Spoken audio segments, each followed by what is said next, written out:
In a darkened room, tension rises. A ruthless killer, known only as Mr. Bobby, is given bad news. His money is missing. Without hesitation, he silences the messenger with a single move, then turns to the rest. His message is clear: find the money or suffer the same fate. Meanwhile, a man, barely clinging to life, is faced with an impossible choice. A system appears before him, offering a second chance. He can go back, but at a cost. His abilities will reset, and he must start over. When asked to choose a date, he utters, February 28th, 1985, the day I was born. What happens next defies all logic. He awakens, but not as himself. He is in his mother's womb, moments before birth.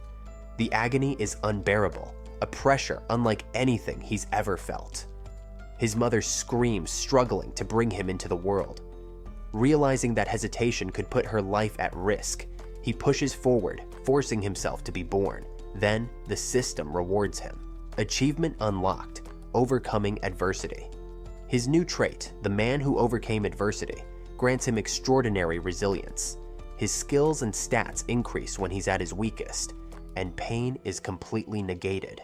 A terrifying ability, once wielded by the most formidable being in history, the first evil. But why was the first evil so powerful? The answer lies in history. In this world, 16 awakeners once rose to the top.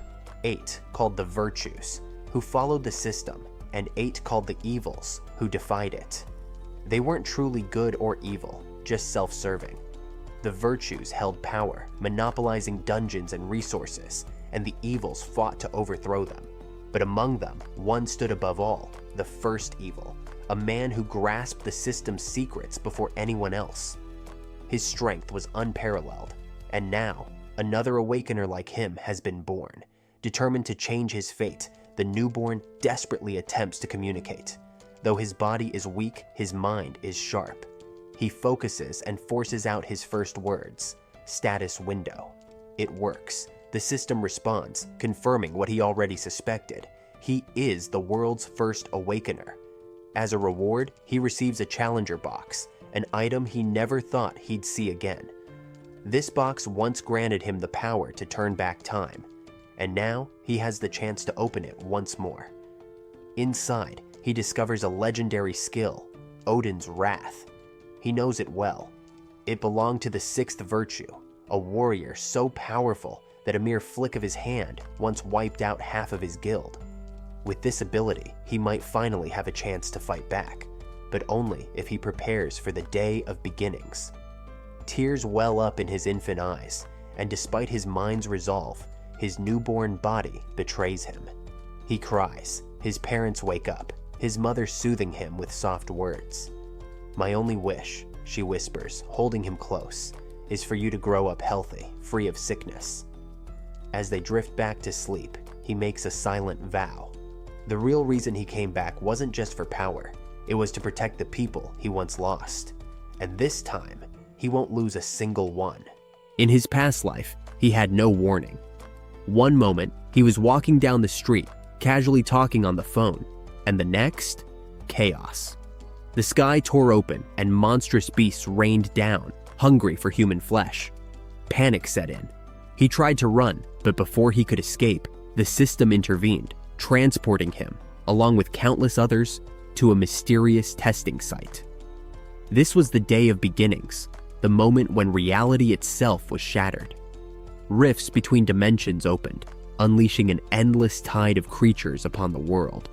Those chosen were thrown into brutal trials. Some fought for mere months, while others endured decades. But returning to the real world didn't mean safety. The survivors, now called Awakeners, found themselves in a battlefield once more. The monsters hadn't disappeared, they had spread. In desperation, humanity's leaders resorted to their strongest weapon, a nuclear strike. It failed. The nation collapsed, and amidst the ruins, the most powerful beings in existence, the 8 virtues and 8 evils, carved out their own empires, free of consequences or restraint. Now, reborn into the past, he sits quietly, watching television. The world is locked in the Cold War, but he knows these conflicts are meaningless compared to what's coming. His parents play with him, their smiles warm and full of life. He cherishes this moment, knowing how fragile it truly is, because soon an unthinkable tragedy will strike. He cannot afford to be unprepared. Late at night, he wakes and forces himself to move. Step by step, he stumbles forward only to fall, but he refuses to stay down. Pushing himself up, he takes 10 full steps. The system immediately rewards him, granting him increased vitality and precious stat points. Even more shocking, it acknowledges his determination by bestowing him with a bronze box, a reward that, in his past life, took unimaginable suffering just to obtain. This only reaffirms his purpose. He must find the first evil and eliminate him before he can grow into an unstoppable force. He will not allow that monster to exist in this timeline. Sitting outside, another quest appears. Hold a conversation of 10 or more sentences. A simple task, or so it seems. His parents would be terrified if he spoke too soon, so he must choose carefully. Scanning the calendar, he notices Thanksgiving is approaching, and on that day, he meets Gia, a bright 4-year-old girl with intelligence beyond her years. In his past life, she was a prodigy, passing the bar exam at a shockingly young age, growing into a woman of both beauty and brilliance. But none of that mattered in the end, because on that day, she vanished without a trace. Maybe if he had been stronger, if he had trained as much as she had studied, he could have saved her. She hugs him, unaware of the weight of his thoughts. And in that moment, he starts speaking. Sentence after sentence, a natural conversation flows between them. Her parents smile, amused by how quickly the two have bonded. Before she leaves, he makes her promise. Tell no one about this. She nods, sealing their secret. With that, another quest is complete. And to his astonishment, it wasn't just any quest. It was the final one of the tutorial. The system presents him with a choice. Skip infancy and childhood? A part of him longs to stay, to spend more time with his parents while they are still alive. But deep down, he knows the truth. If he stays too long, his abilities will develop in ways that might terrify them. He makes his decision. He skips ahead, steeling himself for what's to come. The days of innocence are over. Now, it's time to prepare for the battles that lie ahead. The year is 1997. In a dimly lit underground pit, a hulking opponent charges forward, but in mere moments, he's sent crashing to the ground. Another victory. The crowd erupts, but Sunu barely acknowledges them. He isn't here for recognition. From the sidelines, the organizer watches in disbelief. This guy never loses. He even whispers that Sunu was the one who destroyed Mapo District. Nice work, the man says, but Sunu cuts him off. More. The organizer hesitates. Listen, kid, it's late, and honestly, you're too skilled for this. Your level is beyond pit fights. You're fighting like a world-class pro. Sunu's eyes darken. I won't repeat myself. Either you bring me stronger opponents, or I'll find someone who will. With that, he pulls up his status window. His stats have grown significantly. 87 unallocated points waiting to be used. His body is already built like an adult, his strength and perception rivaling elite athletes. He removes his cap, looking at his reflection. Wounds that should take weeks to heal are already fading, one of the many advantages of being an awakener. He had once been of average height, but now he towers at 180 centimeters. The stats he increased during the tutorial had permanently shaped his body. Still, this is not enough. He remembers the testing site, a brutal proving ground where survival was all that mattered. If he were thrown back there now, even with this power, he wouldn't last. He needs to level up. He's already scouted a place. An F-rank dungeon hidden in a small mountain near Hong City. But raiding a dungeon isn't as simple as walking in. He needs a strategy. First, he has to buy the mountain, blockade it, set up defenses in case monsters escape. The problem? The land alone costs 1.3 million, and factoring in the necessary reinforcements, He needs far more money than he currently has. And that's just the beginning. There are dungeons scattered across the world, hidden from public knowledge. If he wants true power, he has to monopolize them. He scratches his head. He knows the future. Making money is easy. He could earn a fortune in an instant. But there's a problem. He's still a minor. Legally, he can't do anything. What he needs is a proxy. His thoughts are interrupted when a teacher suddenly places her hand in front of his face. "Focus on your studies," she scolds. Middle school lessons? Right now? Impossible. His mind drifts back to the past. 2 of his guild members had betrayed him once. He remembers the desperation on their faces, their frantic apologies, and he remembers the moment he grabbed the spears they had impaled him with, just before he erased them from existence, along with the very ground beneath their feet, all for a damn box. A voice emerges from the shadows. That power just now. That was the insignia of destruction. Sunu turns, his gaze locking onto the man who spoke, Jonathan. His first instinct is suspicion. Another betrayer? But then, Jonathan heals him. A warm energy floods his body as the man says, "With this, my debt to you is repaid." For the first time in a long while, Sunu is left stunned. Is there still compassion in this world? As they exit the cave, Jonathan casually begins talking about Wall Street and the financial market. Sunu listens, intrigued. His country had been in crisis when he was younger. He remembers the '97 financial collapse vividly. Jonathan wasn't just anyone. He had been a trader, a powerhouse in Hong Kong during the Asian currency crisis. He had lived his glory days playing the market like a game of chess. Sitting down, Jonathan smirks. "They used to call me the Wolf of Wall Street," he says, a glimmer of nostalgia in his eyes, back when money was everything. Jonathan had been a force. His A-rank stats made him the envy of many. But he was a man stuck in the past, longing for the days when fortunes were made with a single calculated risk. Sunu, however, sees an opportunity. At this very moment, Jonathan should be working on Wall Street, affiliated with a finance company that had Wolf in its name. Sunu wastes no time. He digs through records, searching for his old acquaintance. And when he finally finds him, there's no mistaking it. Jonathan's face carries no trace of despair, but Sunu recognizes him instantly. Without hesitation, he writes an email.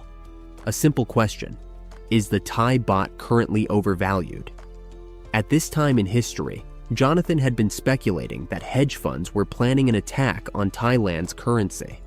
But he was never fully certain. If Sunu plays this right, he can reshape everything. Jonathan responds quickly.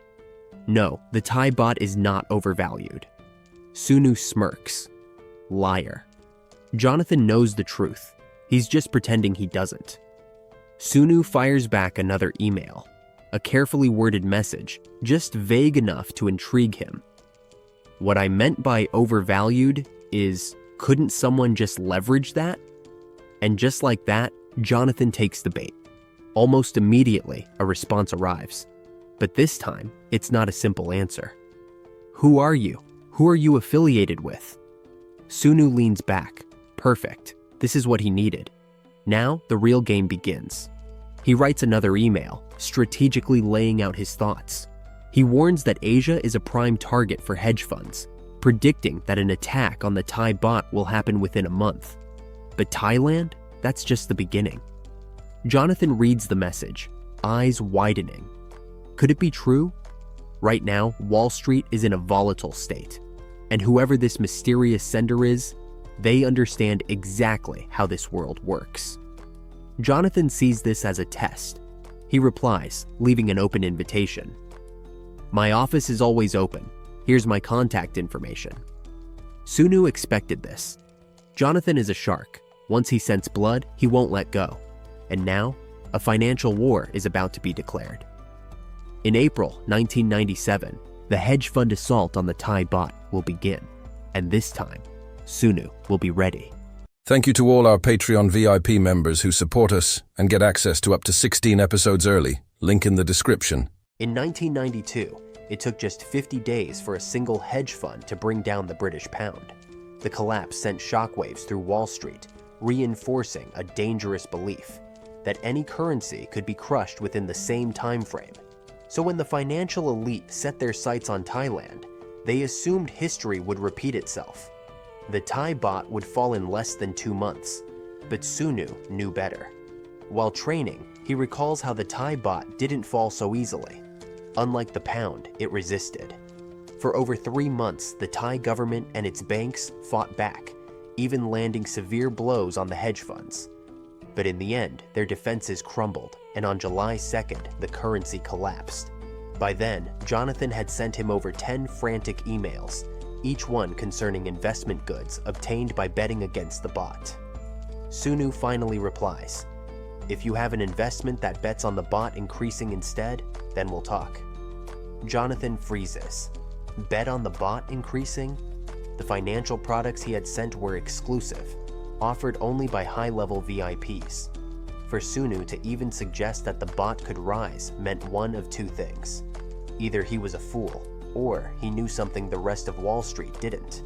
And on top of that, he wanted 51% control of the investment deal. Jonathan leans back, running a hand through his hair. This guy must be a scammer. He tidies his desk, ready to dismiss the entire conversation, then instinctively reaches for the phone to call other VIPs. But something stops him. He hesitates. Then, instead of making the call, he sends another message. "How did you come to the conclusion that the hedge funds would lose?" Sunu's reply comes within seconds. "I never said the hedge funds would lose, but the Thai banks have countless strategies at their disposal. My conclusion? The baht will rise, at least in the short term." Jonathan nearly chokes on his drink. Wall Street is betting billions on the baht collapsing in May.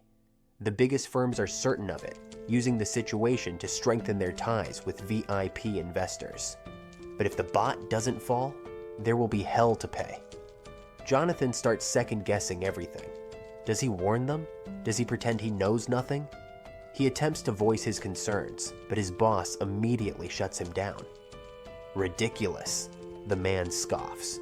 "Do you realize how stupid you sound?"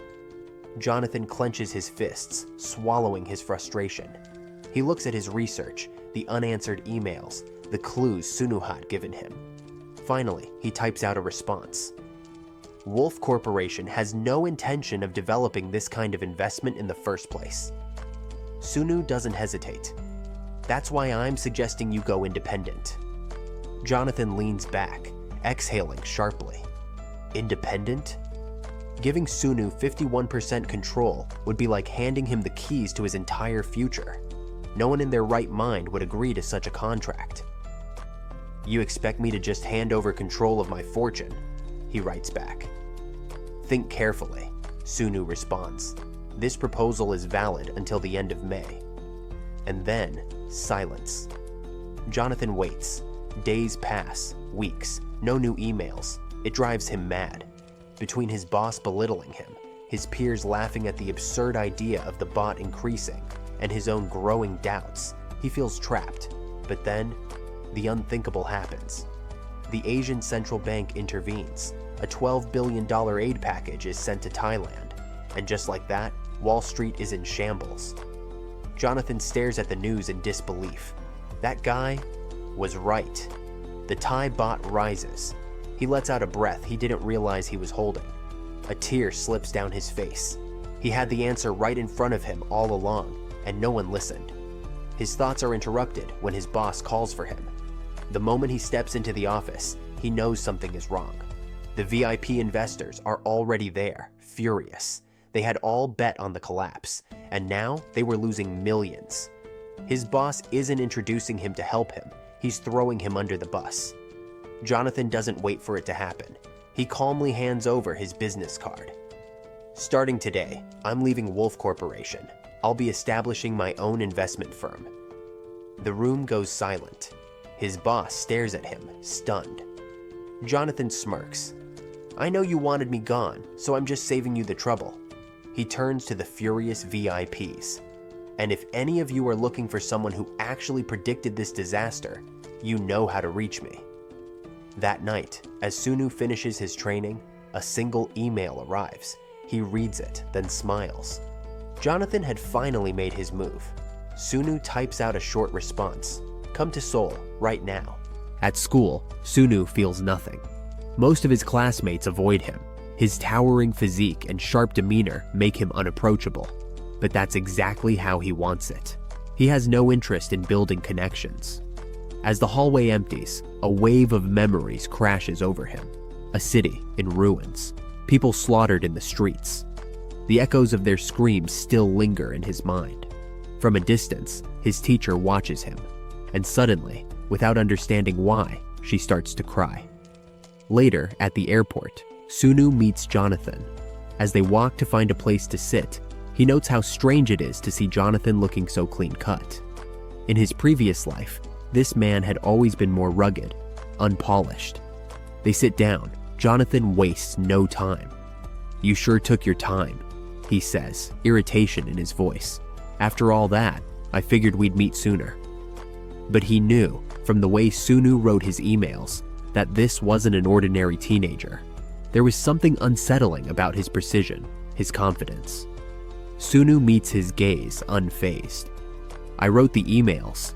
Then, casually, he adds, "And thanks for coming." Jonathan studies him carefully. "How old are you? 19? 20? He lets out a bitter laugh. "I came here risking everything. Do you even understand what you've just done?" Sunu holds his stare, then asks, "Do you judge people by their age on Wall Street?" Jonathan's fingers tighten around his cup. Sunu leans forward.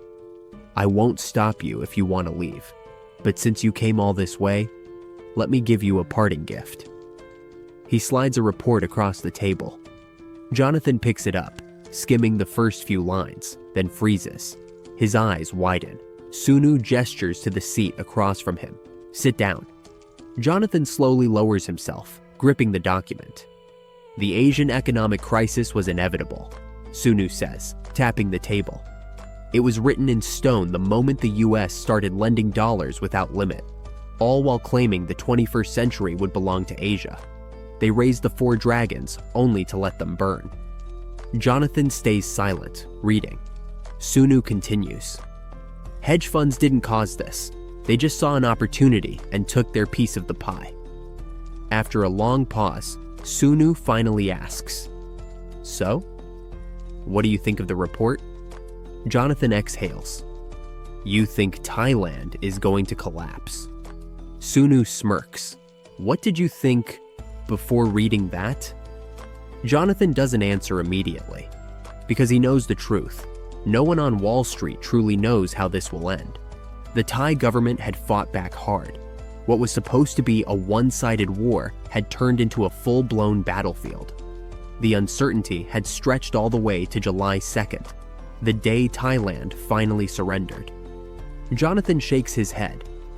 "The attackers always win in the end. But," he says, narrowing his eyes at the report, "there's something missing." Sunu leans back. "I'll answer that for you, but only if you decide to work for me." Jonathan studies him. "So that's it. He won't give me the missing piece unless I join him." Jonathan had dismissed him at first because of his age, but now he realizes that was a mistake. Jonathan crosses his arms. "With my money and my record, I already have everything. What exactly do you have?" Sunu raises an eyebrow. "An opportunity. I could have chosen someone else. I still can." His voice is calm, steady. "Even as we sit here, money is being lost, and you know it."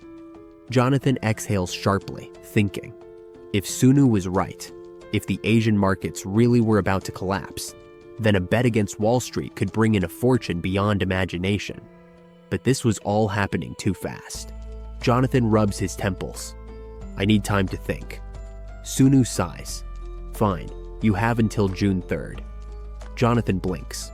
"Why June 3rd? He flips through the report again. His eyes suddenly catch something, a pattern, a gradual increase in numbers. He narrows his gaze. "Wait, is this June 2nd? Sunu smiles slightly.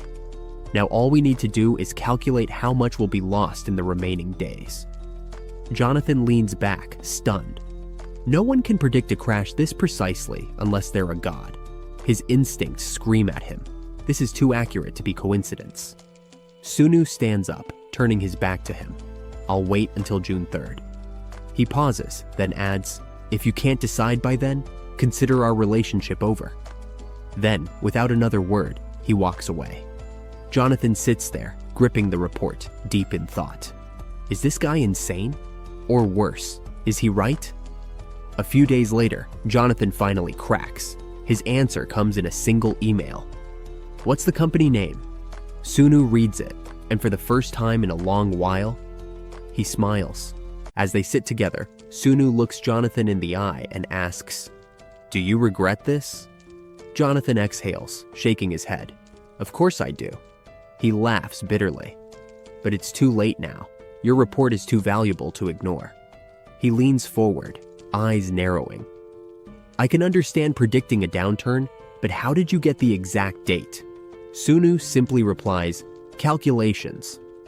Jonathan wants to question him further, but he doesn't. What's the point? This kid had been right every step of the way. He wouldn't doubt him anymore. Sunu leans back. I'll give you the ingredients for success. Jonathan smirks. And what about the recipe? Sunu's lips curl into a knowing smile. Jonathan feels his face flush slightly and sighs. Fine, I'll trust you. He shakes his head, still baffled by all of this. At the very least, I should know my business partner's name. Sunu gives it to him. Jonathan nods, thinking for a moment. Then let's call it Jonathan & Son Investment. Sunu immediately rejects the idea. Leave me out of the name. Jonathan chuckles. Fine. He leans forward, lowering his voice slightly. I've got $400,000, every cent I have. Sunu raises an eyebrow. This guy's insane. Giving 51% of everything he owns to a stranger?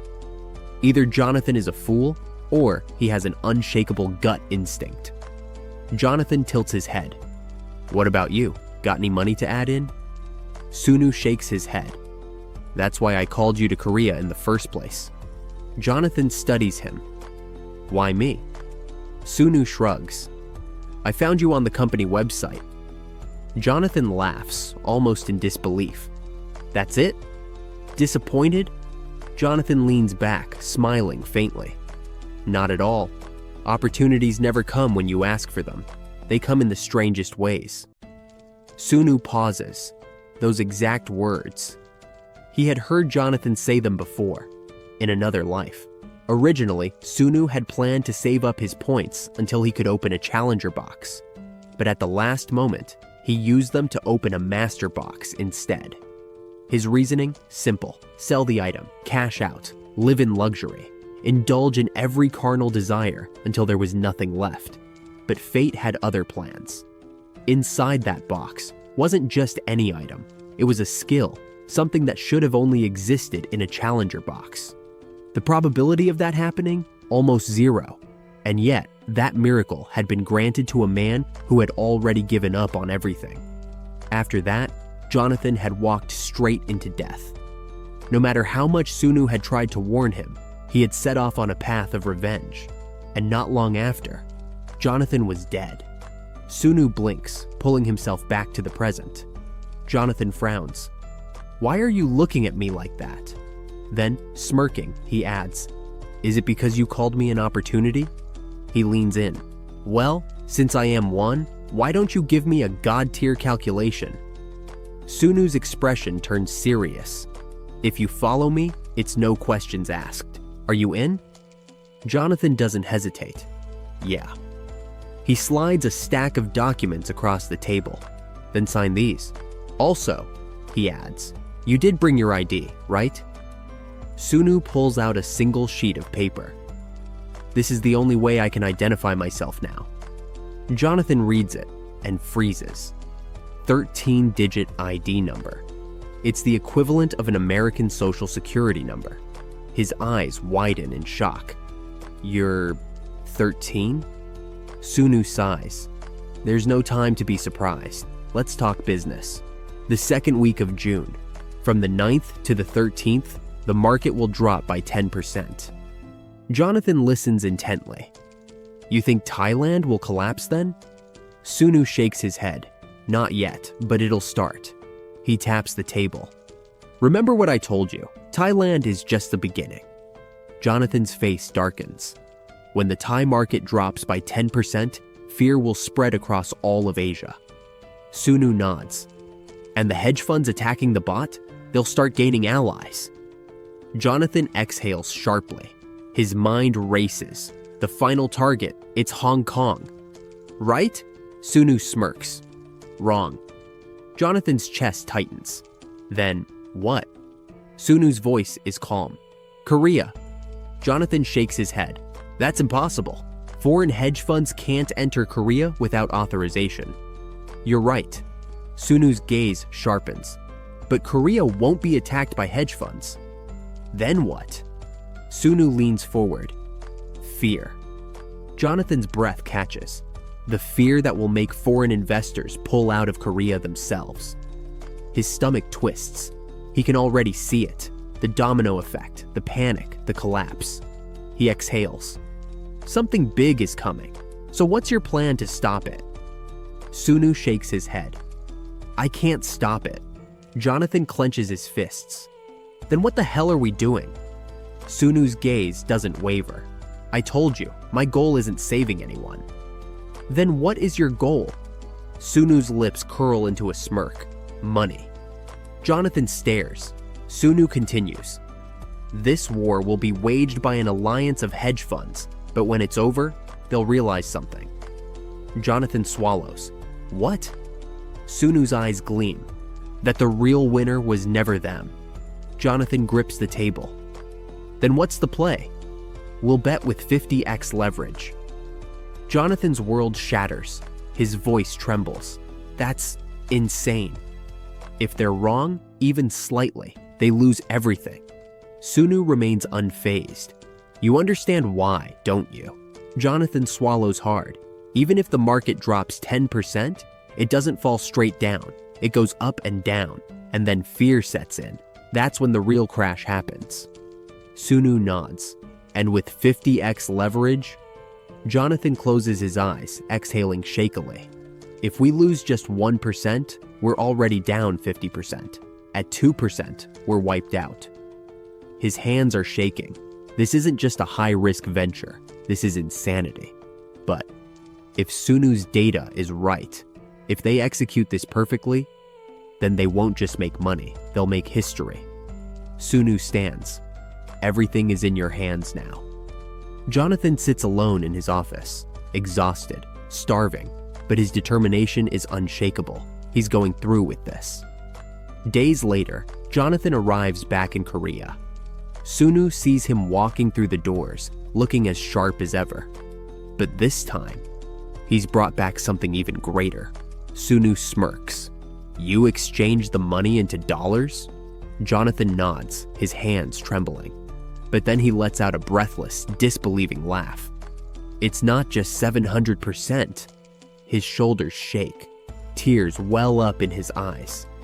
We made 700 times the original $400,000. Sunu's eyes narrow. How much? Jonathan chokes on a laugh. In the past week, his voice cracks. We made $280 million. Sunu grins. They are filthy rich. From his hotel room, Sunu dials his mother. I'll be staying at a friend's place tonight, he says casually. With that, he hangs up and turns his attention to something far more pressing. Jonathan's miracle. How exactly did he pull this off? Sunu scans the reports, and what he finds is nothing short of astonishing. Meanwhile, on the other side of the city, Jonathan is celebrating like a madman. We did it! He shouts, practically glowing. I can't believe this! He paces back and forth, exhilarated. In one move, we went from nothing to one of the biggest hedge funds in the game, and it's just the two of us. Sunu, ever the strategist, remains unfazed. If you're not going to sleep, he says, let's talk about our next move. Jonathan smirks. You're really gonna hit me with more god-tier intel already? Sunu leans forward. Thailand might implement a floating exchange rate. Jonathan's celebration slows. Go on. If that happens, Sunu continues, it'll be our D-Day. We go all in, no hesitation. Every last dollar, Jonathan exhales, pacing again. There won't be a rally, Sunu explains. No buying the dip, it'll be pure, one-directional destruction. Jonathan rubs his temples. Well, obviously, switching to a floating exchange rate means Thailand surrendering. He exhales. But how much do you think our $200 million will turn into? Sunu's answer is instant. You mean after we leverage it? Jonathan freezes. Wait, you actually want to go all in? Sunu tilts his head. Why not? Jonathan throws his hands up. Because if we put $200 million against the bot, all hell will break loose. The hedge funds won't just sit there and watch. They'll fight back. Sunu remains calm. Then we'll leave them crumbs. Like I said before, we're the real ones waging war. Jonathan grips his hair. If your D-Day scenario is even slightly off, we lose everything. His voice rises. You're talking about gambling everything we just made. No hedge, no safety net, just blind faith in the crash. He shakes his head. I can't do that, not unless you're a god or something. Sunu smirks. He pats Jonathan on the shoulder. Relax, there's data we need to put together first. Jonathan sighs, rubbing his temples. What data? Starting tomorrow, Sunu says. We track everything. Foreign exchange reserves, capital outflows, debt structuring. We compare it to July 2nd's historical crash. Jonathan scoffs. You realize data on this scale isn't easy to get, right? Sunu shrugs. We don't need it all, just enough to confirm what we already know. Jonathan crosses his arms. And what if the data contradicts your theory? Sunu leans back. Then we adjust, lower the leverage, push the attack one day earlier, July 1st. Jonathan studies him carefully. You've already planned for everything, haven't you? Sunu doesn't answer. Instead, he drops a casual bombshell. $80,000 should be enough to buy us a meeting with the head of the Thai central bank. Jonathan nearly drops his drink. You want me to meet with the Central Bank of Thailand? Sunu nods. Jonathan blinks. Are you actually 13? Sunu smirks. You should take a trip to Bangkok. Jonathan lets out a sharp breath. Jesus, if I mess this up, I might get gunned down. Sunu shrugs. Thailand knows they're about to fall. They're already preparing for the aftermath. His voice is calm. 1997 is going to be our payday. Jonathan swallows hard. So you're saying we go all in? Sunu's smirk doesn't fade. What else? The next morning, Jonathan boards a plane. He's nervous, but his eyes burn with the determination of an awakener entering a dungeon. While Jonathan infiltrates enemy territory, Sunu prepares in his own way. He enters a street fight. His opponent is tough, but not tough enough. Crack! The man screams as Sunu snaps his arm. Gasps ripple through the crowd. From the sidelines, the fight organizer shakes his head. Told you, he mutters. That kid's dangerous. The injured man, teeth clenched in agony, growls. You're gonna pay for this. Sunu grins. Good. That night, he walks straight into enemy territory. A gang, dozens of them, and they're all staring at him like he's insane. This guy actually showed up, one mutters. Another swallows. Does he know how outnumbered he is? Sunu simply cracks his knuckles. One-on-one fights won't raise my stats anymore. It's time to test something. The gang rushes him all at once. Sunu moves like a ghost. 3 go down in an instant. Not a single hit lands on him. But then, a flash of movement. Someone blindsides him. A solid blow slams into his back. Pain flares through his body. He barely reacts in time to shove the attacker away. But another comes from behind and lands a clean hit. The man smirks, tossing his weapon aside. That's it. He's finished. Except, Sunu's not finished. Before the attacker can even react, Sunu grabs him by the throat and slams him into the ground. A grin spreads across Sunu's face. This is what I needed. I can see the openings now. The system practically screams at him to use his abilities. But he doesn't. Not Odin's wrath. Not after what he saw it do. A motorcycle engine roars in the distance. A man, cigarette between his lips, watches them. This is like a damn movie, he mutters. Then he revs the engine and charges straight for Sunu. Too fast, no time to dodge. The bike slams into him. Sunu is sent flying, hitting the pavement hard. Pain explodes through his body. The gang wastes no time. They swarm him, boots slam into his ribs. Fists connect with his face. He can barely breathe. The man with the broken arm steps forward. I want the final hit. Sunu struggles to his feet. The man smirks, pulling back his leg for a devastating kick. And then, it activates. The man who overcomes adversity. A surge of power rushes through Sunu's body. All of his stats shift to E rank. The fight's not over, it's just beginning. The gang member grips his knife tightly, waving it around in sheer panic. His hands tremble. His breath is ragged. He saw what just happened, and he knows. This is not a normal fight. Sunu doesn't give him a chance to act. Bam! With a single, well-placed strike, the man collapses. Sunu exhales, his body buzzing with power. This trait, it's overwhelming. His stats are rising rapidly, but it's difficult to control. He clenches his fists, adjusting to the surging strength. From the corner of his eye, he sees the biker, the one who led the ambush. The man narrows his eyes, scanning the unconscious bodies scattered around. Then, with an intimidating presence, he signals the rest to attack. They charge. Sunu turns, planting his feet. His fist flies forward. Crash! One of them is sent flying several meters, crashing hard into the pavement. Another man freezes, eyes wide in disbelief. Sunu simply extends his hand. Without a word, the man hands over his weapon. Sunu accepts it, then promptly smacks him in the head with it, knocking him out cold. Finally, his gaze locks onto the biker, the last one standing. Sunu activates Odin's wrath. Boom! The man erupts in a storm of lightning. His body convulses, engulfed in electricity, before he collapses in a smoldering heap. Silence. The remaining gang members stare at Sunu in horror.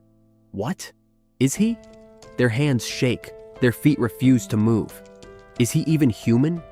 In the hotel room, Sunu leans against the wall, deep in thought. His ability. It doesn't activate from self-inflicted damage. It only triggers when he's on the verge of defeat, when he's truly pushed beyond his limits. He needs to master it, because this isn't just some combat advantage. This is his key weapon against monsters, against the 8 virtues and evils, against the war that's coming. His phone rings, a call from overseas. He answers.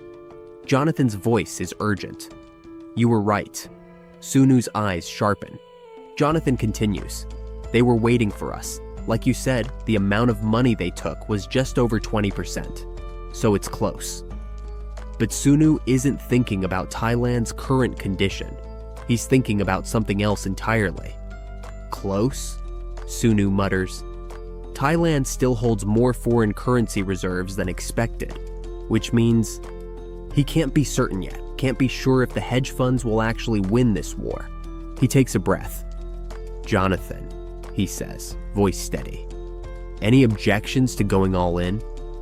Jonathan chuckles dryly. I already spent $80 million just to get a look at these documents. At this point, I'd have to be insane to back out. He exhales. But regardless of the outcome, what we're doing is straight up lunacy. Sunu closes his eyes. D-Day is July 2nd. Jonathan pauses, then sighs. I knew you were going to say that. His voice drops to a whisper. If your calculations are right, you already know how hedge funds like Dragon will react. Sunu nods. Yeah. Once Dragon, a representative hedge fund, moves, the rest will follow. It's the same principle as the 8 virtues and evils. Once the virtues take action, their supporting factions will rush in, turning everything into chaos. Jonathan rubs his temples. So, if you're right, we'll take control of every major investment fund in the world in one single move. Sunu leans forward. Then stop worrying. His voice is calm. Prepare for the attack instead. On July 1st, 1997, Hong Kong officially returns to China. But beneath the political spectacle, something far more sinister is brewing. A financial war is about to begin. It's modern history repeating itself, a second opium war. But instead of opium, the West floods Asia with billions of dollars, crippling their economies. Instead of cannons, they launch currency attacks, destabilizing entire nations. But Sunu knows the truth. Before his regression, Asia's financial collapse led to something far worse. The release of an S-rank dungeon, a sealed catastrophe. And behind it, one of the 8 virtues and his followers. Sunu clicks his mouse impatiently. He hates waiting. If only pagers existed yet. His funds are set. Their total purchasing power, $10 billion, even if they bet everything on Thailand's collapse. They still need someone to accept the trade for it to go through. Will there be enough liquidity? His inbox blinks. A new message. Jonathan, attack preparations are complete. Sunu exhales. His hand tightens around the mouse. He's done this before, thrown himself into dungeons, knowing survival wasn't guaranteed. But this time, his life isn't on the line, only money, and the jackpot is right in front of him. This time, there's no bad luck, no system nerfing his efforts. This time, he's the one holding the knife. He takes a breath, steadying himself. Don't get comfortable. It's been less than a year since his return. But his old world feels so far away. He types his final message to Jonathan. My preparations are complete. Then he leans back. Tomorrow, they will clear the biggest dungeon yet. Sunu sat at his desk, pretending to focus on his quiz, but his mind was elsewhere. His eyes flickered to the clock on the wall, 12 p.m. sharp. His heart pounded as he did the mental calculations. There's a 2-hour time difference between here and Thailand. That means, in just 30 minutes, the Bank of Thailand would make an earth-shattering announcement. It would switch to a floating exchange rate system. That's when everything truly begins. His memories of his past life were still vivid. He knew what was coming. Investors and speculators would divide into 3 factions. One group betting on Thailand's inevitable surrender, another wagering that it would hold on until mid-July, and a third foolishly believing that the country would triumph. But Sunu knew the truth. There won't be any third group this time. By inserting himself into the game, the entire financial battlefield would shift. The money others placed on Thailand, surrendering at a later date, would now funnel straight into his hands. The stage was set. The game was already his to win. A sharp voice cut through his thoughts. Sunu, why are you staring at the clock? His teacher's amused tone brought him back to the present. Sunu blinked, plastering on an apologetic smile. Ah, sorry miss, just spacing out. I'll focus now. The teacher chuckled, shaking her head. You talk like an old man sometimes. Sunu scratched the back of his head, feigning embarrassment, but inside, he was completely detached from the interaction. I don't even remember her in my original timeline. The clock ticked on, and 12:30 p.m. arrived. Without hesitation, he stood up, grabbing his belongings. He needed to move. Now he strode over to the teacher's desk, putting on his best innocent student face. Miss, I'm not feeling well. Can I go home early? The teacher sighed, already expecting this. Again, Sunu? You've been growing like a weed, yet you're always sick. She narrowed her eyes at him. You're not skipping to avoid the quiz, are you? Sunu smirked. I already got a perfect score, didn't I? Her lips parted in surprise, then amusement. Huh, so you usually make mistakes on purpose? Well, I suppose you've earned the right to leave. She paused, then hesitated before asking. But, are you okay? You're always by yourself at school. You're not being left out, are you? Sunu's expression didn't change, but inside, he felt a small twinge of something. Perhaps nostalgia, perhaps irony. No, I'm just the kind of person who prefers being alone. The teacher didn't look convinced, but she let it go. All right, take care, Sunu. With that, he rushed home. The moment he arrived, he bolted into his room, shutting the door behind him. The ancient whir of the dial-up modem filled the air as he booted up his computer. The screen flickered before stabilizing, and he immediately logged into the market site. Too slow. The information site was already freezing up, bogged down by traffic. He clenched his jaw. He had minutes to act before the window of opportunity slammed shut. A message popped up on his screen. Jonathan, you online? Sunu. Yeah, the site's lagging. Any updates? It took a moment for Jonathan to reply. The delay only added to Sunu's tension. When the message finally arrived, his eyes widened. Jonathan, we've made it 300 times already. Total, $60 billion. Sunu's fingers hovered over the keyboard, his heart pounding. Even with his knowledge of the future, seeing the number in front of him felt unreal. $60 billion. A fortune beyond comprehension. He gritted his teeth. Stay focused. Jonathan continued typing. Jonathan, the opposition's starting to resist. If we pull out now, we secure our profits. If we hold on. Sunu could sense Jonathan's hesitation. The man was thinking like a rational trader, but Sunu wasn't just another trader. He was rewriting history. Sunu, don't worry about them. The announcement will completely shift the tide. Hold your nerve. We settle on my command. Jonathan hesitated, then finally replied. Jonathan, understood. Minutes stretched into eternity. Then, breaking news. The Bank of Thailand announces switch to floating exchange rate system. Jonathan sent an immediate update. Jonathan, market shifting. The bot is rising fast, $31 to $33, then dropping again. It's chaos. The fluctuations were vicious. The numbers swung wildly, fortunes being made and lost in seconds. Then came the next report. Jonathan, 80% settled. Do we hold the rest? Sunu inhaled sharply.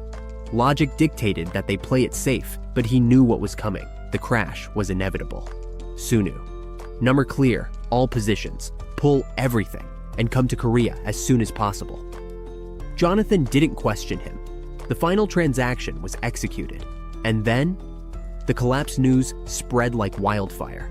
The Thai baht plummeted to a record low. The economic shockwave rippled through all of Asia. The market was in freefall. Investors scrambled, but it was too late. Sunu leaned back in his chair, his entire body tense. Even though he had predicted this, experiencing it firsthand was something else entirely. Then, Jonathan, it's done. I'm on my way. A few hours later, Jonathan arrived, looking half dead. He slumped into a chair beside Sunu. For a long moment, neither of them spoke. Then, Jonathan exhaled and held up a shaking hand. Final count, $50 billion. Sunu almost fainted. Jonathan looked no better.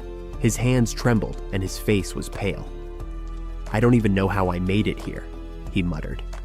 Sunu's mind raced. $50 billion. It was staggering, but this was just the beginning. He clenched his fists.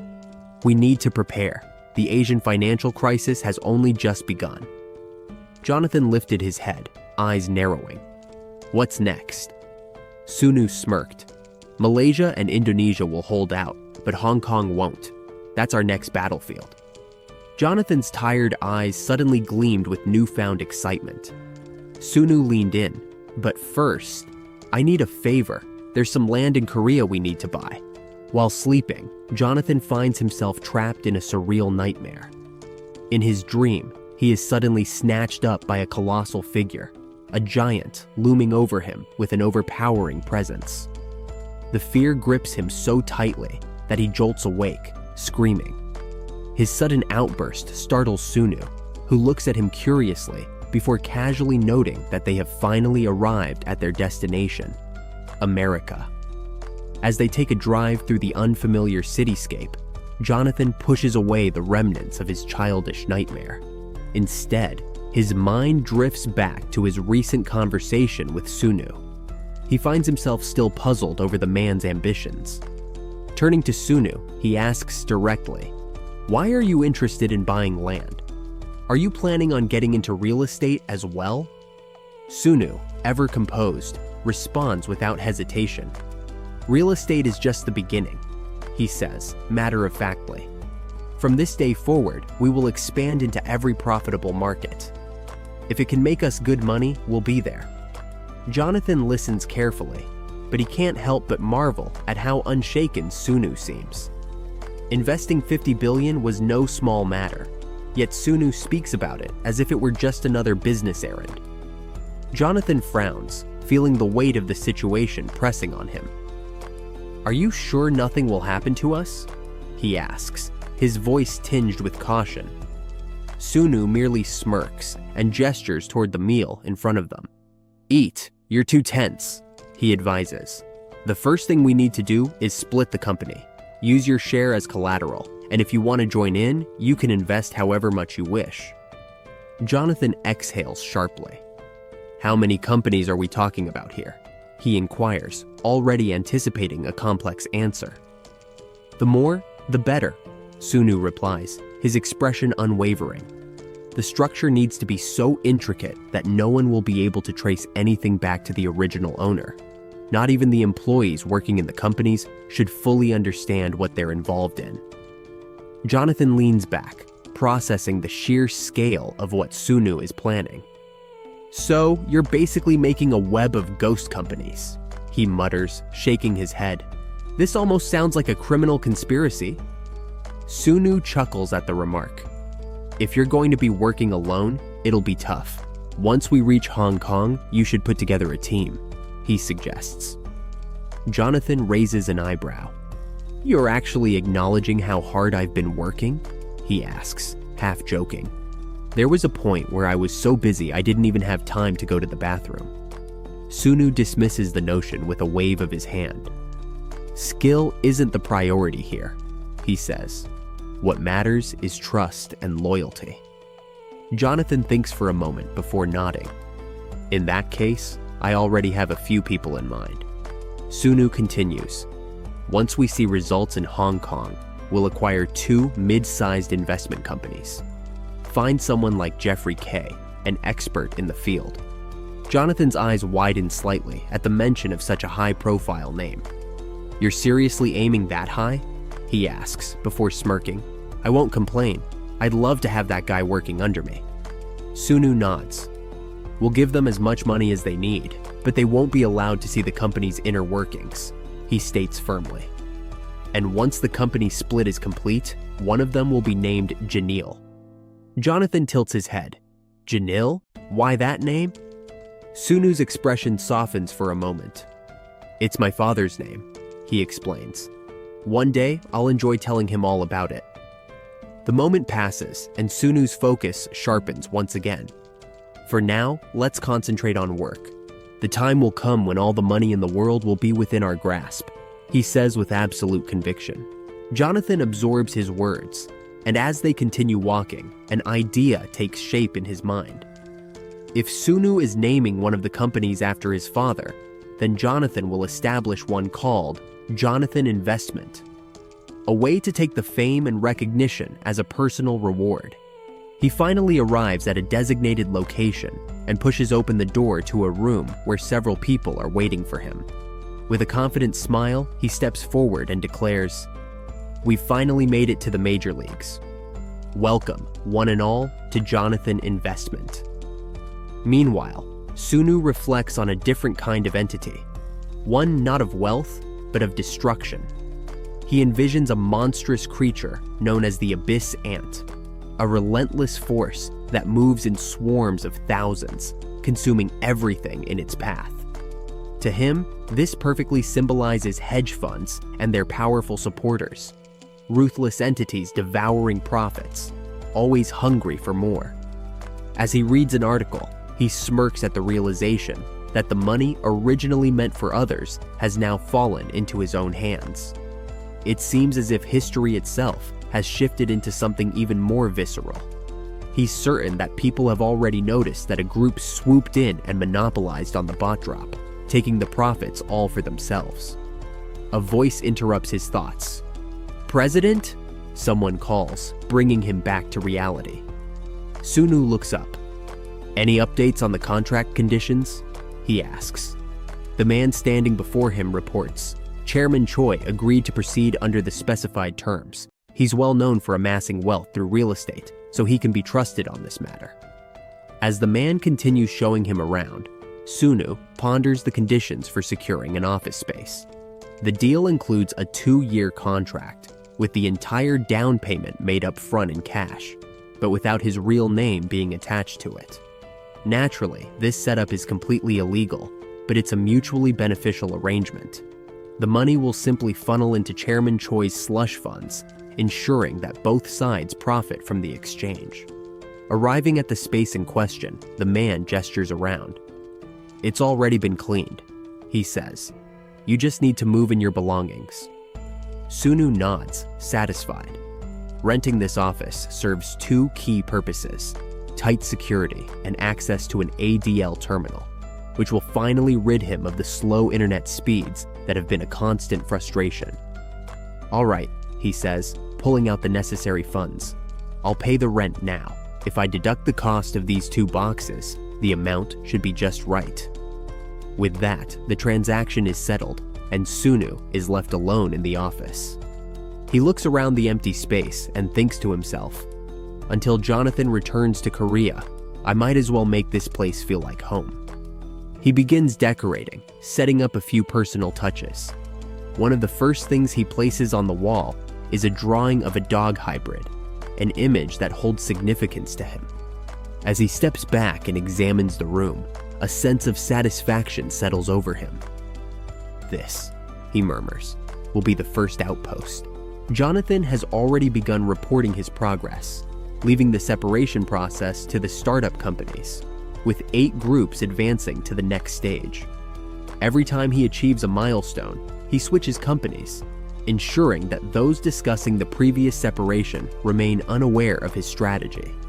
His sole focus is paperwork and numbers, with nearly 1,000 taxes accounted for, an inexplicably complex commission. However, it now seems he will have to handle the fund distribution plan himself. He inquires about Jeffrey K., and Jonathan confirms that he's in. Sunu emphasizes that prediction is their priority, but advises staying with CEO Donald Finn until the end. Jonathan wonders if this is just an investment strategy to catch Donald, and Sunu agrees it's far more than that. The economic bubble burst, triggering massive market shifts, but the real game changer was the database language they developed, which became an industry standard in the 1980s. It encompassed elements like dungeon monster skills and characteristics, but the most vital program linked back to the core company, Lee Sun's Guild. That database was a revolutionary force. If anyone had even glimpsed it, the war against the 80s could have unfolded differently. Sunu believes his intervention will alter history, so he must minimize fluctuations. He instructs Jonathan to prioritize prediction, ensuring Donald receives top recognition, salary, and stock options. However, if Donald chooses to leave, their hands will be tied. Sunu reflects and vows to seize all the power once held by the 8 virtues. Just as he prepares to leave, he notices his mother watching the news. One of his ghost companies is making headlines, but he isn't concerned. She asks him to bring this Django character over sometime, as she's heard of him but never met him. Sunu playfully fiddles with his hair and agrees. She also asks about his boxing, and when he offers to quit if she's worried, she reassures him that she's proud of his dedication to something difficult. With that, he departs, realizing he needs some pocket money. Arriving at the building where he rented a floor, Sunu pauses upon noticing employees from the public bank waiting for the elevator.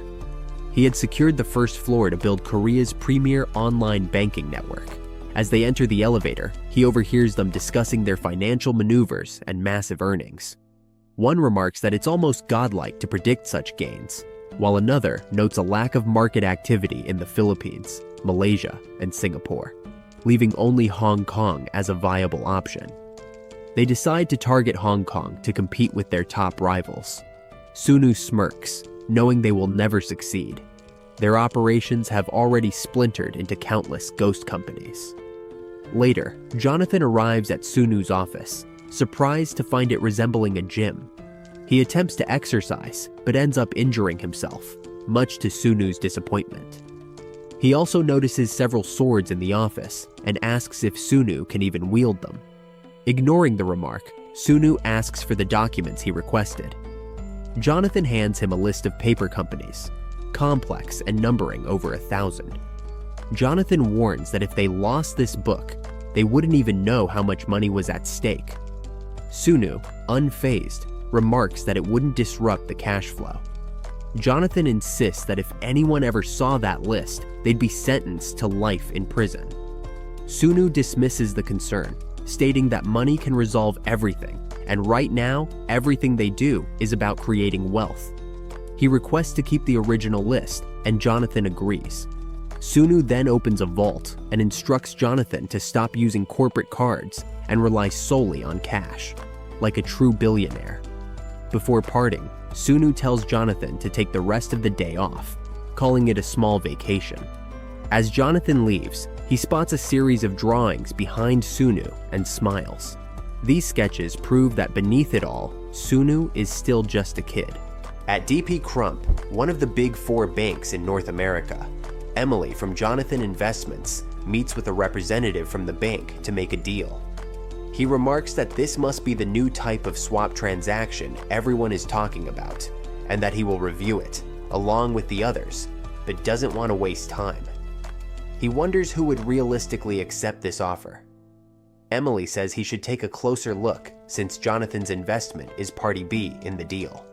The representative is shocked for a moment, but tries to hold in his laughter, stating that it's not his decision to make, and he'll have to get the person in charge to review it. The person in charge begins preparing the proposal, mentioning that if the deal goes through, Hong Kong's interest would skyrocket, but Jonathan's investment's revenue would start declining. He asks how much they want for it, and Emily responds with $500 million.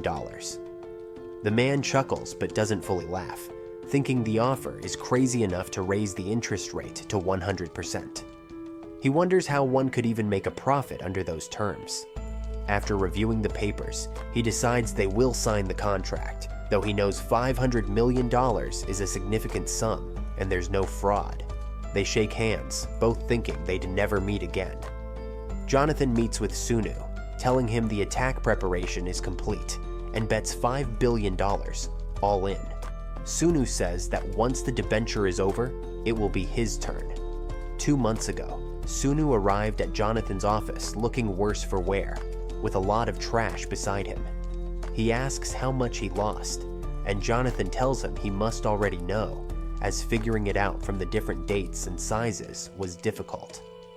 Betting on the global stock market without getting notices is quite tricky, especially with the stock market, excluding Asia, maintaining a slight upward trend.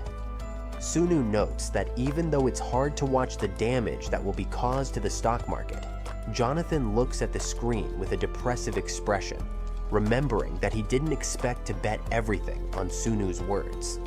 He recalls Sunu's past advice about raising the interest rate to 300% and how Hong Kong would collapse its own stock market. Jonathan doesn't want to consider that, but knowing Sunu, he probably is right. He wonders why Hong Kong would ever do something so crazy. Sunu replies that it's the only way to eliminate the traitors. Jonathan wonders if they'll just give up that easily, noting that Hong Kong, along with Japan, are Asia's financial fortresses. Jonathan wants to charm Japan, but if he messes with them, the Japanese authorities won't sit idle. So, the only target left is Korea. Sunu agrees and explains that Korea implemented a financial policy that completely blocked off foreign investment and intervention. This caused the trade war in Southeast Asia, spreading fear.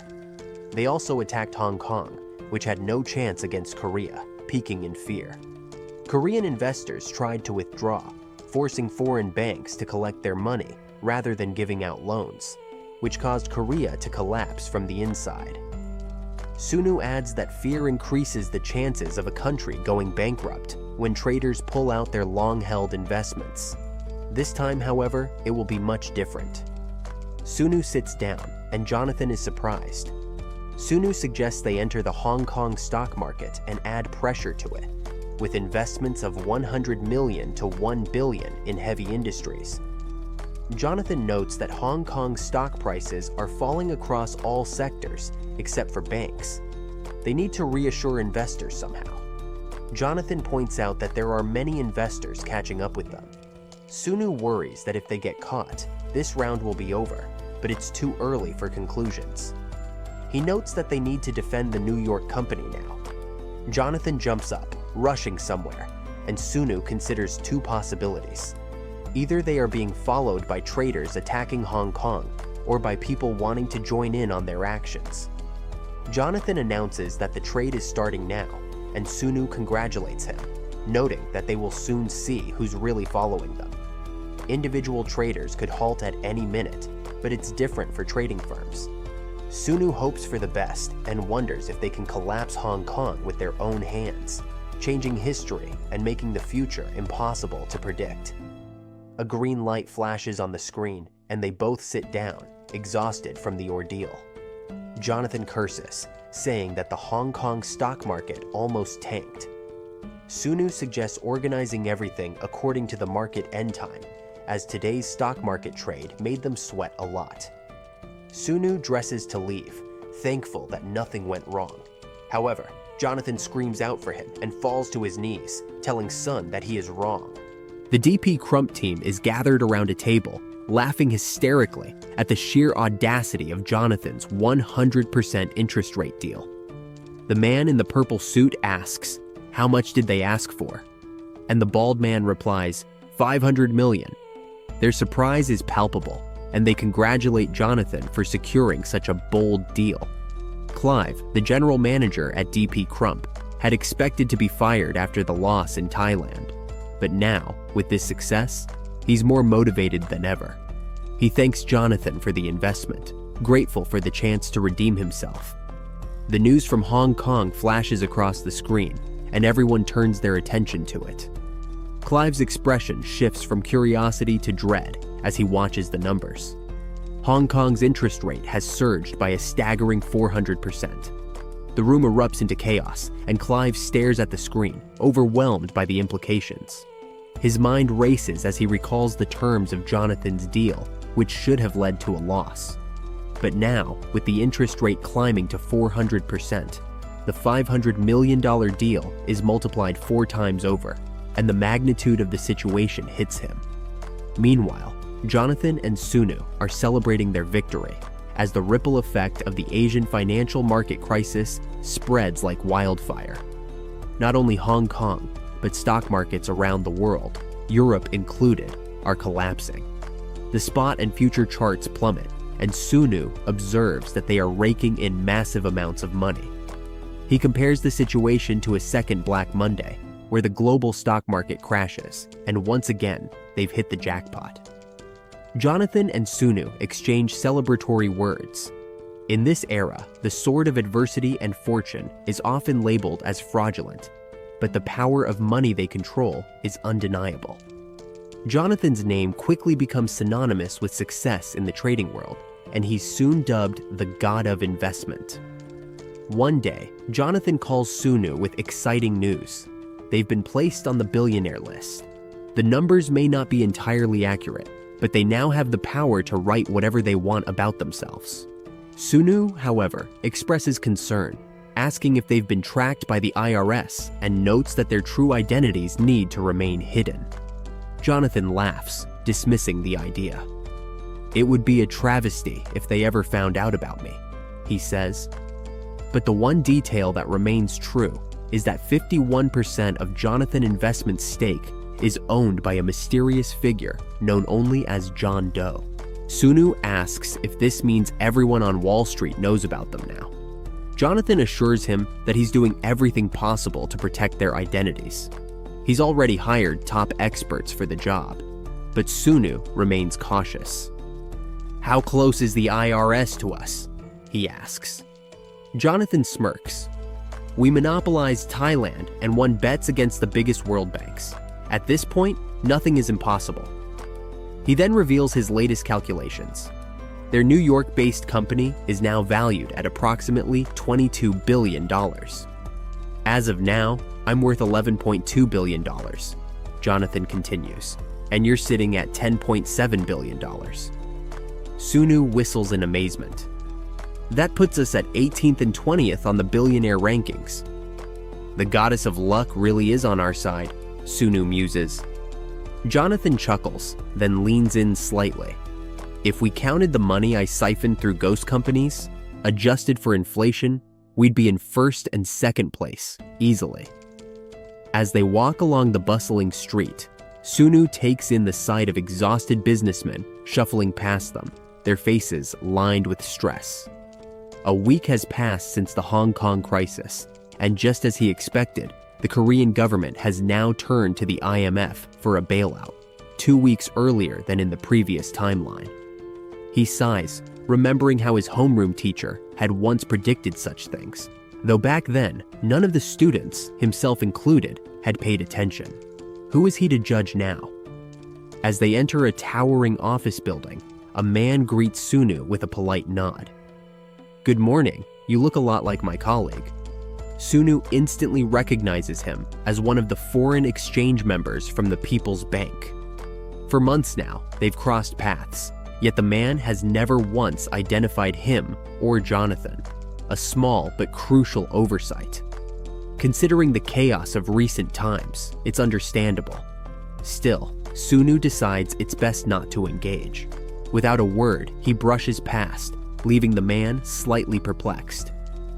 Inside the building, a woman sits at a table, flipping through a newspaper. A few men glance her way, blushing as they steal quick looks at her. Sunu approaches and asks, Miss Jamie? She lowers the paper and studies him. Are you the interviewer? I've been waiting. They take a seat, and Sunu slides a business card across the table. The name on it reads Ethan. She picks it up, intrigued. Is this about my appearance, or are you simply keeping an eye on your competitors? She asks. If this were just an interview, Sunu replies, I wouldn't have given you my business card. We've already decided to hire you. She processes his words carefully. As if sensing her hesitation, Sunu adds, Your past doesn't matter to us, not in the slightest. What matters is your reputation and history in Wilshireland. We need a skilled, beautiful Asian woman with expertise in real estate to represent us. You'll understand soon enough why your appearance plays such a critical role. Wilshireland had previously employed Jamie as their chief investment officer in Asia. She had been more than just a strategist. She was their shield, their bullet catcher, the face that could shift public perception in their favor. But beneath the polished exterior, she had also been willing to bend, even break, the law for her own success. Her record in the corporate world was anything but clean. As a former CEO and major shareholder, she had spent years maneuvering through high-stakes investments. But eventually, she got caught siphoning funds from her own employers. That misstep had landed her in prison. I've been searching for someone like you since August, Sunu says. Jamie narrows her eyes.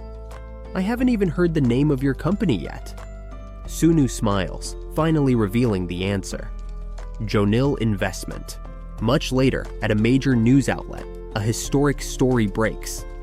There's been a regime change between the government and the opposition parties for the first time in the country's history.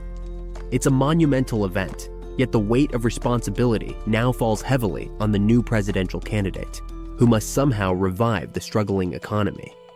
The broadcast shifts to coverage of a press conference at the Blue House, where the presidential candidate proudly announces that Jonil Investment has pledged a massive $5 billion investment, drawing both domestic and international attention.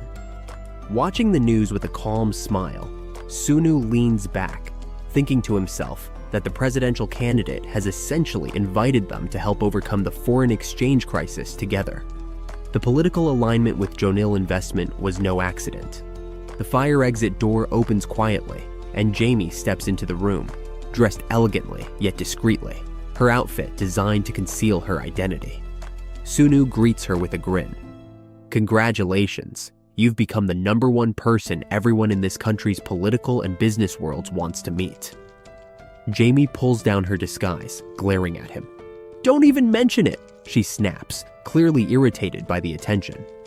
Ignoring her frustration, Sunu hands her a company card and casually advises her to always keep cash in her linked account.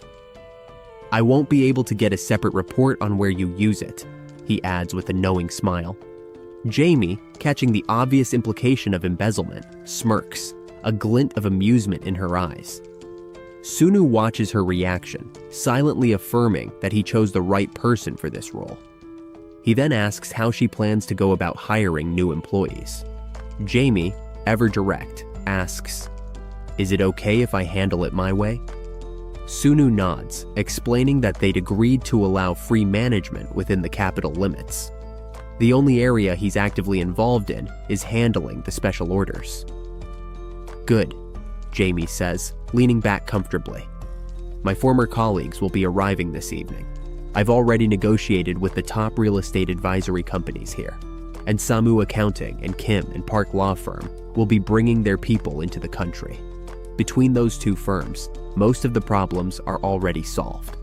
She names Cho Dewan as the accounting director and Park Chun-sik to handle legal affairs.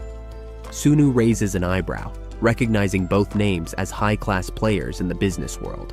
He nods approvingly. "Good choices. All that's left now is to find an office." Jamie continues, glancing around the building they're in. "This place is on sale. The price will keep falling." Sunu, already aware, explains, "That's because more than half of the tenants have withdrawn. The market's collapsing faster than expected." He recalls that Jamie recently had a meeting with the Blue House to fulfill the special orders he'd given. As a result, the real estate market opened up much earlier than before, creating what could only be described as a fire sale, a situation where distressed properties are sold at bargain prices. But in this case, Sunu thinks, the situation is even worse than a typical fire sale. Jamie, her real estate instincts kicking in, remarks, "This is my specialty. But I can't shake the thought that investing in just real estate is foolish. An opportunity like this won't come again." She turns to Sunu and asks, "Are your clients interested in real estate?" Sunu shrugs, his expression unreadable. "The only thing I care about is the rate of return. I don't care if it's from real estate or anything else. But with this kind of opportunity comes a lot of responsibility." Jamie's eyes narrow with determination. "The return will be big," she promises. "In this country, even a child could become a chairman, if they have dollars, that is." She glances at him, her meaning clear. "We can expand beyond real estate. There are other companies ripe for the taking." Sunu listens, thoughtful. He knows that if they move forward, a large stake in the country's biggest companies could fall into the hands of foreign investors. In the grand scheme of things, it might not be worth the risk. Jamie, sensing his hesitation, smiles knowingly. "This country," she says softly, "is amazing for business. I knew that before I came here, but now I like it even more." She thanks him for giving her this opportunity and assures him that she will show him something that aligns with his wishes. Sunu silently stares at her, and at that moment, she remembers that she also went over the special orders when she had the time. The first thing he wanted to buy was real estate, but most of the properties had earnings far below his expectations. She attempts to explain further, but Sunu interrupts her, stating that while it's admirable that she wants to impress him, she needs to stop. He clarifies that he will rarely be involved in Junil's investments and trusts her to meet customer expectations. However, her only responsibility is to follow the special orders, not to analyze them. Jimin begins shaking under his intense gaze and quickly apologizes for getting carried away. Sunu understands, but advises that if she wants to expand business through company investments, she should collaborate with the company's loan team. The special order he gave her was straightforward. Purchasing money is valuable, But there are things far more crucial in Korean dungeons. Sunu heads to a hill, reflecting on how long it took to buy and locate the dungeon. In his original timeline, the place had looked entirely different. It had resembled a military installation, as the government had been much more powerful at the time. The hills and their respective dungeons had been strictly under government control, and martial law, which seemed like a thing of the past, had been reinstated. Like him, those who had survived the examination room were labeled reservists and taken to government research facilities, where they believed they would simply become lab rats. However, when Sunu had first seen the entrance to the dungeon, he realized their fate had been far worse than that. Suddenly, a car approaches from behind him, and a man named Choi Chulman steps out. Sunu introduces himself as a representative from Junil Investment and hands Choi a card with a fake name. As they continue driving up the mountain, Choi asks where the construction site is. Sunu explains that the entire area from the hill's entrance is their work site. He wants the restoration work to be as close to the original as possible, starting at the entrance. After about 20 minutes of driving, the truck gets stuck, unable to climb any further. They exit the vehicle, and Sunu asks if Choi is capable of constructing buildings as well. Choi responds that he can build anything. He isn't picky. Sunu then asks if he can also construct a road and if he is truly capable of handling the entire project. The work needs to begin immediately, though Sunu acknowledges that the scale is large and winter conditions will be challenging. Choi hesitates for a moment. Demolishing an entire mountain, constructing a road, and erecting buildings would be a massive undertaking. But in the current economy, work is scarce, and he can't afford to miss this opportunity. He accepts the job. As he gets back into the car, Sunu instructs him to provide a completion timeline and cost estimate as soon as possible. While he intends to get estimates from other companies, he makes it clear that he prefers Choi for the job. Choi, curious, asks why Sunu specifically wants him.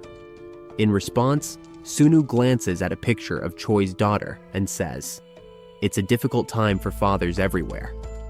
Choi, visibly moved, begins to tear up and sincerely thanks Sunu for his kindness. Want to stay ahead of the story? Get up to 16 episodes early only on Patreon. Support the channel, unlock exclusive content, and be the first to know what happens next. Click the link in the description and we'll see you way ahead. In the story.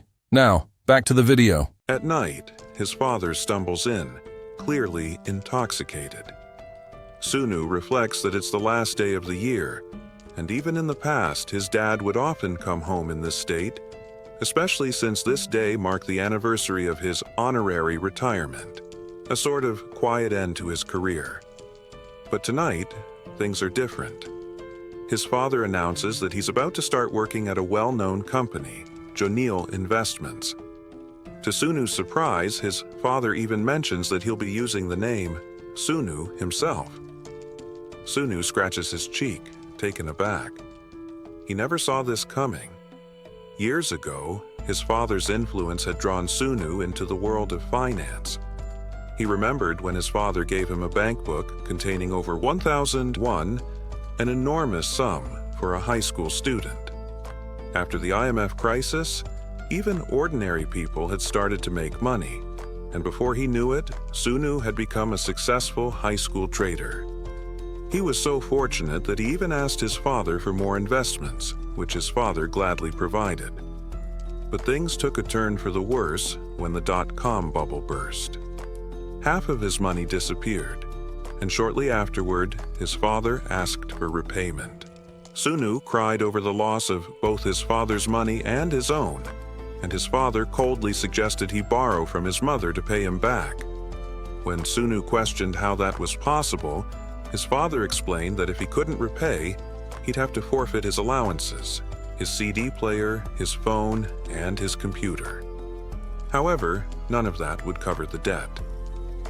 His father then advised him to be obedient and ask his mother for help. Sunu had been frustrated and confused, but he understood his father's perspective. He knew his situation wasn't as dire as his father's had been when he had lost his career. Now, his father was getting another chance, and Sunu wondered whether he'd ever be as interested in the economy as his father had been in stocks. He could only hope that his own situation would improve. Meanwhile, construction begins on the new project, and President Choi appears to have secured the deal, giving him newfound confidence. But not everyone is happy about the changes. As they drive away from the site, Sunu suggests they build a meeting hall to help comfort the villagers. Choi dismisses the idea, saying he had already spoken with the village head. Sunu insists, mentioning that the villagers have lived off the land for years, picking mushrooms and keeping bees. Choi responds that they were doing so without permission in the first place. Sunu insists they should limit access to the mountain by installing wire mesh around its base. Choi is surprised by this, but Sunu explains that this move is necessary to prevent outsiders from entering. But in his head, he was thinking about dungeons. He also notes that because the company is foreign, certain aspects of the project can't be adjusted. He urges Choi to manage the villagers' reactions. Though reluctant, Choi agrees. Elsewhere, at Jonil Investments, Accounting Director Jo Duan and Judicial Affairs Director Park Chun-sik share drinks while discussing the company's future. Duan stresses that they shouldn't waste time and should approach their goals directly. Park laughs, and Duan notes that they are now in this together. They both toast to Jonil Investments' success. Duan brings up Kim Chaman, the chief, saying it would be foolish to discard him. Park mentions that the late director, Cheek, had blocked the efforts of a certain yellow-haired individual, but Duan thinks they can still work things out. However, Park points out that dragging Cheeman into their plans might be risky, with low rewards. Duan believes they just need to be patient, as waiting a bit longer will allow them to align with what Western investors are looking for. Duan glances at the key to the company car and muses that if all goes well, this could lead to something much bigger. Park asks if such a thing has happened before, and Dowan scoffs, knowing they are corrupt at the core, and there's little they can do about it. He's confident that as long as they keep the VIP's content, everything will work out. He plans to divide the profits with the chief and ensure the Westerners get their share. They both cheer, hopeful for the upcoming year. January 1998 arrives, and the financial landscape shifts dramatically. Many companies go bankrupt, and restructuring announcements lead to widespread unemployment. Sunu observes that while things haven't changed drastically, the finer details have. The DP Crump and German Bank were supposed to enter earlier, but they held off until the second quarter of the year. Sunu suspects this was because they had lost so much in previous bets. Now they're eager to take advantage of the situation, knowing that the entire country is in a financial freefall. He predicts they'll extract as much as possible before things stabilize. However, things don't go as expected. It seems that Diwan, the chairman, has been arrested. The top three conglomerates in South Korea are Daeon, Do, and Ilung. Do ranks second in the financial world, outshining Ilung, and is also highly recognized internationally. In comparison, Daeon holds the top spot with an extensive network of over 400 companies globally, employing 100,000 people in Korea and twice that number abroad. Jamie asks Sunu if he is familiar with Do Group, and he affirms it. She mentions that an arrest warrant will soon be issued for the chairman, which catches him off guard. Sunu inquires about the reason behind this move, especially since the collapse of DO didn't happen immediately after the IMF crisis, but 2 years later. He wonders why they would target a company like DO, which was functioning normally. Jamie explains that the two directors hired after the CEO's appointment, Cho Do-won and Park Chun-sik, are now influential political figures. They were placed in these roles to serve DU's interests, and their political success helped facilitate putting the DU group on the list. She adds that it took her time to understand how things work in this country, but now has a clearer perspective. Sunu remarks that corruption exists everywhere, with North America legalizing lobbying and making it more transparent. While this makes things seem similar, he acknowledges that the term conglomerate has a unique significance here. He apologizes for interrupting and assures Jamie that her clients will be pleased to see Do on the list. Jamie continues, stating that the two directors plan to make Do a scapegoat for the IMF crisis, as no one had taken responsibility for the global criticism against Du. Sunu doubts that the authorities will easily approve this, but Jamie notes that this is precisely why she's involved.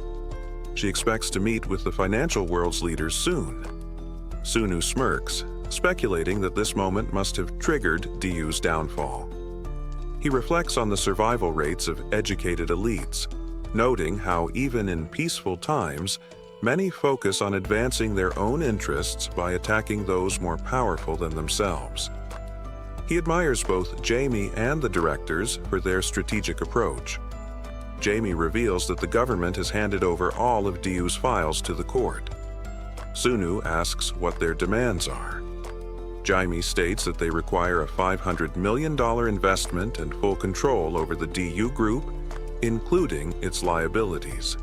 However, with more effort, they could just take out the primary subsidiary. Sunu believes Jamie still has a lot to learn about Korea's political and financial systems, and adds that once the financial crisis is under control, the authorities will likely conduct thorough tax investigations. He notes that the two Korean directors aren't interested in assets or sales. Their main goal is to keep Du in the top 3 conglomerates, not just as a company, but within the entire infrastructure. Sunu then asks if Jamie is truly ready to take over Du, and if she plans to hire international management specialists afterward. Surprised, Jamie admits that was likely her plan. Sunu suggests she start by investigating the new chairman and the board members, focusing particularly on the chairman's closest aides, excluding family members. Jamie notes that this aligns with what the directors advised her. She asks if this means he's giving the green light for the takeover. Sunu cautions her not to rush and assures her that they, as clients, don't need to worry about additional investments or business directions. She should focus on being aggressive in her approach. He asks if she fully understands the weight of this responsibility. He gazes at her with an intense, piercing look, reminding her that whether it's land, assets, or even the company itself, she cannot allow any of it to be taken.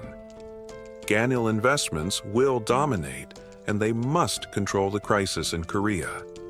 Jonathan steps off the plane, immediately surrounded by a swarm of reporters. The blinding lights and constant flashes exhaust him. They fire off a barrage of questions until one reporter asks where he should invest to grow wealthy as well. The others criticize the question, but Jonathan enjoys it, replying that if he were to invest in just one thing, it would be fear. Son, HHO, holding a paper with this quote, mocks him for it. Jonathan sharply tells him to stop being childish. Son remarks on Jonathan's grand reception, to which Jonathan admits he barely escaped the chaos but didn't expect to be treated like a state guest.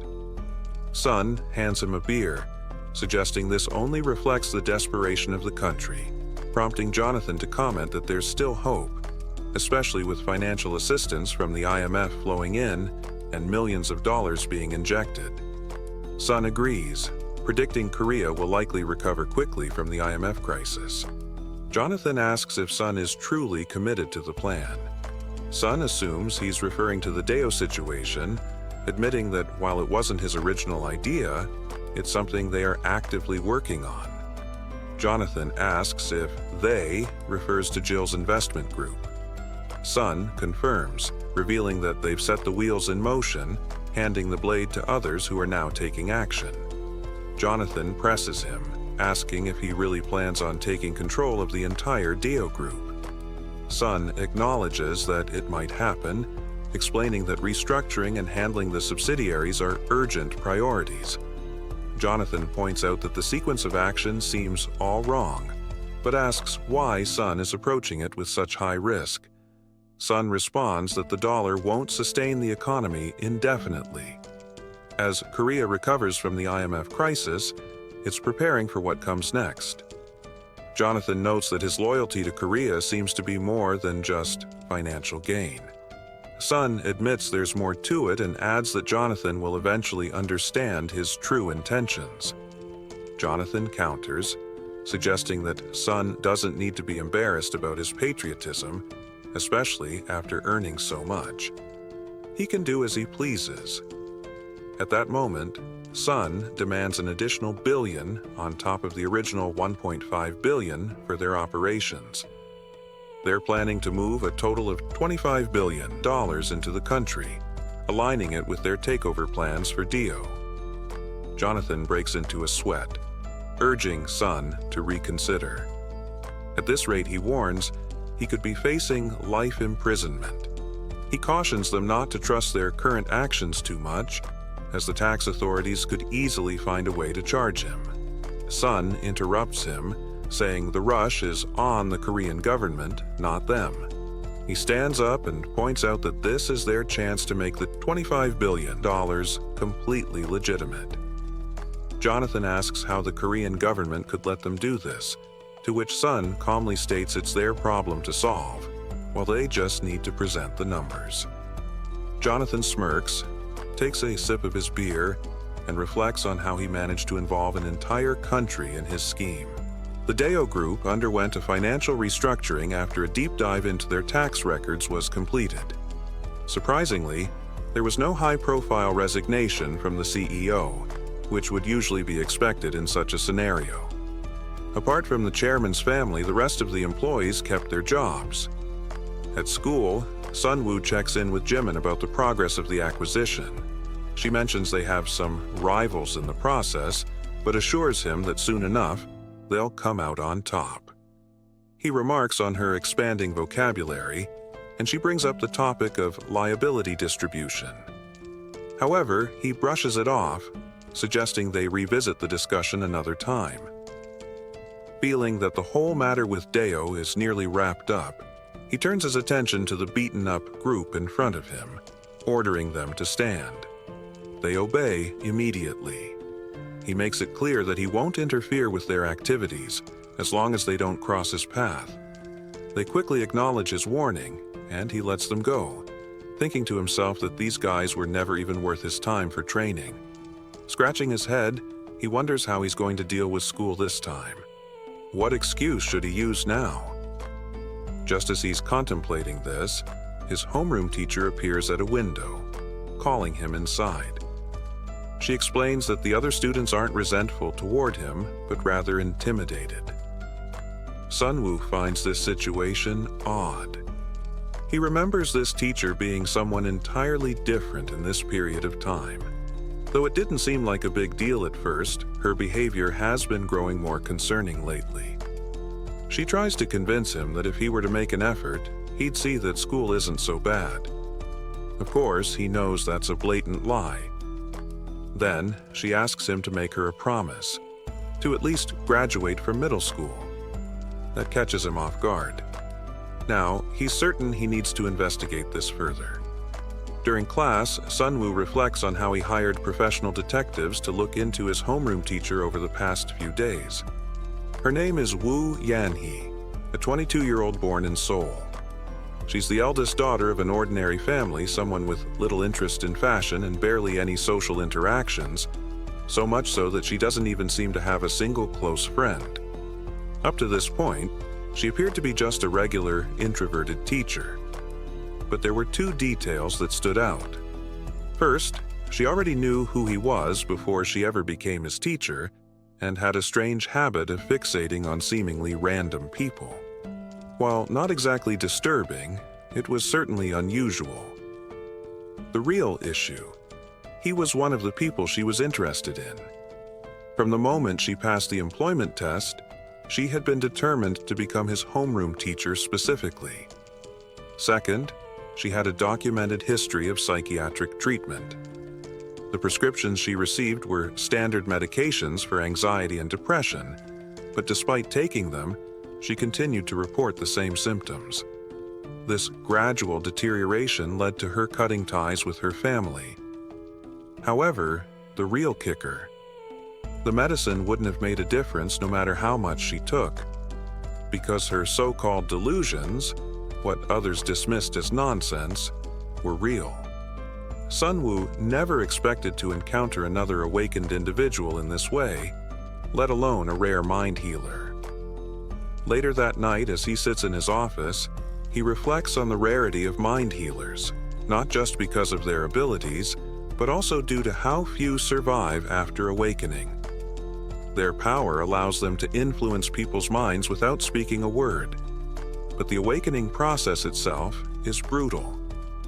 Most don't make it through the ordeal, overwhelmed by the mental strain of the awakened around them. Those who do survive often find themselves mentally shattered. For Wu Yanhee, the experience was even more difficult because she awakened at such a young age. Sunwoo is certain of one thing: there's a dark reason why her name never made it into the records of this timeline.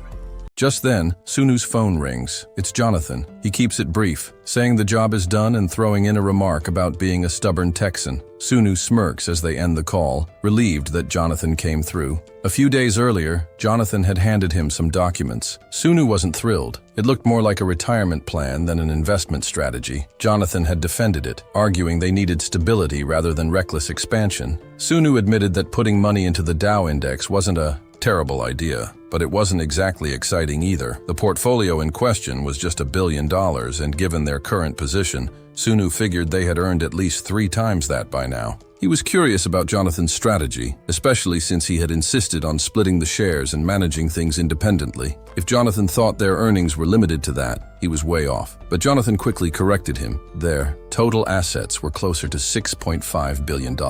Even if they stopped making money today and just spent freely, their fortune would keep growing. Sunwoo considered saying something but held back. No need to bring that particular person into the conversation. Jonathan, however, had his own thoughts. He speculated that Sunwoo's real ambition was to challenge the so-called God of Finance, a figure with an estimated net worth in the quadrillions. This man wasn't just a financial legend. He had literally founded a nation and shaped the course of global conflicts. But Sunwoo wasn't chasing statistics. If that were his goal, he wouldn't have gone to such extreme lengths. He told Jonathan he had no grand plan. He was simply hungry for more. He chuckled, thinking that hungry for more had a nice ring to it. Maybe he'd save that line for a future client. Jonathan, puzzled, asked what client he was referring to. Sunwoo shifted the conversation, asking if there weren't smaller investment firms merging right now. Jonathan sat in silence, prompting Sunwoo to snap at him, warning that he should turn down interviews and public appearances. If he let himself get too distracted, it could cost them.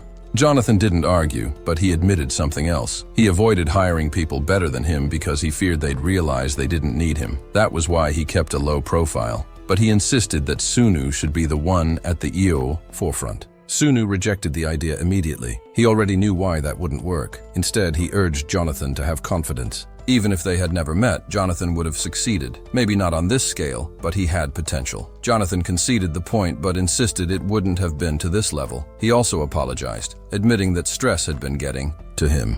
Sunwoo rolled his eyes, telling him that this was exactly why he had been pushing him to exercise. His waistline wasn't looking great, and a strong body meant a strong mind. It was time for him to stop holding himself back and start proving what he was capable of. Once their company expanded, Jonathan would finally understand the power he had within him. Jonathan still seemed doubtful, but Sunwoo pressed on, asking if he realized that Bluestone's key players were currently in Korea. At the mention of Bluestone, Jonathan's expression shifted. That firm was the largest private placement investment company in the world. He hesitated, then asked if Sunwoo planned to take them down. Sunwoo dismissed the idea outright. If Bluestone had taken a hit during the Asian financial crisis, they might have struggled, but they had survived. Now, however, there was a gap, an opportunity. Bluestone Capital Partners had launched their BCP3 fund, and Sunwoo knew all about it. Jonathan shook his head in disbelief. "You must have a crystal ball," he muttered. He confirmed that Bluestone was pouring everything into expanding their product. Sunwoo smirked.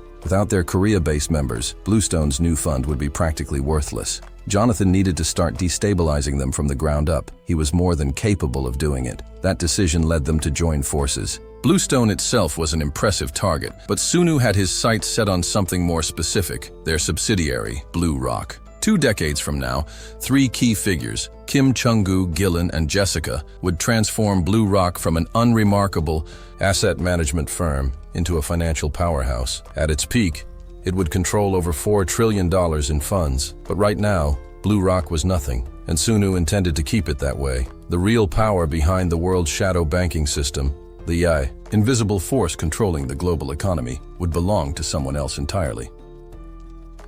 As he sits on the plane, he reflects on how his parents believe he's off to Bible school. In reality, that's just a cover. His true purpose is heading to America to handle some pressing matters. His first objective is to recruit Gillen and Jessica before they commit to Blue Rock. The second is to locate Kim Chung-gu, a brilliant analyst whose talents are being stifled within a private investigative firm called Zopi. Upon arrival, he meets with John Clark, the lead investigator at Zopi. They shake hands, and Sunu introduces himself using a fake name, Eden. As they settle into their seats, John acknowledges the rumor that Sunu is managing a trust fund and is seeking its rightful recipient.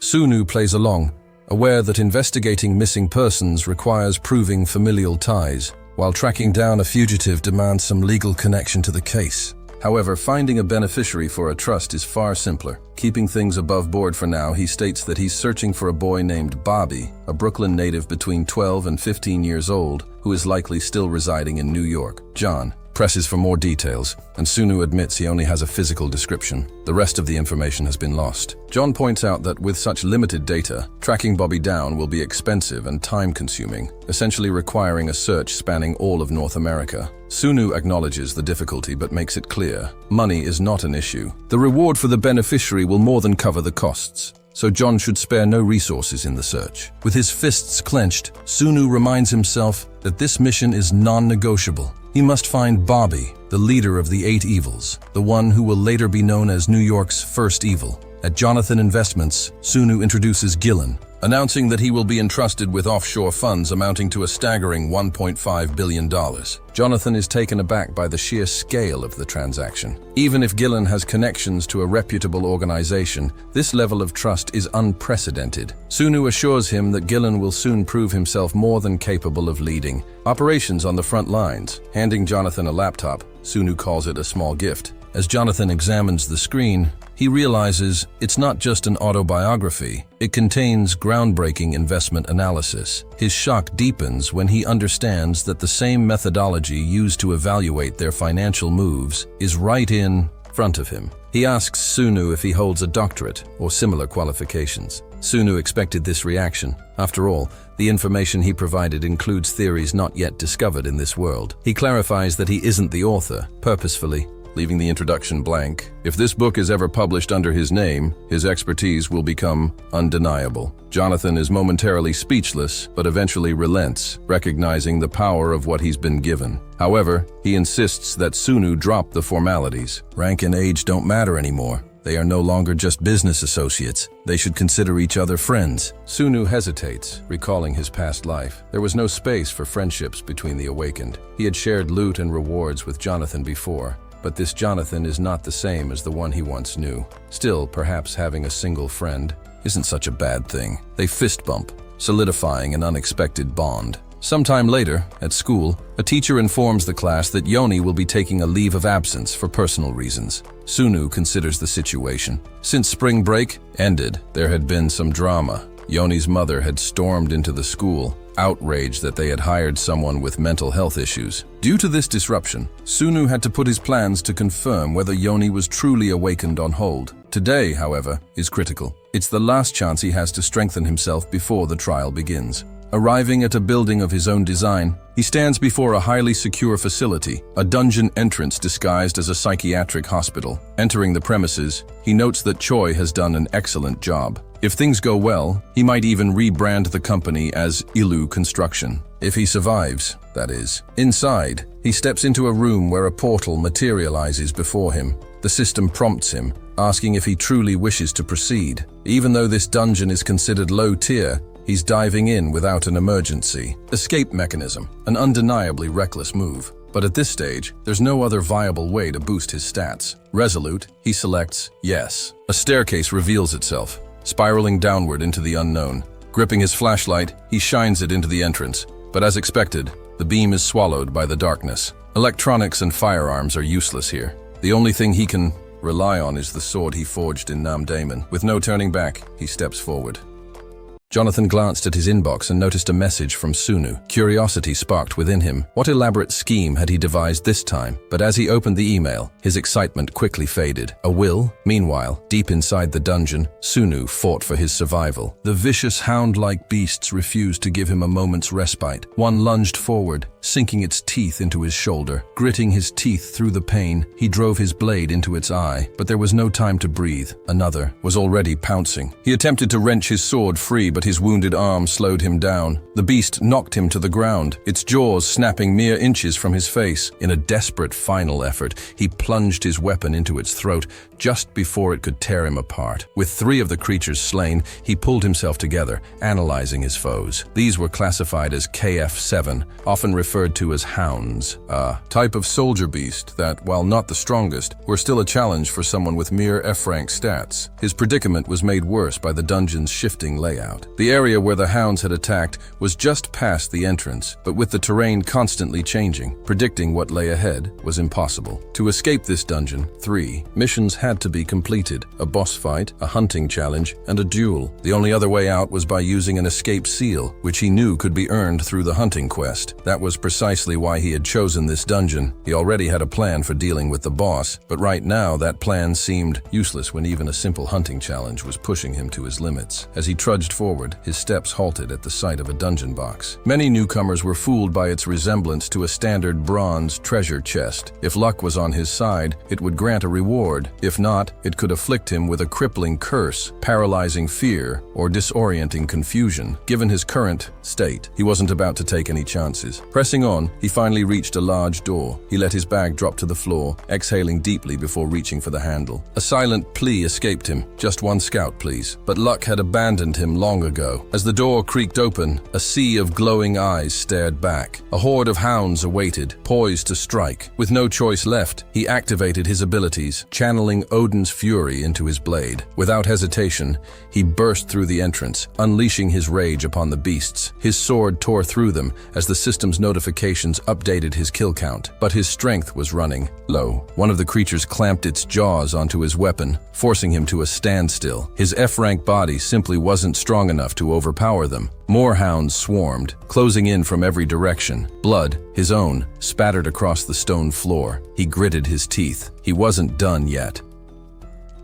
Sunu lies sprawled on the ground, surrounded by the lifeless bodies of the hounds he had slain. He's completely unconscious until he suddenly jolts awake, gasping for air and hacking uncontrollably. As he struggles to rise, his whole body trembles. His first instinct is to check his list of attributes. It dawns on him that he had activated Man of Adversity and then slept for nearly an entire day, 23 hours to be exact. The realization hits him hard. He never expected to rely on that skill so soon, not in the very first room of the dungeon, but at least it worked. Without it, his injuries would have been severe. He might have even lost a hand. Next, he pulls up his quest log. Only 4 hounds remain, and his total points sit at 204. He does some quick calculations. Each soldier must have been worth 2 points, and a bronze loot box costs 300. The tutorial rewards are surprisingly generous. If he takes out just 4 more enemies, he can finally escape. Before he can dwell on it any further, movement at the doorway catches his eye.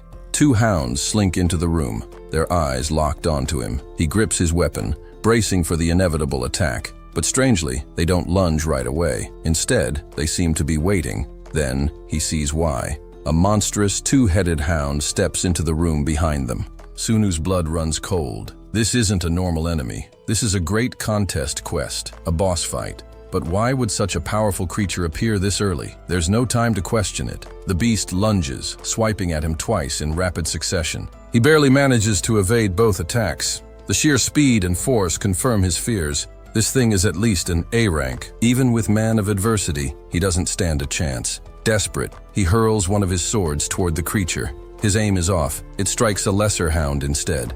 The boss charges after him, relentless. With no other options, he makes a split-second decision. He dashes for the dungeon box.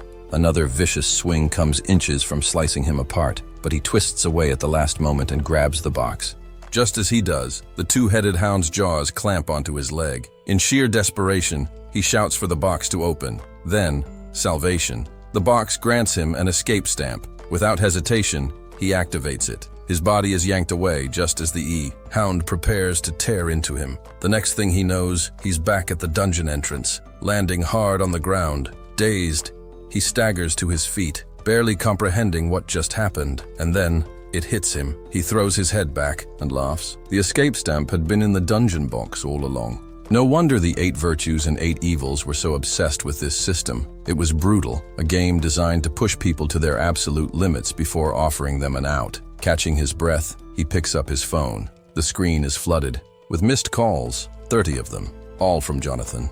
No doubt his friend is panicking. Sunu sighs. He'll call him back later. Right now, there's someone else he needs to talk to. He dials Yoni, his teacher. When she answers, she sounds utterly shocked. You're alive?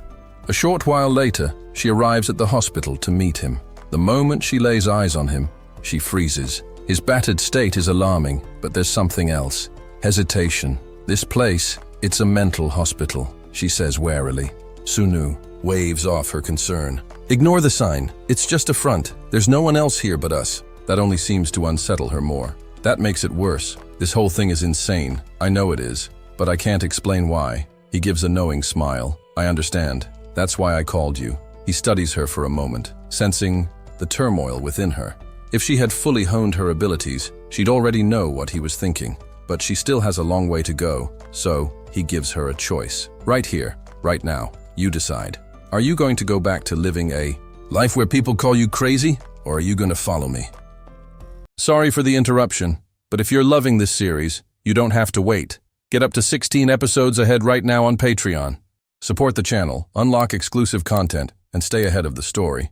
Links in the description. Now back to the video. Once inside, he introduces her to a monstrous hound, leaving her visibly shaken. He quickly reassures her that it's merely a fragment of his memories, nothing real. Yan's abilities are still developing, but he's managed to share glimpses of his past with her. She trembles, and he wonders if this is too much for her to handle. Yan hesitantly asks if they were truly chosen to battle these creatures, and if the world is really at risk of an attack. Sunu confirms her fears, explaining that he has been preparing for this moment. Beneath the stairwell, an entire swarm of the same beasts awaits. He hands her a folder, revealing a contract. If she agrees to join him in raiding dungeons, she will be compensated generously. However, if she refuses, she should live as if none of this ever happened, at least until the inevitable day arrives. He walks her to the door, telling her she has until tomorrow to decide. This isn't just any choice. It's a life or death commitment. Yan has been seeing strange visions since middle school, the first being a mysterious blue window only visible to her.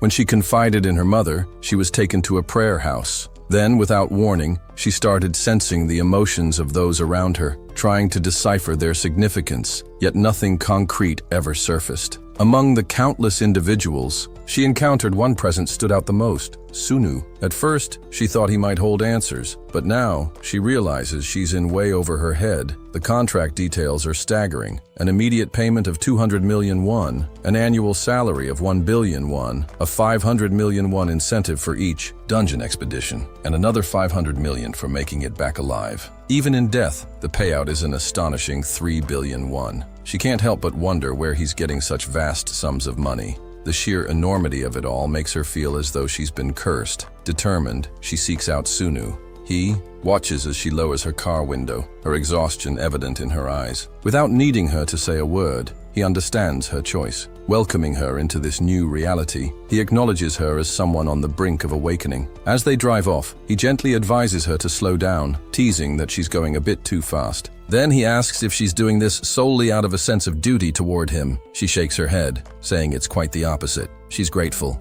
Before he revealed the truth, she could only think about how meaningless her life felt. Rejecting the money makes no sense, and besides, this proves she isn't insane, right? Sunu, however, notices her trembling hands and points out that she's only pretending to be fearless. She questions whether he truly possesses such wealth. to which he replies that she'll see for herself soon enough. After a moment of silence, she eyes him suspiciously, demanding to know why he's been speaking so informally with her. Is he older than he looks? Sunu exhales and vaguely admits that age will soon be irrelevant in the world they're about to step into. She will understand soon enough. They arrive at their destination, where a man named Jonathan immediately reacts with shock at the sight of Sunu. He asks if he wasn't being followed, given his fame.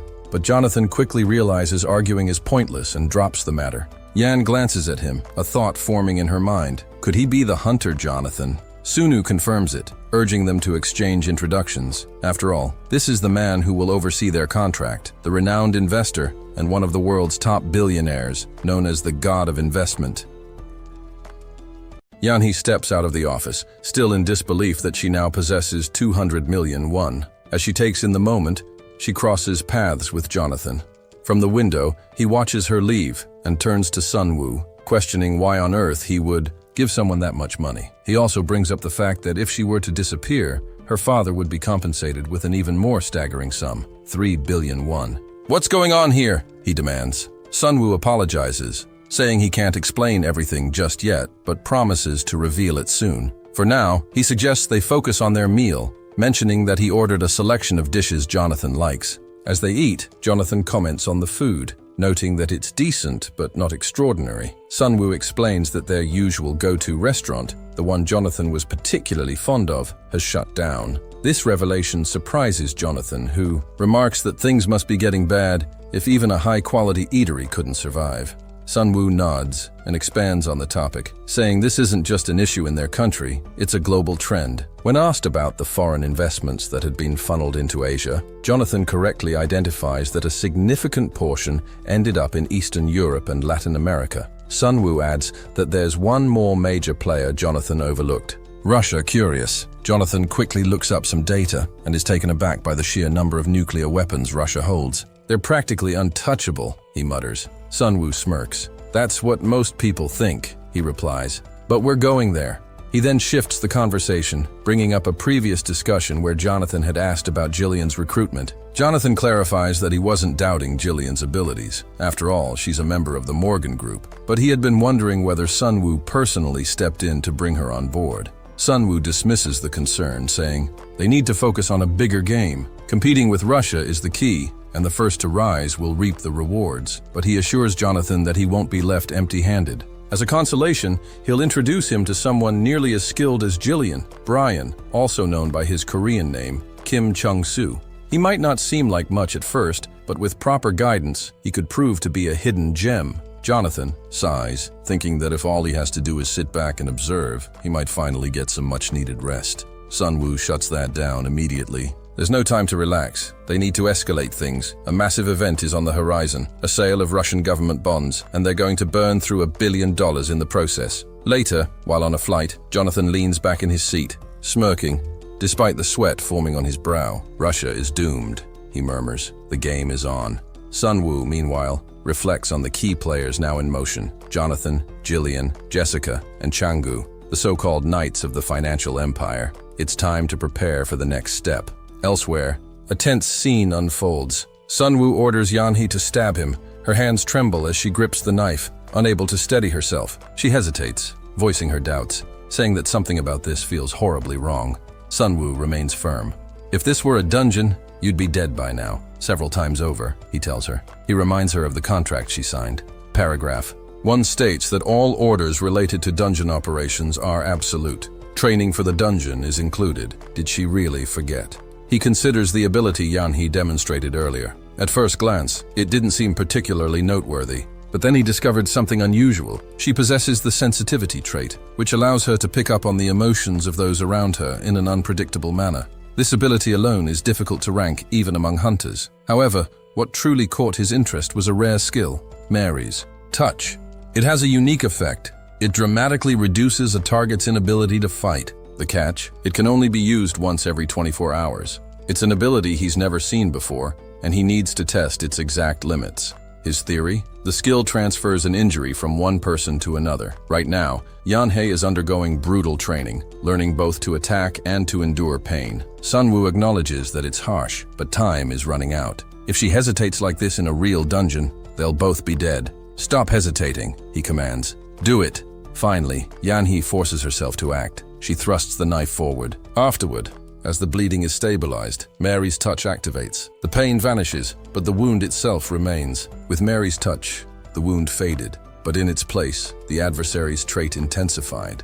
However, Yan bore the brunt of it, her body racked with pain. Watching her struggle, Sunu couldn't help but wonder, how could someone so small endure something so close to death? Could she truly wield Mary's touch inside the dungeon without hesitation?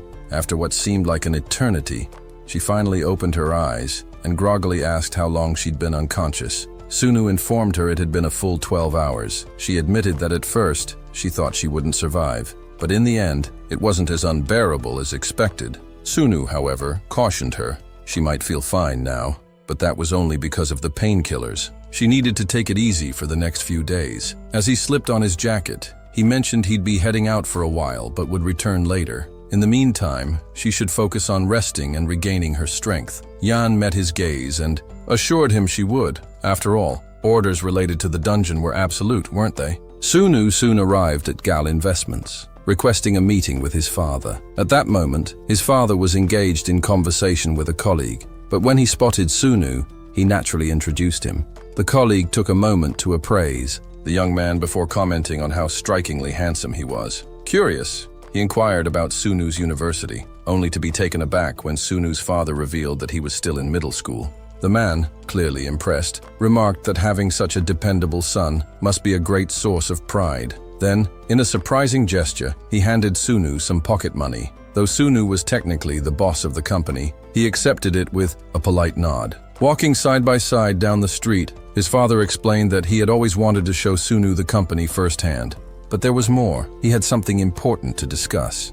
He had been promoted not once, but twice, and had kept it a secret, planning to surprise Sunu's mother that very evening. Not only that, but starting tomorrow, he would officially be working at the foreign exchange bank. The news caught Sunu off guard. His father admitted he had pushed hard for this opportunity, but wasn't sure if he had made the right decision. He patted Sunu's shoulder and mused about their country's financial state, hinting at the importance of understanding economics. He added that he would be proud if Sunu took an interest in it as well. Then, the moment Sunu had been waiting for arrived. His father handed him a bank account, his talisman, finally back in his possession. He advised Sunu to carefully consider which stocks to invest in and to consult him beforehand. Sunu knew that this account was what had propelled him into the world of finance. It was what had enabled him to navigate the treacherous waters of Wall Street. And now, as the gears of fate began to turn, he realized this was the start of a new ripple effect. With this, the final preparations for the dungeon were complete. At the psychiatric facility, Yan practices with a crossbow, demonstrating impressive skill. Sunu observes her accuracy, but doubts whether she can actually pierce flesh. Regardless, close combat isn't an option for her. He reminds her that they'll be entering the dungeon the next day. When she asks if there's anything left to prepare, he dryly suggests she write a farewell letter. Her chances of making it out alive are slim. Inside the dungeon, Sunu immediately begins cutting through monstrous hounds while Yan watches paralyzed. The reality of the dungeon is far harsher than she imagined. Everything here exists solely to kill. The line between human and monster feels thinner than ever. Sunu, injured in battle, yells for her to heal him, and she manages to restore a portion of his wounds. Freed from the pile of bodies that had trapped him, he commends her for not breaking down too quickly. As a reward for completing the hunting quest, the system grants them an escape seal. Sunu claims it without hesitation, and, to his surprise, Yan doesn't protest, despite knowing it's one of the few ways to leave this nightmare. As they continue, Sunu acknowledges the advantage of having a healer. Alone, he'd be forced to endure every wound. He never expected to partner with someone from the spiritual world. Those with such abilities were typically ruthless. The ability to strike unpredictably in any form is terrifying.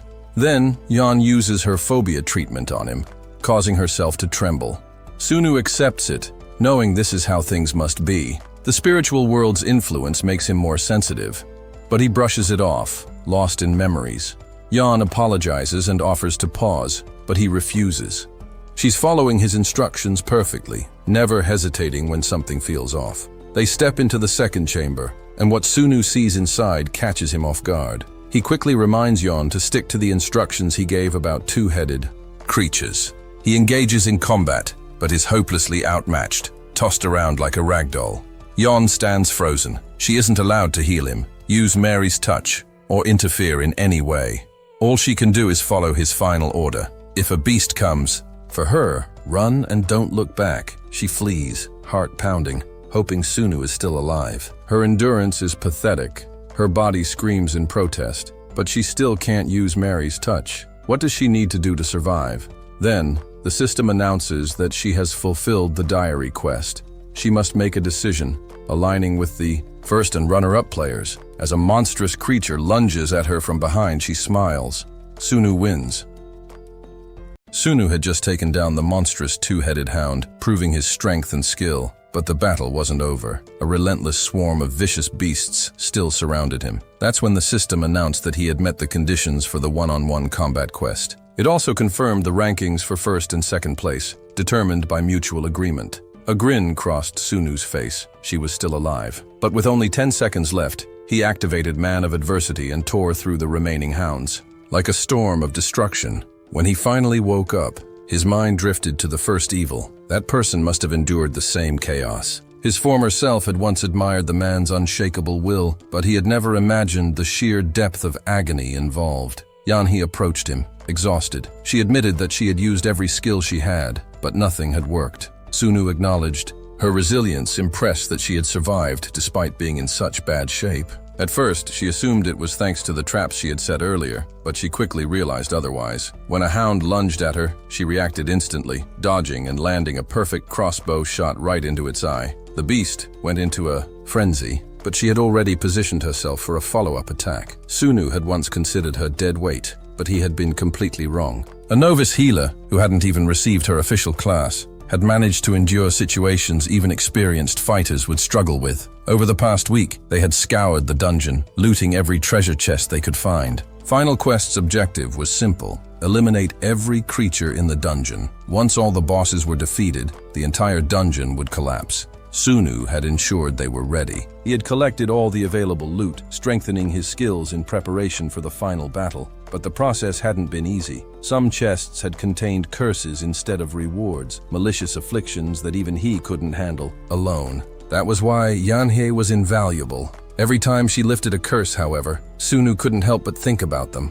The two figures he considered truly evil. Curses didn't simply vanish, they had to be transferred. The idea that something could invade one's mind at will was deeply unsettling. At last, they reached the dungeon's final chamber. The boss awaited inside. Sunu recalled that it had taken at least 5 E-class hunters to clear this dungeon before, and even then, barely. Yet here they were, an F-rank fighter, and someone who wasn't even classified. If their plan worked, this wouldn't take long. They had made it this far, so dying here was not an option. Yanhee gave a determined nod, signaling that she was ready. They both dropped their bags and stepped forward. The massive door creaked open, revealing a towering albino hound, seated on a throne, surrounded by countless lesser beasts. Sunu immediately noticed something. There were no two-headed hounds among them. When he first arrived, some had mocked the presence of those creatures in this very room, but they had failed to understand the truth. As the number of hounds they had slain grew, the Anubis had absorbed their strength. By the time they realized their mistake, it was too late.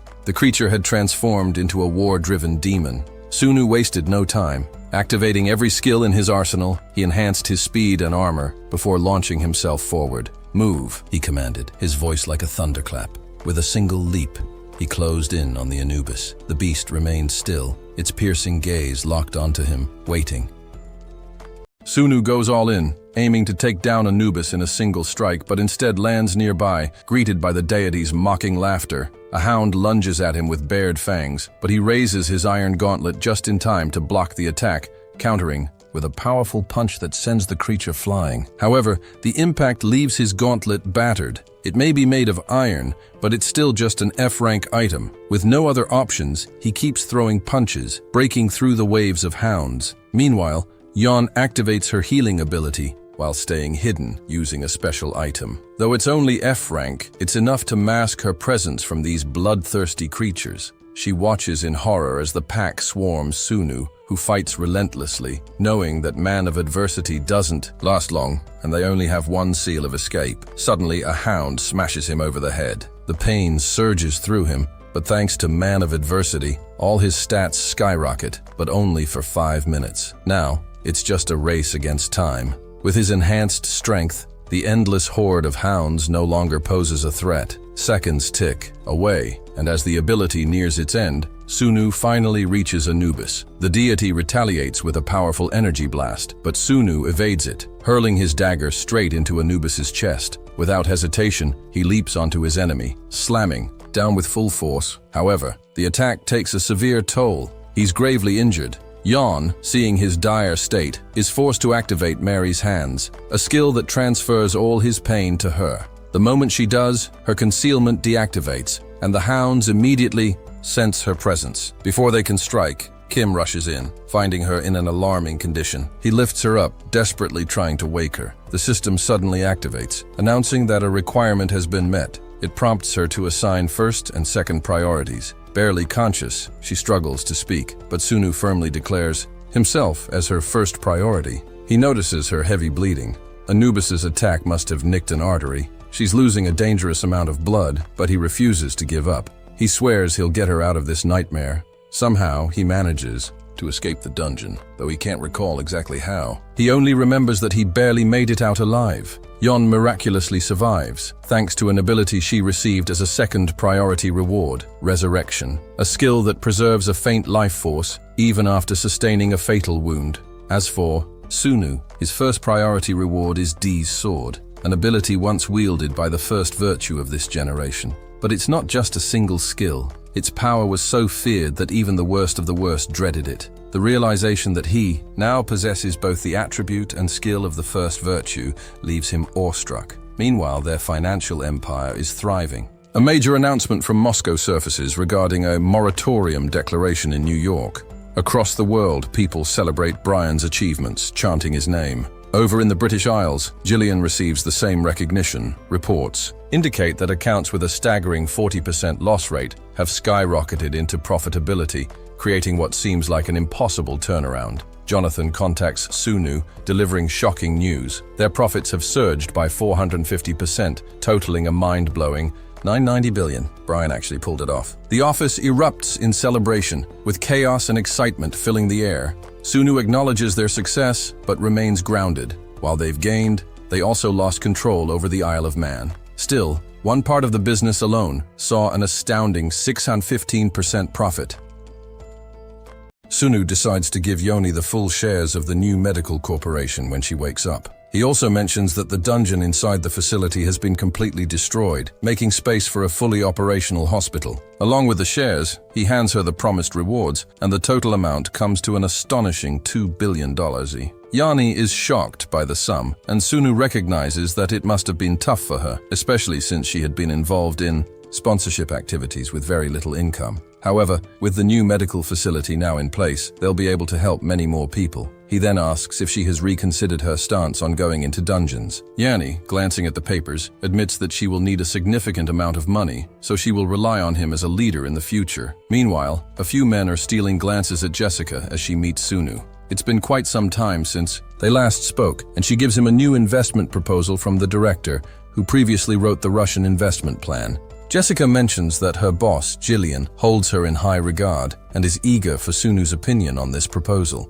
Sunu acknowledges that there's no rush, but suggests they try his approach of selling the major IT stocks in the Nasdaq market in New York. Jessica is understandably concerned, but ultimately agrees, noting that the investment worth $30 billion is a big, unconventional deal that doesn't come with the usual risks and responsibilities. Sunu, however, has been keeping a close eye on Gillian's performance and senses that something significant is brewing. Meanwhile, Jonathan, who has been observing Li Cheng's performance as well, is carrying on his own business. He engages in a conversation with a man who presents a new search technology. Jonathan, having already heard about it, remarks that it's $1 million idea. The man is surprised that Jonathan would suggest selling the technology for such a low price, as it's worth much more. Though there have been no buyers yet, the creators have managed the company efficiently, and now is the best time to secure shares before the IPO. However, if the technology is sold now, the creators would have to return to their PhD programs. Jonathan initially offers $1 million for the technology,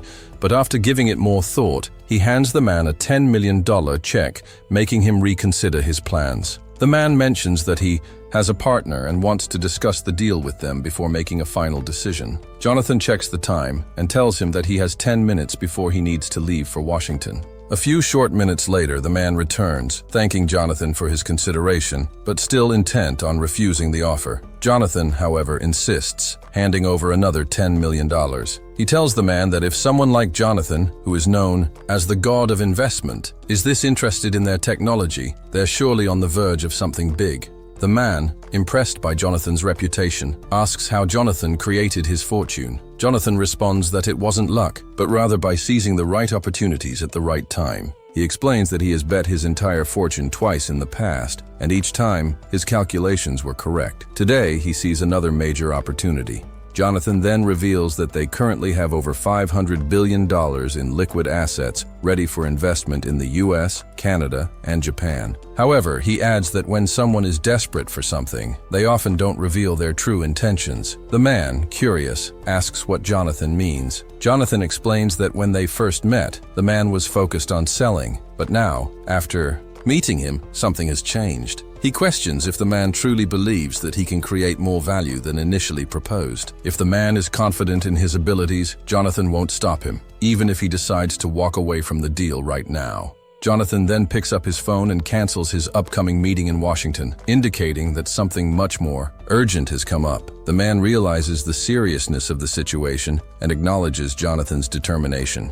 Jonathan assures him that the $10 million check isn't the final offer, but the beginning of a much larger deal. The man, feeling nervous and unsure, picks up the checks, gripping them tightly, and states that he will treat the situation with the utmost seriousness. However, he demands 50% of the shares and insists that the management rights for those 50% be guaranteed. Jonathan pauses, looks at him, and then smiles. He apologizes for any misunderstandings or perceived threats from earlier, and the two shake hands. Jonathan says that fate will follow his name and expresses hope that their new search engine, Google, will live up to its name.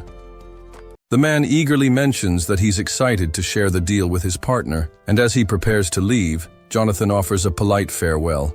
However, once the man walks away, Jonathan's mood shifts dramatically. Sunu steps out from a nearby room, congratulating Jonathan on his successful negotiation. Jonathan, visibly frustrated, can't believe the man nearly passed up a whopping $20 million. Sunu, sensing Jonathan's irritation, explains that while the amount may seem excessive for a fledgling company, the shares are actually underpriced. The company, he assures Jonathan, will experience massive growth in the coming years. At that moment, Jonathan receives a call. It's from John Clark, a former mercenary turned private investigator, now working the streets of Wall Street. John had grown tired of risking his life in the field and switched careers for the more lucrative but less dangerous world of corporate investigation. He finds his new line of work somewhat dull, though, until recently, when they received a case that couldn't be solved by conventional methods. John had proposed a solution that pushed legal boundaries, and to his surprise, his client had smiled approvingly, granting him access to connections with influential figures. While in a van, John and his team prepare for the operation. Sunu is lost in thought, considering the target they're about to confront. The individual had been arrested once before, suspected of first-degree murder, but was released due to insufficient evidence. Sunu suspects it's him and tells his team to remain on alert around the building. If the target attempts to flee, they are to shoot on sight. As they move into position, Sunu reflects on how insane it is for a 13-year-old to be involved in something as serious as this, indicating that the child was likely a dangerous sociopath long before now. Sunu, Jonathan, and their new recruit, T-Boy, decide to confront the target as a team of 3. Sunu warns them not to underestimate the boy's abilities due to his age, emphasizing that doing so would likely lead to disaster. The payout for the job is a staggering $1 billion, so the reasons behind the hunt are irrelevant. However, they still find the situation unsettling. The operation begins, and the team takes their positions. As they approach the door, Sunu hears running water from the bathroom, signaling the target hasn't noticed them yet. But just as the door opens, the boy springs into action, knocking out both T-Boy and Jonathan with impressive skill. Sunu seizes the opportunity and opens fire, but the boy deftly dodges every bullet. Sunu urges the others to regain their senses, commanding them to keep shooting. The boy, however, seems to have a magical barrier protecting him, blocking all the attacks. Sunu recognizes the barrier as a damage-absorbing seal, suggesting the boy is at least SE grade by now. The others continue their barrage, but the bullets remain ineffective. Sunu decides to take matters into his own hands. He charges forward with D's sword, his strike landing cleanly and sending the boy crashing into the wall. Undeterred, Sunu rushes in again, unleashing Odin's fury and attempting to bind the boy with a shackle metal. But the boy counters, blocking the attack and leaving Sunu open to a retaliatory strike. Sunu dodges just in time, landing a brutal punch that knocks the boy to the ground. As Sunu continues to pummel the boy, he realizes that his punches are landing with full force. He relentlessly keeps attacking while Jonathan and T-Boy observe. From the sidelines, both stunned by the intensity of the fight.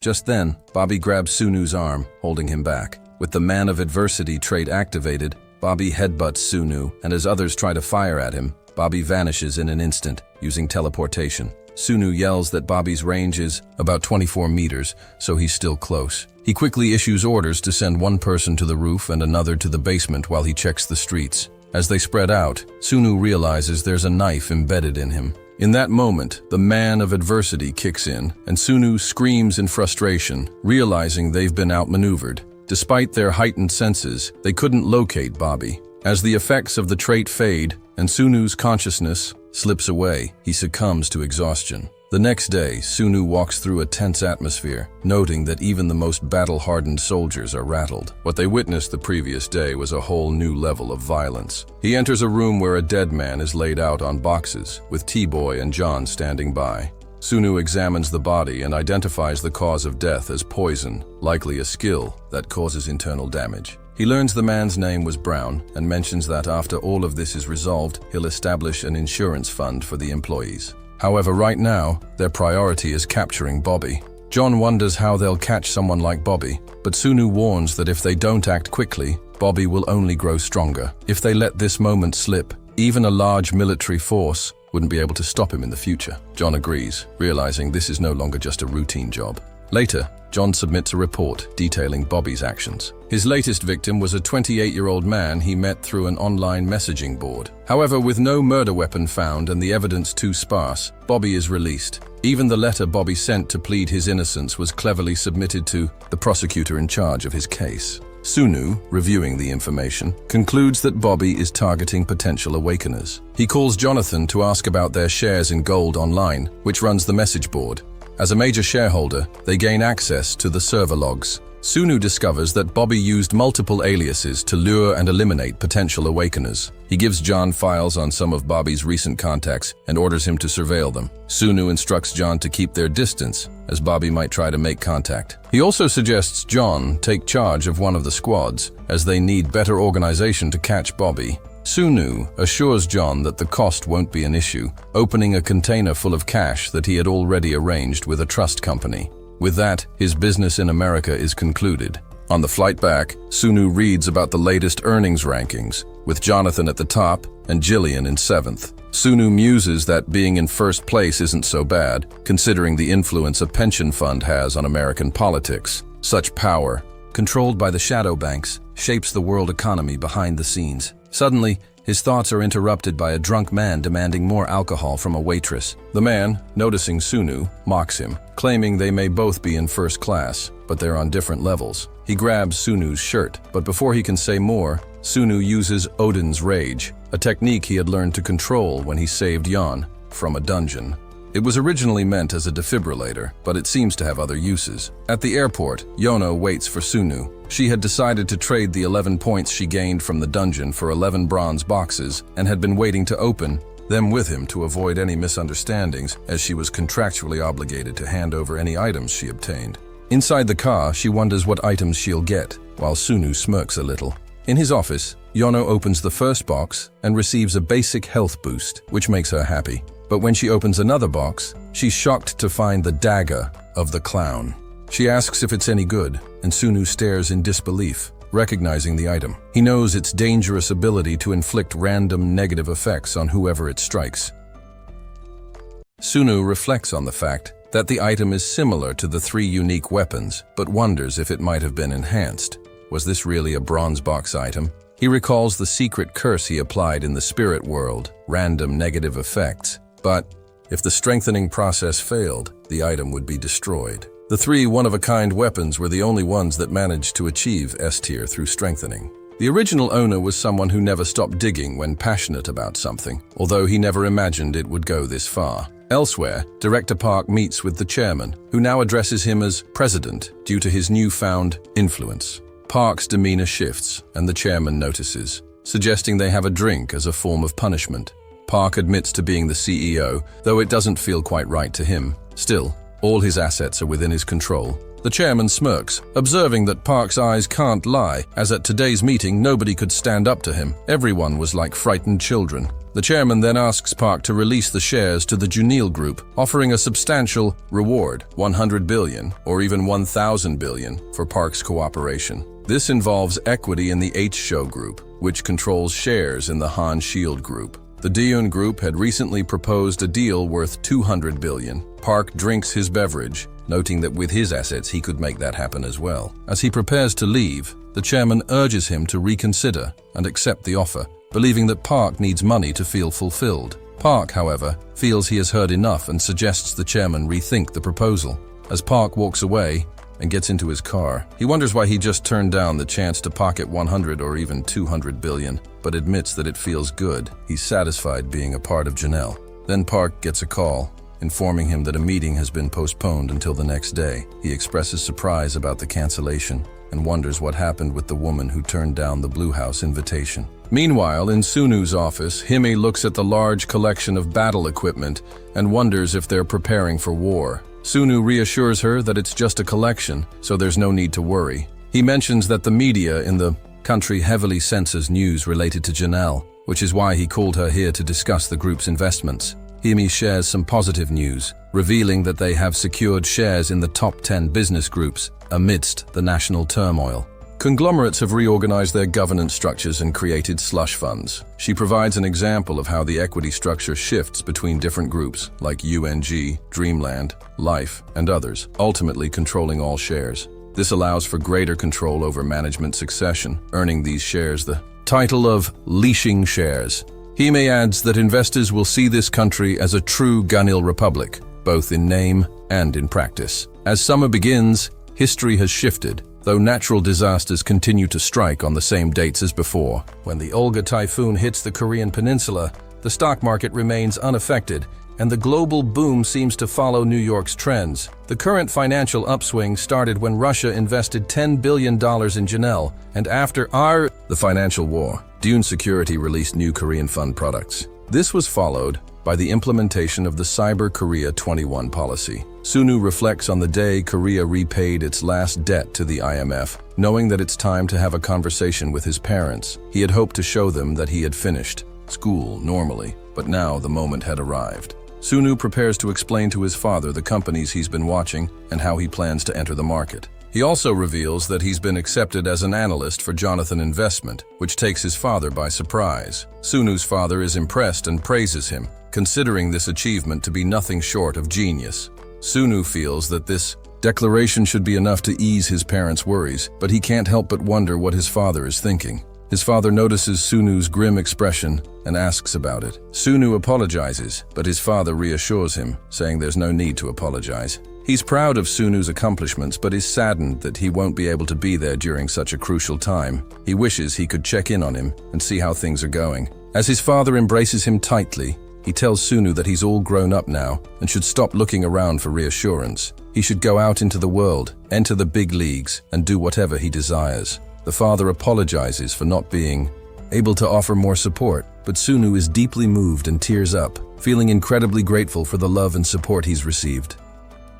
Sunu has a conversation with his mother, where he reflects on his past and mentions that Taekwondo was his only hobby at the time. His mother recalls how eager they were to represent the country, but also notices how forced his smile looked in an old photo. She assumed his time in Taekwondo was for this reason, though he didn't last more than 3 months in the sport. He apologizes for that, but his mother smiles, assuring him that she's just happy he's found something he's passionate about. Sunu promises to work hard, so she never has to worry about him. His parents, he realizes, seemed more prepared for his choices than he originally thought. Back at the office, Sunu spots Yoni, who looks unusually cheerful. He briefly suspects she might be using some of her skills to boost her mood, but she quickly reassures him that she hasn't. Her words make him feel at ease, and he asks her about their research progress. She informs him that finding the explorer wasn't difficult, and they soon begin their journey up a mountain. After some time, they reach a dungeon portal. Yoni removes her hood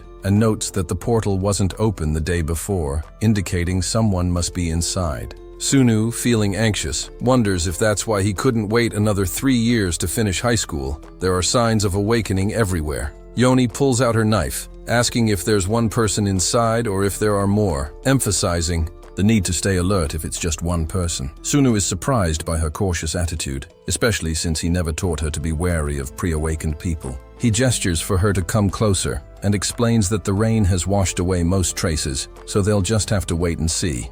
As they wait, Sunu wonders if hypothermia will set in soon, but he notes that it was a good idea for her to remove her hood, as it lets her hear better. Suddenly, her eyes widen as the dungeon door starts to fade from view. Sunu moves forward and urges her to stay back, receiving a message from the system confirming that the dungeon has sealed again, likely indicating that whoever was inside is now dead.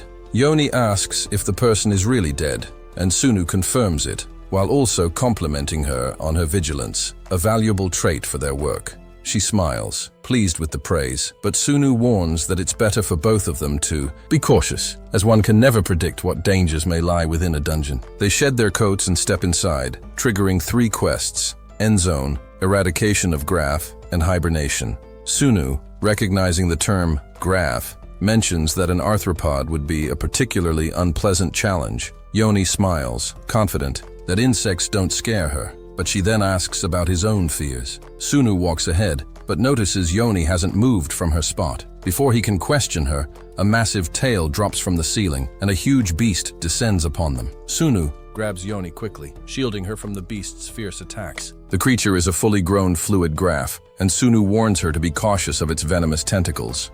Yoni, surprised by the creature's size and grotesque appearance, questions how something so ugly can be called fluid. Sunu urges her to stay composed. They've been through worse and will face even more. She asks what he means, and Sunu explains that some monsters resemble humans, making them even more dangerous. While engaged in battle, Sunu thinks through every tactic to defeat the creature, considering cutting off its tentacles or antennas. He executes these strategies flawlessly, and the system acknowledges his success, marking one of the 30 kills needed for his quest. He's surprised at how easily he took down this enemy, as it was supposed to be much stronger than Anubis. As they observe the creature's remains, Sunu comments that while they may appear to be simple insects, they have brains, and underestimating one could be deadly. He warns her to be cautious of its venomous glands, as a bite or sting would inflict unimaginable pain. Yan asks if skills are the only way to cure the venom, and Sunu confirms, adding that if someone were to overdose on the venom, they would wish for death. Fortunately, it naturally fades from the body in a few days. Sunu kicks the creature's body, noting that its stiffness from death is almost gone. Yan asks why he's doing that, and Sunu explains that the situation has been less than fruitful until now, but they've now found something useful. He tears open the beast's shell and digs his hand into its warm, still fresh flesh. Yan watches in shock as he pulls out a glowing blue gem. Sunu explains that it's a magic stone, which may seem trivial now, but will be worth far more than gold in the future. Suddenly, Gaia's will activates, and countless enemies start to observe, responding to the calling. Sunu uses a seismic wave to knock them back, then capitalizes on the momentum to strike down a few with D's sword. As the extermination prompt appears, he kills several of the creatures, which now lack antennas, with his knife. Though Sunu's fought many of these creatures before, it's only been the high-frequency attacks that have hurt him. As he draws closer to his EGR, his old combat instincts begin to resurface. He feels far stronger than the system can calculate, recalling the intense combat experiences of an A-rank hunter, and notes that they should end this quickly before more enemies arrive. But just as he anticipates a quiet moment, over 100 of the creatures swarm them. 5 days later, Sunu regains consciousness and reflects on the poison's effects. His memory is fuzzy, but he recalls Yan activating her bravery skill on him. This must explain his struggle to remember the fight, which he didn't expect to turn into a desperate battle with such a massive swarm.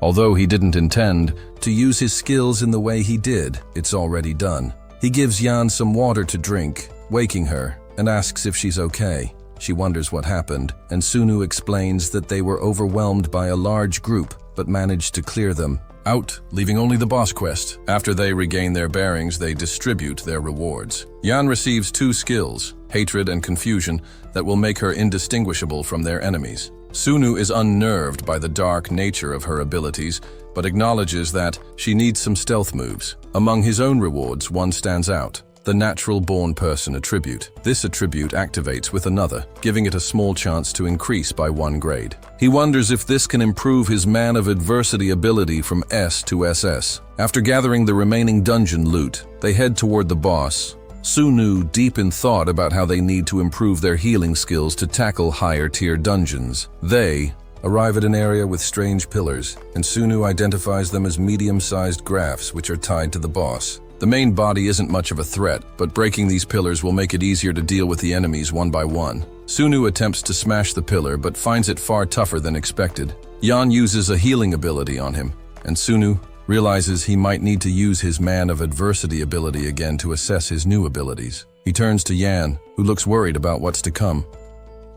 The mystery surrounding the Diva's knife has been revealed, with its power evolving to a level of maturity. It turns out that its previous description as a deceptive skill holds true. This ability can transform into Shiva's knife, a skill that Sunu believes was wielded by one of the 7 evils, making it a formidable weapon. This might be why even Bobby was terrified of anyone possessing such power, as it can potentially be turned into a divine skill. To Sunu, this feels like an unbeatable cheat. He tells Yoni to stay back and activates Shiva's knife, which manifests as a fireball. He directs it upward, watching as it spreads out across the sealed barriers. Impressed by the range and fire damage it causes, he realizes it will be enough to scorch the creatures hiding inside their shells. The bugs, disturbed from their slumber, begin to stir. With a swift move, Sunu uses only Odin's rage to eliminate them. However, a humanoid bug emits a terrifying shriek, making both of them clutch their ears in discomfort. Sunu observes that the creature's efforts are futile and engages in combat, clashing his blade against its arm, which activates a random corrupting effect. Seizing the opportunity, he lands a powerful punch, finishing off the creature. Yanhee struggles to recover, her body collapsing next to Sunu. He assesses the situation, thinking that it's over, while Yanhee seems disturbed by the sight before her. Sunu, noticing her rising sensory awareness, wonders if she senses something more sinister about the bugs. He prepares her for the final battle with the dungeon boss, reminding her that there will be worse sights to come. Once the boss is defeated, the system prompts them to select the top 2 candidates for rewards. Naturally, Sunu is chosen first, but Yoni also receives recognition for being the 2nd highest awakener. Among the rewards, Yoni receives Ease Gaze, a skill once used by the first of the 7 evils. This ability is dangerous, capable of controlling and manipulating minds, and is a skill that everyone, including Sunu, must avoid.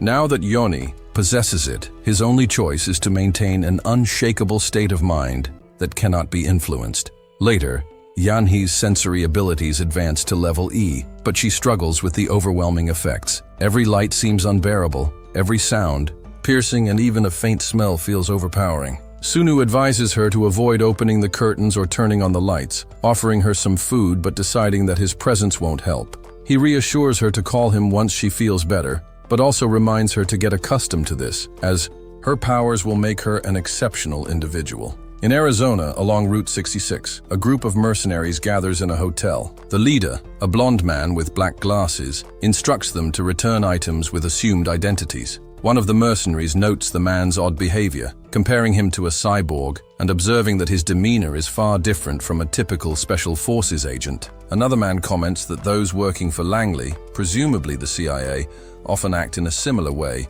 fleeing at the first sign of danger. The blonde man then clarifies that new agents are expected to follow the lead of Grade 2 agents, listening for any reports or secrets. He warns them that if they can't follow these basic instructions, they should leave now, as the agency will cover any transportation costs. When asked what their mission entails, the blonde man casually states that they simply need to catch a cat. The group settles into position, and the man with glasses starts to feel anxious, realizing it's been hours since the others went inside. He's tempted to run, but the man with the mustache catches his gaze and warns him not to even consider it. If anything were to happen to the first team, they would be the ones responsible. Glasses, trying to make sense of things, mentions that this doesn't seem connected to any criminal organization, but the mustached man disagrees, pointing out that the secrecy of the operation suggests it's more like something an intelligence agency would handle. Before he can explain further, a blue beam suddenly appears in front of them. Glasses notices something and urgently tells the others to stay still. Out of the blue light steps Bobby, revealing a butterfly knife in his hand. The group is paralyzed, unable to move, as Bobby begins to mercilessly cut down anyone in his path. The mustached man begs for his life, but Bobby shows no hesitation, slashing his throat without a second thought. Glasses can only watch in horror as his comrades are slaughtered by this sadistic figure who clearly relishes the chaos. When Bobby finally reaches him, he locks eyes with Glasses and almost mockingly states, "What a pity." Before he can strike, a barrage of bullets rains down on him, but Bobby teleports away, leaving Glasses to stumble forward, struggling to catch his breath. He's just come face to face with death. Later, Glasses waits at an airport, reflecting on the nightmare he witnessed. He can't shake the thought that a monster like Bobby will bring devastation to anyone he crosses. But then, a more chilling realization hits him. There's someone even more terrifying. The man who issued the hunting order is a predator of his own kind. The man introduces himself as Mick, and Sunu, trying to ease the tension, tells him not to worry. There's no way they could have captured the target in the first place. The convoy moves through desolate terrain, and Sunu casually remarks that he's heard about Mick's past, how he lost his team in a brutal fashion. Mick brushes it off, explaining that everyone in their line of work is prepared for such losses. But Sunu presses on, asking if Mick has any doubts about the mission, considering they aren't working for any government but are instead involved in something with much deeper stakes. Mick thanks him for his concern as they arrive at their destination. As Sunu talks on the phone, confirming that the plan will proceed, the others speculate about who the mysterious Asian is and how he's managed to buy the entire area so easily. Sunu ends the call, turning to them and announcing that they now own the land. They need to block off the roads and set up camp for the next 2 weeks. That evening, they set up camp after a long hike through the mountains. Around the fire, the team wonders about the purpose of it all. Is this just a rich man's hobby, or is there more to it? Mick, wanting to lighten the mood, suggests they play cards, but warns them that this job won't be as easy as a simple camping trip. On the third day, exactly at 1923, they find a dungeon gate, catching everyone off guard, except for Sunu, of course. Mick immediately notices the blue hue that marks Bobby's arrival and prepares for battle, but Sunu stops him, telling him the only thing they need to do is guard the area. Mick, now clearly the most focused of the group, takes charge and assumes leadership until Sunu returns. When Mick asks how long Sunu will be gone, Sunu replies that he'll be back within a week, no matter what it takes. After days of tension, the gate suddenly emits strange noises. The protagonist immediately alerts Mick, and within moments, everyone aims their weapons at the entrance, bracing for the worst. Slowly, Sun Hoo emerges, his body battered with wounds and drenched in blood. Mick quickly orders everyone to stand down. Though visibly exhausted, Sun Hoo has managed to destroy the dungeon. Resting inside a tent, he reflects on how he had sent Mick and the agents to another location and endured the pain after activating Man of Adversity. Recovery was challenging, without Yoni, but he couldn't suppress a laugh. He had cleared an entire dungeon alone. His Vajrani's guarding glove proved invaluable, shielding him from the boss monster's magic and absorbing immense damage. However, his brass ring shattered in the process, though it was replaced by the shadow ring, which came with a hidden ability. His senses had sharpened considerably, and he was on the verge of reaching D rank. Later, he calls Mick over and instructs him to take a seat. To Mick's surprise, Sun Hoo informs him that he is now an executive. Mick is caught off guard, but Sun Hoo clarifies that John likely hadn't mentioned it yet, though he has the authority to make such decisions. Mick inquires about his responsibilities, and Sun Hoo tasks him with reporting on John and the other executives' activities, not out of distrust, but because such oversight is necessary for the organization's expansion. In time, this operation will evolve into an Awakeners Association, a structured entity requiring constant vigilance to maintain stability and growth. John's covert facility operates out of an abandoned residential building near Manhattan. When Mick is introduced, he is initially uneasy, but soon accepts the role. JN then leads them into a surveillance room filled with screens displaying countless live feeds. He explains that agents are stationed throughout the city and have coordinated with local sheriffs, ensuring that their target will be located soon. Sun Hoo is satisfied. Bobby will no longer have free rein, especially now that his supply of resources has likely run dry from being relentlessly pursued. Turning his attention to another matter, Sun Hoo asks about the Joshua case. JN reports that their undercover bodyguard has infiltrated Joshua von Karen's mansion. From the surveillance footage and gathered intelligence, Joshua appears solely focused on business, with no suspicious activities yet. However, given his recent success, Keon, backed by his family, will soon become a dominant force. This shift will inevitably lead to the formation of the strongest armed group, sparking a revolution. Mick later drives Sun Hoo to a building. As he steps out, Sun Hoo remarks that the organization's growth is inevitable, making Mick's role all the more crucial. Watching him walk away, Mick realizes Sun Hoo is heading into Jonathan's apartment. He decides to stop questioning things further. There's already enough on his plate. Inside Jonathan's office, Jonathan requests that Sun Hoo inform him before disappearing again, as he has been managing his correspondence. He then asks when Sun Hoo plans to head to New York. Sun Hoo replies that he will leave once he wraps up his current business. However, he finds Jonathan's inquiry unusual and notices a shadowed expression cross his face. Jonathan shifts the topic to finances, revealing that their overall net worth has surged by 200%, now valued at a staggering sum. Sun Hoo is skeptical. Such rapid growth only occurs under extreme market conditions. He deduces that this must be linked to a powerful New York group. If Jillian's network were combined with Jessica's assets, their total holdings could reach an estimated $500 billion. For someone with foresight into financial trends, achieving such a milestone within 2 years isn't impossible. Jonathan then hands him a letter. Upon reading it, Sun Hoo's eyes widen. It's an official hearing notice, a warning from the White House. If they refuse to comply, they will face relentless tax investigations and political pressure. Alarmed, he demands to know how long they've had this notice. Jonathan admits they've been sitting on it for a while. What do they really want? Sun Hoo presses. Jonathan looks down, hesitates, then finally answers. They want you. There was no way they would simply allow an Asian child to operate freely in their world. Naturally, they would devise a scheme to expose his identity to the media, pulling him into their grasp where escape would be impossible. Their response was slower than he had anticipated, but still, he cautioned Jonathan, his identity must remain a secret no matter what. Jonathan understood all too well, but Sunu couldn't ignore the sheer amount of money these people had already invested in the matter. Sunu recognized that revealing himself to key figures was inevitable, but he had to prevent the information from going public. His first concern was his parents. If the truth came out, they would be forced into a life of isolation, constantly shadowed by bodyguards. The second issue was the overwhelming public scrutiny, which would make every move he made even more difficult, limiting his ability to strengthen his position. Jonathan proposed they put pressure on the pension reserves managed by government officials. If they extended their conflict with the White House to involve the Pension Reserve Committee,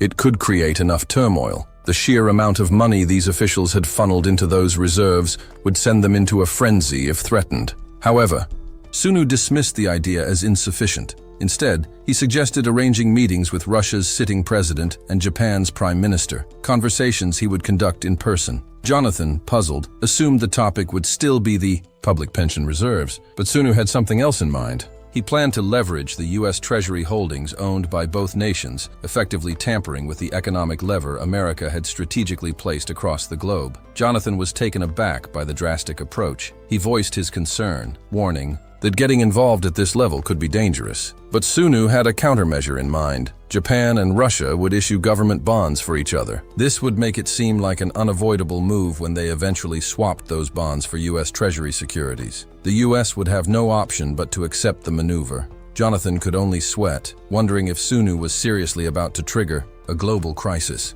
But deep down, he felt partially responsible for how things had escalated, prompting him to apologize. Sunu, however, remained unfazed. This situation was bound to unfold one way or another. Jonathan asked how much Sunu was targeting, and he responded without hesitation. All of the New York group's net worth. If that wasn't enough to force them to back down, he would tap into funds from the Isle of Man and London. Jonathan quickly did the math and realized they had a staggering $300 billion at their disposal, equivalent to an entire year of the US defense budget. If the Isle of Man and London got involved, the repercussions could be even worse than war itself. Sunu instructed Jonathan to make one last attempt to pull the White House into negotiations, making it clear just how massive this crisis had become. Jonathan stood up, straightened his clothes, and prepared to meet with them in person. This was their final opportunity to prevent a catastrophe. Sunu decided to accompany him. Together, they would make the officials understand the weight of their actions. When they arrived at the White House, Sunu whispered a final warning to Jonathan. He was to remain silent until given the signal. Jonathan, still fuming, reluctantly agreed after receiving a sharp glance from Sunu. Their destination was the office of the U.S. Treasury Secretary, Ed. Though Sunu originally intended to meet with the president, he knew that the secretary was just as powerful. After all, they worked together constantly. Without wasting time, Sunu issued a blunt threat. He would bankrupt LCTM if Ed didn't take this discussion seriously. Ed, unfazed, merely smiled and leaned back. He suggested they relax and talk things through. There was plenty of time. Sunu considered whether Ed was underestimating him because of his age. It didn't matter. He made it clear. LCTM was an important asset to them, wasn't it? LCTM had been a hedge fund that suffered catastrophic losses during the Russian financial crisis, nearly crippling the U.S. economy. Just before its collapse, Sunu had seized control of it, and it was now under the New York Group. Sunu reminded Ed that, given how much they owed him, wasn't it time they started paying their debts? Ed feigned ignorance, claiming he had no knowledge of any debts owed. But Sunu pointed out that had he not taken control of LCTM, the damage to the U.S. economy would have been far worse. And LCTM wasn't the only failing entity he had salvaged. He had absorbed numerous financial corpses, preventing a second Great Depression. Ed admitted that while Sunu had indeed profited from these moves, he wasn't sure what more he wanted. But Sunu wasn't interested in hearing excuses. Ed turned his attention to Jonathan, questioning why he was so quiet. Jonathan simply replied that he understood Sunu's anger completely. Wait. Before we continue, did you know you can watch up to 16 episodes ahead right now? Join our Patreon to unlock exclusive early access and support the series. Don't miss out. The link's in the description. All right, back to the action. Jonathan was caught off guard by his own reaction, a smirk tugging at his lips. Later, as he and Sunu sat in the car, the absurdity of what they had just done hit him, and he burst into laughter. Sunu, however, remained serious, shaking his head. "This isn't funny," he said. "I heard that the finance department at the White House has officially surrendered. The S-ranked financial chief resigned voluntarily." Jonathan's amusement faded slightly. "If that's all, it's not enough to rattle me. But I need to tread carefully. I don't want to stir up unnecessary conflict." His thoughts drifted back to the past, to the time known as the Day of Beginning. Civilization had crumbled in 3 catastrophic phases. First, governments and financial elites worldwide succumbed to sheer panic. Then, in their desperation, nuclear war erupted, leading to widespread devastation. Finally, the world descended into chaos, split between the forces of the 8 evils and virtues. Had the first stage been handled properly, perhaps the worst could have been avoided. When the first monsters emerged from the gates, humanity still had the firepower to contain them. But as economies crumbled, so did societal order. In a moment of fear and recklessness, nuclear weapons were launched, and the chain reaction of destruction followed. Jonathan could only hope that when that fateful day arrived again, humanity's foundation would hold. For that future, he needed an immense amount of resources. As he ended a call, he turned to Sunu. "Gold online just crashed." Sunu raised an eyebrow. "That was fast." The dot-com bubble hit its peak in March 2000 when the Nasdaq surpassed 5,000 points, Jonathan explained. By October 2002, it had plunged below 1,000, 80% of its value gone. Sunu nodded, thoughtful. "How high was the index yesterday?" 5339, Jonathan replied. Sunu exhaled. "Higher than I remembered, but fluctuations are expected. It will likely drop below 1,000. He continued. The 2008 subprime mortgage crisis was just the midpoint of a much larger economic collapse. It all started with the Asian financial crisis, specifically the attack on Korea. Jonathan frowned.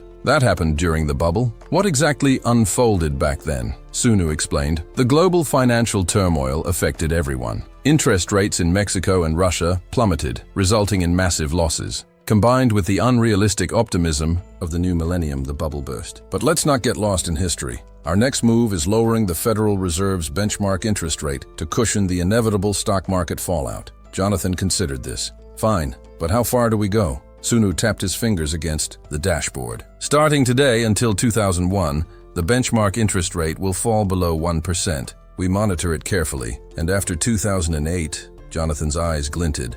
Real estate. Sunu nodded. Yes, but there's a hidden danger. Between 2007 and 2009, the largest financial bomb in history will detonate. The impact will be beyond anything we can imagine. Jonathan studied him, unease creeping in. That bad? Or are you just making an educated guess? Sunu gazed out the window. This isn't speculation. The global economy and financial system will be paralyzed. South Korea's IMF crisis, the myth of economic recovery, war, and the oil boom. All of these will culminate in the subprime mortgage crisis. It's all cause and effect. In a world where economies are deeply interconnected, there's no such thing as an isolated crisis, he continued. We also have to consider Hong Kong's looming economic shock, which will only raise the stakes. And let's not forget the Russian financial crisis. We must stay on high alert. Turning back to Jonathan, he added, "This is a long-term strategy. I'll send you a draft as soon as I get back to Seoul." Later, when Sunu finally sat down to, Right, he hesitated. The challenge wasn't just predicting future events, it was proving them with data. The looming 9/11 attacks and the subsequent Iraq War would soon reshape the world. But in January 2000, such a warning would be dismissed outright. This wasn't just about economic turbulence. What was coming was a direct assault on global stability, a disaster far worse than the day of beginning. A single attack would shatter the symbol of the world's financial dominance in an instant. Yet, as he pondered the events to come, he couldn't help but wonder, why had only low-level monsters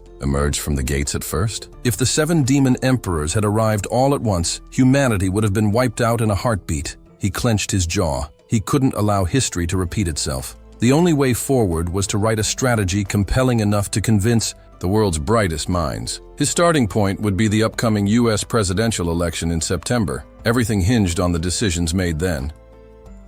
The night was soaked in rain as Sunu stood outside, unmoving, as though waiting for someone. His patience was soon rewarded when a man approached, holding an umbrella. Without hesitation, he stepped closer, shielding Sunu from the downpour. "The president has requested your presence," the man informed him, his tone both formal and grateful. "Thank you for your patience and understanding." The car ride was long, the streets shifting from the open city to something far more secluded. Eventually, they arrived at an underground parking lot, its secrecy evident in the lack of people or signage.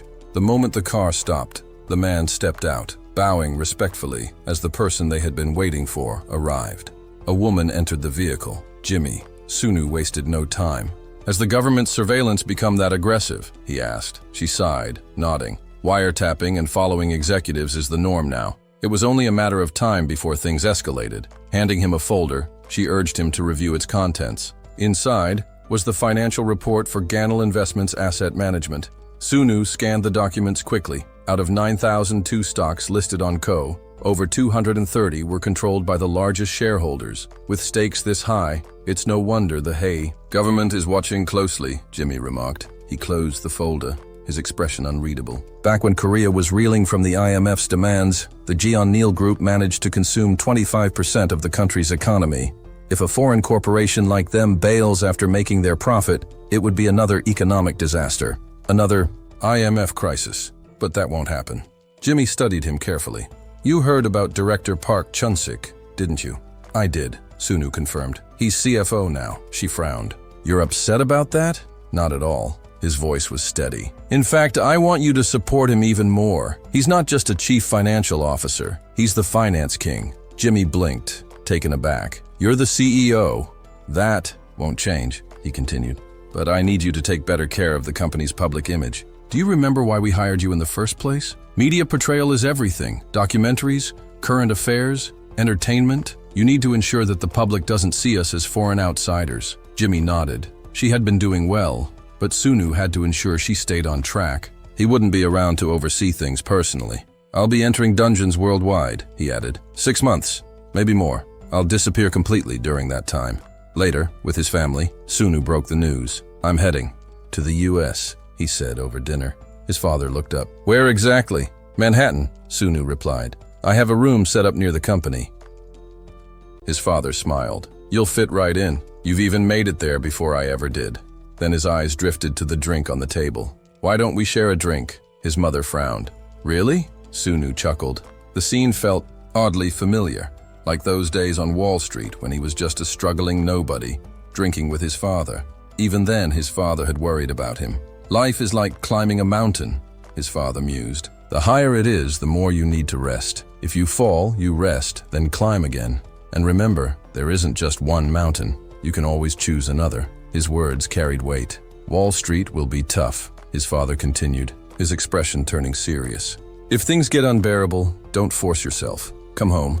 Your mother and I will always be here." At the airport, Sunu flipped through the latest billionaire rankings. His name sat at the very top, with Jonathan in second place. "Smart move, Ed," he muttered. His name and nationality were completely absent from the list. Just then, Yoni appeared, catching his attention. It was time to leave.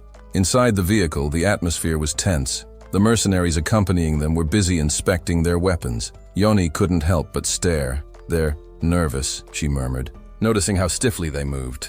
"Or is it fear?" Sunu shook his head. "Not quite. It's awe." Her brows furrowed.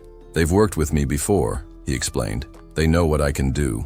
Later, their journey brought them deep into the mountains, where a towering metal gate stood against the snow-covered peaks. Mick, one of the mercenaries, handed Sunu a white blade. Instead of keeping it, Sunu turned to Yoni and placed the weapon in her hands. "It's yours now." She unsheathed it, her fingers tracing its edge before she began testing its weight. With smooth, practiced swings, she moved like a blur, the mercenaries watching in stunned silence. She stopped, abruptly. "It's not as good as what we got from the last dungeon," she admitted. "But it'll do." Sunu smirked. Without using a single skill, she already outclassed everyone here. He turned to Mick. "I'll be leaving the rest to you." Mick gave a nod. "How long will you be gone?" Sunu's response was a simple smile. As he stepped through the gate, he finally answered, 5 days, at most. Yoni waved as they disappeared beyond the threshold, and with that, their dungeon expedition began. As they step inside, they receive their latest mission, eliminate Zos and another named target. Sunu, ever perceptive, notices that Yoni seems to recognize the name. She looks up, almost as if expecting something. Sunu picks up on this subtle reaction and reassures her, stating that this time there won't be any unexpected complications, no bugs to worry about. A wave of relief washes over Yoni's face, her expression lighting up at the thought. Sunu brings their focus back to the goal at hand. They need to clear the dungeon within 5 days, and he insists they avoid relying on adversity. Yanhee, skeptical, questions how that's even possible. He reminds her that she can heal him if necessary. She then suggests they should use their accumulated points to unlock more abilities, but Sunu shakes his head. More skills would only create unnecessary distractions. Right now, they need to master what they've already upgraded. Just then, Sunu spots their opponents. Yanhee, at first, finds them adorable, fluffy creatures that seem harmless. But before she can fully relax, the beasts begin to tremble violently, their forms distorting and shifting into grotesque, menacing figures. Yanhee's initial amusement vanishes in an instant. Sunu urges her to put her new ability to the test. With a deep breath, Yanhee activates the Eyes of Aegis. The beast's eyes glow an eerie purple, and as if possessed, they turn on each other in a brutal frenzy. Sunu watches in astonishment as in mere moments, she wipes out nearly a third of their foes. The sheer power of her ability is both awe-inspiring and terrifying. Yet some creatures resist her influence and charge straight at her. Unfazed, she swiftly dispatches them with lethal precision. Sunu calls out, warning her to stop before she pushes herself too far. But as he locks eyes with her, he's taken aback. Her gaze is sharp, filled with an unsettling bloodlust. He realizes that her hunger for control over Zos is consuming her. This is uncharted territory for Yanhee. It's her first real experience using the Eyes of Aegis in combat. The line between reality and illusion is razor-thin, and it's easy for one's psyche to fracture in this liminal space. A creeping helplessness threatens to take hold. At that moment, Sunu feels his consciousness slipping. Yanhee's ability begins pulling him into a nightmarish abyss. Then, with a sudden scream, Yanhee snaps back to reality. Trembling, she gasps that what she witnessed was nothing short of hell. She had glimpsed into his memories and been forcibly ejected. Among the horrors, she had seen the 7 devil emperors. Despite everything she has endured in this strange world, despite even profiting from it, true terror gripped her in that instant. It was the kind of fear that could shatter an unprepared mind. Yanhee needs to train this skill further. Right now, it risks merging her consciousness with her targets. If this had happened back at the test site, she would have been doomed before even getting the chance to develop it. The second evil became infamous for wielding the Eyes of Aegis. But Yanhee, still in her early stages, finds it far harder to control. Sunu senses a shift in the air. Without hesitation, he whirls around and slashes his knife in a precise arc, cutting down a lurking beast before it can strike. With its death, their mission, common whipping, is complete. A notification appears, 500 points earned, along with a golden box. Panting, Sunu regains his composure. He had hoped to last 5 days without using Man of Adversity, but now, on the 3rd day, exhaustion is already creeping in. Without the dungeon's built-in recovery system and skill cooldowns, he might have had to rely on it much earlier. As Yanhee heals him, he notes her improvement. Even after confronting the terrifying truth of the 7 devil emperors, she has managed to steel herself once more. She's adapting rapidly, her mental resilience growing day by day. Sunu, too, is evolving, pushing himself to keep up with her breakneck pace and the dangers that come with it. In their quest to dominate the dungeons, Sunu has memorized the locations of all the F-class sites, dungeons that most wouldn't even bother with. But if they seize them all, they'll gain an unprecedented advantage over the other competitors back at the test site. With renewed determination, Sunu sets their next goal, completing a dungeon in just a single day. Yanhee hesitates, but ultimately nods in agreement. And so, the monopolization of the dungeons begins. After successfully completing their latest quest, Sunu and his team confirmed that FG-graded dungeons posed no real threat. Farming in them was relatively safe, yet even within such a low-tier dungeon, Yan experienced a noticeable boost in her stats. Her abilities had leveled up, and as she adjusted to the newfound power coursing through her, Sunu opted to dive into the dungeon alone. He didn't want to hinder his own growth by constantly relying on the team. As they drove toward their next destination, Sunu checked his accumulated points, 53,200. Curious, he asked Yan about hers. She responded with 47,310, which made Sunu realize they were only a little short of affording a diamond box. The realization left him impressed. Within just 2 months, they had cleared 15 dungeons, averaging 1 every 4 days, even factoring in rest and travel. That night, as the others rested in the van, Yan, still half asleep, murmured the names of her upgraded skills. Sunu found them impressive, though his attention soon drifted to his teammates' peaceful expressions as they slept. The sight made him feel a rare sense of calm. He instructed Mick to take Highway 115, announcing that they'd be staying at a hotel. Yan, still groggy, blinked in confusion. "Are there dungeons inside hotels too?" she asked. Sunu chuckled and shook his head. "No, we're taking a break. In Las Vegas." At the mention of the city, the entire group lit up with excitement. Cheers erupted in the van, though some still harbored doubts, fearing Sunu might change his mind. Upon arrival, they embraced the city's vibrant atmosphere. After months of relentless dungeon crawling, they finally allowed themselves to unwind. They ate, drank, and gambled with reckless abandon, drawing curious glances from onlookers. Their energy was so wild that some people wondered if they had just been released from captivity. Sunu found their behavior a little embarrassing, but after all their hard work, they deserved this. As the night went on, he placed a hand on Yan's shoulder.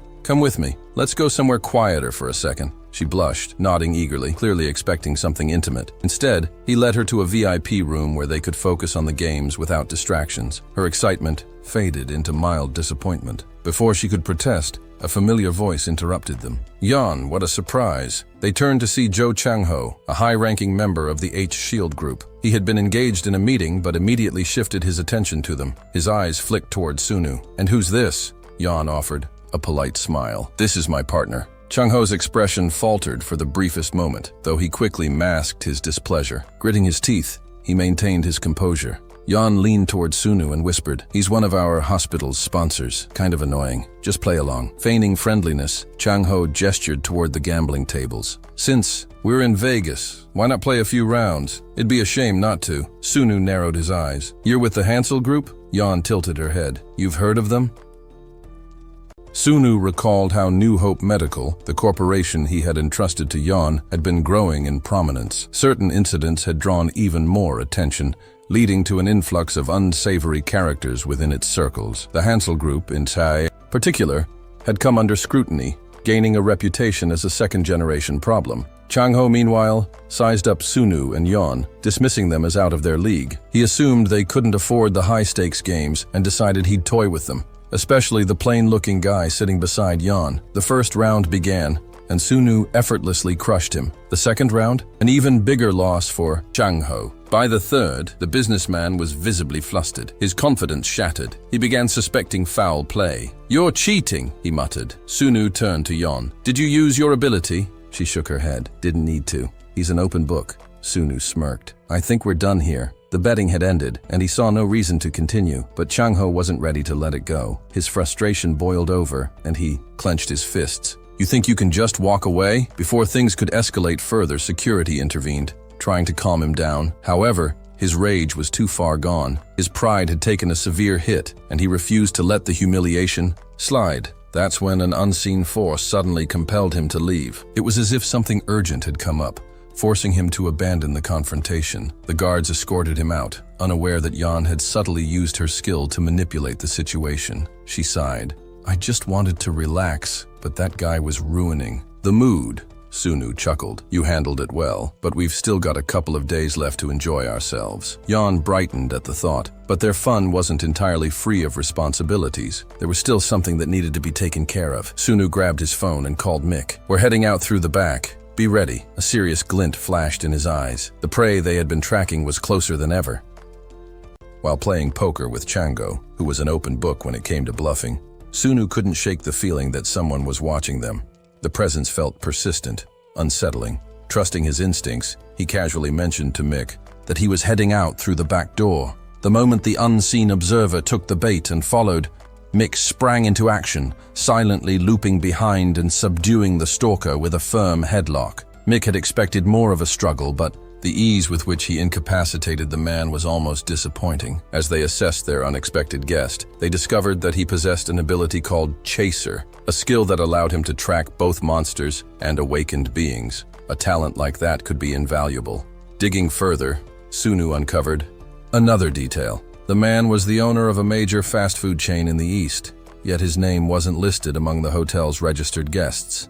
That was suspicious. With no security cameras to capture what had transpired, and no actual crime committed, Sunu felt confident they wouldn't be implicated. Still, a question remained: what to do with him? As the stalker regained consciousness, he immediately demanded an explanation, as though he were the one being wronged. Sunu found his boldness amusing, given the circumstances.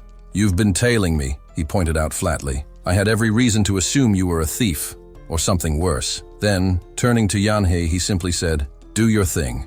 Panic washed over the man's face as his body betrayed him.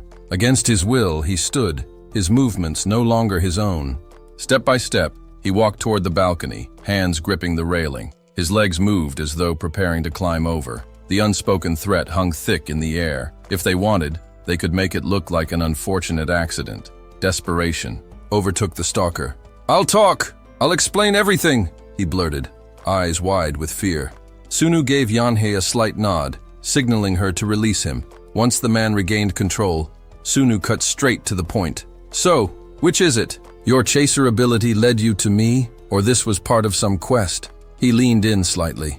"If it's the latter, you should know that some quests require the elimination of awakened beings." That revelation sent a visible shudder through both the stalker and Yanhei. He swore up and down that no such quest had been given to him. Sunu wasn't convinced. "And why should I just take your word for it?" The man hesitated, but then seized on a desperate proposition. "Because of my ability. If you let me live, I can be useful. I can help your group." Sunu studied him for a moment before offering a chilling reminder. "If you so much as think about betraying us, my friend here can walk right into your mind. You know what that means, don't you?" Faced with no other option, the man spilled everything, including his status window. His name was Lion. His stats were nothing special, but his awakening had occurred at his graduation ceremony, granting him the Chaser ability as part of a life quest. His past encounters with awakened beings had been less than pleasant, and frankly, he considered himself lucky to be alive now. Lion made his case again. He wanted to join them. He would contribute however he could.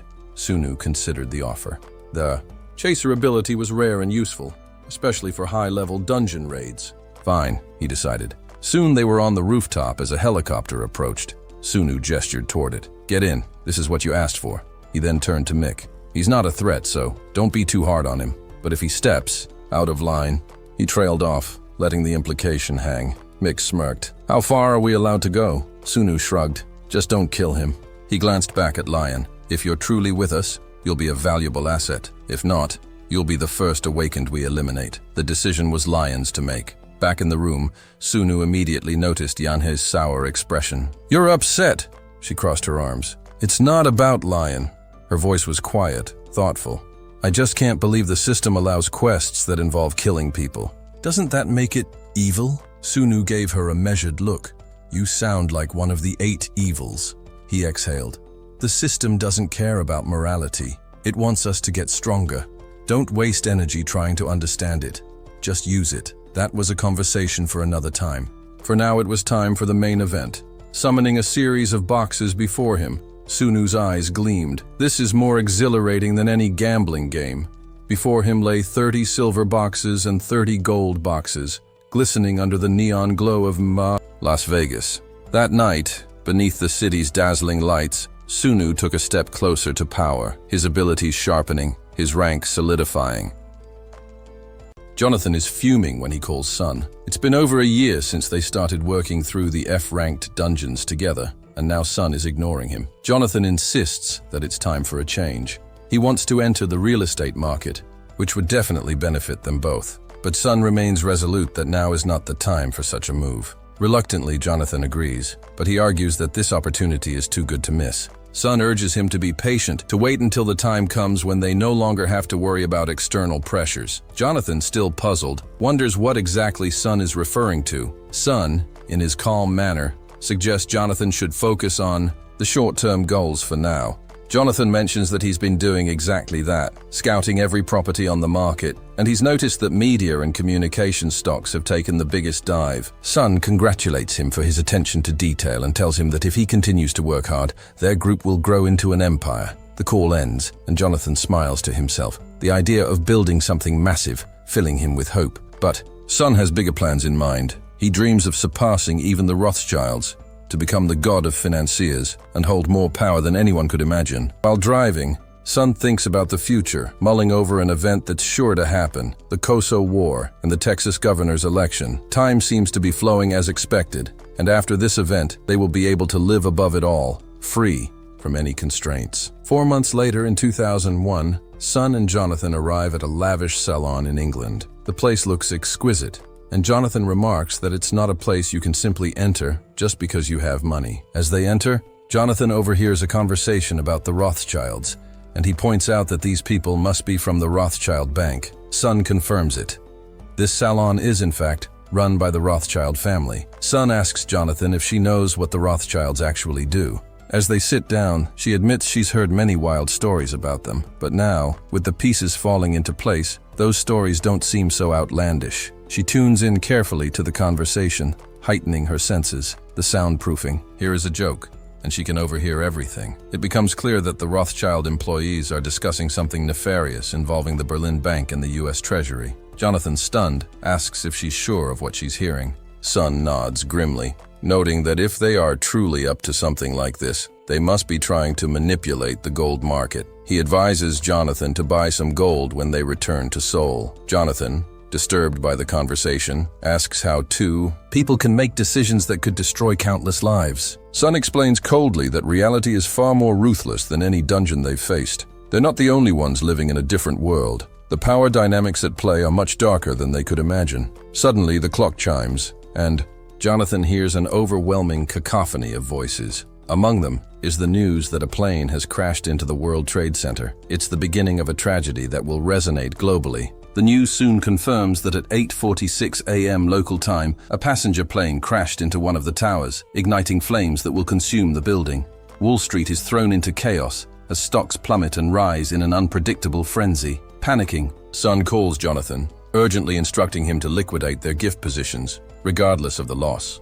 Sun can feel the weight of the tragedy and realizes that this is no mere accident, it's a calculated event. While texting, he tells 3 people, Jillian, Jessica, and Daniel, that they must clear all positions immediately and there can be no objections. As Sun checks the time, he notes that 9:11 has turned into 8:11, but the time itself hasn't changed. What no one knows yet is that in just a few minutes, there will be a second crash. Jonathan is in the middle of a call, noting that the entire market is in a major sell-off, fueled by the Isle of Man. The situation is escalating as market participants begin to mimic their moves. Then, Sun hears it. A crash. Looking out the window, he sees that the second tower has been hit. He urgently calls Jonathan, telling him they need to evacuate all their staff immediately. The world's financial heart is now in turmoil. While New York was the epicenter of the attack, London too is feeling the shockwaves. It's as if a war has just begun. The calmest people are now in complete disarray.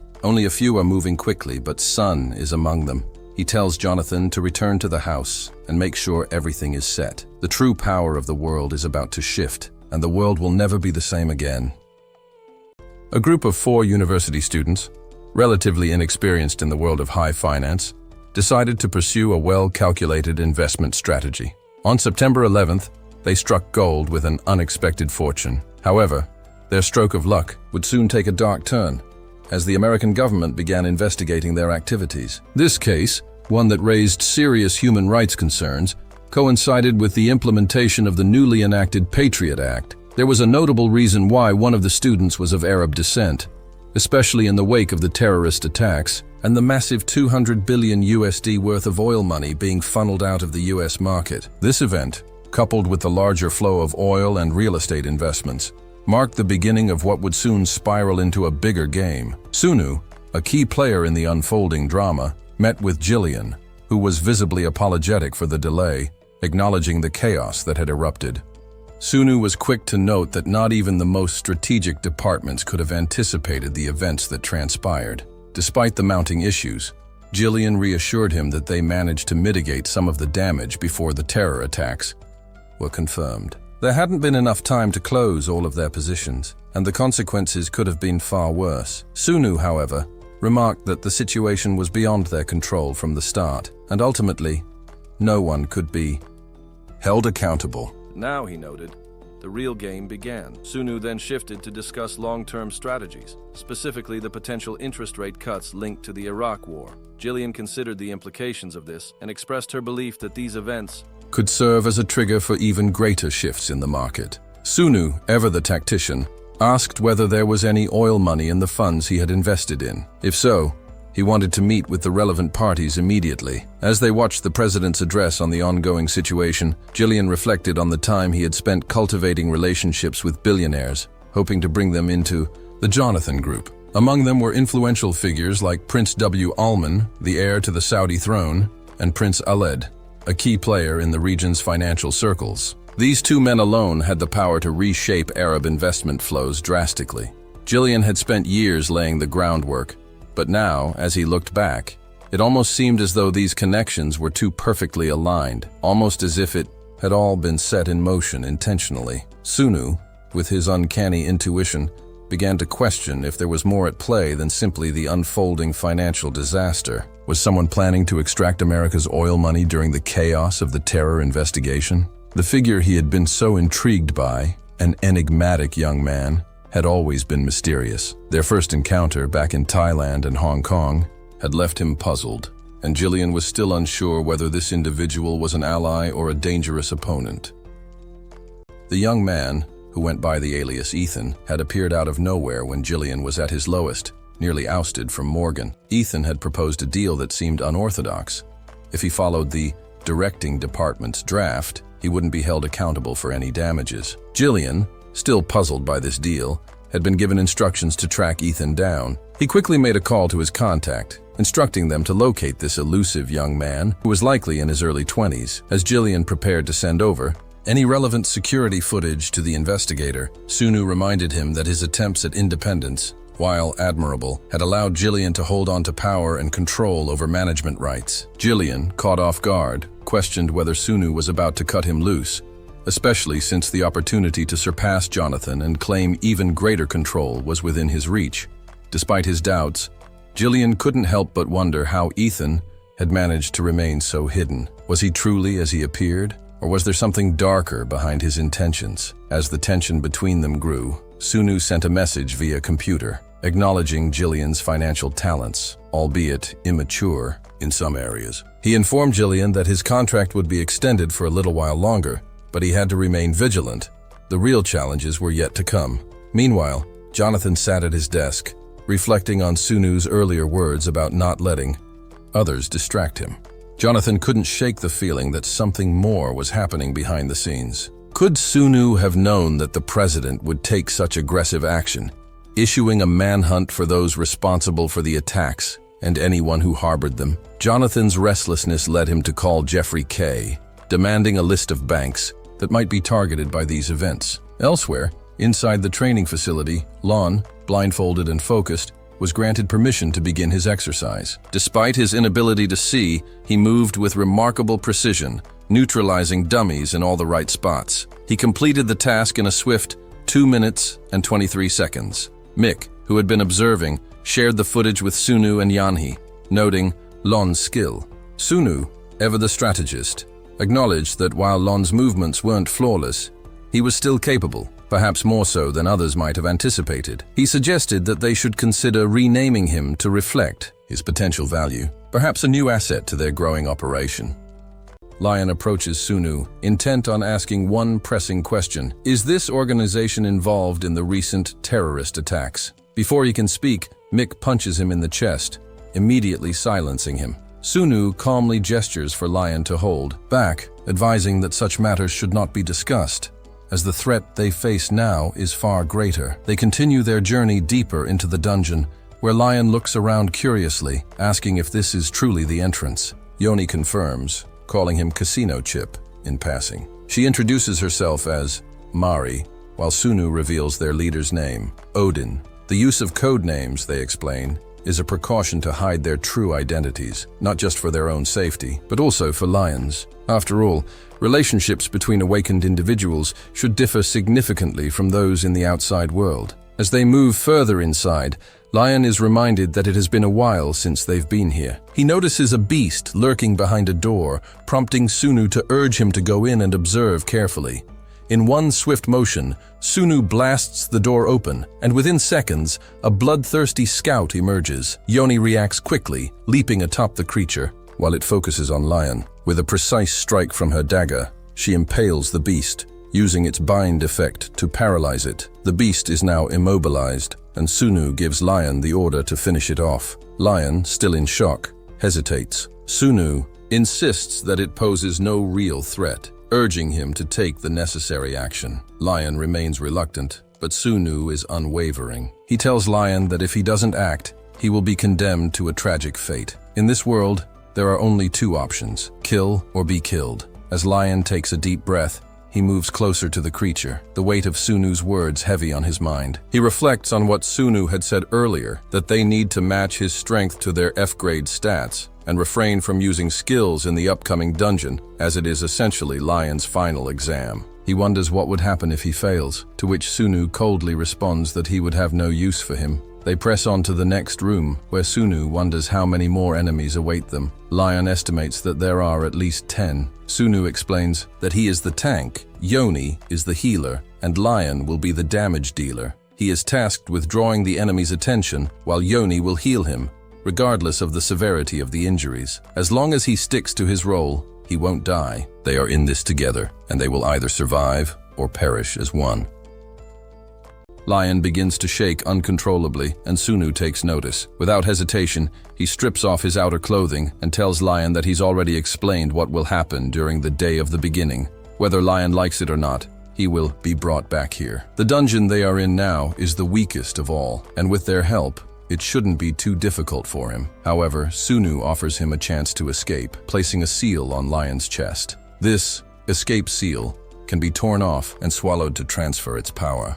It's Lion's choice: leave and wait for the inevitable, or stay with the group where he has the highest chance of survival. Lion takes a long time to consider his options. After a heavy silence, he finally makes up his mind.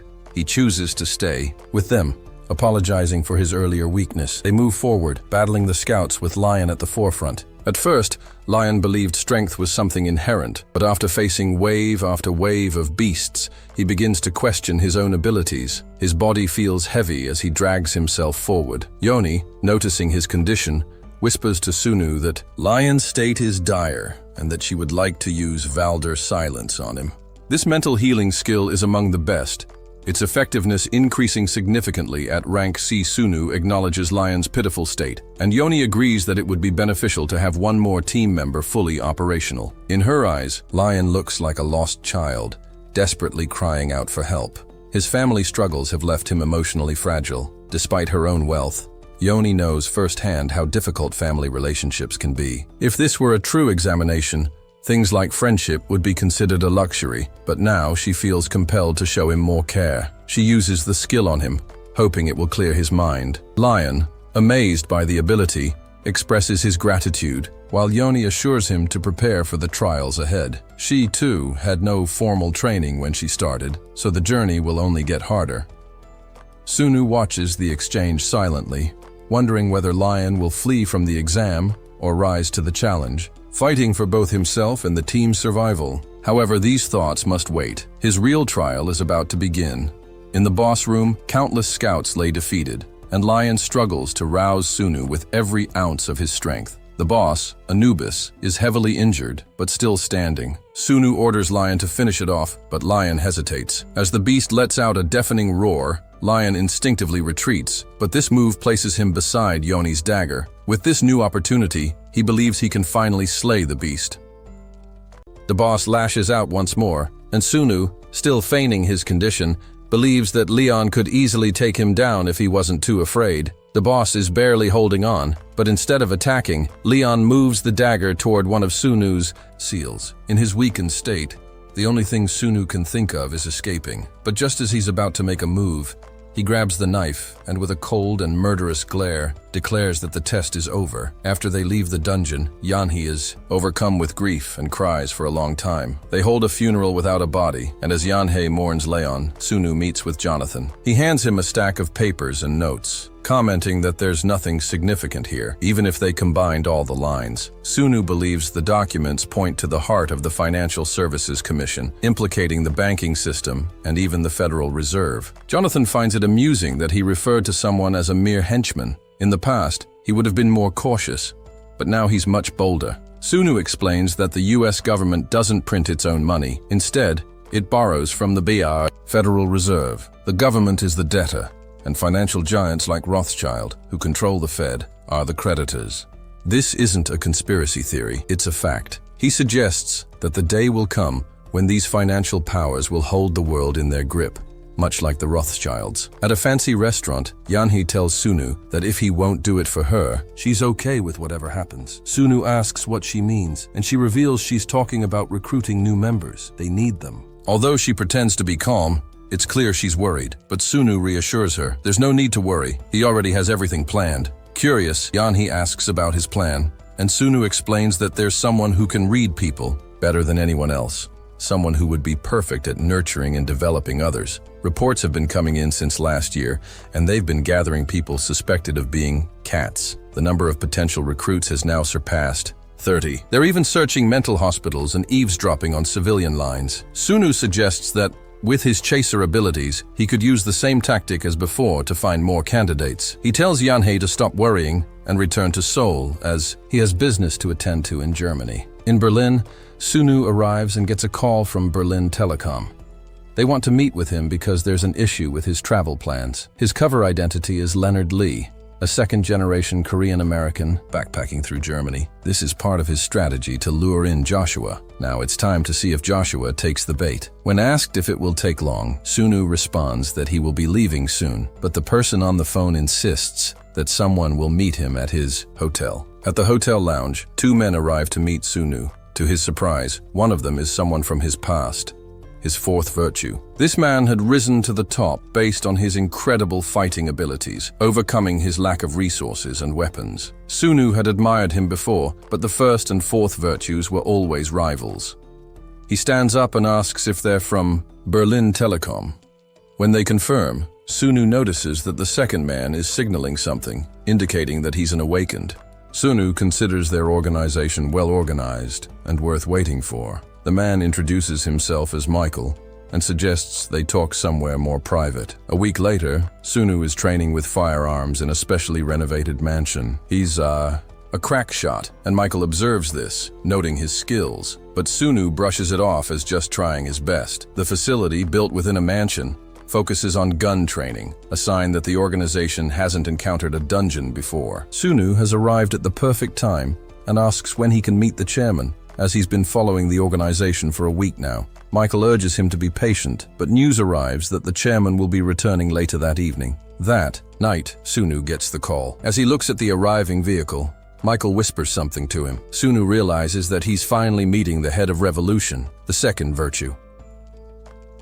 Joshua had been contemplating entering the dungeon for some time. Over the past week, he and his team had been thoroughly investigating the area. He understood that a dungeon wasn't just a world full of treasures waiting to be claimed. No, it could be far worse. It could very well be a gateway to hell itself. The first group, 2 awakened ones and 4 mercenaries, had ventured in, but none of them returned. He had given them all the information he could, respecting their decision to go, but he couldn't shake the feeling that this was a dangerous gamble. This time, however, Michael assured him that the president would be joining them. Joshua was now faced with a choice. Would he shrink back in fear, or would he rise to the challenge with courage? Sunu, who found the situation somewhat uncomfortable, watched with curiosity. The next morning, the team set out. None of the awakened ones chose to leave the group, though Sunu suspected it had something to do with the potential rewards awaiting them. If they succeeded, their futures could be bright. Michael spoke to him about the hard work he had put in over the past year. Though Michael had immense talent, his lack of experience would be evident in a situation like this. He advised Sunu to stay close, for his safety. Sunu couldn't help but wonder if Michael was acting like a protector because they were both Asian, and if this had happened in his past life, he would have considered it an honor to be in Michael's position. The dungeon's plan primarily revolved around the mercenaries. Each team consisted of 2 awakened individuals and 6 mercenaries, with the team leader being a mercenary. Michael introduced their team leader, Oliver, who had recently joined and was still new to the group. Oliver had a lot to prove, and Joshua had to make it clear that he wasn't someone to be underestimated. Sunu sighed, thinking he would much rather hang the whole team upside down for a laugh. Upon reaching the dungeon's entrance, Joshua gathered everyone for a brief speech, one that seemed to be quite famous by now. He had a knack for captivating his audience. After his inspiring words, he shook hands with Sunu, thanking him for his trust and belief in his cause. He promised to split the rewards with him. Sunu, feeling inspired, vowed to do his best. There was sincerity in his voice, and Joshua could tell it wasn't just empty words. They entered the dungeon, and the awakened ones were notified that the Kill Barkland quest had started. It was then that Oliver realized his flashlight had malfunctioned. Soon others discovered that their gear and weapons were similarly useless. Sunu, who had been observing quietly, realized that hysteria had begun to set in. This dungeon, known as Baron's Lair, seemed to operate under a unique set of rules, far different from anything they had encountered before. The beasts within were far more dangerous than anything they could handle. One of the chasers ordered everyone to remain silent, pointing out that a beast was lurking just behind the door. With the mercenaries' gear rendered useless, the group was forced to adjust their strategy. The awakened were tasked with long-range support, while melee fighters took the front lines. The newcomers, like Sunu, were relegated to the back. Though it was a humbling position, it also offered a chance to observe how the team worked together. A tanker cautiously opened the door, only to be violently dragged inside by the beast waiting on the other side. In an instant, the creature snapped. His neck and the severed head was tossed toward the group. Horror swept over everyone as they faced the terrifying sight of the beast, which stood tall and menacing, resembling a minotaur. Joshua quickly called for everyone to attack, but it was clear that they were too weak to even scratch the creature. Sunu,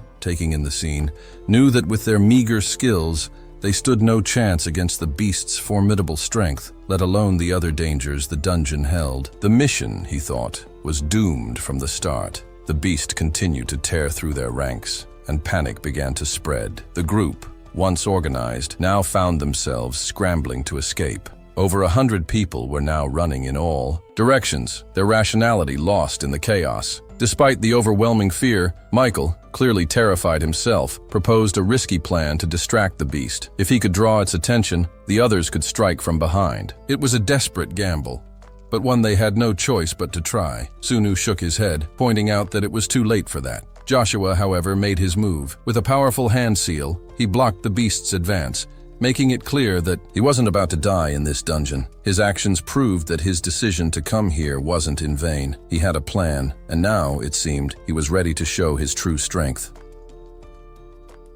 The second virtue was the first to strike, moving in with ferocity, followed closely by the fourth. Their weapons clashed and carved through the air with reckless abandon, but among them, the second virtue was the true embodiment of chaos. The battle was over. The beast lay lifeless, and both Michael and Joshua were left gasping for breath, their bodies weighed down by exhaustion. The crowd, who had watched in stunned silence, erupted into murmurs of disbelief. It wasn't just any warrior who had defeated the creature. It was the chairman himself. Relief swept through the survivors, but their victory was bittersweet. 12 lives had been lost. Among them, 5 were awakened. The initial wave of triumph quickly froze over, the weight of reality settling in. For a moment, they had believed they could take on anything, but now doubt crept into their hearts. Sun noticed the unease in Michael's expression. "Something wrong?" he asked. Michael's gaze hardened. Beyond that door, there are 8 more. Despite knowing they weren't prepared, they pressed forward. The party had neither the training nor the numbers to handle 8 minotaurs at once, yet there was no turning back. Michael fought differently this time, not with weapons, but with his bare fists. He had just realized that his physical attacks could bypass their defenses. Instinct took over, pushing aside the fear of death. However, his confidence quickly turned reckless. It became clear that he had overestimated himself. Joshua called for the healer as Michael staggered, injuries taking their toll. Sun watched the chaos unfold, reflecting on how things might have played out differently. Had history taken its original course, this ordeal could have dragged on for months, perhaps even years, but watching wasn't an option. Just as a minotaur lunged at Joshua, Sun intervened, cutting it down with seamless precision. He didn't stop there. His assault continued, overwhelming the enemies with a skill that left the others in disbelief. One of the creatures was sent hurtling through the air, barely missing Joshua as it crashed to the ground. Sun turned to face him directly. "If this is how it is from the start, then tell me, what's your plan going forward? Do you really intend to let everyone die here?" Joshua hesitated, his mind racing.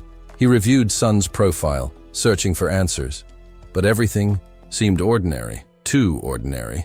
Had they all been deceived? Before Joshua could speak, Sun pressed further.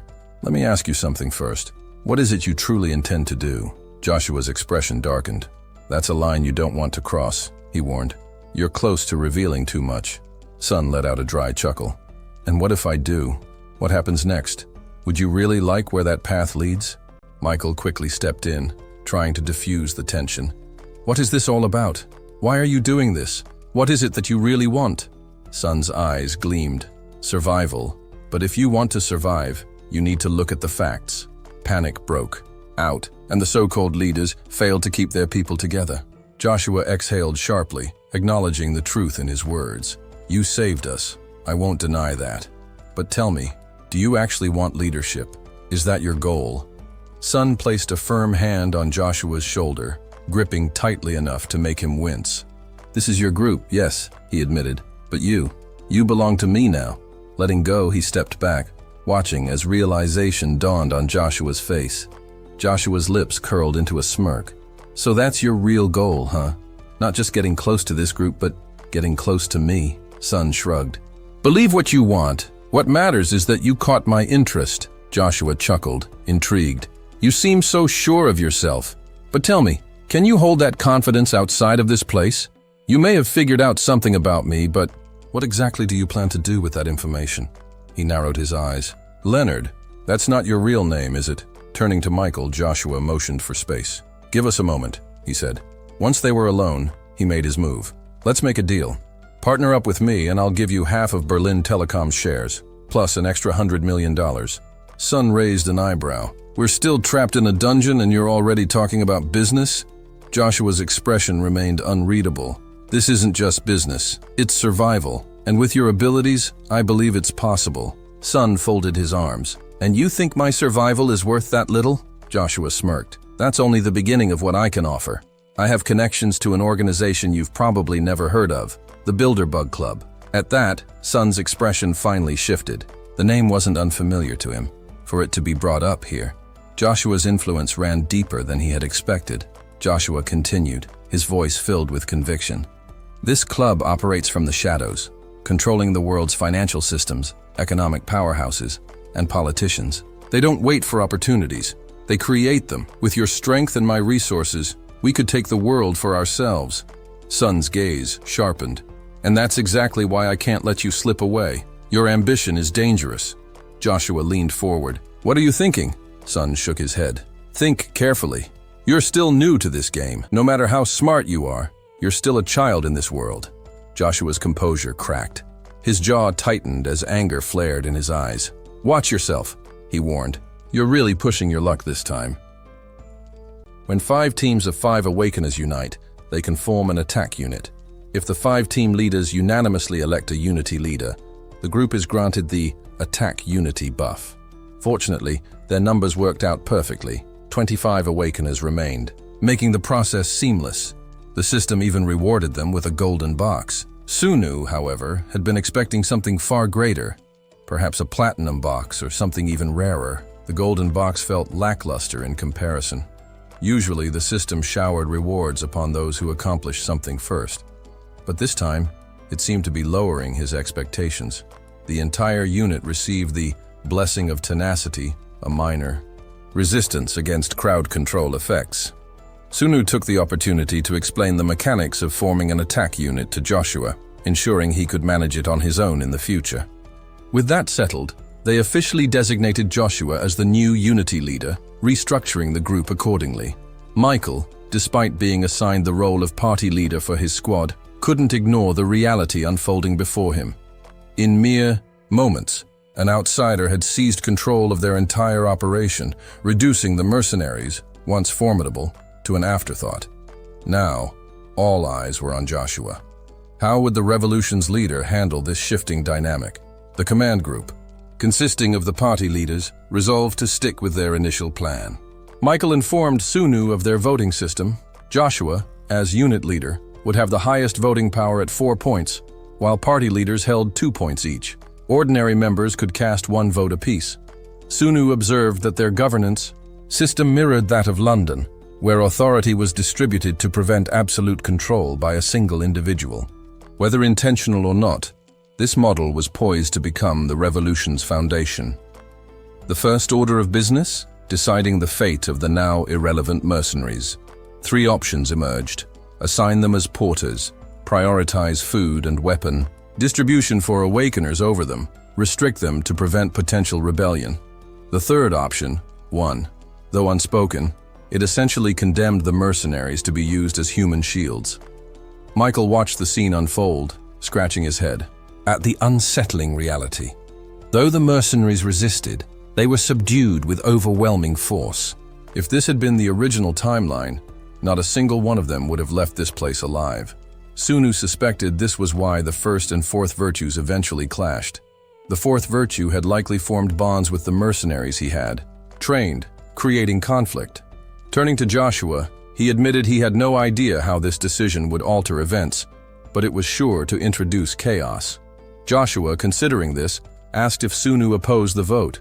Sunu merely smirked, abstaining from voting altogether. But as things stood, more people would inevitably turn to him for guidance, a prospect neither of them welcomed. Joshua, envious, remarked that if Sunu wanted to avoid responsibility, he should step down entirely.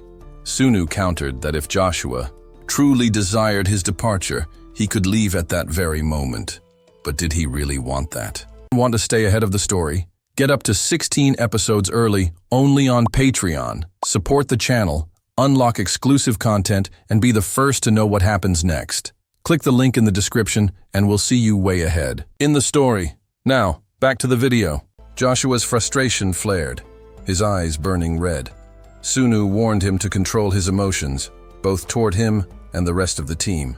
Smile like the leader you are, Sunu advised, voice calm but firm. And if I ever catch you glaring at me like that again, the next topic of discussion will be your life. With that, they pressed forward into the dungeon's next phase. When the battle began, all eyes were on Sunu, expecting him to handle everything. Instead, he deliberately minimized his involvement. Bound and helpless, the mercenaries erupted in rage, demanding to be put out of their misery. Meanwhile, conflicts broke out among the Awakeners themselves. Yet Sunu continued his hands-off approach. Michael, growing uneasy, approached him. "You have to say something," he insisted. "Everyone's waiting for your input. At this rate, even Joshua won't be able to keep them together."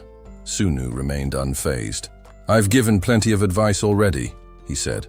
"I'll simply cast my vote and leave it at that." When the pivotal vote arose, whether to continue using the mercenaries as expendable resources, everyone turned to Sunu.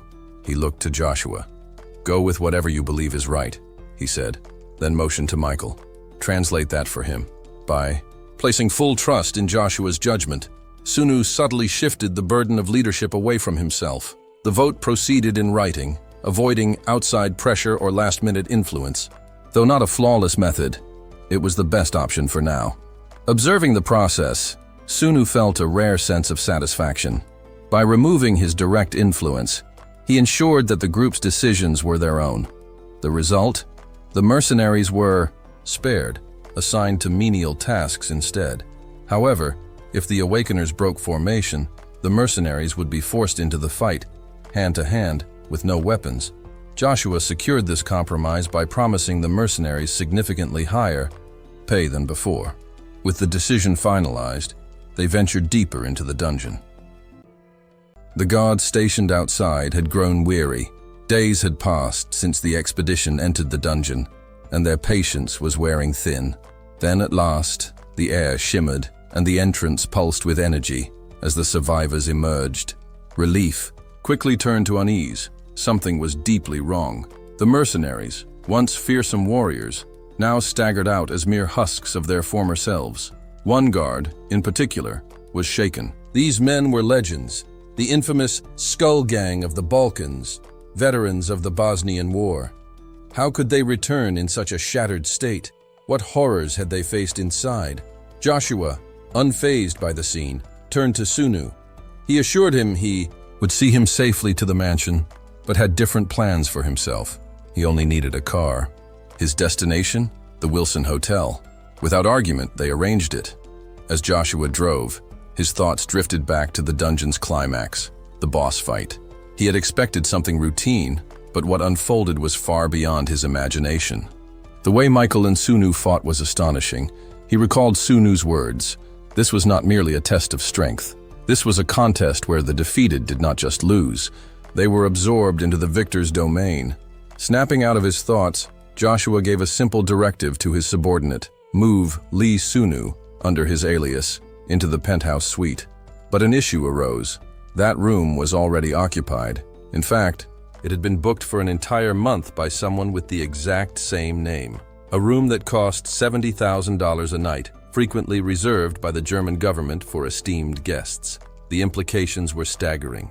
Where had this mysterious figure acquired such vast wealth? Joshua's curiosity turned to urgency. He demanded a full report on the man by morning. The next day, frustration boiled over as he reviewed the intelligence files.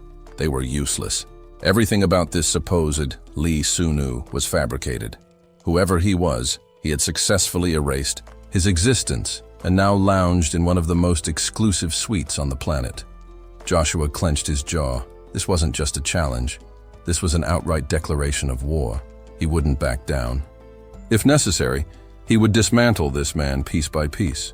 With assistance from his main family, Joshua gained access to files from the U.S. Department of Commerce and the Department of Treasury. He knew one thing: money always left a trail. No matter how carefully hidden, financial movements always had a source. Somewhere, Lee's past expenditures would reveal the truth. After hours of digging, Joshua uncovered a lead. The money fueling this phantom identity came from the Cayman Islands. Over $100 million had been funneled through a labyrinth of shell corporations to construct the elaborate illusion of Lee Sunu and his fabricated background. This discovery was enough. He was closing in. For years, Joshua had aspired to sit among the elite, to claim a seat at the table of the Bilderberg Club. That ambition once defined him. But now, that dream had faded. A new goal had taken its place.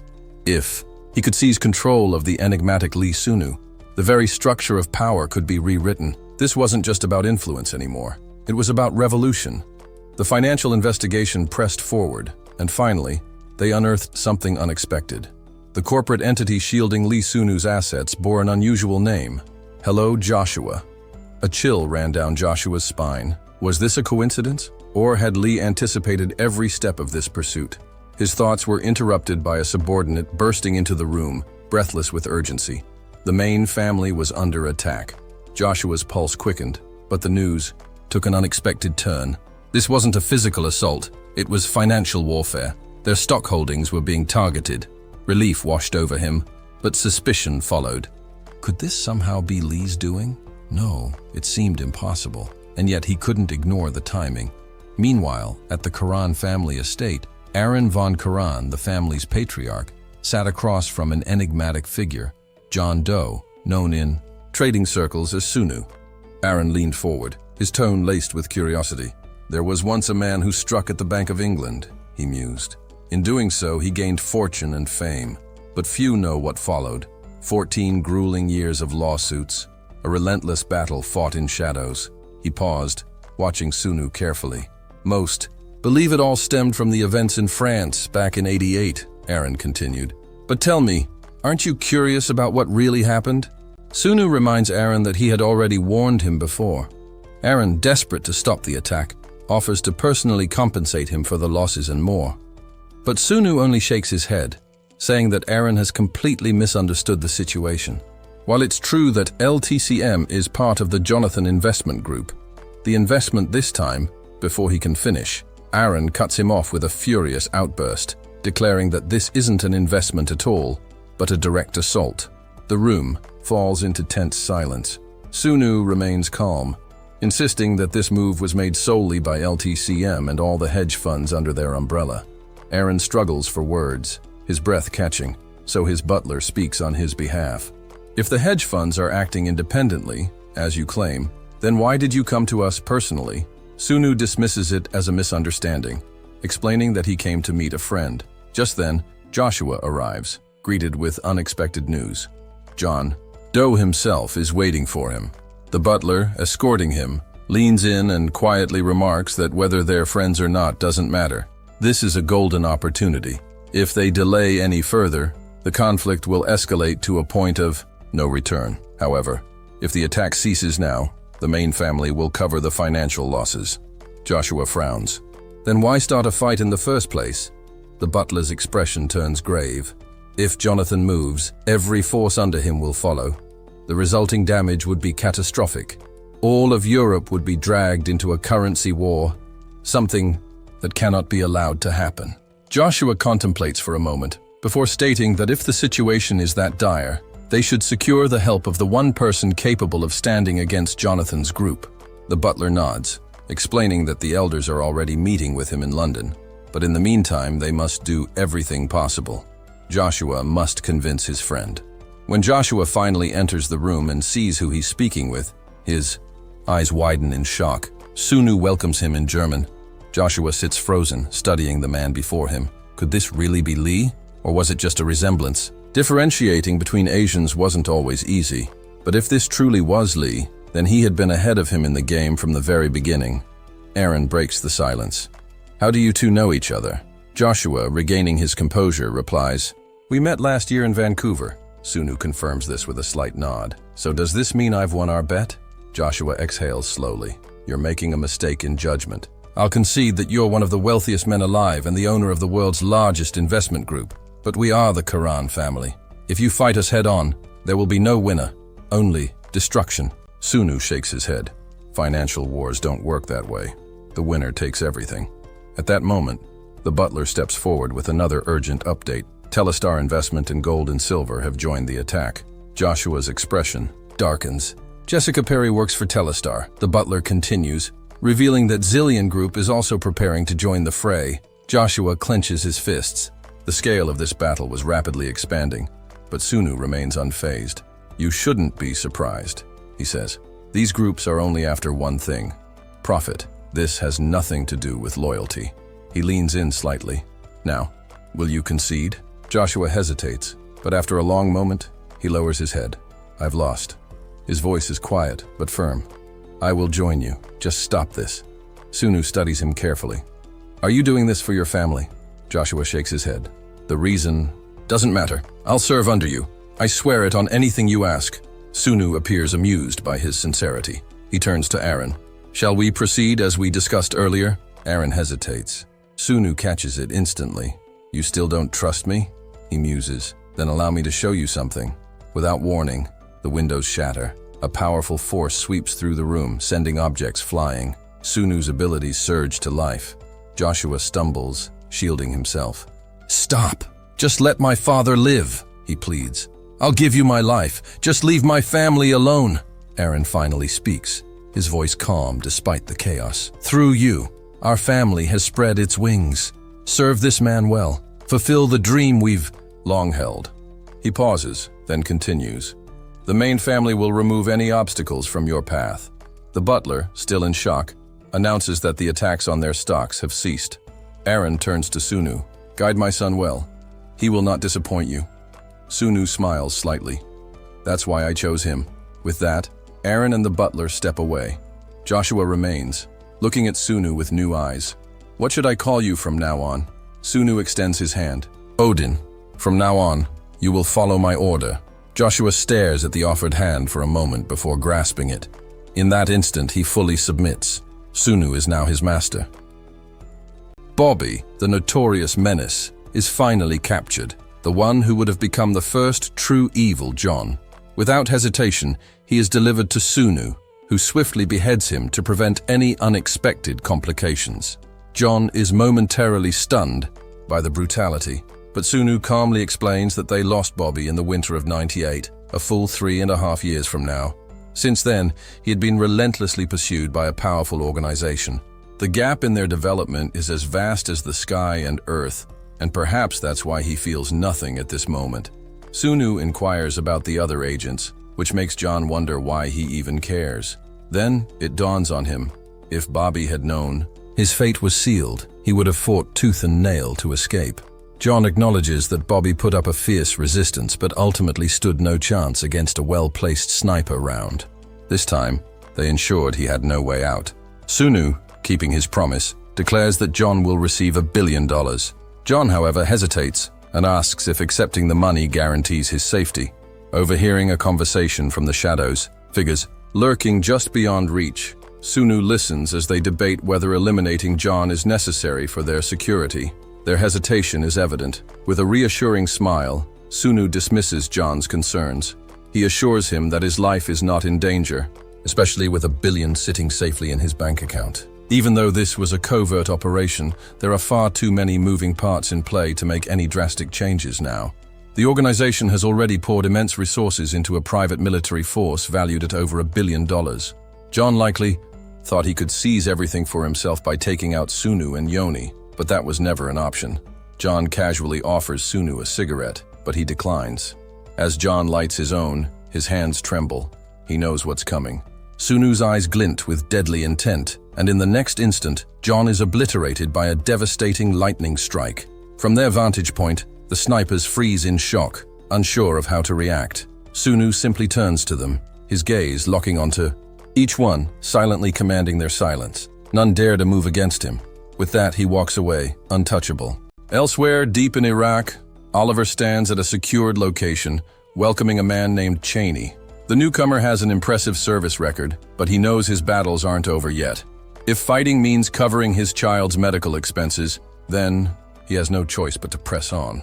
Oliver hands Cheney a contract. The details are vague, only stating that he'll be handling sensitive cargo.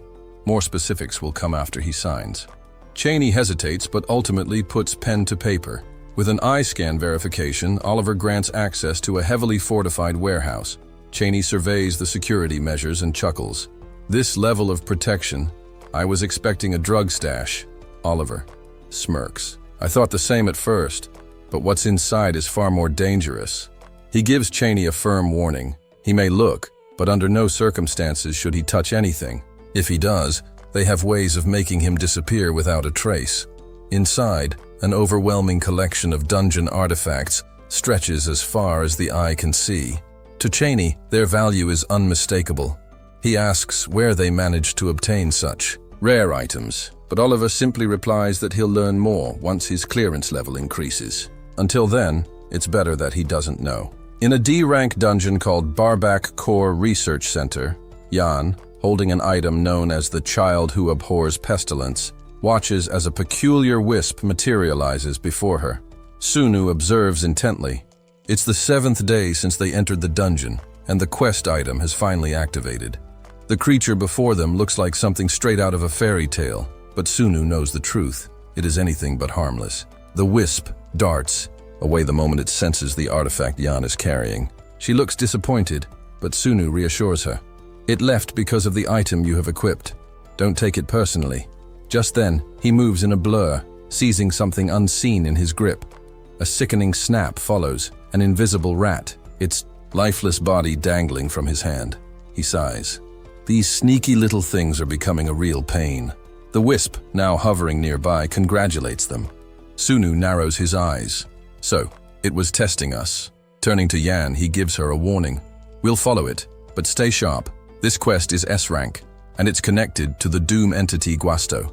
The revelation sends a chill through them. Until, recently, they believed S-rank monsters were the pinnacle of danger.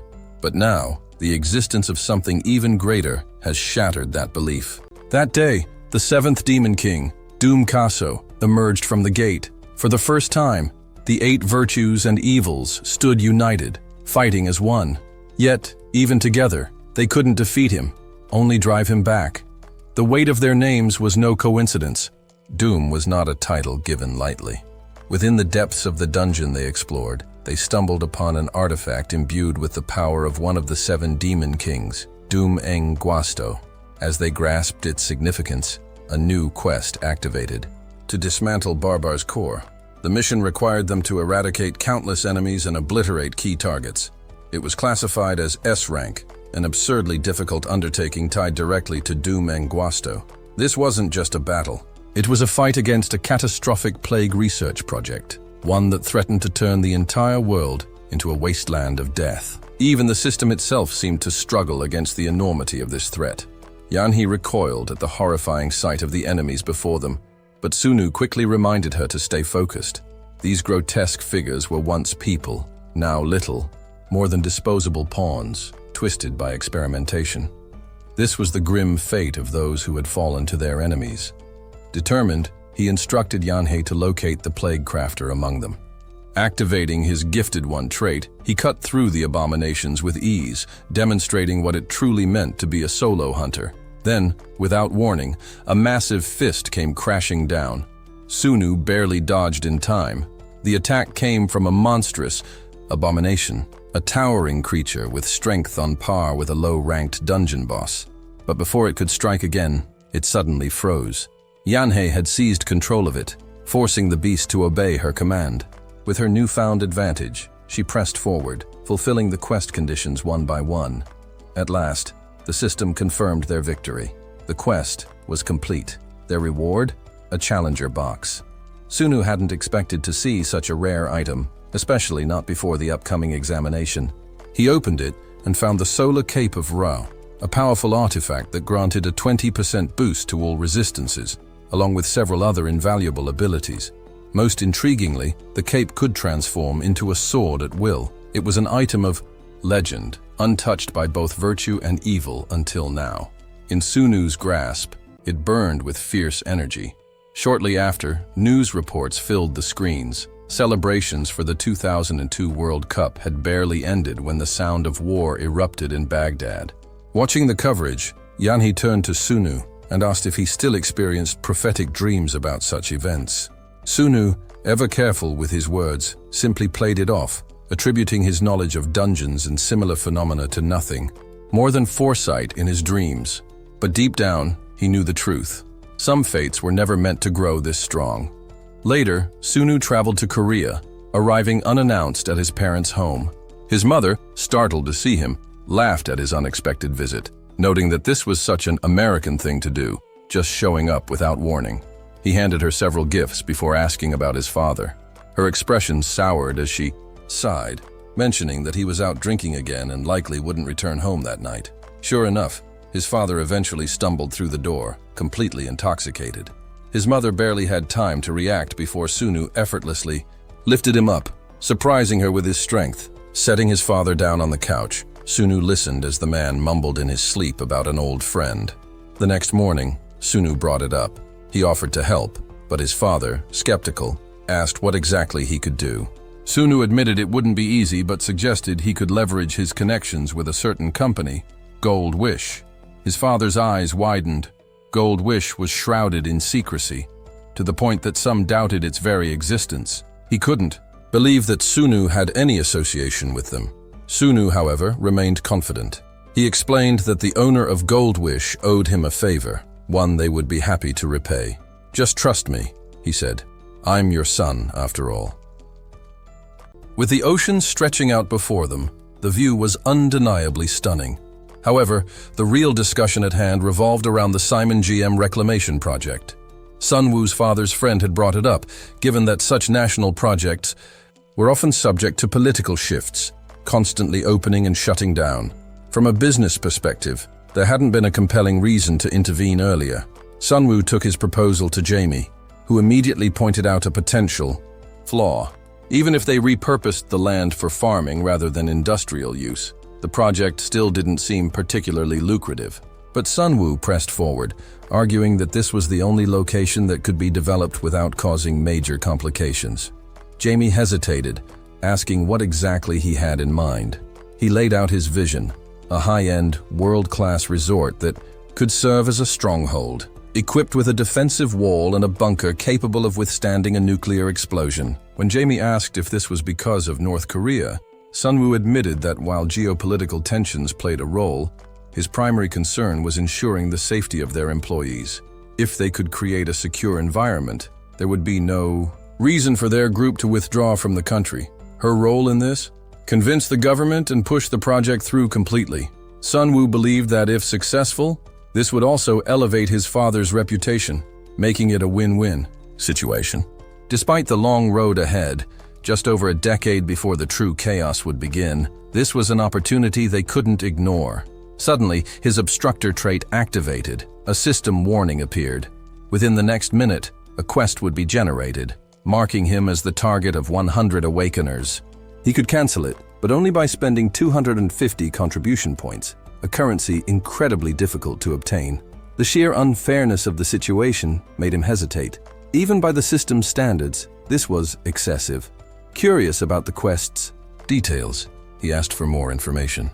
The mission was straightforward, an assassination contract. The system would provide his location, allowing the Awakeners to track him down. Sunwoo weighed his options. Instead of stopping it, he decided to let it play out. At that moment, Yeon also received the quest notification. The system, which had once seemed like an ally, now appeared merciless, even after he had aided it during the plague crisis. It was coming after him with relentless force.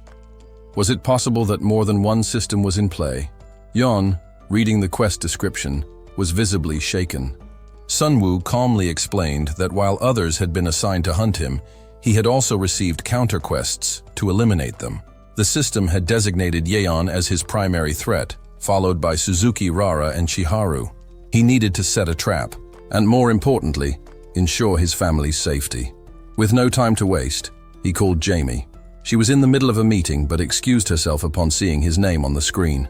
The weight of the conversation that followed was unmistakable. Sunwoo, instructed her to relocate a man named Janil and his wife to the group's hotel immediately. He also ordered her to arm their security personnel. There was no time for delays. Those two individuals needed protection now.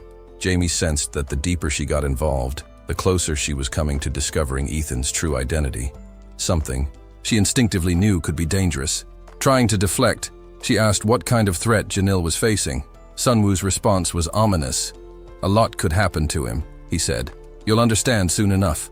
With that, he ended the call. Now he had to set the perfect trap for the incoming wave of awakeners.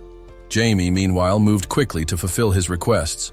As she dug into the details, she made an unsettling discovery. Janil was none other than Sunwoo's father. Though she hadn't wanted to uncover this truth, it didn't change her task. She had orders to follow. In Osaka, Japan, Sunwoo and Yan arrived at an F-rank dungeon, a place firmly under the control of Graf's faction. To Sunwoo, this location was ideal. Anyone who entered wouldn't be leaving alive. As they stood waiting, a group of men approached. One of the women among them eyed Sunwoo and Yeon with curiosity, smirking at their confidence. These two must think they're invincible, she mused. They weren't just any adversaries. These women were the 7th and 8th virtues. The Suzuki sisters, known for their adaptability, adjusted swiftly to their new reality upon awakening. The system compensated them generously, which was expected given the daunting nature of their assigned tasks. Their latest challenge involved seizing control of the gang called Sanumi, a mission that rewarded them with 2 powerful artifacts: the Hermes all-rounded anklet, which enhanced agility by 1 grade, while offering physical and magical damage, absorption, and the emblem of Gwyn, a relic that boosted recovery skills and attributes while reducing cooldown times by an impressive 30%. Sunu examined the anklet, deep in thought. Despite his limited experience with dungeons, he considered himself fairly capable. But could he truly have advanced so significantly just from completing a Grade A mission involving a Yakuza takeover? Perhaps it was the fault of the gang itself for underestimating the severity of the quest, and by extension him. One of the sisters, Rara, remained conscious and defiantly warned Sunu against harming Chiharu, vowing severe retribution. Sunu swiftly incapacitated her, and with Yanhee's help, he cast both sisters and their subordinates into the massive portal looming behind them. More individuals arrived, drawn by the mission's call, including Wang Chen, chairman of the Glory Group. He, like the others, issued a feeble threat before being effortlessly subdued and sent through the portal. Even a passerby, a lower-ranked participant merely curious about the unfolding events, found himself sharing the same fate. Sunu systematically tallied the people he had removed. 35 had been sent to Antel, while 25 ended up in the revolution. That brought the count to approximately 60 completed quests. His remaining hunters had not stirred, likely disinterested in the assassination directive, which meant that, for now, the situation was under control. Due to the considerable skill disparity among the Suzuki sisters and others involved, items had been distributed based on level. Ideally, at least some of the participants would manage to survive. Sunu instructed Yanhee to monitor the situation closely and to show no mercy if necessary. With that, he descended the stairs, dialing Jamie on his way out to check on his parents. Relocation. Jamie reported that she had preemptively blocked suspicious individuals attempting to approach them. His father was currently working from a hotel room, while his mother was enjoying a massage. However, Jamie mentioned an unexpected development. While his parents weren't under direct attack, something significant was happening. She suggested he check the news. Opening his laptop, Sunu's eyes widened at the broadcast. The National Tax Service had launched an aggressive investigation into the Janal Group, with its chairwoman, Miss Yang, at the center. This was no routine audit, it was something far more sinister. Jamie elaborated that the entire Ganil Bank was under scrutiny, possibly as a means to force out the executive director. Yet Director Park and the chairwoman had appeared before the prosecution, staunchly defending him. This inquiry wouldn't stop at mere questioning. It was clear that higher forces were at play, pushing toward a predetermined outcome. Sunu quickly realized that his father and mother were not the real targets. Jamie hesitated before continuing, revealing that since Sunu had disappeared from public view, there was no one left in the country with enough influence to endanger his parents. Instead, he himself was the true target. Reflecting on the situation, Sunu considered the implications. The attack had come despite his known presence in Japan. Were they probing the system, testing the waters to see how far they could push? His father had only become a target by virtue of being his father, but Sunu had gained enough power to shake the Korean government, and by extension, the entire nation. He asked Jamie how many others shared his name. She responded that only 9 existed, 5 were missing, and 3 were allied with their faction. He acknowledged her diligence but understood that, with Janal's intervention, his involvement in the assassination mission had been exposed. The game had changed, and he would need to act accordingly. Jillian is caught off guard when Sunu asks him to locate those who doubt everything, as he's heading back to Seoul. Although shocked, Jillian can do little but accept the inevitable. Sunu continues to assess the situation, pondering where exactly Washington's mysterious quest could lead, since it wasn't something that was on their radar. He calls Mick to confirm whether his recent email went through and asks him to keep a close eye on the 40 people on the list, ensuring not a single detail is missed. Meanwhile, in France at the Trianon Palace Hotel, a high-stakes debate rages among some major figures of the Bilderberg Club. The argument centers on the United States and the recent attack. 2 factions within the group argue fiercely, each side unwilling to yield. Jillian, who's also present, reflects on the strange cease and desist order they received after the war on the Mark, when victory was almost theirs. This order seemed to intentionally limit their power, specifically stopping them from surpassing the influence of the powerful Kajian family. Oddly enough, after this setback, Jillian was invited to the Bilderberg Club. Even the new head of the Kajian family, someone who should have been an enemy, greeted him with unexpected warmth. This baffling turn of events makes Jillian realize that the entire world operates like a high-stakes chess game, one that he's still struggling to understand. Just as he's lost in thought, a woman approaches him. She tells him he probably already knows, based on last year's meeting, that the United States will inevitably break their promise. She introduces herself as Cassandra Goldstein, the head of the Goldstein family.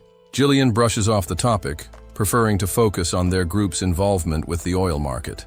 He notes that this issue with the cease and desist order is an old story, something that predates his joining the club. As he speaks, he senses a hint of personal sorrow from Cassandra. It must have been hard for someone like her to sell her oil interests to him and the Jonathan Group, especially given how much the market has surged. Curious, Jillian asks if Jonathan wasn't invited to the meeting. Cassandra sighs, saying it's a headache. They'd rather invite someone like John Doe, someone who's far more of a real moneymaker.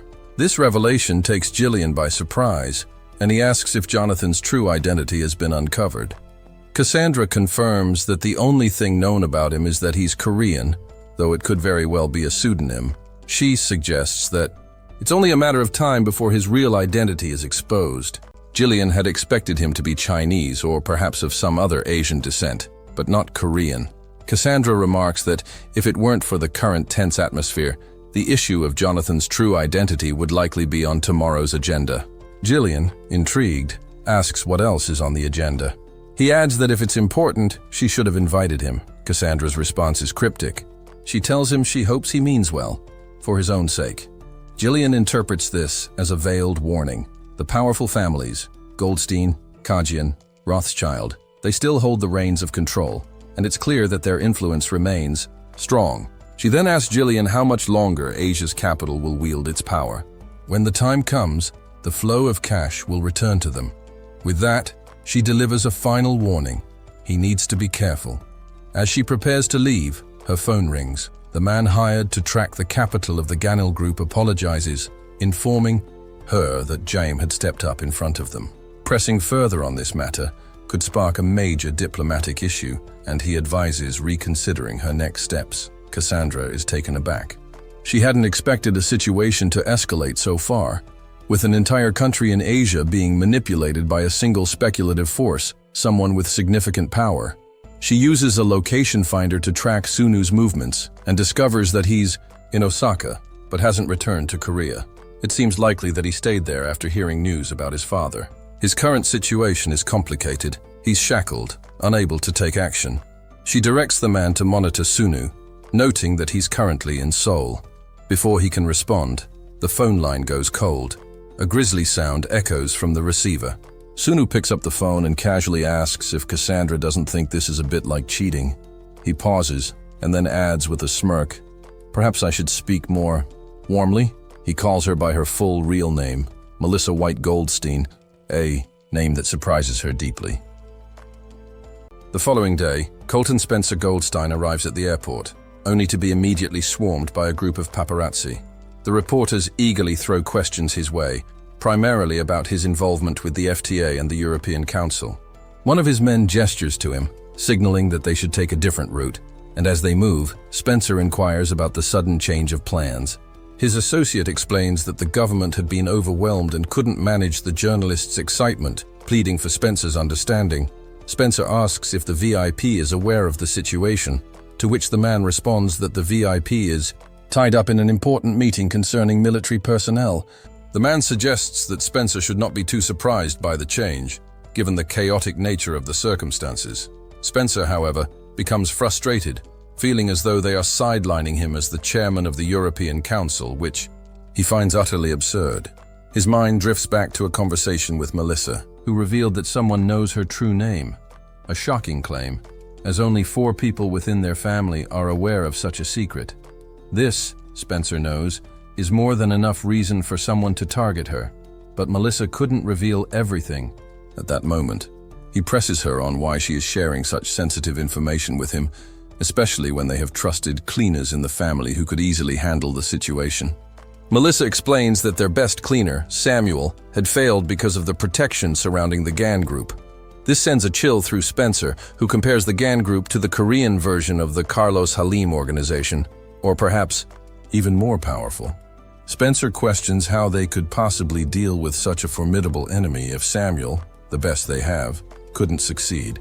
Melissa responds cryptically, telling him that he is still a child and only needs to restrain the person long enough for her to finish what she started, just like they did in the past. Spencer recoils at the memory, realizing the manipulation at play, as Melissa has always used him for her own gain. In the car, Spencer asks if it's not essential for South Korea to establish itself as a global economic powerhouse.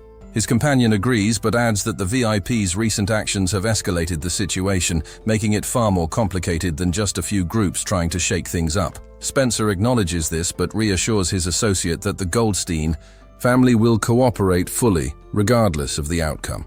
The man questions why Spencer is going to such lengths, suspecting that he wants to see the darker side of the global economy move.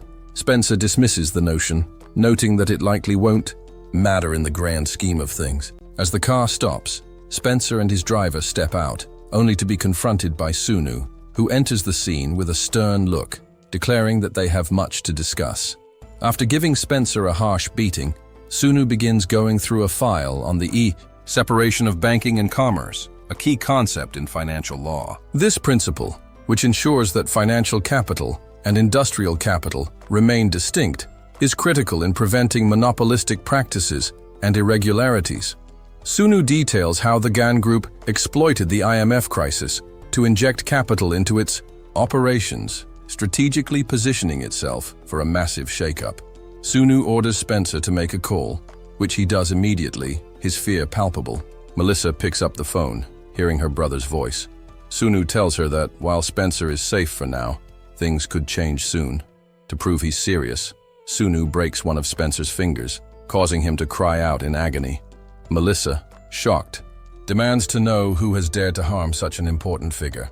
Sunu coldly informs her that she is the one who has created this mess, and that the real reason she is still alive is for her to understand the gravity of the situation and face the consequences. Furious, Melissa throws her phone against the wall, in frustration. Meanwhile, Sunu heals Spencer's broken finger, suggesting a twisted offer. He will give Spencer the entire Goldstein family, though it's clear that their situation is beyond repair. Spencer, glaring at him, demands that Sunu stop trying to manipulate his family, as they have been navigating this treacherous world for far longer than Sunu can understand.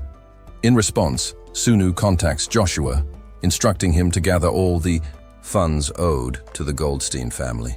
Meanwhile, Melissa walks through the halls of the French local, contemplating the brewing war. She imagines herself striking first, confident that, if all goes well, they will come out on top.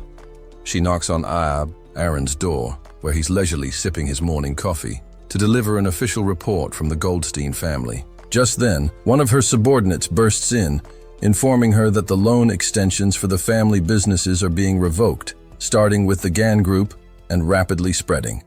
Panicked, Melissa lashes out at Aaron, her voice filled with fury as she demands an explanation.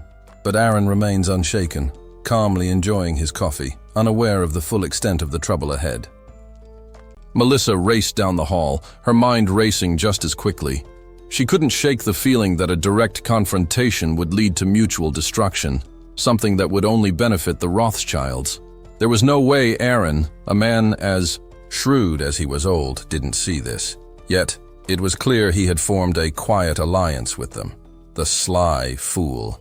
She burst into Jillian's room, her urgency clear. "I need you to stand by me on this," she told him, her voice firm. Jillian raised an eyebrow. "Why?" "Because you've been invited into their circle, but you're still an outsider," she explained. "If you want to truly become a part of this, you'll need the support of my family. More specifically, their status. Together, we could dismantle the Rothschild carry-on alliance and reset everything.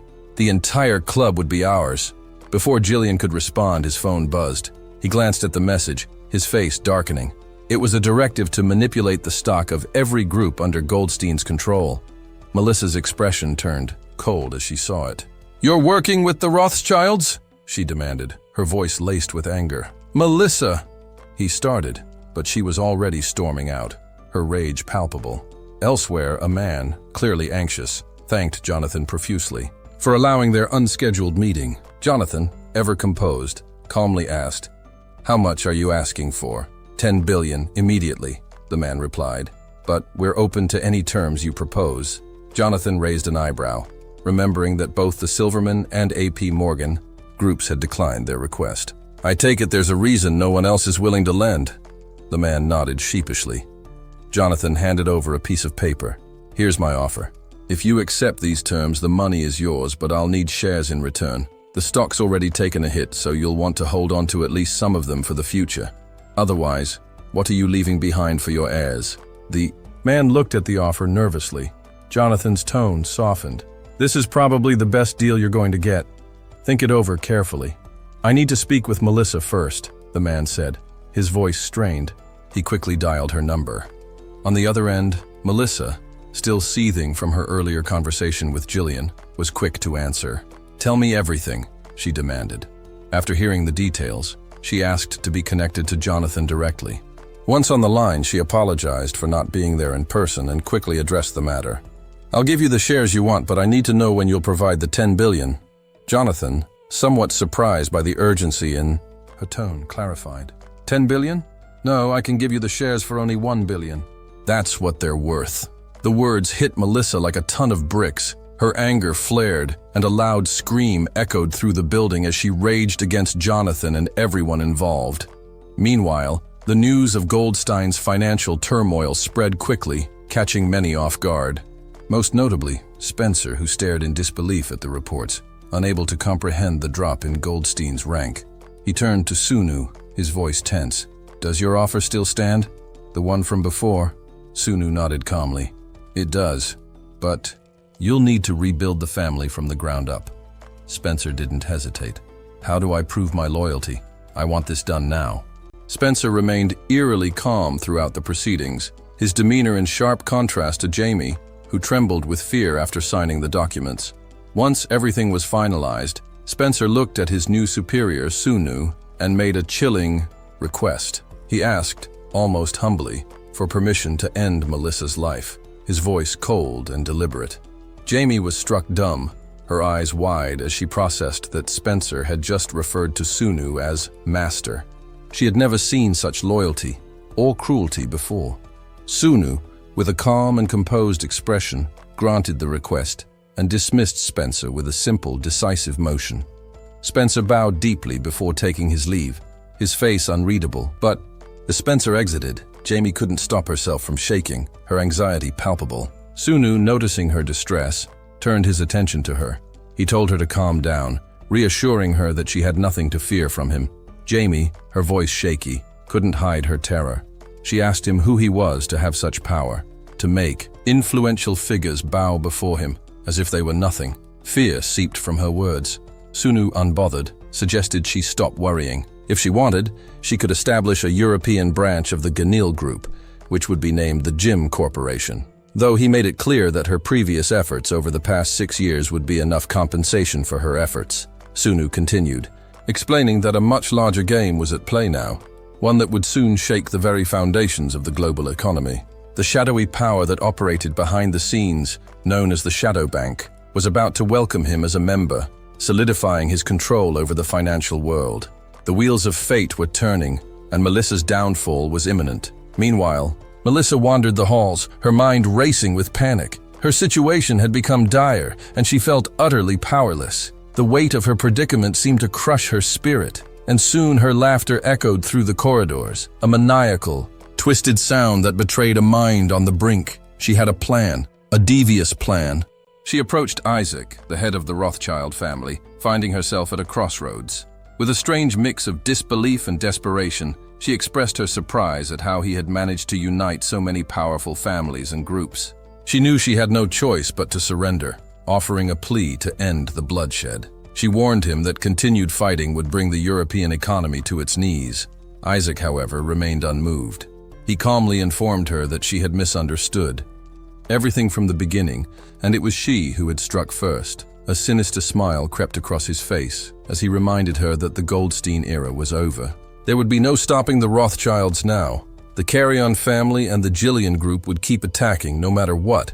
Melissa's expression faltered as the weight of his words hit her. Desperate, she asked if Isaac was truly the mastermind behind everything, but Isaac only smirked. He reminded her of the time when Jillian had halted the Carry-On family's attack, even though victory had been all but secured. That had been a sign, an unspoken agreement between the factions. Jillian and Jonathan were working together, and even the Carry-On family was involved. In truth, the real mastermind pulling the strings behind the scenes was Sunu, the enigmatic and calculating force behind it all.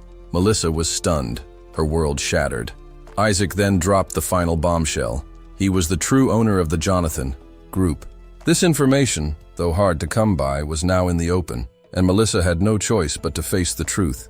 Enraged and beyond reasoning, Melissa snapped. She lunged at Isaac, landing a blow so powerful that he was thrown backward.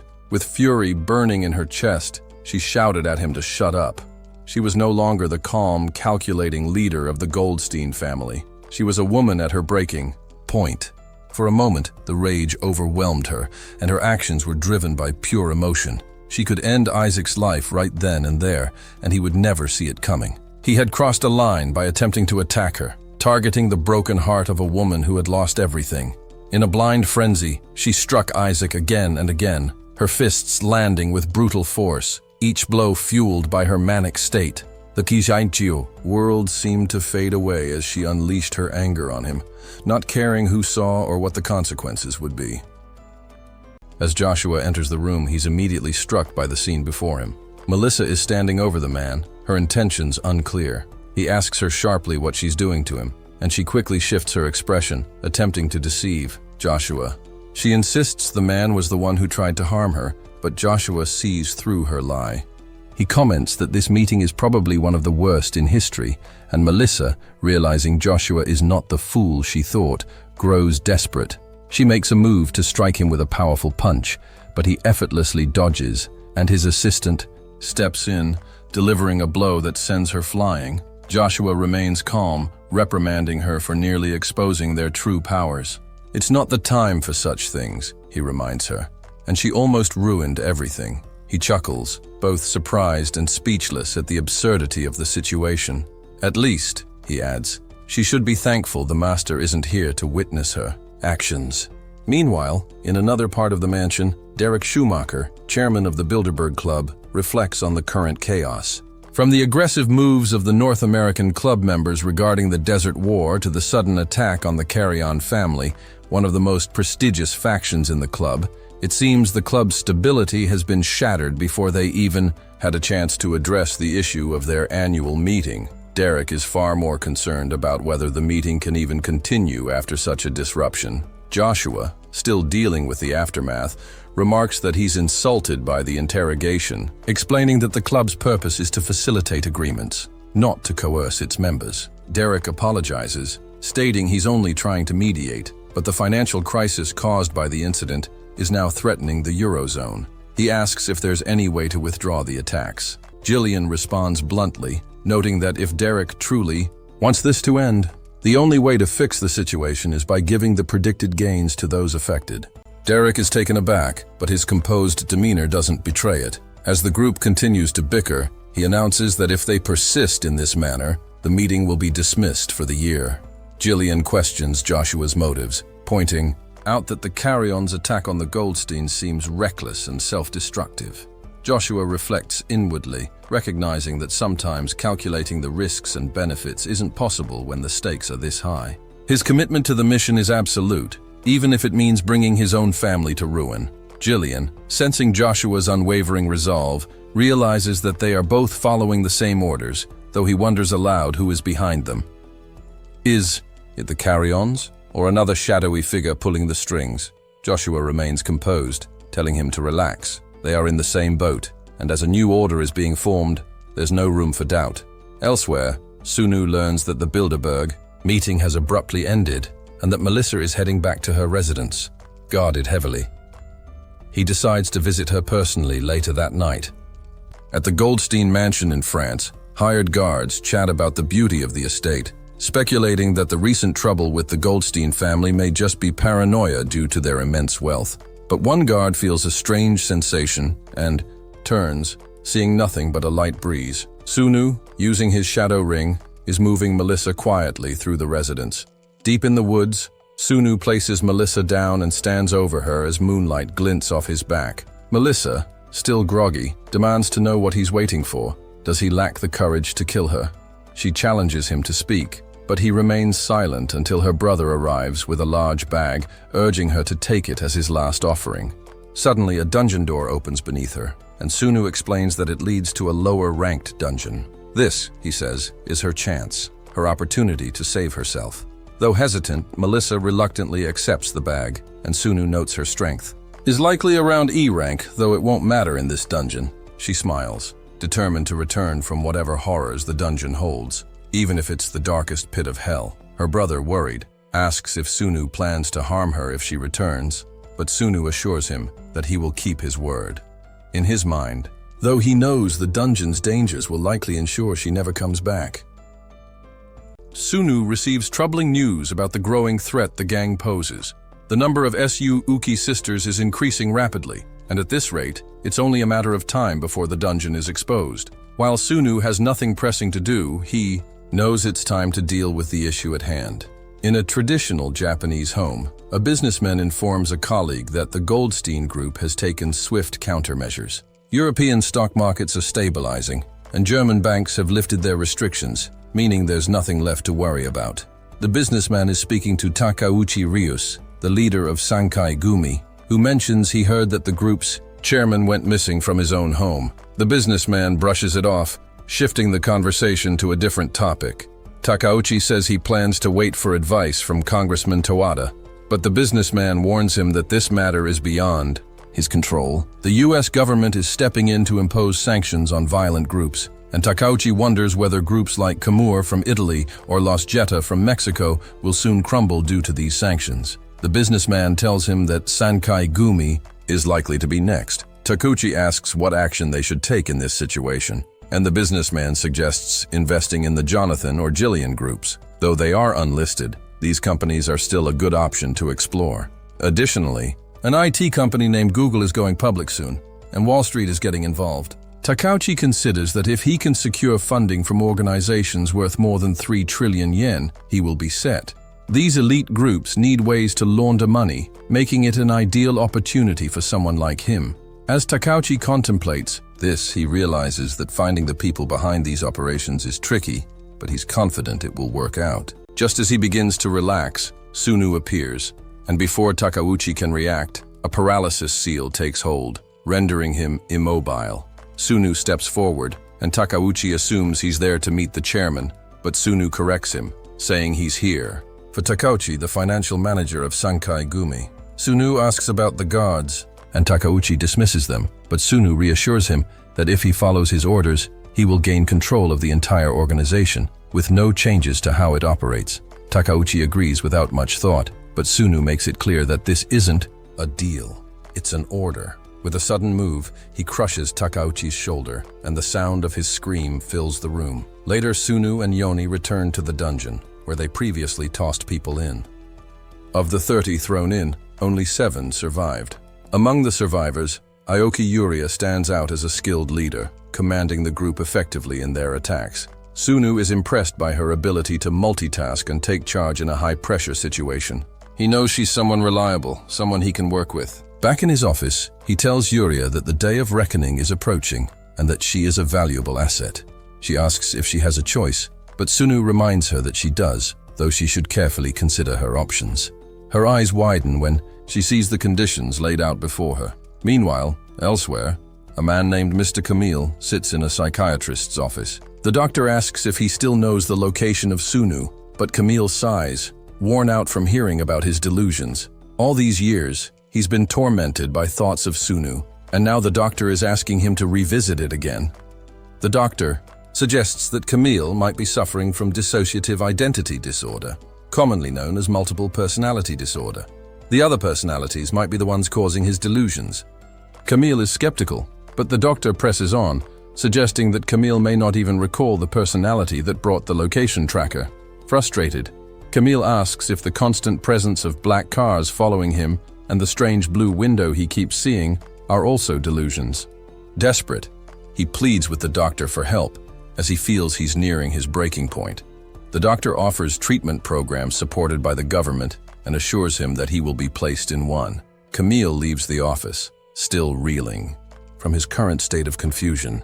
Later, Yuria appears before him, offering a card from her corporation. She came all the way from Japan just to meet him.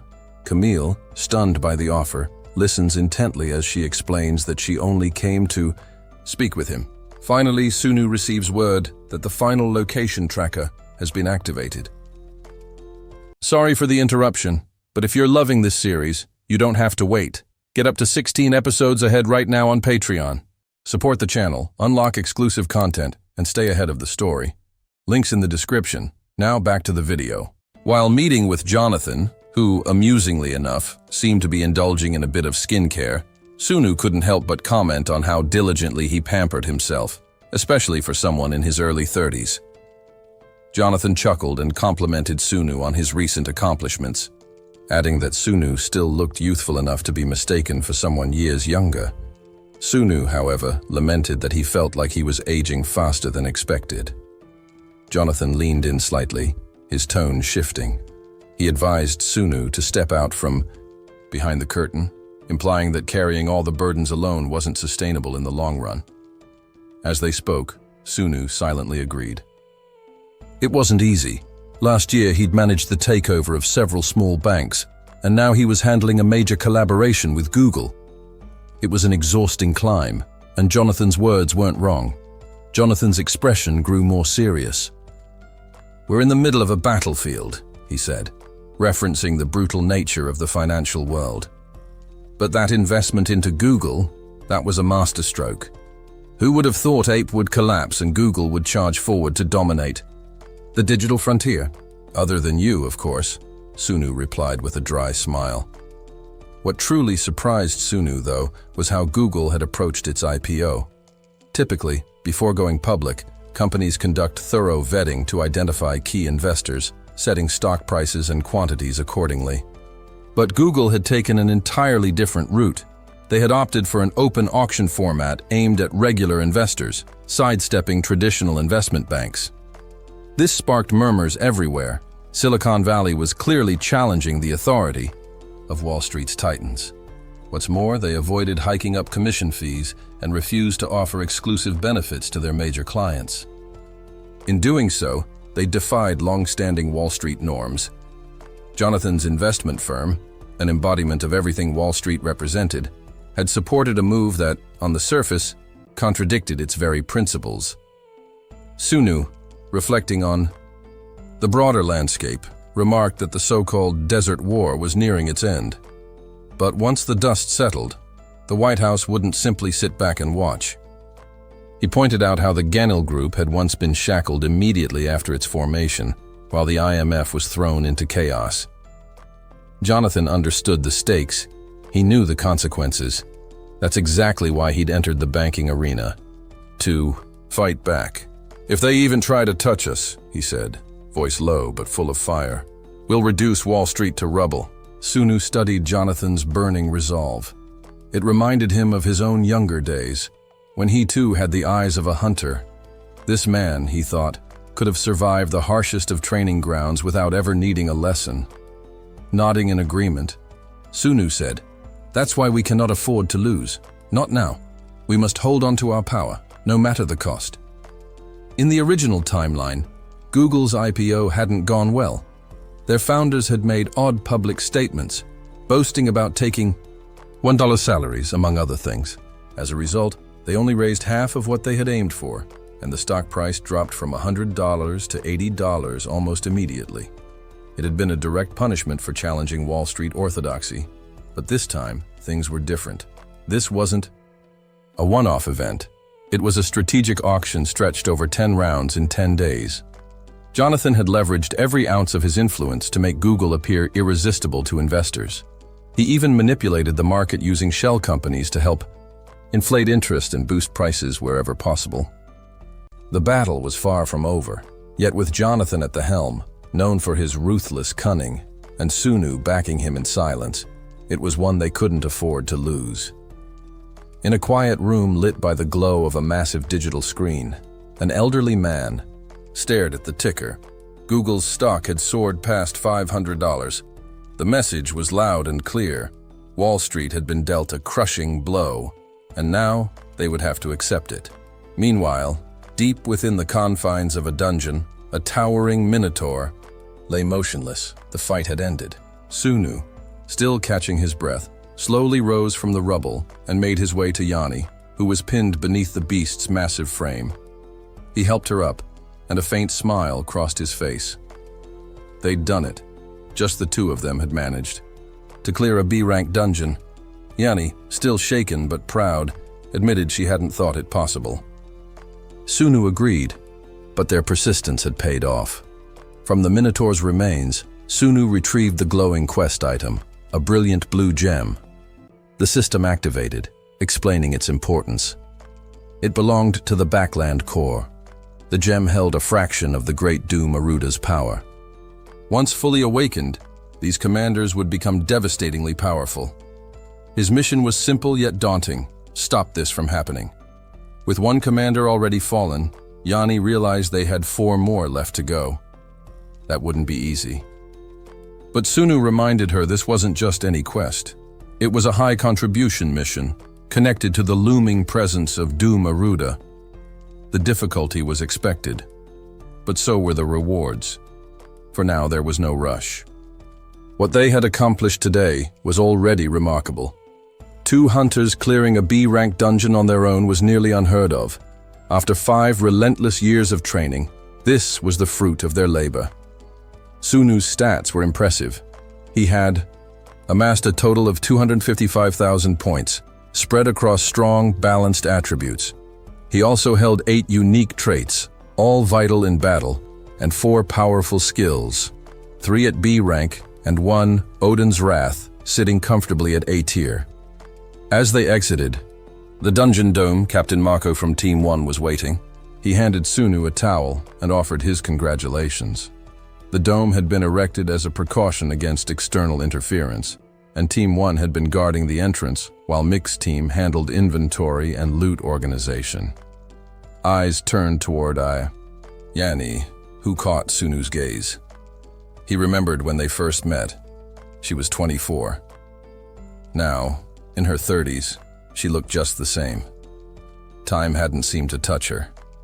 Sunu lightly told her to take advantage of the break and maybe go on a date. Yanni smirked, teasing him. Was he curious about her love life? He replied simply. He was concerned, that's all. She laughed and called him a mother hen. She went on to say things had improved with her family. After 10 years of emotional distance, she and her mother could finally talk without tension. Nudging Sunu playfully, she thanked him for caring, but reminded him to look after himself too. Sunu smiled quietly, her words sinking in. It had been ages since he'd visited his family. A pang of longing hit him. He hoped they were safe and doing well, wherever they were. Elsewhere in South Korea, the head of the Supreme Prosecutor's Investigation Department, Park Wol, begins looking into the whereabouts of Kim Ji-sun's cousin. She was supposed to attend a scheduled meeting, but hasn't shown up yet. The staff members nearby quietly questions why the department head is showing such personal interest in a junior employee who only joined the force last year. The whole situation feels oddly out of place. Eventually, she does arrive. Wool calmly tells her that she should have come on her own initiative rather than being summoned like this. Clearly nervous, she's unsure what's going on. Why was she suddenly called to meet with such a high-ranking official? Is this about a scandal? A reprimand? Or worse, does he expect a bribe? To ease the tension, Wool invites her for coffee. During their quiet conversation, he casually asks how her current department, Department 3, is treating her. She explains that she's doing her best to adjust, and that her seniors have been helping her learn the ropes. Wool seems satisfied with her answer and adds that once she gains a bit more experience, she might be transferred to his own department. Surprised by what sounds like an offer, Jia clarifies her identity, wondering if he might have mistaken her for someone else. But Wool confirms he knows exactly who she is, the niece of the president of Jonil Bank. She nods, confirming the connection. He tells her to keep working hard and says, with a small smile, that next time they meet, it should be under friendlier circumstances. Later, Jia calls Sunu's father to tell him about the strange meeting. He's surprised too, but clarifies that he never asked for any special favors on her behalf, only that he had praised her work ethic in passing.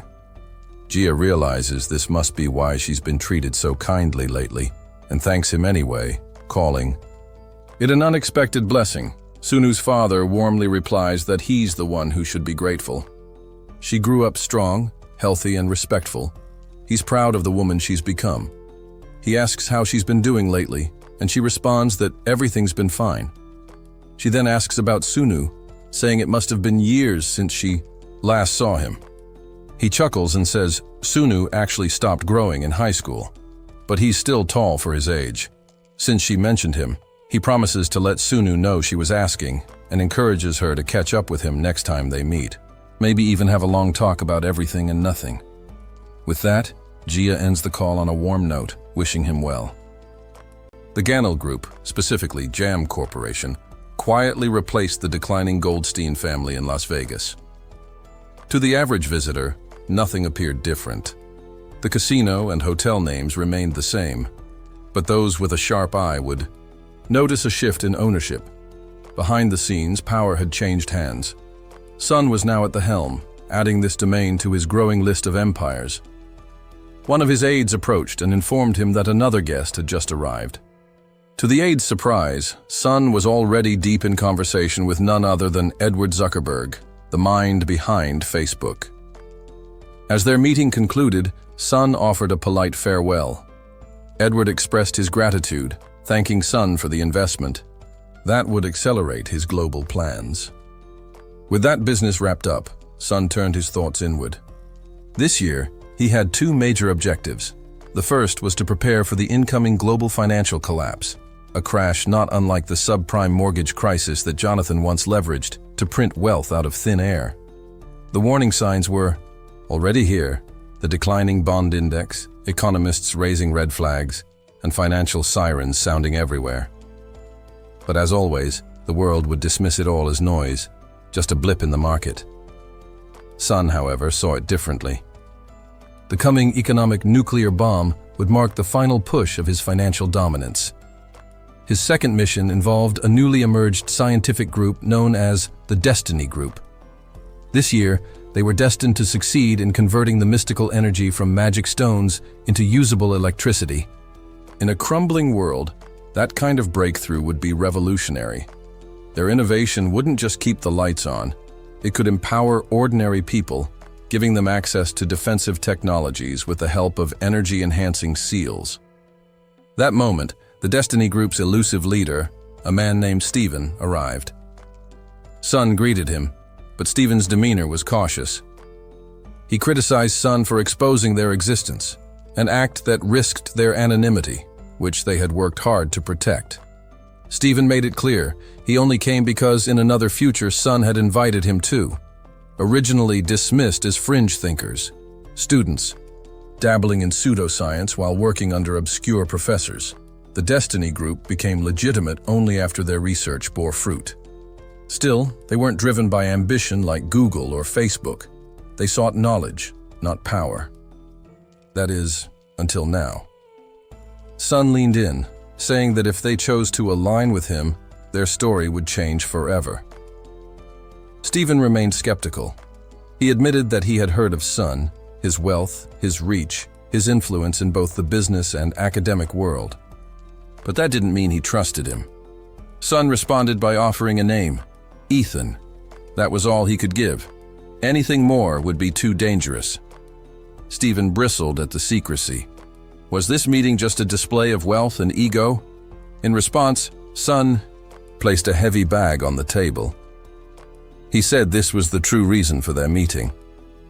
Inside was something potentially world-changing, a mysterious material that, as far as he could tell, had never been introduced to the academic community. If it was indeed what he suspected, then the world wasn't ready for what was coming.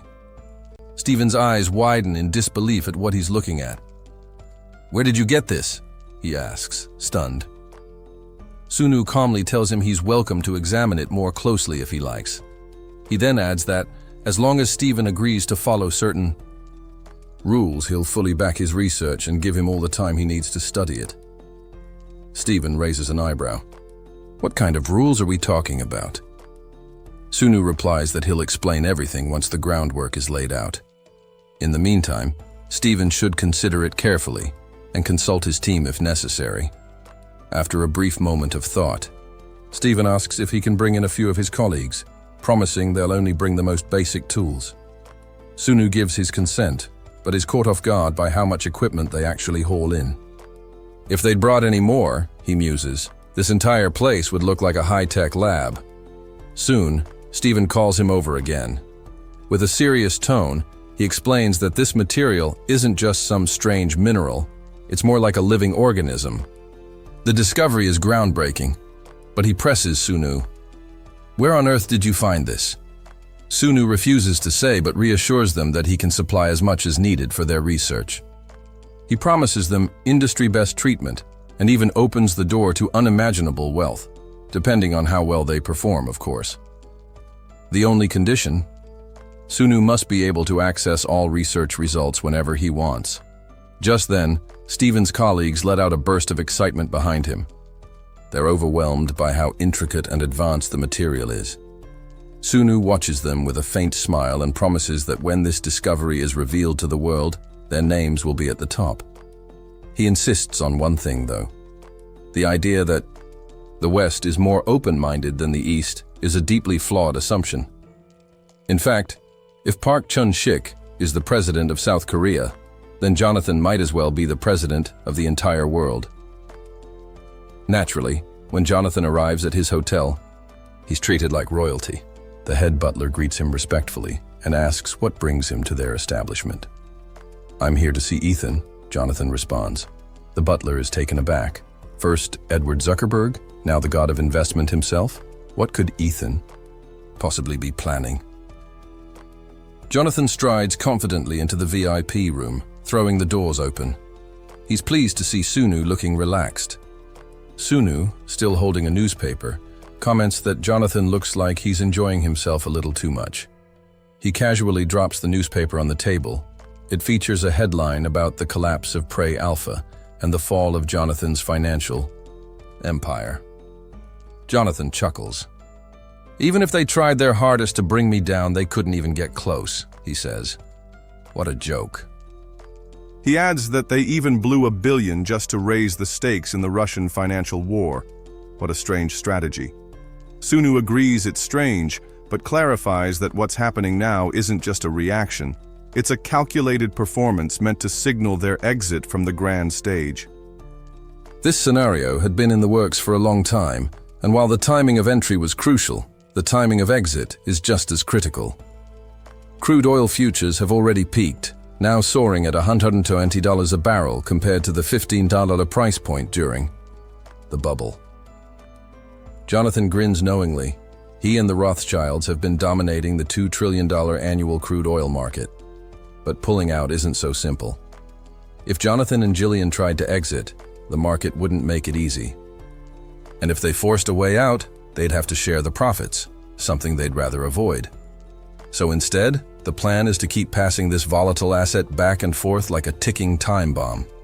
Eventually, one unfortunate member of the Jonathan group will be stuck holding it, with no one left to pass it to. And that's when the prey group falls. To pull off the plan, they had to find a hedge fund with strong credibility, something like LTCM, but not quite as massive. Under that criteria, they zeroed in on Prey, a fund with just the right amount of prestige.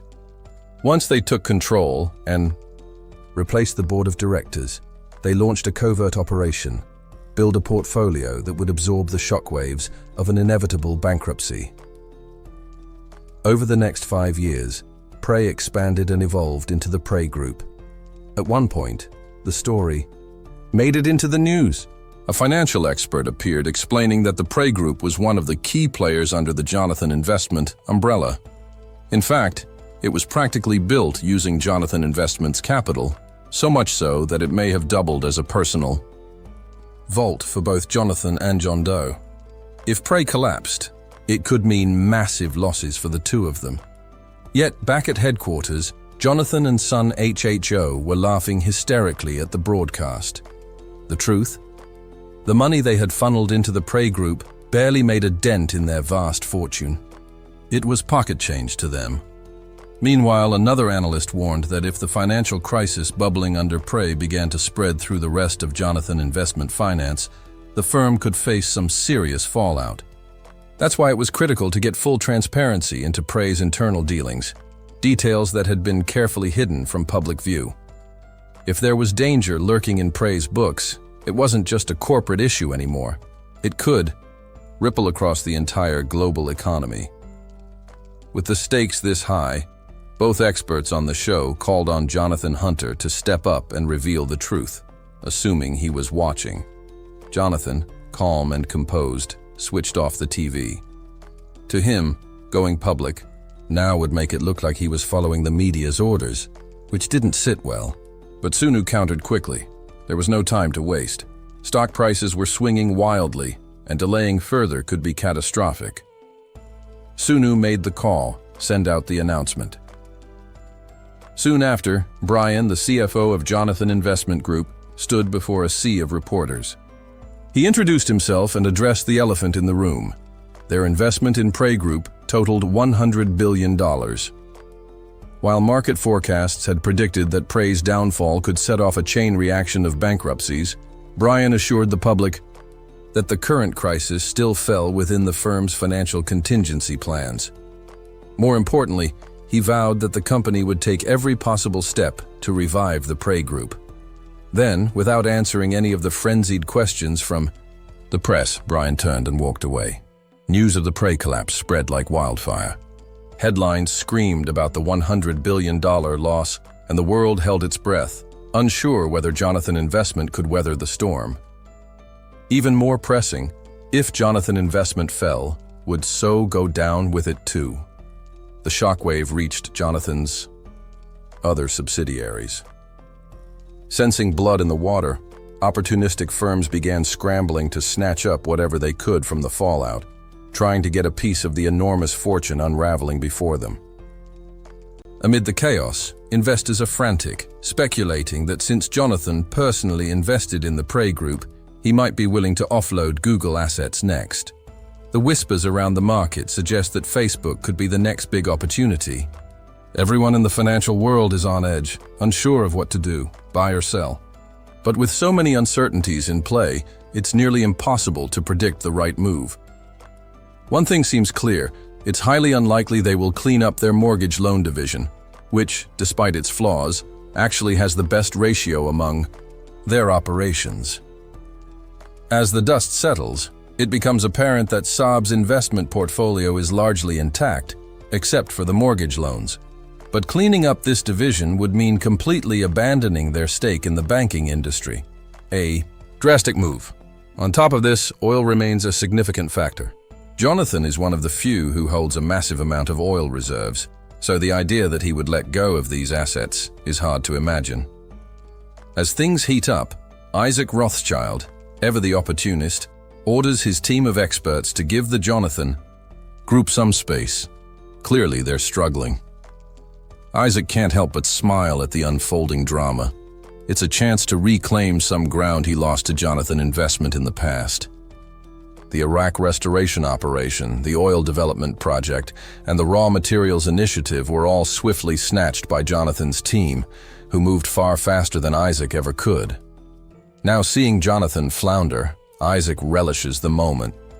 He knows that this is the perfect opportunity to make a move. His thoughts linger on Sunu, the real strategist behind the scenes. Isaac knows that Sunu is also just a man, and if anyone can help them now, it's him. Isaac picks up the phone and dials Jonathan, introducing himself as Isaac Rothschild. Jonathan responds, stating that this is their first time talking, though it doesn't feel like it. Isaac remarks that they should have done business much sooner, but it's not too late for them to collaborate. Given their current situation, he suggests that now might actually be the perfect time for both groups to join forces. Jonathan listens as Isaac explains that he's been holding on to oil shares, but it looks like Gon's side has started unloading their shares as well. Isaac proposes that they team up and share the burden because it's simply too much for one side to handle alone. Jonathan firmly rejects the idea, saying that the market will decide the outcome, not personal alliances. Isaac retorts, asking how long this will continue, as accepting the situation without help will be impossible. Jonathan's stubbornness may prove costly, but Isaac presses on. At this point, Jonathan's patience wears thin. He tells Isaac that he didn't take this call to be insulted, and demands that Isaac stop wasting both of their time. Isaac, undeterred, tells Jonathan that if he wants to maintain control of the oil industry, he'll need to relinquish all current and future transactions. Jonathan, growing more frustrated, scoffs at the proposal, questioning if Isaac really believes he will ever accept such a one-sided deal. Isaac calmly suggests that Jonathan should stay composed, reminding him that this situation isn't just about his group. He advises Jonathan to go back to his actual boss with a warning. If the Zillion investment group doesn't back down, Jonathan won't be the last one to face consequences from this unfortunate chain of events. Suddenly, Sunu picks up the phone. His voice, firm and unwavering, asks if Isaac is really threatening him. He makes it clear that a full withdrawal will not happen. Period. Isaac, taken aback, asks who he's speaking to. Sunu, unfazed, responds with a calm confidence, "I'm the one they call John Doe." Though he knows Isaac's name, he keeps it casual. Isaac, maintaining his composure, bows his head in acknowledgement, offering respect to Sunu. But Sunu cuts him off with a sharp tone, sensing mockery in Isaac's voice. Sunu warns Isaac, speaking with gravity. He will only say this once. The day the Rothschilds take full control of the oil industry will never come. Isaac, trying to grasp Sunu's reasoning, asks if this is in response to Jonathan's fall. Sunu, with certainty, replies that it's not just about Jonathan. The American government and the IMF have no choice but to back their group. Even without the Rothschilds' involvement, their position will remain solid. Isaac, skeptical, challenges the idea. He questions how long the American government will support a group that's led by an Asian, and warns Sunu that he may be acting like he's never made the offer in the first place. But Sunu doesn't flinch. He pauses and asks Isaac if it has to be about the oil market. There are other potential industries for exchange, he suggests. Isaac, realizing the situation is broader, admits that the oil market alone might not be sufficient. He points to Jonathan's finance group's mortgage loan operations as a solution to fill the gap. Isaac senses that both Sunu and Jonathan are worried, but deep down, they're enjoying the show. They're pulling strings, manipulating the situation, and watching Isaac struggle. Later, in Washington, D.C., at the Westfield Marriott Hotel, the Bilderberg Club meeting is in full swing. Isaac arrives, surveying the room filled with influential investors. He notices Joshua Keon, Colton Goldstein, and representatives from the Zillion Finance Investment Group, Teller Investment, and Jamie Corporation. Isaac reflects that most of these investors are aligned with Sunu's group. Just then, a few investors approach Isaac, congratulating him on his success in securing the oil market. Isaac listens but can't help but smile at the irony. One investor wonders aloud if they should rescind their invitation to Jonathan and Sunu after the significant losses they've suffered. Isaac counters, suggesting it's premature. Jonathan and Sunu, despite their setbacks, still have substantial capital, especially from their investments in other promising ventures. The conversation shifts to Jonathan's acceptance of the invitation. Isaac is convinced that Jonathan has finally agreed to comply with their demands after resisting them for so long. He then inquires about Sunu's whereabouts, only to be told that there's been no response from him, implying he has once again declined their invitation. Isaac, however, has a different perspective. He informs the group that the one orchestrating all of this, the person pulling the strings, is Sunu, also known as John Doe. He insists that they must bring Sunu to the meeting by any means necessary. With the Rothschilds backing them, Isaac reassures the group that they won't be relying on the currency war tactic this time. If everyone cooperates, they will make Sunu accept the invitation, or they'll simply drag him out. The investors agree to Isaac's plan, but just as they're about to proceed, Jonathan arrives. Isaac, watching him enter, lets out a low chuckle. His amusement is palpable as he sees Jonathan's entrance, knowing that his opponent's time is running out. When Isaac and Jonathan meet, they exchange a firm handshake, with Jonathan thanking Isaac for making it so easy for him to exit the oil market. Isaac acknowledges his gratitude, but doesn't seem overly impressed. Jonathan, surprised by the financial agility of Isaac's family, admits that he didn't expect them to move so swiftly in this high-stakes game. Isaac, meanwhile, quietly speculates that Jonathan must have secured the necessary funds by using his family's major assets as collateral, leveraging different banks to make it work. It seems to have paid off, though. Jonathan now controls the oil market and is relishing his newfound power. Isaac can't help but find it a bit amusing, observing how Jonathan's once grand ambitions have now been reduced to simple submission. As Jonathan celebrates his victory, Isaac stifles his laughter. He knows what's coming. Sunu had warned that the price of oil would dip after reaching its peak, but that this slump would last a decade at least. The idea of Jonathan, so proud of his supposed triumph, having to weather a long-term decline, is almost too much for Isaac to hold back his amusement. The conversation takes a turn to the economic landscape. Isaac recalls the 3 credit rankings in North America: Prime, Alt-A, and Subprime. The 2008 mortgage crisis had been a disaster, fueled by risky lending practices. Isaac goes on to explain how the subprime crisis caused a ripple effect that eventually crashed economies worldwide. From the Asian debt crisis to the bursting of the dot-com bubble and even the terror attacks on American soil, everything contributed to a downward spiral. In response, the US government lowered interest rates, making it easier for people to borrow from banks. This ease of borrowing led to a boom in the housing market, but it was unsustainable. People began taking out loans for homes they couldn't afford, believing that home prices would keep rising. Banks, in turn, were all too happy to lend money with little collateral.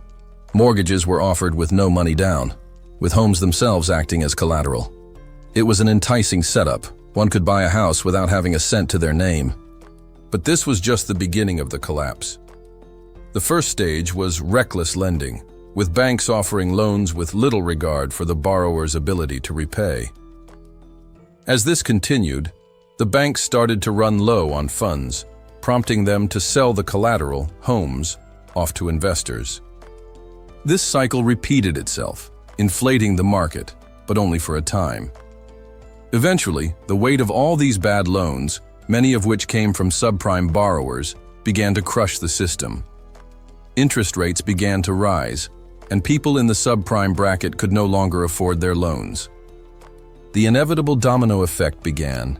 As people lost their homes, they lost everything tied to those homes: assets, possessions, even their sense of financial stability. It was a slow-motion crash that dragged the entire economy down with it. Isaac, watching it all unfold, muses that Jonathan, for all his apparent success, is caught in the same web. This massive financial game, built on the backs of unstable loans and market manipulation, is heading toward disaster. And Jonathan, in his pursuit of power, is about to learn the hard way just how quickly things can unravel. The financial system was intricately layered, so everything seemed fine at the surface. However, beneath it all, rot was setting in. This was especially true in the mortgage loan industry, which had been sold to the Rothschilds. To them, it likely appeared like a golden opportunity, a dream come true, but in reality, over half of the capital tied up in it was linked to the dangerously unstable subprime market. In his room, Jonathan is laughing so hard that he tumbles onto his bed. He can't stop mocking Isaac for his ignorance. Isaac, he says, is holding 2 nuclear bombs without even realizing it, and doing so proudly. As Jonathan continues laughing, tears in his eyes, someone knocks on the door. It's Zillion. Zillion asks if Jonathan has a moment to talk. Jonathan recognizes that it's their first face-to-face meeting, though they already know each other in a way. Zillion hands him a letter, explaining that it's meant as a token of thanks for Jonathan enduring the difficulties he's been through. Jonathan reads the letter, noting that he's the first person invited. Zillion reads it carefully, seeing a date, 5th of May 2009, and a location, Janil Hotel. The event is sponsored by Sunu. Jonathan explains that Sunu is an elusive figure, a mystery man. Zillion might have heard of him, but Jonathan knows him by another name, Ethan, and soon Zillion will know him by yet another name, Odin. After their conversation, Zillion stumbles out of Jonathan's room and encounters Jessica. She sees how disoriented he is and asks what Jonathan told him about the directing department. Jonathan had already explained to Zillion that there was no such thing. It was all part of Sunu's, or rather Odin's, vision. Zillion, excited, tells Jessica that he might have been invited to a new world order. He's overjoyed by the possibility, but wonders what such a genius might think of him. Does he, Zillion, look like an insignificant ant to them? Jessica, annoyed, tells him to stop rambling. She's already tired of it. Zillion, realizing he's gotten carried away, apologizes and suggests they discuss it later. Taking his hand, Jessica tells him that if he truly understands why he should be sorry, he'll never need to apologize again. She proposes that they get married, and she'll handle all his complaints and concerns when they're in bed together. With that, she pulls him away, and it seems a long night awaits them. Meanwhile, in the conference room, the chair of the Federal Reserve, Jaden Powell and Isaac are arguing over when to sell certain assets. They're also discussing data, which Jonathan watches with interest. Isaac storms out of the room, frustrated, and his assistant asks him what would happen if the interest rates were increased. Isaac already knows that the subprime mortgage loans would decrease, but he's more interested in how much of the CDOs are tied to the MBS from the subprime market. His assistant reassures him that there's no need to worry. Everything they obtained from Jonathan's investment finance group is high quality and has an 888 rating. Isaac insists they've investigated the situation thoroughly and concludes that even if interest rates rise, the impact on returns will be minimal. Still, he thinks about Jonathan and how he must feel, losing everything in the deal. It gives Isaac a bit of satisfaction, though not much. But there's still the issue of not having had a chance to speak with Sunu. Isaac believes this meeting won't lead to any good outcomes. Just then, Isaac receives a message on his phone. All key members in North America are to gather in one room for an urgent discussion. When they meet, they'll address the risks involved in Isaac's plan. Isaac assures them there's money to be made, and they should simply watch closely. But then, as they continue their conversation, all their phones buzz with the same message. Shocked, they look at Isaac, wondering if he's lost his mind. What kind of plan is this? His assistant rushes to him, handing him the phone, and Isaac sees what the message contains. Bear Stearns, one of the top 3 investment firms in North America, has filed for bankruptcy protection. Isaac's face goes pale. How could this have happened? He gets another call, and the news hits hard. The subprime mortgage goods, along with related investments, have completely collapsed. Confused, Isaac presses for more details. Why would subprime assets crash like this now? His assistant chimes in, confirming what Isaac fears. This is exactly what brought down Bear Stearns. Isaac, furious, mutters that they must have been fools, chasing fast profits without understanding the risk. He assumes they must have been dealing in low-grade, unstable products. But then something shifts. His assistant suddenly drops to his knees, pleading for forgiveness. Isaac, alarmed, urges him to get up, saying this must be some sort of sick joke. But the assistant breaks the final piece of truth. The collapse came from AAA-rated mortgage securities, the same high-ranking products they got from Jonathan. Isaac's expression goes blank. The weight of it all shatters him. In a panic, he stumbles to instruct his team to sell off the mortgage loans immediately. Chaos ripples outward. Protests and demands to dissolve the Bilderberg Club erupt. Meanwhile, Dresner Rothschild finds himself face to face with Jonathan, just outside the prestigious club's gates. Tensions are sky high. Without wasting time, Dresner accuses Jonathan. The financial products he sold were riddled with flaws. Jonathan raises an eyebrow, surprised, but Dresner isn't having it. He cuts him off, asking if Jonathan sold them, knowing full well this disaster would happen. Instead of answering directly, Jonathan deflects with a calm question. How's Isaac doing?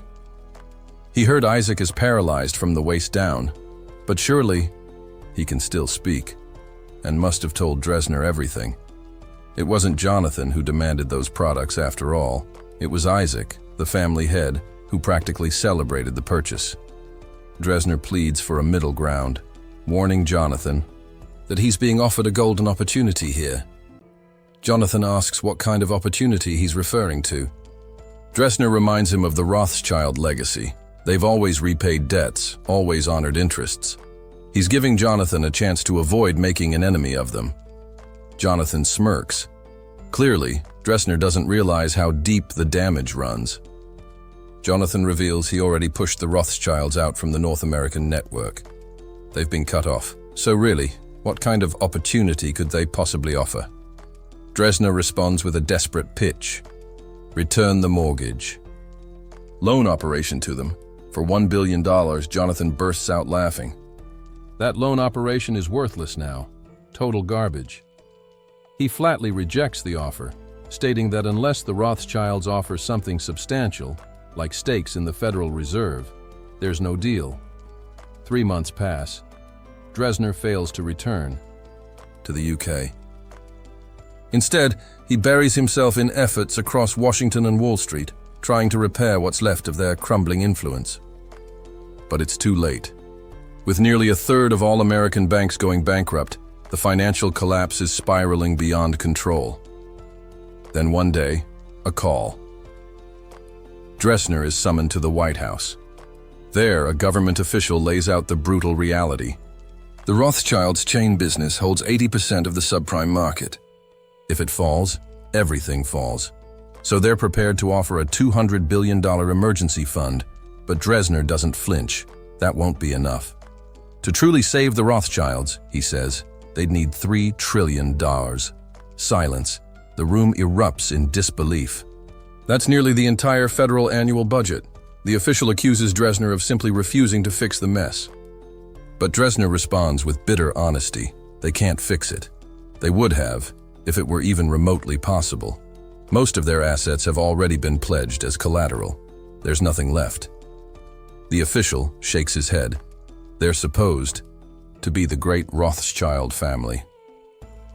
Dronzer gives a half-hearted nod. We were. Then he pulls out his phone and makes a single call. Do it, he says.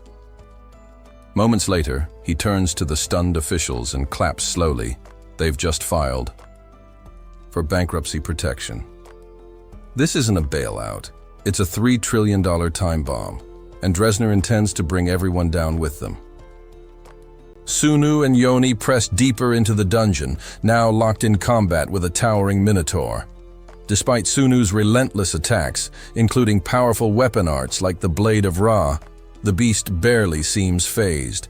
Its sheer durability impresses even Sunu, who pauses mid-battle to acknowledge its endurance. Without warning, the Minotaur launches a sudden, crushing blow that slams into Sunu. Yoni reacts instantly, using her spells to patch up his wounds just enough to get him back on his feet. The fight isn't over yet.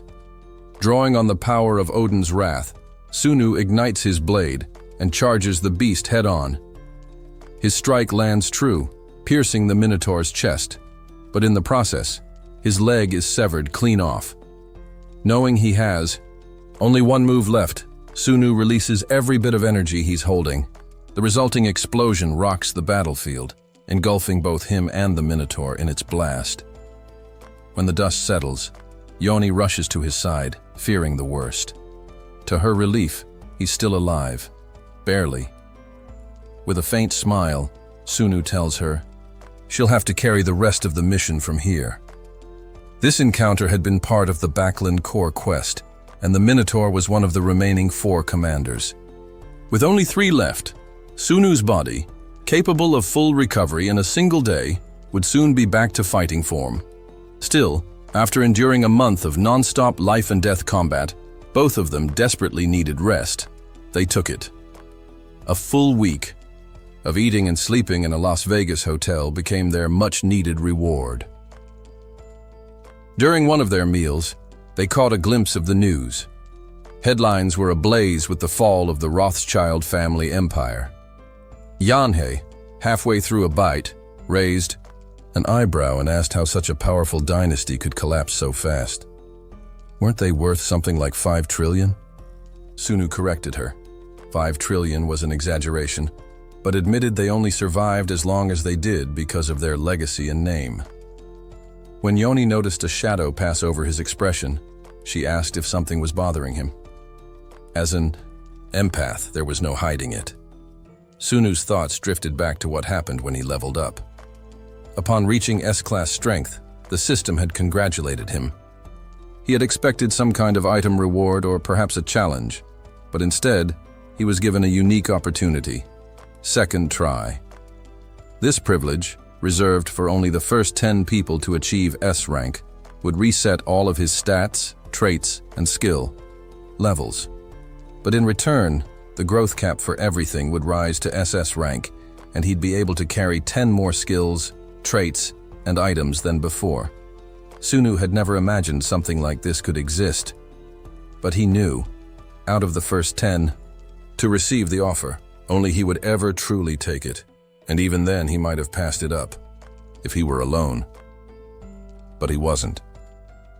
Not anymore.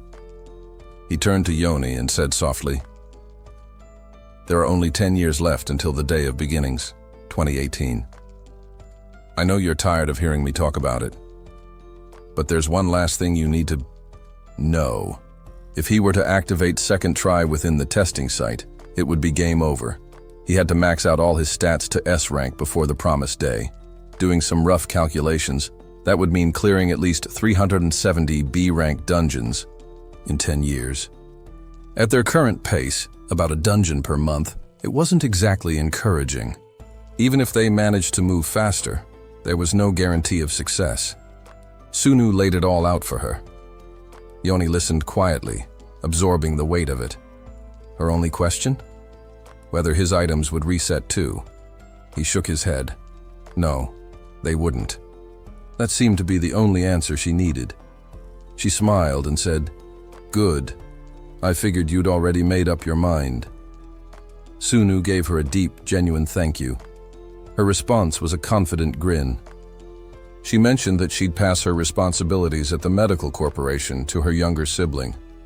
For the next decade, she said, they'd be living in dungeons anyway. He nodded.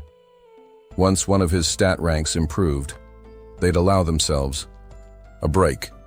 Time to recover mentally, even if just for a while. After finalizing their plans, they clinked their glasses together. Yoni made him a promise. When the time came for his second try, she would be there to help rebuild him, no matter what. At the White House, a government envoy sits down with Jonathan, ready to deliver the administration's latest stance. He explains that the president is growing increasingly uneasy about the overwhelming influence Jonathan's organization wields. But Jonathan has heard these complaints many times before. He brushes off the concern with a cool indifference and invites the envoy to get to the point. The representative continues, warning that although the subprime crisis might have publicly seemed to strike at the Rothschilds, in truth, it was a disaster they helped engineer. If Jonathan's group continues on its current path, ignoring official warnings, the consequences won't be pretty. Jonathan lets out a dry chuckle. To him, the idea that his group triggered a global crisis is laughable. Something even a first-year economics student would scoff at. He tells the envoy to drop the theatrics and speak plainly. They're both too busy for a roundabout conversation. The representative finally cuts to the chase. There's already a fund with the same mission as Jonathan's environmental protection fund. Why have two colossal institutions doing the same thing? He names the rival, the International Environment Fund. Unlike Jonathan's, this one is aligned with the administration and stands in direct opposition to the Rothschild-backed initiative. Though marketed as a way to safeguard ecosystems in developing countries, the real strategy behind the Rothschilds Fund is to secure land rights by issuing small loans and claiming the land as collateral. To date, they've already seized over 30% of the Earth's surface. Jonathan realizes this includes regions like the Amazon, and he's right. But he doesn't see this as a problem. Soon enough, both funds will fall under his group's control anyway. He suggests defunding the original Rothschild-driven initiative and focusing efforts on building up the International Environment Fund instead. There's room for collaboration, if done on his terms. As the envoy starts to mumble something about the president's position, Jonathan cuts him off. If the president's unwilling to play ball, he might as well kiss his re-election. Goodbye. There's no need for more posturing. Just get the president on the line. When the president answers, Jonathan keeps things short. Had he already received a call from the Rothschilds? The president admits that he had. Jonathan hands the phone back to the envoy.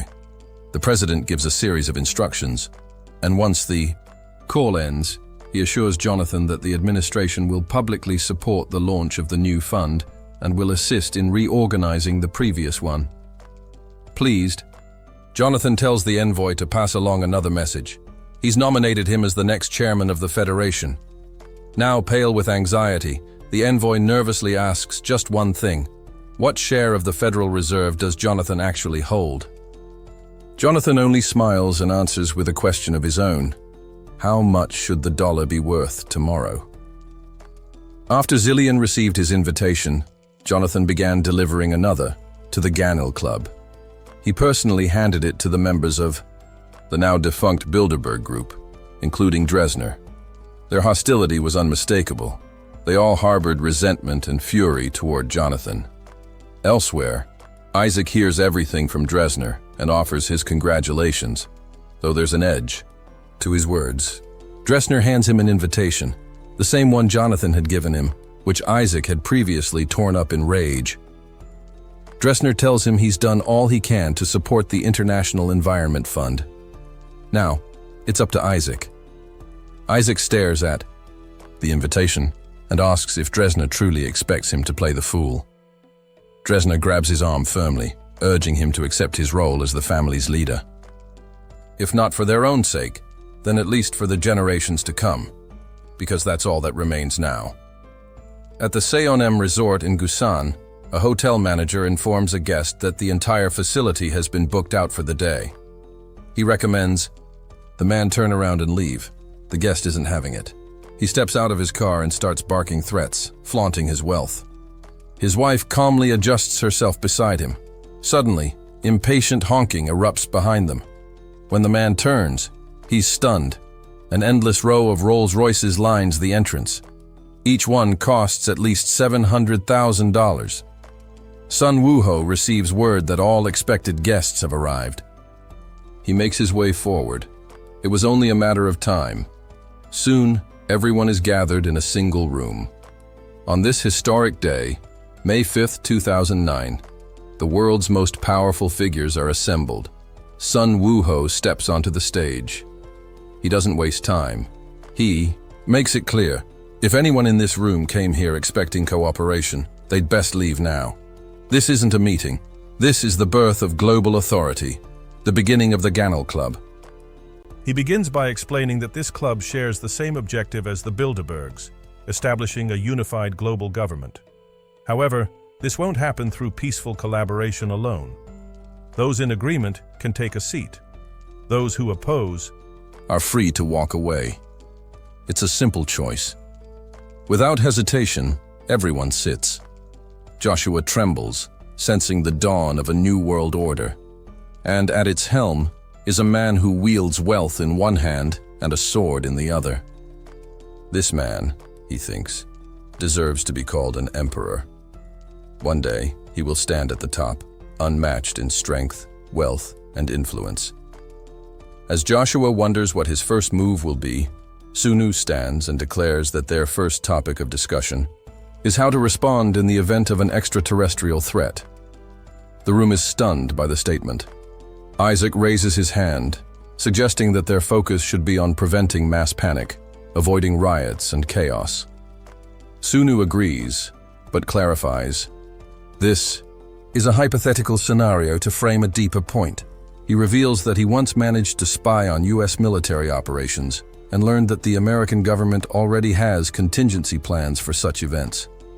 These preparations, made during the time of the Bilderberg Club, include extreme measures, like using nuclear weapons that could destroy the global economy in the name of defense.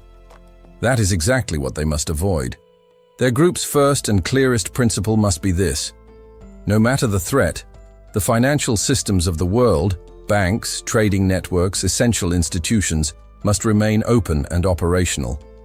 Most in the room are still confused, wondering why he's going on about such an absurd scenario.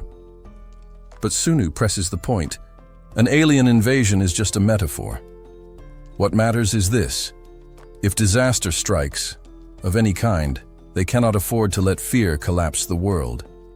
Even in the worst-case scenario, Sunu promises to put everything on the line, his entire fortune, to keep the financial system from shutting down. That promise shakes the room.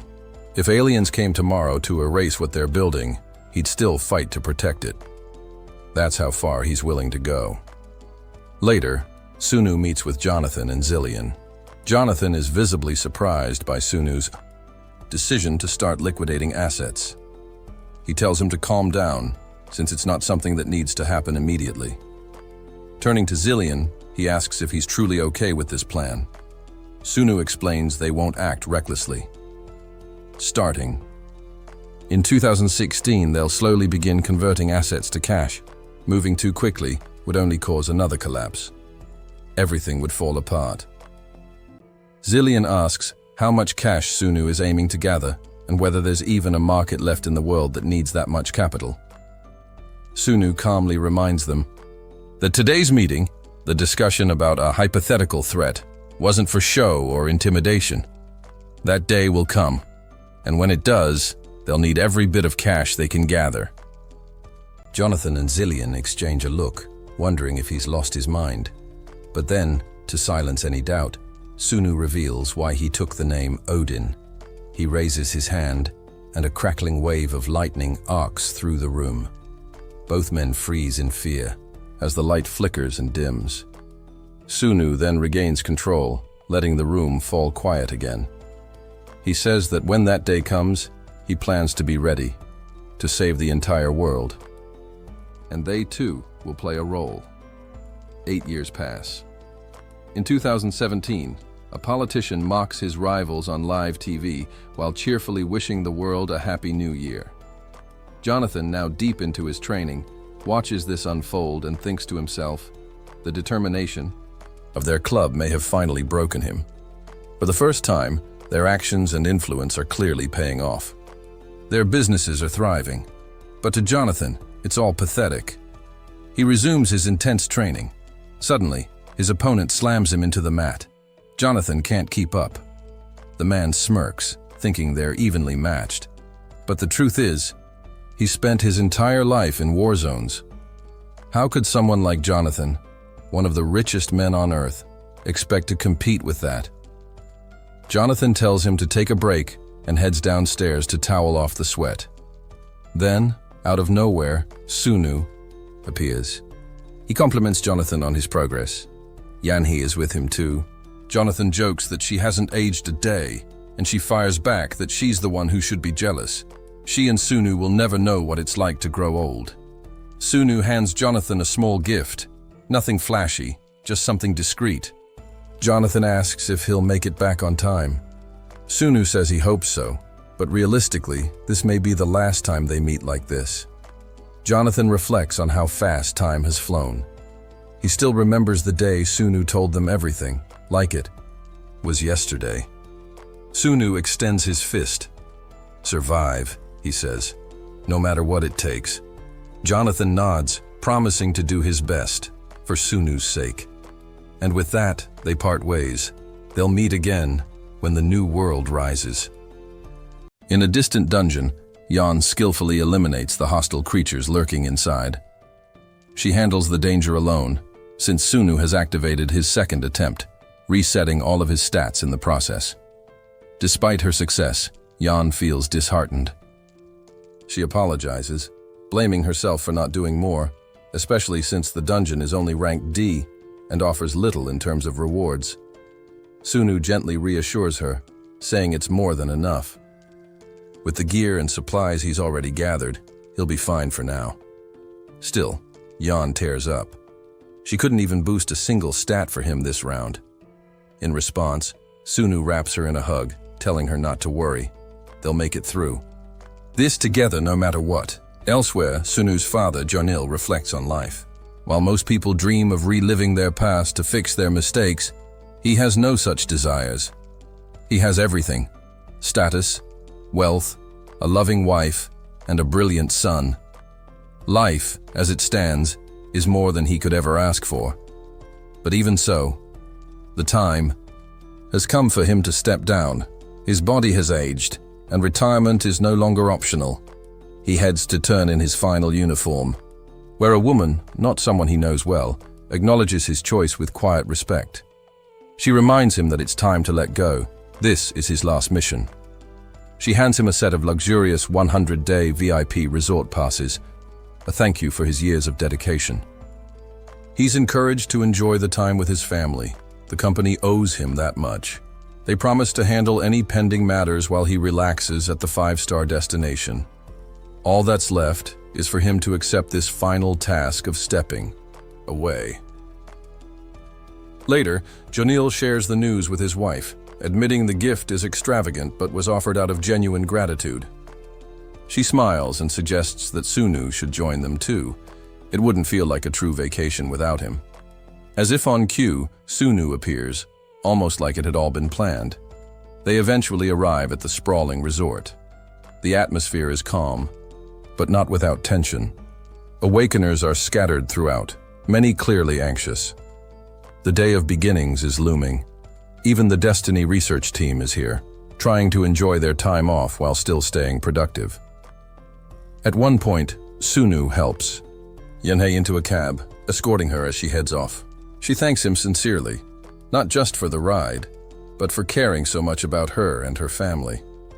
Sunu assures her it was only natural, and also apologizes for assigning her such a burdensome mission.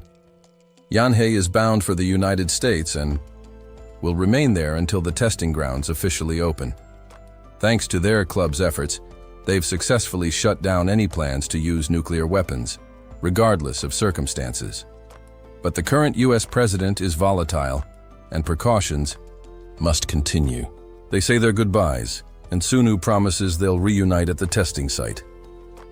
3 days pass. Sunu remains in his room, chatting with Zillion and Jonathan. The two assure him that no matter what, Wall Street and the entire city will remain open. Everything has been carefully orchestrated. The banks, the stock exchanges, all of it prepared in advance. While not every independent leader could be influenced, most of the system is now in place. Suddenly, Jonathan yells, "It's begun." All of their phones light up with emergency alerts, instructing everyone to stay indoors. Jonil bursts in, visibly panicked. He reports that armed foreigners have arrived, talking about monsters and strange threats. Sunu quickly steps in to calm him. Those individuals aren't a threat. They're the ones tasked with protecting everyone. It's a lot to take in, he admits, but for now they are in the safest place on Earth. Wait, before we continue, did you know you can watch up to 16 episodes ahead right now? Join our Patreon to unlock exclusive early access and support the series. Don't miss out. The link's in the description. All right, back to the action. Life in New York continued as usual, with the bustling streets of Brooklyn filled with the usual noise and rhythm.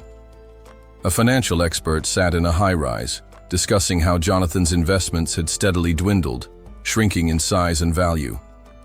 Investors who had once been intrigued were now wary, especially as everything seemed to point toward the looming possibility of war. The guru was quick to dismiss the notion, stating there were no signs of any nation preparing for such an event. But before anyone could respond, the building suddenly began to tremble violently.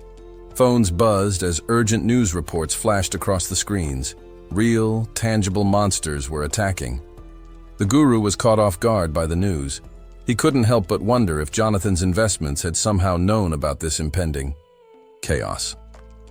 Just as his thoughts raced, a devastating explosion rocked the building. The guru was thrown against the wall, but miraculously, he survived. As the smoke cleared, one of the monstrous creatures lunged at him, but he quickly realized it was only a corpse, someone who had already met their end. He gripped his phone, noticing that a circuit breaker had been triggered, halting all stock. Trades for a full 20 minutes. This confirmed what he had suspected. Jonathan's investment empire was involved in something bizarre and powerful. They now controlled enough power to manipulate the markets at will. He tried to call someone, a woman who answered through her tears, lamenting the end of the world. He snapped at her to stop panicking and insisted that they couldn't afford to lose their capital no matter how dire things seemed. They would use it to secure the flowing resources, especially now that everything was collapsing around them. With a final sharp click, he hung up the call and picked up a piece of rebar, determined not to go down without a fight, not when there was still a profit to be made. Then, just as things seemed bleakest, the military appeared on the scene, effectively saving him from certain death.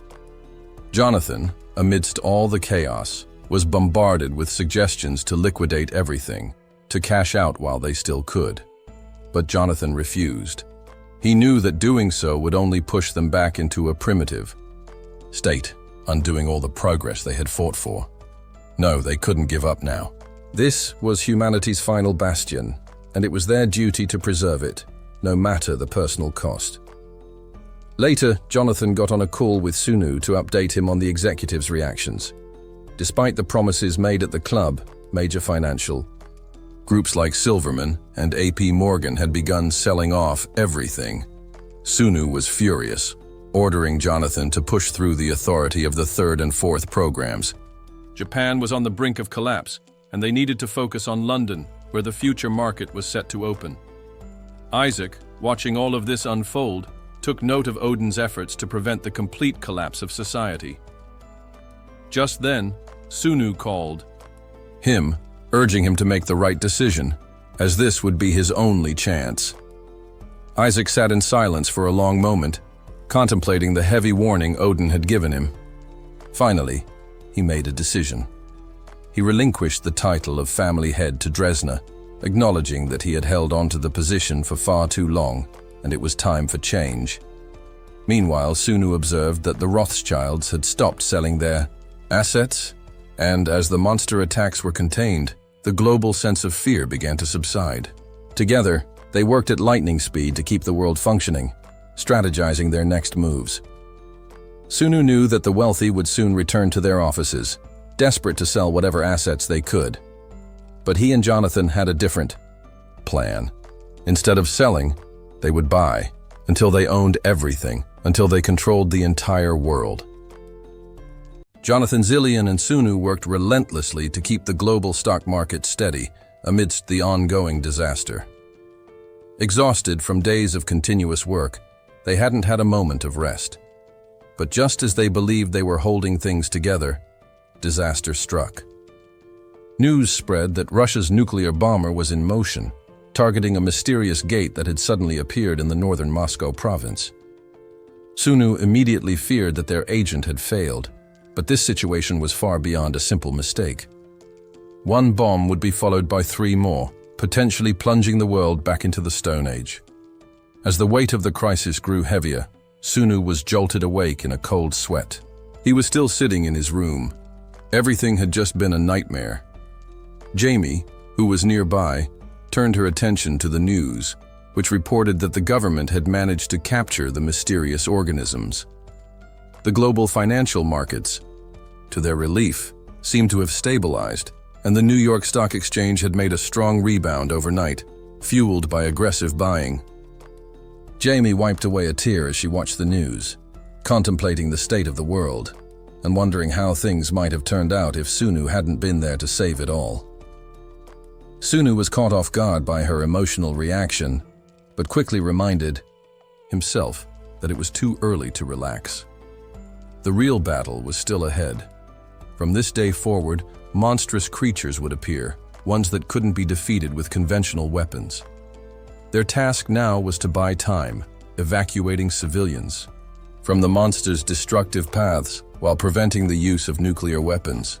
If they could hold out long enough, the surviving awakened ones from the testing sites would return and fix things. Sunu turned to Jamie, asking if the press conference preparations were complete. She confirmed it was nearly finished. Meanwhile, in a separate room, Joshua sat, pondering the immense task ahead. They had spent so much time preparing for this moment, but it was still hard to believe it was actually happening. It was incredible how one person could stop the spread of terror caused by such an unprecedented attack. Over the past week, Odin and his forces had bought up every available resource in the world, ensuring the market could function again despite the ongoing chaos. But even though the market had stabilized, the pressure of it all made Joshua uneasy. Was it fear he felt, or perhaps a strange sense of relief? Jamie's voice interrupted his thoughts.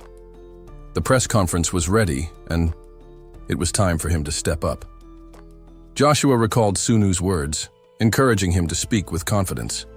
Sunu had entrusted him with the responsibility of addressing the public, believing that Joshua, with his established leadership reputation, was the right person to assure everyone that they were in control.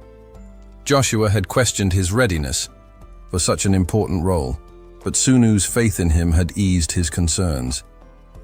Now, with only a few hours before the testing site opened, Joshua steeled himself.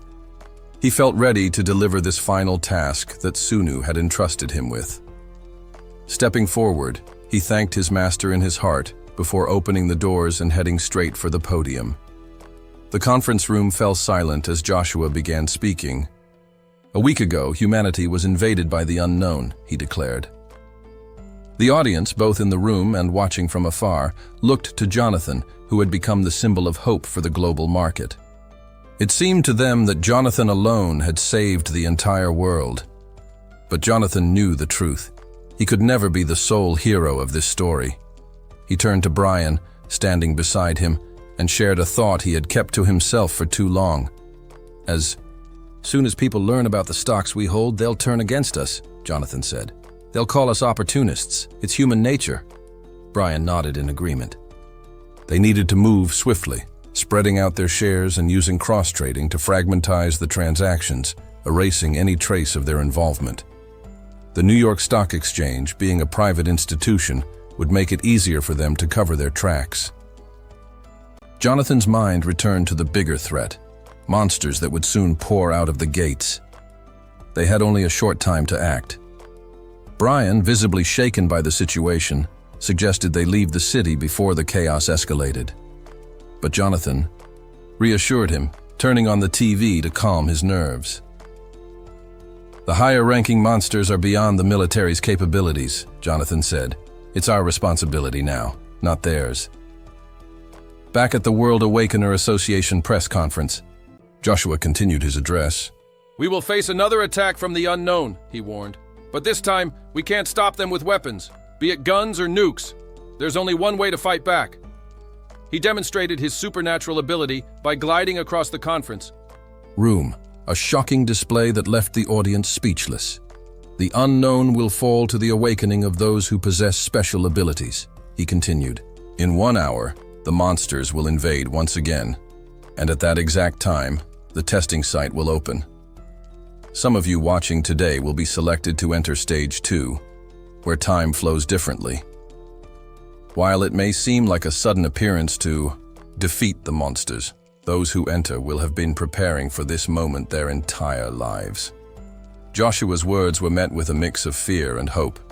Instead of dread, feel hope, he urged. We will return stronger than ever. Trust us. Sunu, watching the broadcast, considered the implications of what Joshua had said. He felt a sense of confidence that this testing site might truly be the key to victory. At exactly 5 p.m., the gates opened, and the first wave of high-ranking monsters emerged, setting the stage for the chaos to unfold.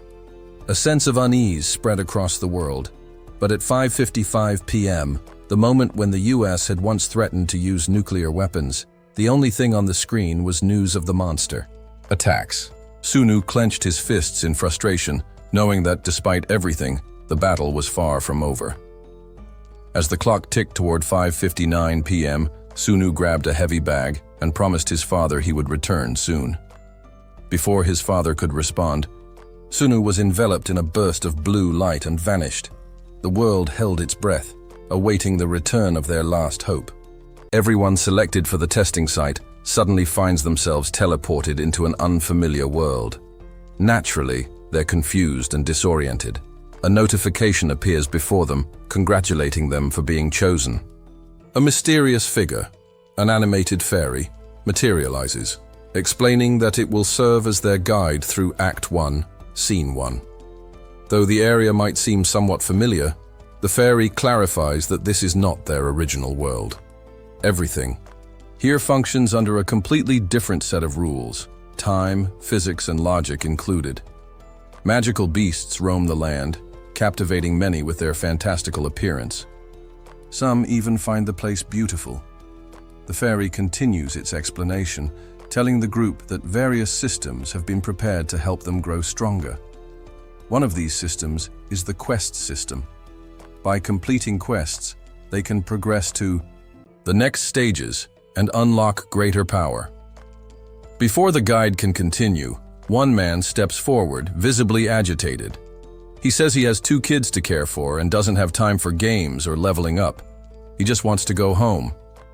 At that moment, the fairy's pleasant expression turns sinister.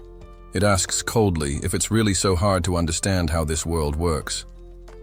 The man starts convulsing. Then, without warning, his head explodes in a brutal, bloody mess. The fairy, now deadly serious, tells the remaining players it will continue explaining the rules as many times as necessary, though clearly, there are consequences for not listening. Panic spreads.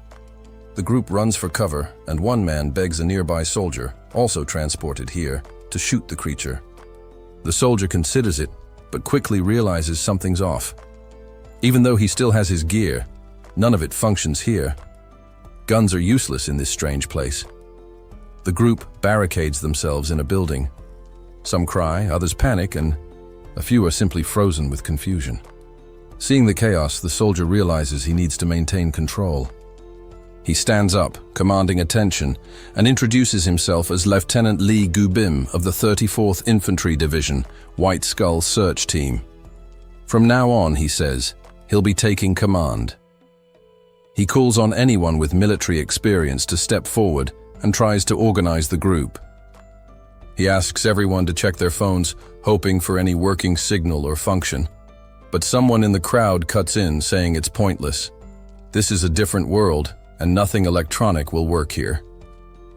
The soldier glares at the speaker and demands he identify himself before speaking again. The man responds calmly. His name is Kwon Su-il, and he wasn't trying to be disrespectful. He just wanted to clarify things. If the soldier truly wanted to lead, he should try to understand their new reality. Su-il then urges the soldier to say the words, "status window." He promises something interesting will happen. The soldier refuses, thinking it might just create more confusion. But Su-il insists, and even pulls out a knife, explaining that anyone who says the words will receive a weapon just like his. Tension rises. The soldier immediately raises his gun, declaring Su-il a threat. But someone in the group nervously tries saying, "status window." And sure enough, a system appears for them. They receive an awakening reward. Realizing he's been wrong, the soldier tries to reassert his authority, but the group is no longer listening. Su-il, unimpressed, decides to leave the group. That's when he notices a hooded figure nearby and rushes over. When he gets close, he introduces himself, but the hooded figure only asks one thing. "Are you really going to follow me?" Su-il replies that he'd like to. He believes they'll have a better chance surviving if they stick together. The hooded figure shrugs and says he can do as he pleases, but warns him, following could very well get him killed. Meanwhile, the fairy returns and tells the group not to fear it. It only wants what's best for them. Since one player has now dropped out, the guide assumes the rest have accepted the basics and announces that the next stage is beginning. The first quest wave is now active. The group has 24 hours to prepare. The fairy wishes them luck. They'll need it. Su-il, still skeptical of the fairy's cheery tone, watches the hooded figure walk into a mysterious red barrier that looks ominous and dangerous. Su-il decides not to follow. Something about it feels off, even if that man is powerful. He finds the soldier again and explains what just happened. The soldier tests the barrier with his weapon.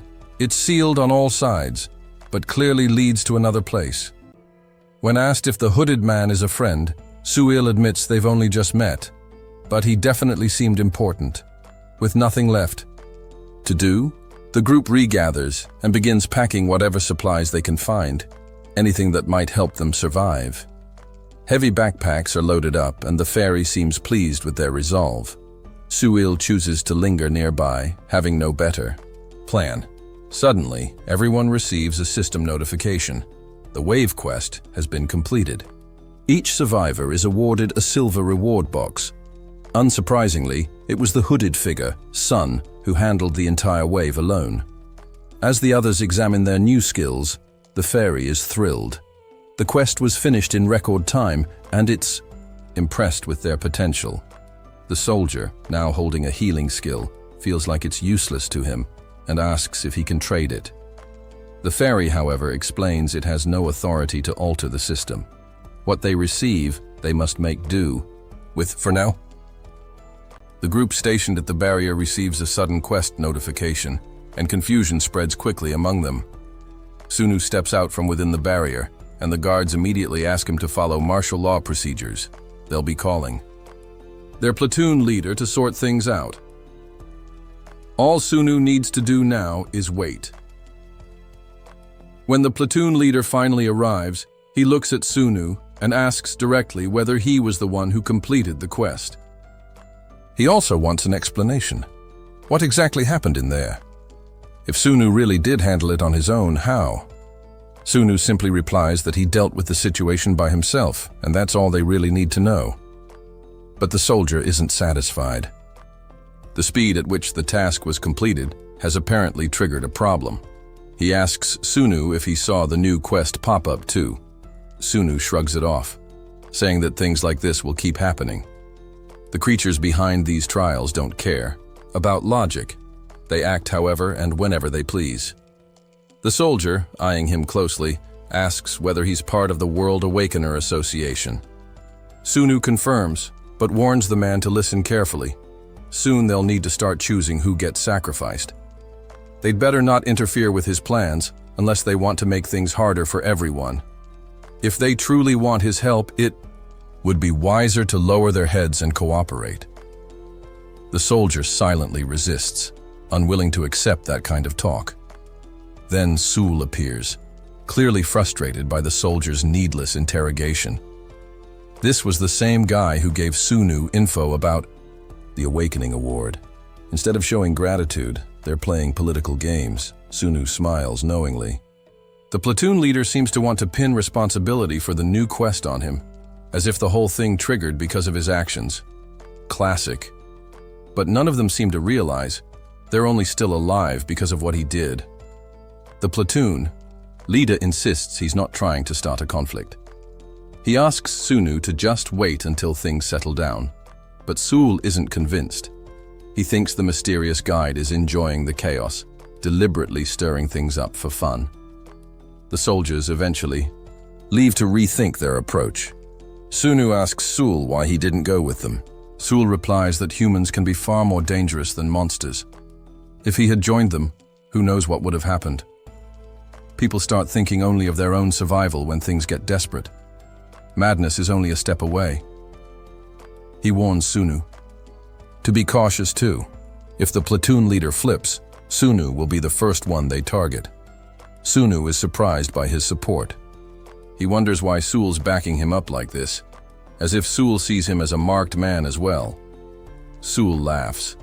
Even his ex-girlfriend didn't get him. But he believes everyone should speak and live freely, no matter the consequences. Sunu changes the subject. What did Sul get from the reward boxes? Sul says he managed to pull an item and an insignia, but the soldiers confiscated it all.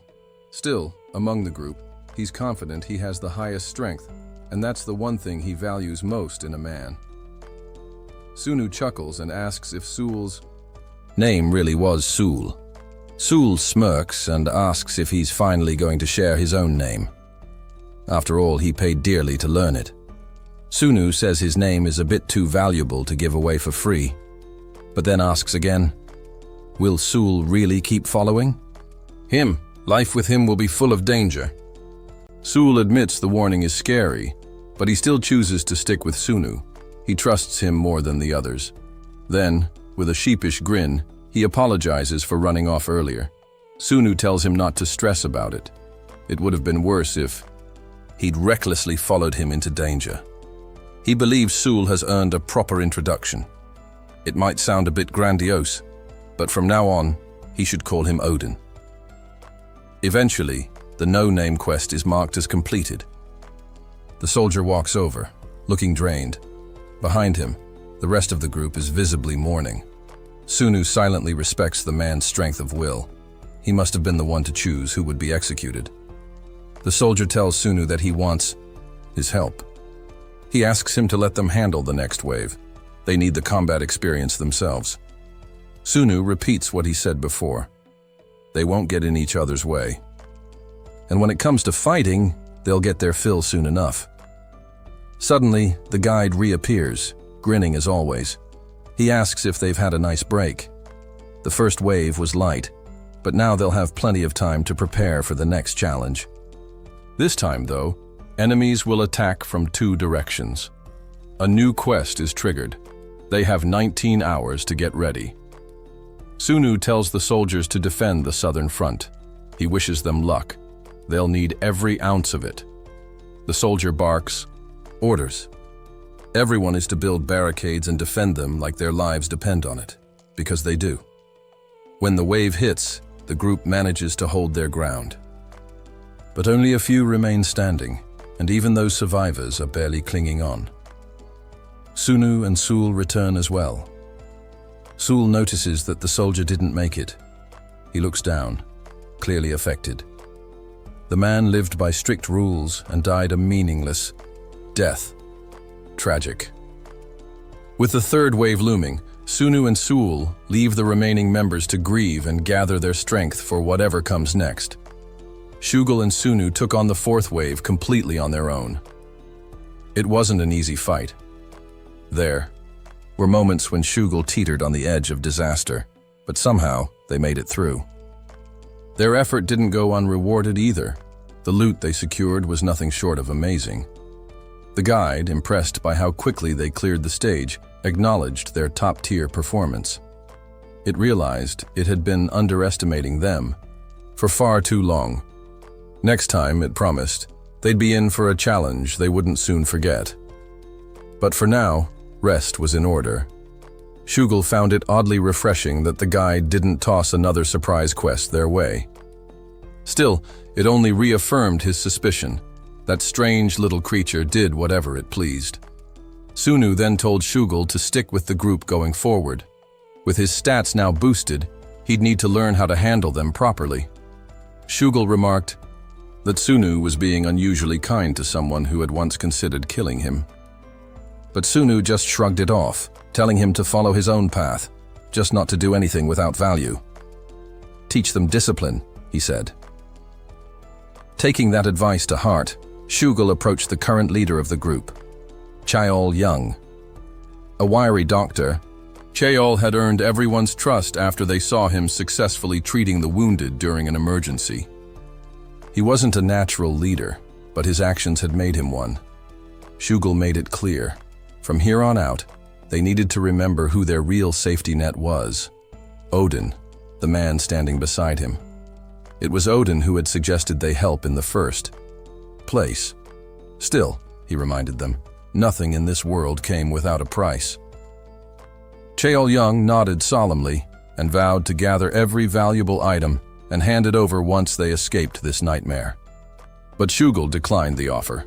He had no interest in their gear or trinkets. The only thing he wanted were the stones that came from the monsters. Magic stones. He explained that these stones would soon become a precious resource, eventually, taking on the role of currency. And with that shift, order would follow. Because large stones were hard to transport, banks would emerge to store them. Over time, this would lay the foundation for a new kind of society. Even so, the ultimate goal for everyone wouldn't change. Eat, survive, grow stronger. That, Shugal said, was what this world would demand from everyone, sooner or later. In the cleared zones, food and water were finally obtainable. While none of it looked particularly appetizing, the most important part was that it could be eaten. As Shugal savored a grilled fish, he mused that it would be even better to find a monster that was safe to eat, though he wasn't eager to gamble with something that might kill him from the inside. Noticing two group members eyeing his food, Shugal offered them a deal. 1 fish for 2 magic stones. There was no shortage of food in this area, after all. As long as they brought him stones, he'd make sure they got a share too. With waves 3 and 4 halting at their respective points of entry, the influx of magic stones to town had slowed. Now, some townspeople had the nerve to say they didn't want to hunt monsters anymore. They pleaded with Shugal to be considerate. After all, they were living together. But Shugal wasn't swayed by their whining. He demanded to know where their pride had gone. That kind of entitled mindset wasn't going to work on him. If they were too afraid to cross the barrier, then they should just sit tight and wait for the next wave to hit. He didn't like repeating himself, but the truth remained. If weaklings didn't stand up and fight the monsters, they wouldn't survive. Just then, Cha Young stepped forward and backed him up. He told everyone that Shugal was right. They couldn't depend solely on him forever. The group needed to form hunting parties and fend for themselves if they hoped to make it out alive. Shugal stood up, brushing off his clothes and announcing that he'd go with them when they crossed the barrier. There was no reason to be afraid. Cha Young quietly thanked him and murmured that mutual support was the only way forward. Later, when Sugul met up with Sunu, he commented on how smooth the doctor was with words. The more he watched him, the more he appreciated how he operated. Doctors really were a different breed. Sunu nodded in agreement. Apart from allocating 20% of all magic stones to a shared town fund, the guy clearly had a sharp mind. Sugul said he'd go and meet the man himself. Sometime, but Sunu warned him not to be so quick to trust, especially not the smart ones. They were the most dangerous of all. Sugul chuckled. I already met him, didn't I? Soon after, a new wave quest was issued. 16 hours until the 5th wave descended. Sunu wished Sugul luck. There were 5 entry points in total. He would handle 4 of them. Sugul only had to clear the last one. Once the monster nest was fully destroyed and the hidden quest completed, 3 gold boxes would appear for each cleared point. This bounty had helped Sunu increase both his strength and perception to D rank. He summoned the guide fairy, knowing it was lurking nearby. The fairy appeared and admitted that managing a stage with a challenger like him was both an honor and a huge headache, especially since Sunu was still in Act 1 and had the rare second attempt privilege. No one could have predicted such a scenario.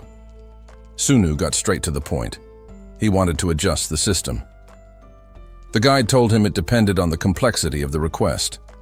What did he want changed? Sunu first joked that he wanted the guide to stop messing with them, but the guide responded with a string of censored messages. So Sunu changed course. He wanted to modify the box system. The guide tilted its head, intrigued.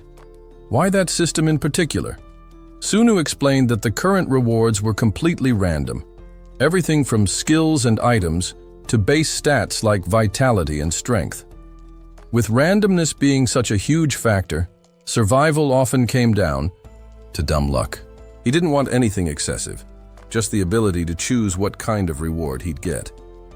The guide said that if the request was granted, he'd be able to select a reward category, though the specific item within that category would still be random. Was that acceptable? Sunu confirmed it was. That's when his challenger trait activated. A special quest triggered, a solemn challenge revealing that the one tampering with the system was none other than Doom Chaos, one of the 7 demon lords. His mission? Win the battle and earn editing rights to the box system, plus some bonus points. Sunu was stunned. Doom Chaos? A top-tier demon lord interfering directly with the system? This was beyond extreme. The system asked if he wanted to teleport to the quest area. Of course, Sunu declined. He needed time to prepare. But the guide gave him a wicked smirk and accepted on his behalf, instantly teleporting him while wishing him luck. Sunu had no choice but to brace himself as he arrived at the battlefield. The victory conditions were simple. Destroy the altar of Doom Chaos or eliminate all enemies. Unfortunately, his arrival had already been detected. The enemy forces were mobilizing. There was 1 elite aerial unit, 2 squads of sorcerers, and 1 massive monster squad. And those were just the special forces. Including the rest of the troops on the ground and in the air, he was facing roughly 1,000 enemies. The memory of his first solo dungeon run surfaced. It felt just as hopeless. His items wouldn't help much here. But with his domination ring, he summoned an adult graph to target the air units as he rushed into battle. Time passed, and with just 2 hours left before the 5th wave, Cha Young asked Sugul if he knew where Odin was. Sugul replied that Odin was probably at the entry points, blocking them as promised. He was in charge of 4 out of 5 after all. There was no need to panic. Even so, a nagging feeling in the back of his mind told him something wasn't quite right. Cha Young halts at the entrance of the first barrier, frozen with uncertainty. A wave of fear hits him. What if there are even more monsters beyond this point? Should he turn back? Doubt creeps in as he questions everything about himself. Suddenly, bolts of lightning rain down, obliterating the monsters surrounding the few survivors left. Su-nu makes a dramatic return. Though he's missing an arm and a leg, he's still powerful enough to unleash his abilities. With his return, the system reconfigures, and the loot boxes are neatly categorized according to their drops. Relief washes over the group. Odin is back.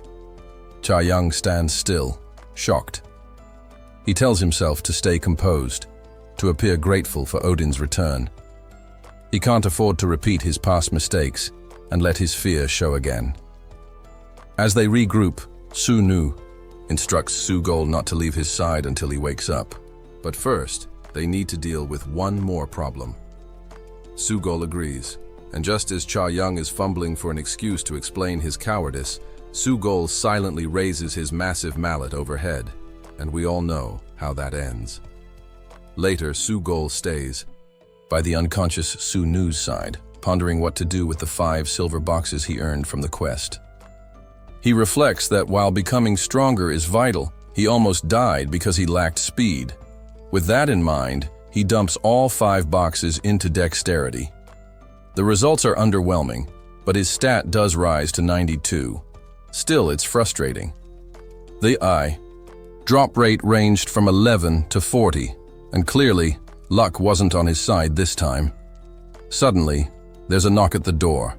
A woman announces herself as a healer. She heard they were in need of one. Su-gol welcomes her in with warmth, right up, until she mentions that she expects payment for her services.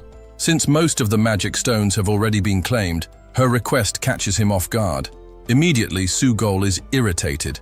How dare she ask for payment when Odin risked everything to save her life? Are all people this selfish?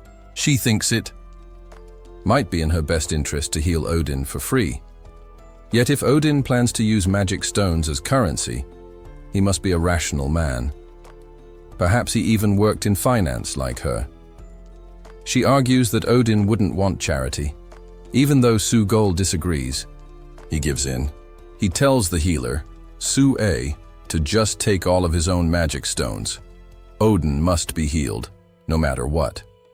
But Su-a declines the offer, stating she only needs 10. Su-gol is annoyed but accepts her terms.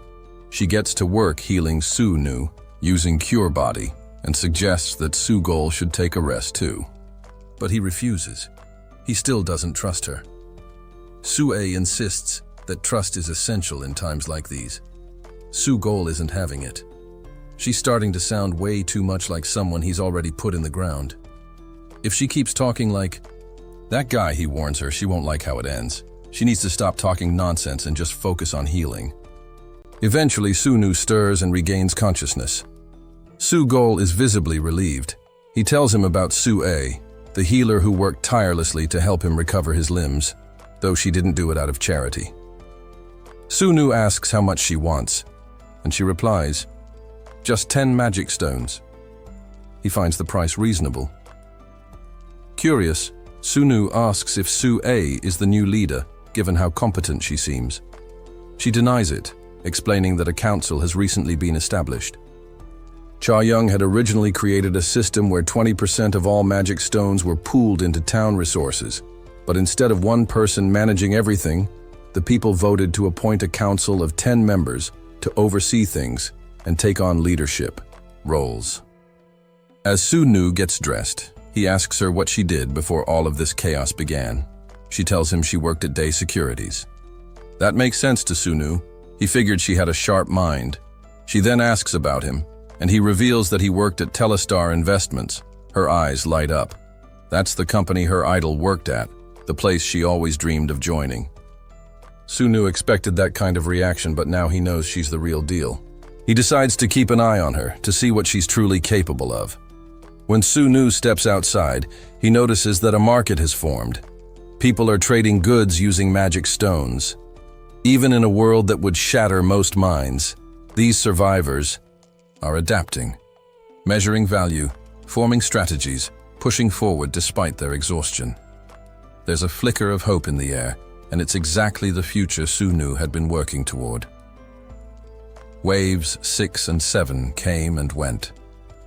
The group grew accustomed to the battles, and after Wave 6, They suffered no more casualties. Even injuries became rare. The guide, watching their progress, is deeply moved. He quietly hopes they can make it through the final wave without losing anyone, as he's come to care for them. But Sunu suspects this won't be the end. He had hoped Wave 10 would wrap things up, but now he realizes the guide won't let them off that easily. It's his job, after all, to push them to their limits. Sunu tells Sugol to start evacuating the civilians. Only they will remain to face what's coming. Sue looks a bit downcast at this decision, so Sunu invites her to stay with them. Her expression brightens immediately. He explains that her role will be to support Sugol until his protective ability is broken. The next fight will be on an entirely different level, unlike anything they've encountered before. They must be focused. No mistakes. Suddenly, massive explosions echo in the distance. The final wave quest is live, and this one's going to change everything. Chaos erupts as the beasts and the boss monster spiral into a frenzy. Sun, ever the strategist, recalls a theory. Stacking attacks of the same attribute amplifies their effects. Having recently acquired the solar cape of Ra, which grants him fire-based powers, he decides to test that idea. With a swift motion, he morphs his cape into a blazing sword and activates a powerful skill, Path of the Fire Demon King. A torrent of flames engulfs the area around him, yet somehow spares his allies. Even more impressively, their weapons gain a fiery enchantment, boosting their attacks. Sul watches in disbelief. Is Sun even human anymore? As Sun's many traits activate simultaneously, he charges headfirst at the colossal beast. The creature doesn't hesitate to strike back, and the battlefield becomes a blur of power and fury. Sul and Shugul are left stunned, unable to comprehend what just unfolded. Determined to fight, Shugul grips his mace and declares that he'll handle the surrounding monsters, urging Sua to focus on healing Odin. But she hesitates. Her skills aren't working, and Odin hasn't suffered a single wound. Shugul finds this hard to believe. How could anyone avoid damage in a battle like this? Before he can dwell on it, a monster lunges at him. He's caught off guard, still distracted. But Sua steps in and cuts the creature down. Her quick thinking pays off, and she silently praises her decision to boost her dexterity. At last, she feels useful. Sun glances over, disapproving. He'd already told her to focus on healing, not fighting. Her decision to act independently might cost her. Just then, the massive beast lashes out with a breath attack. Sun dodges cleanly and counters with a lightning strike so intense it blinds everyone nearby. The beast falls still, unmoving. Shugul, breathing heavily, assumes the fight is over. But Sun, standing near, warns them otherwise. It's entered an invincibility phase. This kind of monster shouldn't even exist in Act 1. It's something out of Act 2. Whoever designed this scenario clearly wants them dead. Sun knows the others must prove themselves. He can't let them coast on the rewards without putting their lives on the line. If they survive, they'll have earned their place in his party. As Sun continues to clash with the beast, Shugul tries to hold the line. Blood coats the battlefield, blurring his vision and numbing his senses. But then, out of nowhere, a tentacle strikes him from behind. He's not dead, but he's badly injured. He frantically looks around for Sua. That's when he sees her. She's collapsed, and worse, her head lies detached beside her body. Shugul stares, stunned, before picking it up in disbelief. In that moment, his past floods his mind. His wife telling him she's leaving, taking their son with her. Collapsing to his knees, he accepts death. He doesn't care about his ex-wife anymore, but he wishes he could have seen his son just once more. Still, he finds some solace in knowing Odin might still save the world. Maybe his son will live in peace.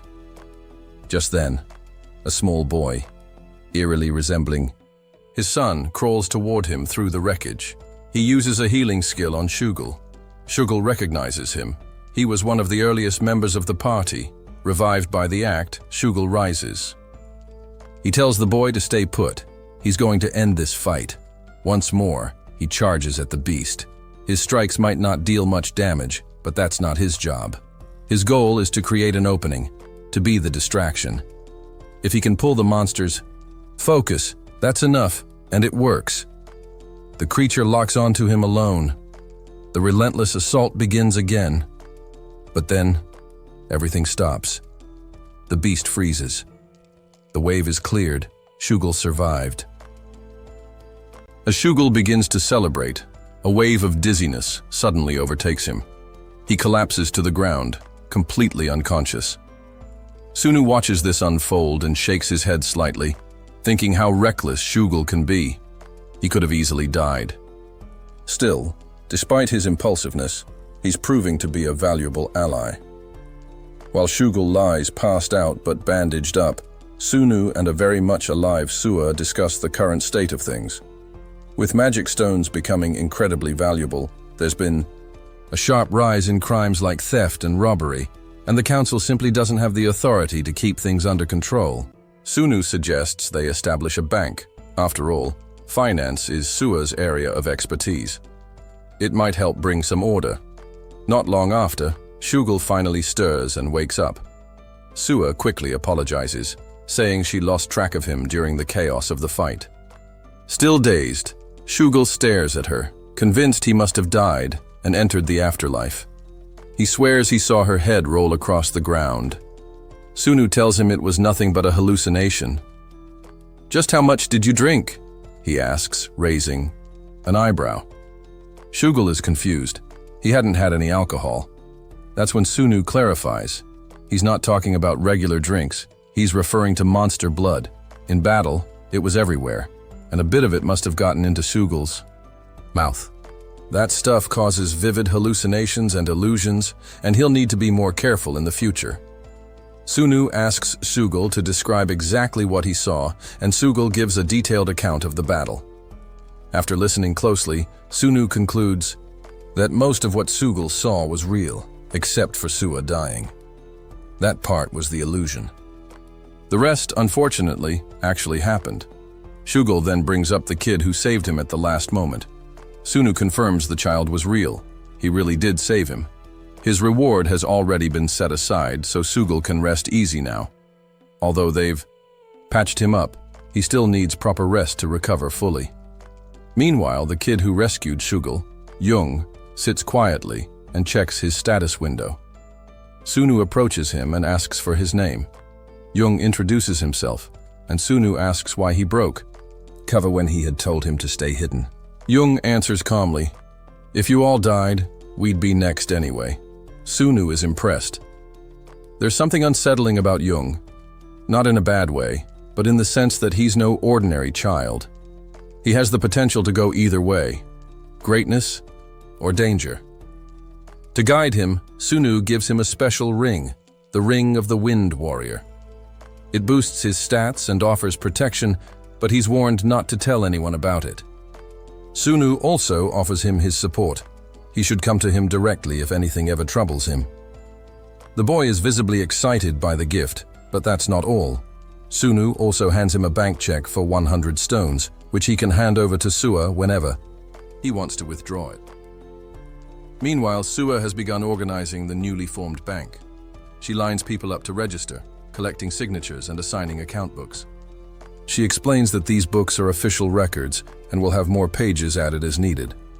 One of the men opening an account asks what happens if someone steals his book. Sua reassures him that since they know everyone's face, a thief wouldn't be able to access the stones. Still, she advises him to keep it safe, especially as their numbers grow.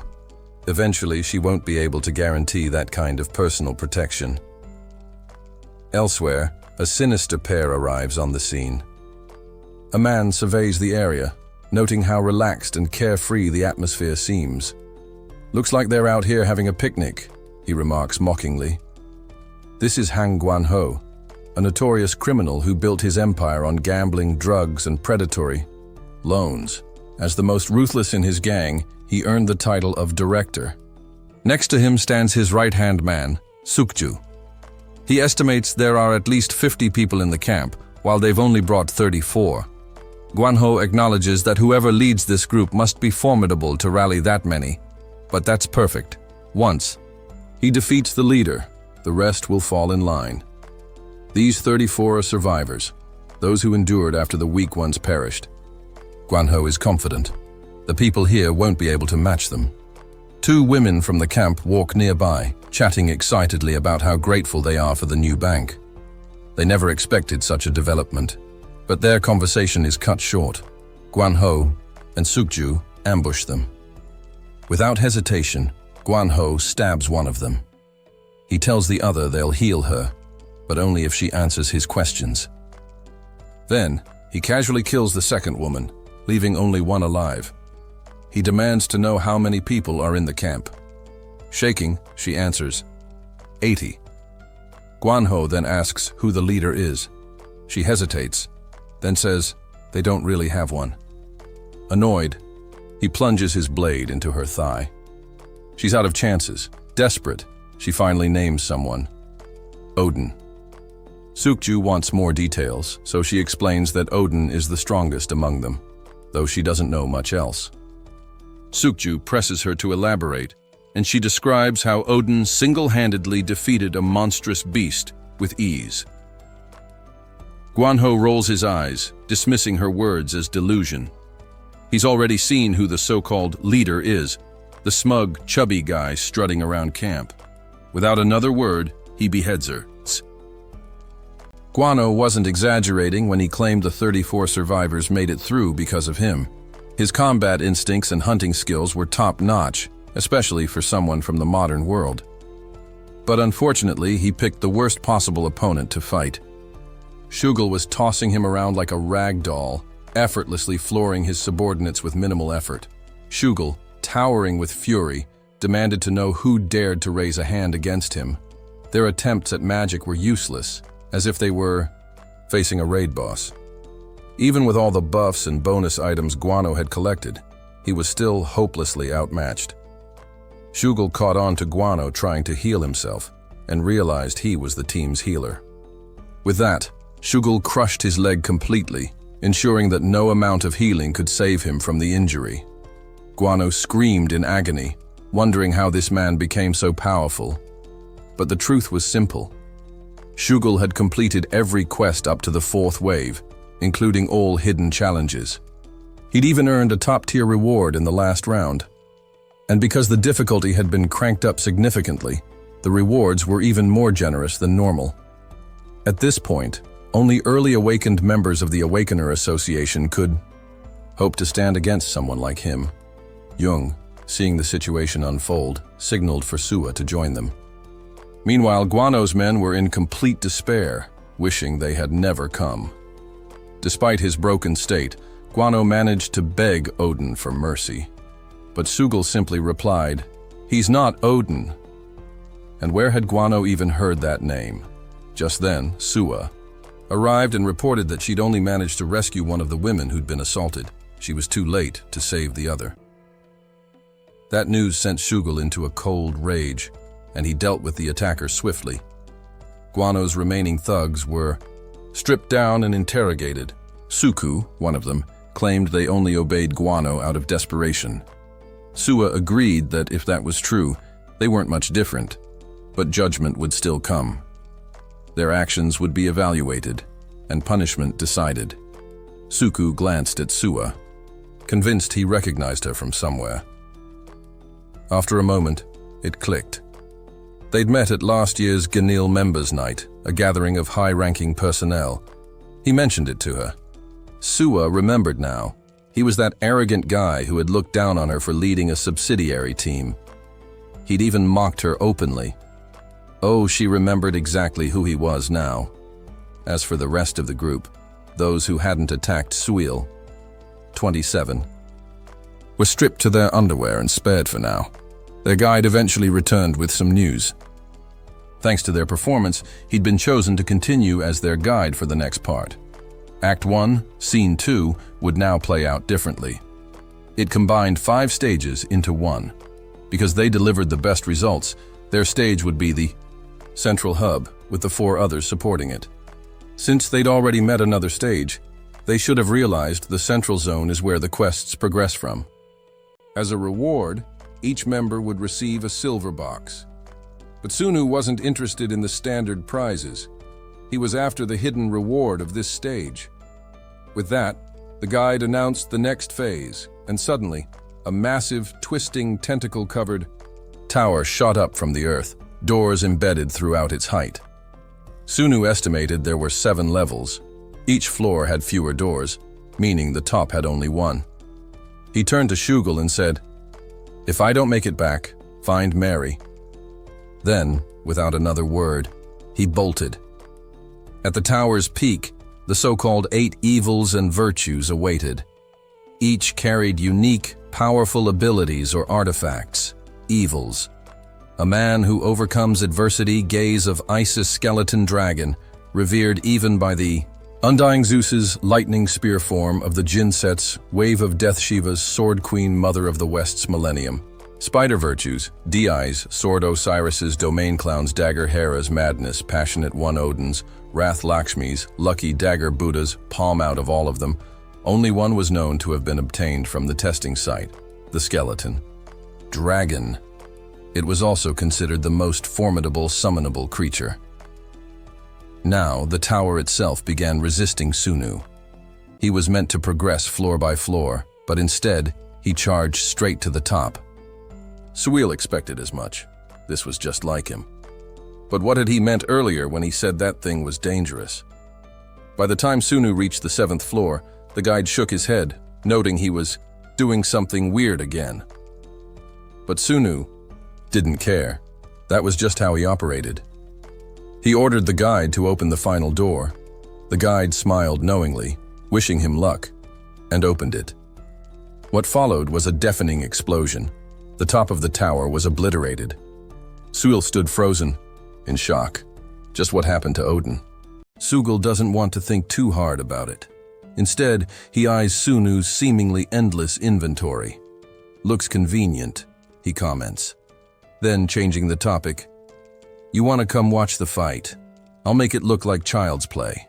As the rival factions beat their war drums, preparing for the leader's arrival, Sunu observes the crowd. It's clear now, his tampering with the system's randomness has had a positive effect. Far more people survived this stage than he remembered. It was all worth it.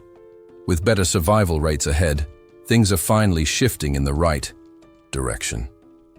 His current focus is finding Yan, but their stages must merge first. Once that happens, she'll likely begin searching for him as well. While walking through the crowd, someone calls out to him. A familiar face, a classmate from before, recognizing Sunu immediately.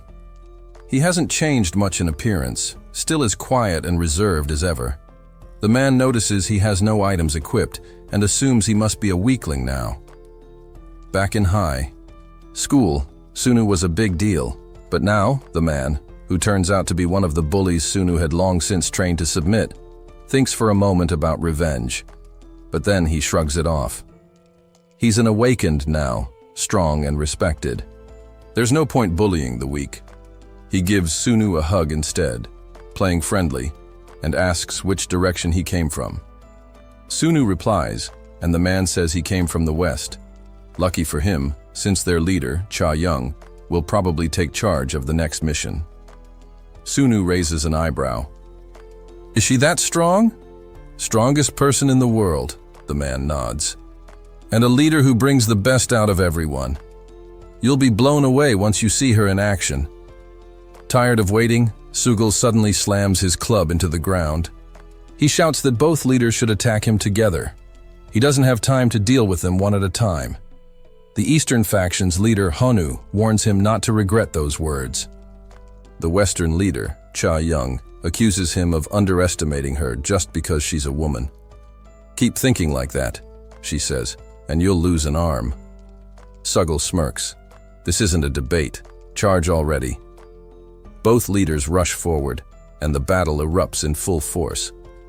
Want to stay ahead of the story? Get up to 16 episodes early, only on Patreon. Support the channel. unlock exclusive content, and be the first to know what happens next. Click the link in the description and we'll see you way ahead. In the story. Now, back to the video. As the battle rages on, Hyun-woo is shoved forward by Young, who curses at her for playing such a dirty trick. His frustration grows as he tries to regain control of the situation.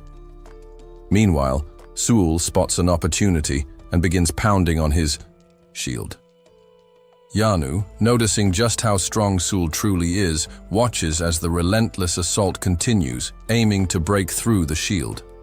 However, this particular shield is of high rank, and even with Seul's impressive strength, breaking it would take more than just a few hits.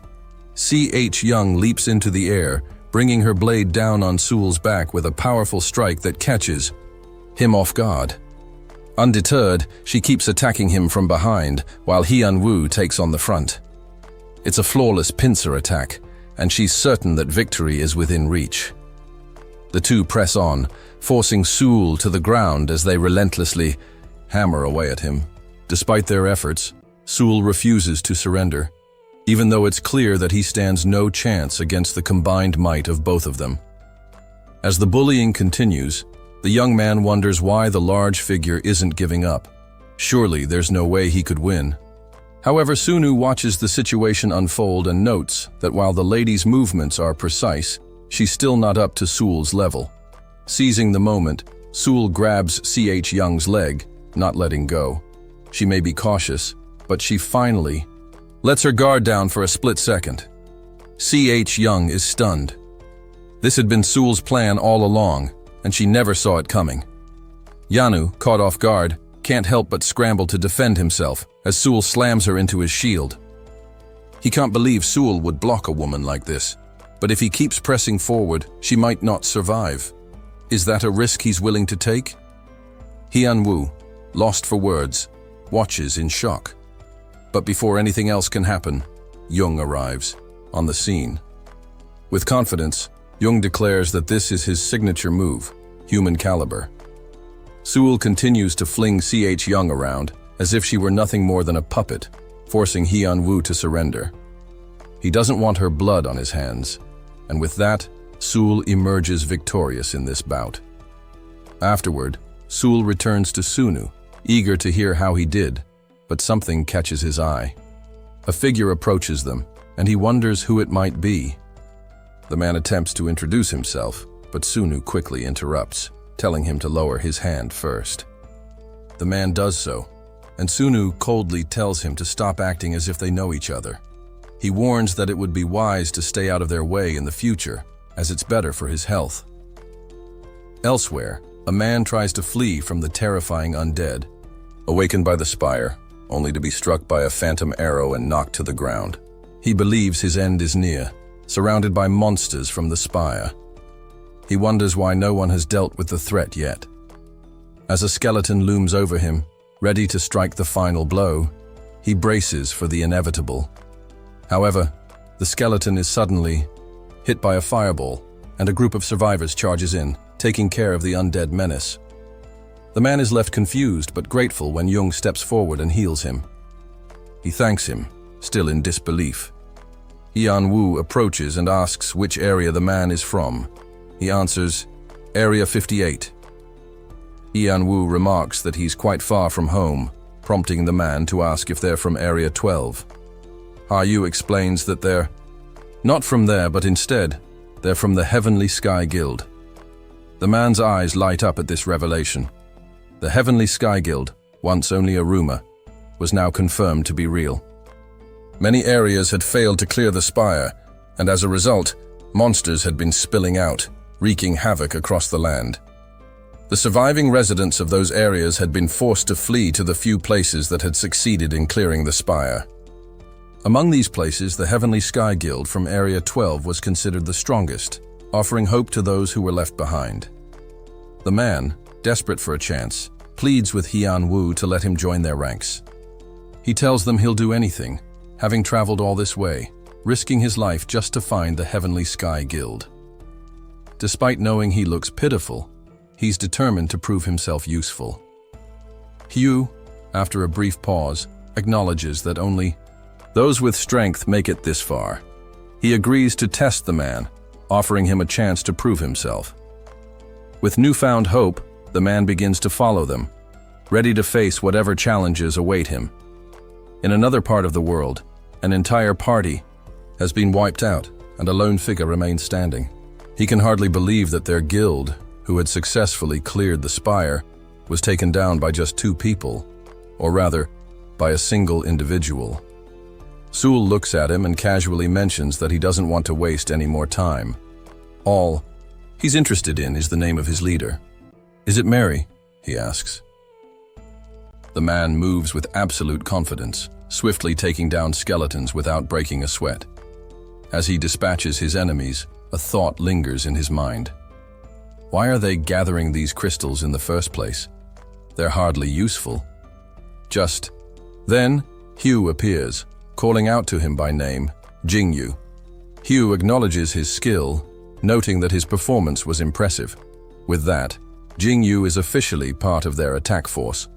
Hugh marks his shield with a symbol, explaining that this mark signifies his membership.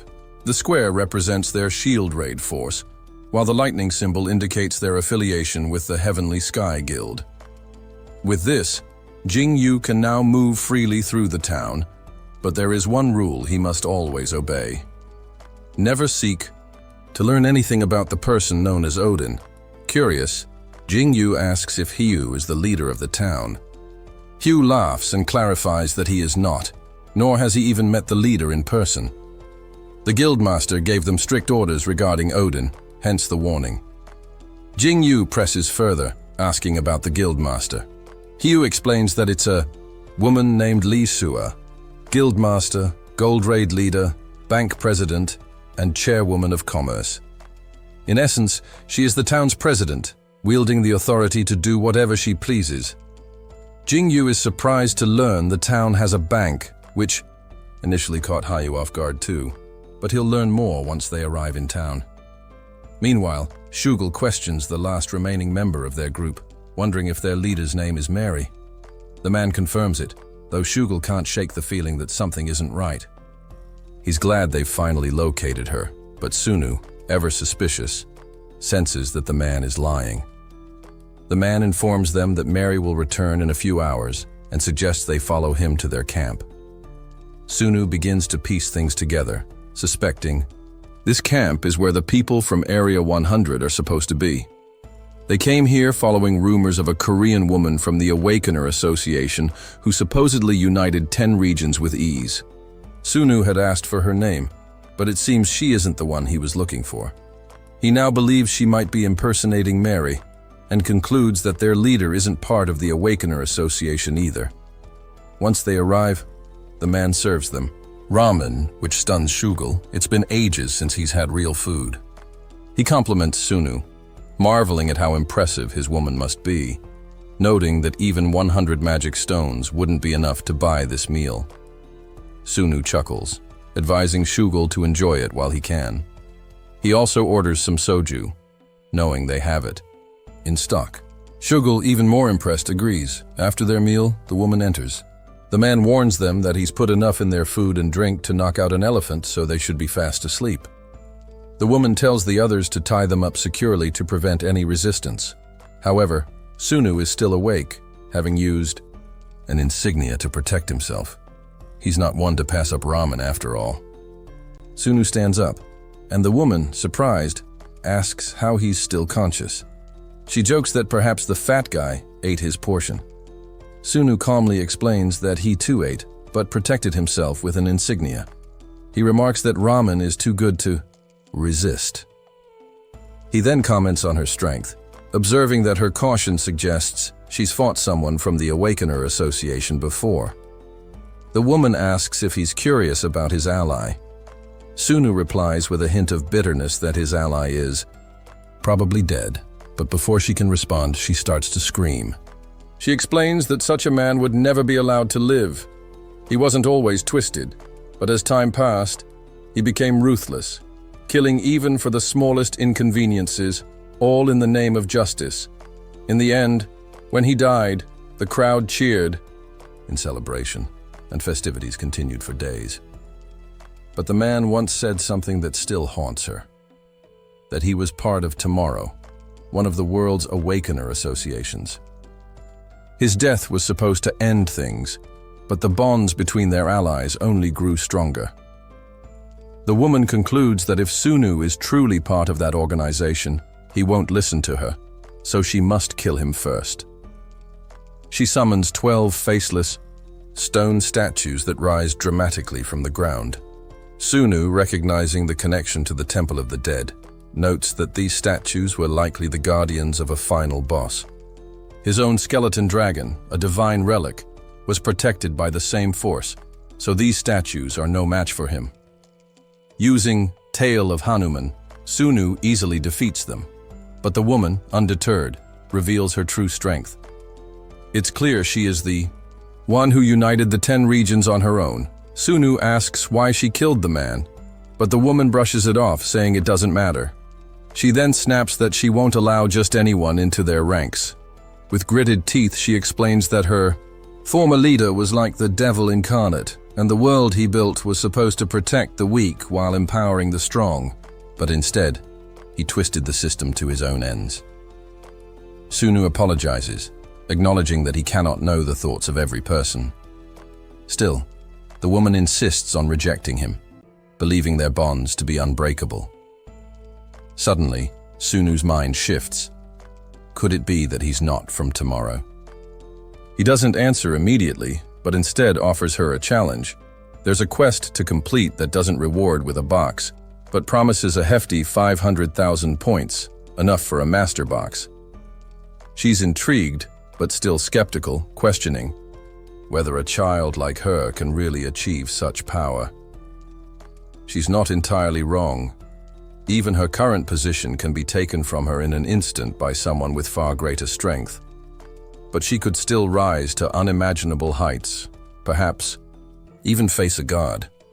She asks him if he's not curious about how to reach that level. Sunu's system update had successfully increased the number of survivors, but it also created a new, unforeseen problem. People had grown complacent within the economic system that was set up, and as a result, many avoided fighting altogether. They lived their lives in a way that normal citizens would, content with their peace. But Sunu had a bigger goal in mind. He needed a strong, motivated army capable of taking on the 7 demon kings and their endless legions. For that to happen, he needed to tweak the system again to give his people a reason to fight. If the gap between the combatants continued to widen, his plans would ultimately fail. A woman, Shingunga, introduced herself as a close-range combatant, making Sunu think she would be an asset to their cause. Now they had 2 damage dealers and a healer.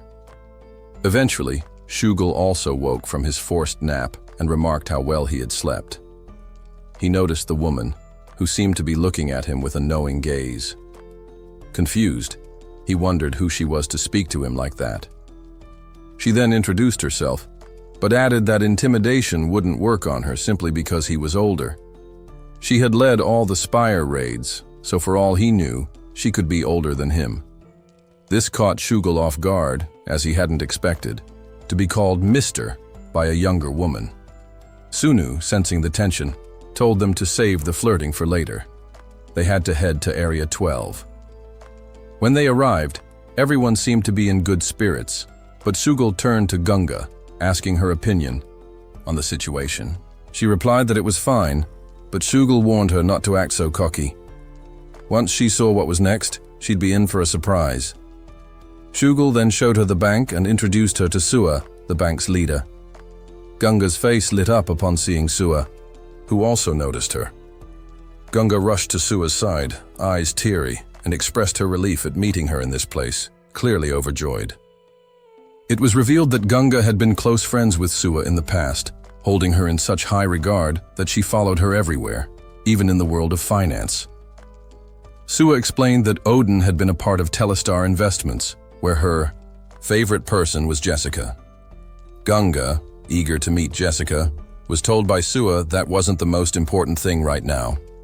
She mentioned that the World Awakener Association was divided into 2 factions, Tomorrow and Revolution, with Odin being part of the Revolution faction. The leader of that faction was none other than Joshua Vereen. This meant Odin was directly tied to the prestigious Karan family, who had come out stronger after the fall of Goldstein and Rothschild. Sua realized she had often picked the wrong sides in society, but it seemed she had hit the jackpot with Odin, who had been leading her to better places. Meanwhile, a bully bumped into someone who stopped him to have a word. The bully noticed the Miracle Raid Force pin on the man's armor and tapped him on the shoulder, warning him to be cautious. Although they now had a bank, they didn't have a court yet. The man hurried off, and the bully thought to himself that his time spent at PC cafes wasn't entirely wasted. An older man called the bully Vice Raid Leader, saying the actual raid leader was waiting for him. He had even put in a good word for the bully. The bully thanked him, reflecting that this man, once a lawyer, was now under his command in this new world, a world where even professionals like him had become bumbling amateurs. The bully entered a room and apologized for being late, only to be met by the raid leader, Kanginam, who asked if the person they were waiting for had returned. The bully confirmed that the person had arrived, bringing a woman along. She was wearing decent C-rank equipment, though she didn't seem too serious. Ginam noted that she must be someone of importance, and he'd have to introduce himself to Odin sooner than he expected. The bully assured Ginam that he would try to make contact, but that's when Ginam suddenly began strangling him, questioning whether he had said try. The bully scrambled away, muttering that he would make contact, now but was unsure how. The rumors about Odin were terrifying. He was said to be the strongest in the guild, with both Shugal and Sua under his command. Odin possessed incredible power and was ruthless enough to eliminate anyone who stood in his way. The bully remembered how Odin had told him to act like a stranger and not waste time, advising him to not even try. At that moment, the system swung open in front of everyone. The guide's voice echoed, acknowledging that it had been a while since they last spoke. He thanked everyone for reaching the final scene they had eagerly anticipated. With that, Act 1 officially began. The others cheered, but the guide quickly silenced them, explaining that he wouldn't tolerate any further interruptions. As he spoke, he killed one of them instantly. The guide went on to explain that when the 200 areas merged into one, the final 20,000 participants took their places. Despite all their efforts, they had limited themselves to small-scale battles. Their enemies were ruthless, aggressive creatures, ready to destroy them as soon as they were unleashed. In this final scene, they would face an army of these creatures, and they had to unite to survive. Their task was clear. They needed to defeat Commander Kipos and his personal army, who were even more fearsome than they had imagined. But with so many survivors from previous stages, the guide was confident they would fight without fear. He wished them good luck as they prepared for the ultimate challenge ahead. As the final phase of Act 1 begins, Sunu reflects on how the testing site is broken into 3 distinct acts, each one like a stage performance with its own scene. The third and final scene is the most brutal yet. A battlefield where entire armies must be fought. Sunu's Explorer trait activates, revealing 23 distinct gates across the field. He carefully inspects each one to find the location where the enemy commander will emerge. Once he locates it, he announces that he will personally handle Gate 2. However, protecting the remaining 22 gates will require serious manpower. He recommends deploying at least 5 raid units per gate, built around elite units, to stand a chance. Turning to Sua and Ganga, Sunu tells them to aim for the top-ranking rewards. Shugal then asks what task awaits him. Sunu informs him that a hidden item will appear during the final scene. His job is to retrieve it. Before Shugal can leave, Ganga interjects.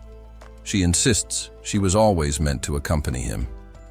Shugal snaps back, telling her to be quiet and obey orders, reminding her that Odin doesn't tolerate backtalk.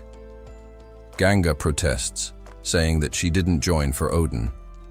She came to work with him. Sunu steps in, agreeing that he made that promise to her. However, he explains that the stage she's looking for isn't this one. It's the one that comes after.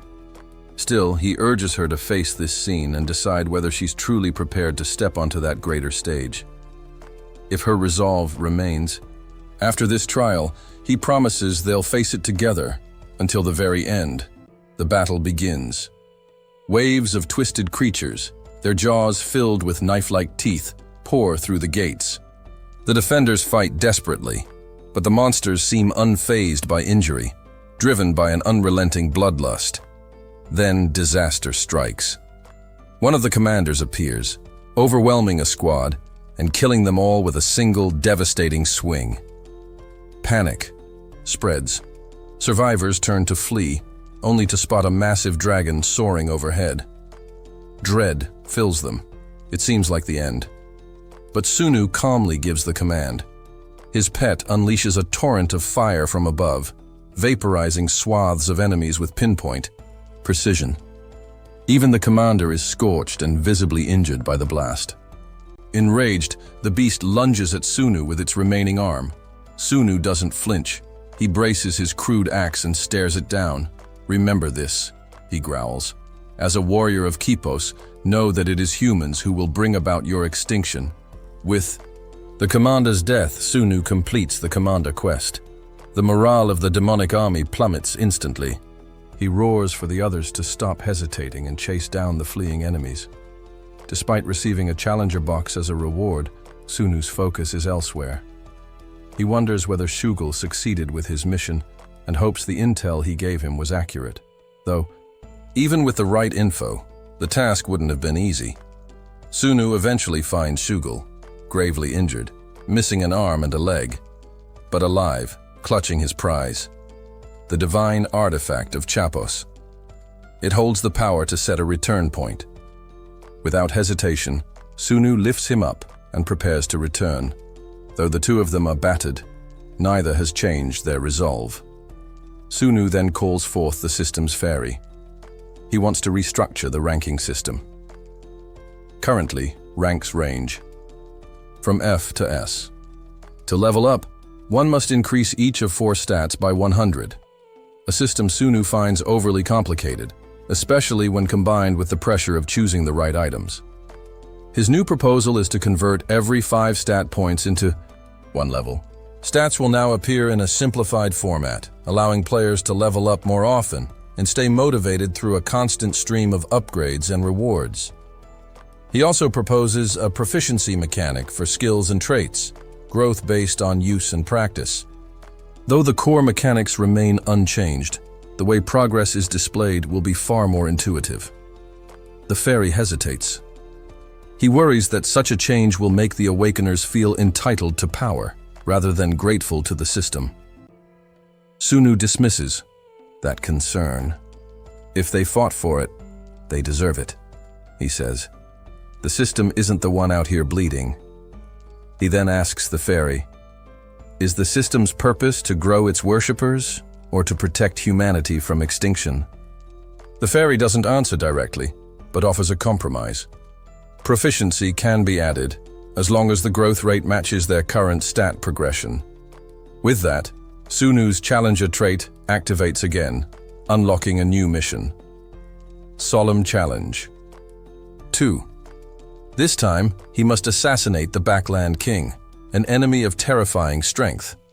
Before Sunu can fully prepare, the fairy transports him to the quest zone. He believes a 4-person party should suffice, until a shocking notification pops up. Uyan has joined the party. As soon as Sunu is transported to the quest area, Yanhee appears right beside him. She's the one he had hoped to find, someone he knew would be the most helpful. Yet her sudden arrival frustrates him. He didn't want her involved in something this dangerous. He asks her how she managed to get here, and in response, she embraces him tightly. She explains that she received a quest tied directly to him, one that activated the moment it appeared. Before long, the rest of the group arrives. Shugul, observing the scene, figures this must be Mary. He's heard plenty about her. He steps forward to shake her hand, but she only shoots him a piercing look. Her cold demeanor makes it clear. He can call her Mary and nothing else. Then, turning to the others, she warns them that she'll be keeping a close eye on them. She throws in a smirk at someone labeled the best lifeline, sending chills down Sua's spine. Sunu instructs everyone to stay put while he speaks privately with Mary. Watching them, Shugal quietly remarks that she really is Odin's woman. He expected nothing less. Gunga, meanwhile, seems completely stunned. To snap her out of it, Shugal lightly knocks her on the head, clarifying that he used no real strength. Surprisingly, it works. Gunga mutters that there's definitely something off about that woman. Sua asks Shugal how he knows Mary belongs to Odin, especially since she's never heard of her before. Shugal admits he doesn't know much. He's as unsettled by her as they are. But Sua insists that if she's going to be part of their group, they need to know everything they can. Shugal chuckles at the idea of them being on the same team. It's obvious to him just by looking at Mary. The power gap is too wide. She's in a league of her own. As they continue walking, Yanhei comments that Shugal's passable, but the two women are far from ready. Sunu had waited patiently for Yanhei to grow into the kind of person she's become, but now that she has, he finds himself almost intimidated. He asks her again how she ended up on this quest. She explains that it goes back to elementary school, when she first received a life quest to assist the one designated by the system. Sunu had advised her to abandon it back then, claiming the reward was too vague. But she refused. Over time, she nearly forgot about it, until a chain quest appeared, telling her to help him. Something about the system felt strange, like it was slowly being reshaped by unseen hands. Sunu reveals that he's the one responsible for that. The current quest they're on? That's part of it too. Yanhei isn't shocked. It makes sense. Thanks to those changes, more awakeners have survived. But a part of her wonders, is survival always a good thing? With power, people change, sometimes for the worse. She drifts off in thought, only to snap back when she notices Sunu visibly angry. He knows what she must have endured because of those traitors. If she hasn't already punished them, he's more than ready to do it himself. Yanhei apologizes, admitting she finally understands why he always pushed people so hard. Sunu nods. She's likely seen the worst of humanity by now. But two people alone can't fix the world. That's why they founded the Awakened Association, to create some level of control. Mistakes will happen, but she shouldn't immediately dismiss everyone he brings in. With that settled, Sunu begins the mission briefing. Everyone must understand the stakes. Their lives are on the line here. This realm is home to many foreign races, each with its own dimension. But one thing unites them all: their worship of the 7 demon kings. This isn't like ordinary religion. These gods, the demon kings, are real entities who exert direct influence over the civilizations that revere them. The faction they're dealing with, the Backland Corps, worships a demon king named Maruda. High-ranking members like the commanders wield power granted directly from their god. That means fighting their entire army on its home ground is suicide. The only viable strategy is to isolate the Backland King and take him out one-on-one. Noticing Gunga zoning out, Sunu urges her to pay attention. With the explanation complete, he begins handing out equipment. Sua and Sugal receive theirs first, and Gunga recognizes the gear. They're A-rank items. That means Odin didn't summon them just to serve as cannon fodder. Their powerful leader actually plans to see them through, and with Mary present, the quest feels far more manageable. Sunu catches the admiration in Gunga's eyes and asks if she can actually see the person standing beside him. He wants her to describe Mary. Though she finds the request rude, she complies. What she sees surprises her. Mary appears to her as a laid-back surfer guy, sporting an impressively styled mustache. The others rush to check on her, but Sunwoo quickly pulls Mary aside and demands an explanation.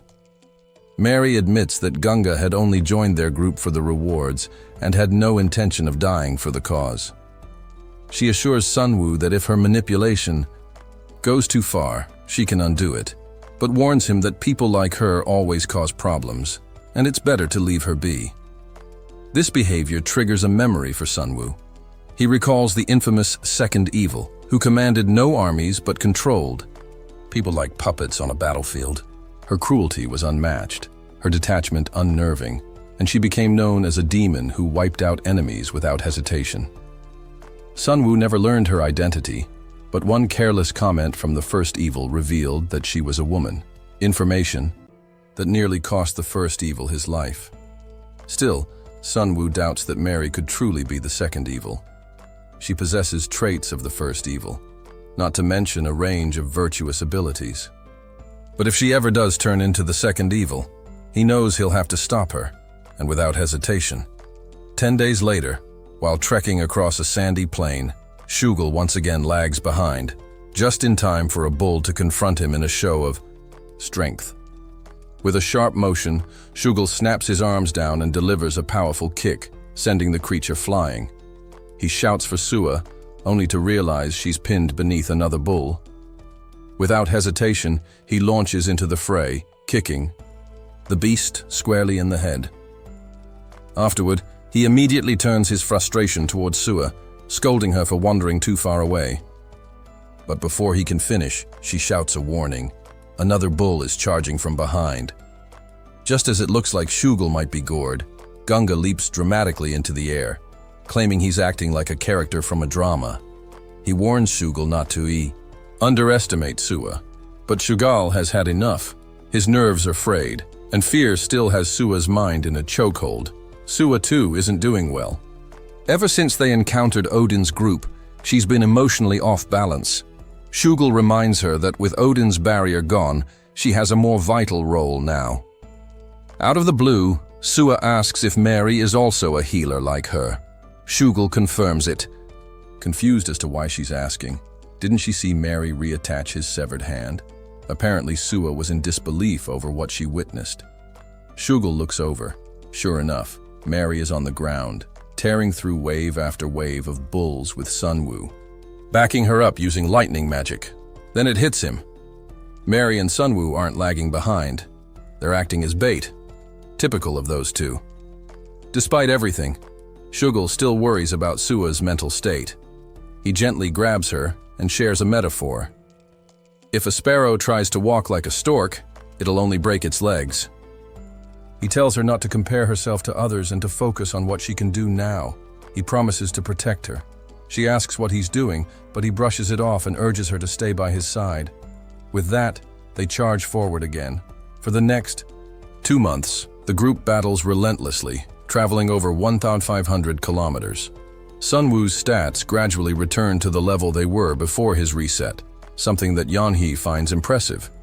But the rest of the team is exhausted, so Sunwoo calls for a maintenance break. It's been 5 days since their last rest. Everyone has shown significant growth, and Sunwoo believes they'll be even more useful once they reach the royal capital, where the king resides. Meanwhile, Shugul considers how to properly address Mary. He remembers Sunwoo telling him that Mary is his senior in more ways than one and should be treated with respect. Reluctantly, Shugul starts calling her Lady Boss, which amuses Sunwoo. Mary is older than him too, though she looks much younger. Still, Shugul finds some comfort in not having to call someone younger boss. His pride is somewhat intact. They all have their own quirky ways of addressing each other now. Sunwoo jokingly tells Sua to start calling him Appa to make things easier. She agrees, right as Yeonhee walks up beside Sunwoo and smiles at the peaceful moment. She casually mentions that Sua likes Sunwoo, and that the feeling is mutual. Sunwoo didn't realize it, but Yeonhee believes their feelings have been quietly developing for a while. Perhaps he's just been suppressing them because of his strict stance on not allowing romance between teammates. Still, Sunwoo knows better than anyone how dangerous emotions can be on the battlefield. Even if Yeonhee doesn't dare read his mind, he knows he's walking a fine line. He quietly gets up, murmuring that the risks outweigh the rewards. He's painfully aware that personal feelings can cloud judgment in life or death situations. No matter how much affection grows between them, the boundary between himself and Yeonhee must remain intact. They can never allow themselves to fall in love, no matter what. Eventually, the group reaches their destination, a massive city erected by the Bull clan. As they gaze upon the towering walls and fortified structures, Sunu points to the center, explaining that the Backland King is likely entrenched there. To complete their mission, they'll need to force him out. Yeonhee offers to infiltrate the city herself, but emphasizes it should only be a last resort. Sunu agrees and lays out the plan. The rest of them will create a diversion. From the very beginning, the city has been sealed off to outsiders. If they charge in recklessly, they risk being completely surrounded. Sunu compares their situation to the 1997 Hong Kong financial crisis, when a sudden 400% interest rate hike triggered a collapse from within. What they need now is fear. Fear sown along the city's borders, enough to draw the king out. In this culture, after all, the king is also the strongest warrior. If he doesn't show himself, they'll resort to using the return stone for guerrilla warfare. Suddenly, the sky splits open, revealing a colossal, glowing eye overhead. Sunu instantly recognizes it. It's the gaze of Damaruda. As the eye solidifies, a wave of psychological pressure crashes down on the group. A system alert flashes before them. A new quest. Worship Damaruda has begun. To survive, they must maintain their sanity until the ritual being performed by the Backlands concludes. Unfortunately, Sugul, Gonga, and Sua aren't strong enough to resist the influence. They begin walking, entranced, toward the city, drawn into worship the god's overwhelming power. Yeonhee quickly realizes she can only save one of them. The choice weighs heavily on her. While the heavens rumble and the city looms, Sunu makes the call, Sugul. With a burst of light, Sugul is snapped out of his trance and granted a new trait, authority resistance. But he's disoriented, unaware of what just happened. The other two remain under Damaruda's control and immediately turn violent, attempting to kill Sugul on the spot. Sunu shouts for him to duck and unleashes a devastating attack, severing Sua's weapon-wielding arm entirely. Seeing the power radiating from Sunu, Gonga and Sua flee, their minds still enslaved. Sugul calls out to Sua in agony, but Sunu tells him not to worry. Mary had protected him, though the effort left her unconscious. When Mary comes to, she comments on the sheer strength of the 7 demon kings. Just being glanced at nearly killed them. Sunu affirms this. The attack wasn't even directed at them. They were just unlucky enough to cross its path mid-ritual. Sugul asks if there's any way to recover Gonga and Sua. Yeonhee answers grimly. They're gone. Their minds are completely consumed. He barely made it out himself. Sunu's frustration boils over. They've lost 2 comrades because a god merely looked their way. The power gap is still immense. Still, there's no time to grieve. They must assess their position. Gonga, in particular, is a danger. With her potential, she could come back not just as an enemy, but as a true monster. Sunu warns Sugul. Those 2 are no longer allies. If they return, it will be as adversaries, and any hesitation will mean death. Now, their mission truly begins. It's time to drag the king out of his fortress. The group led by the 5th virtue stood out from the rest, not because they chased after lucrative quests, but because they sought only bloodshed. They weren't driven by rewards. They were driven by violence. The 5th virtue often claimed his only goal was to protect Seifi, but somewhere along the way, he became powerful enough to take on any of the 8 evils or virtues in both this world and the land of the dead. It was only later that Sunu figured out the secret to his growth.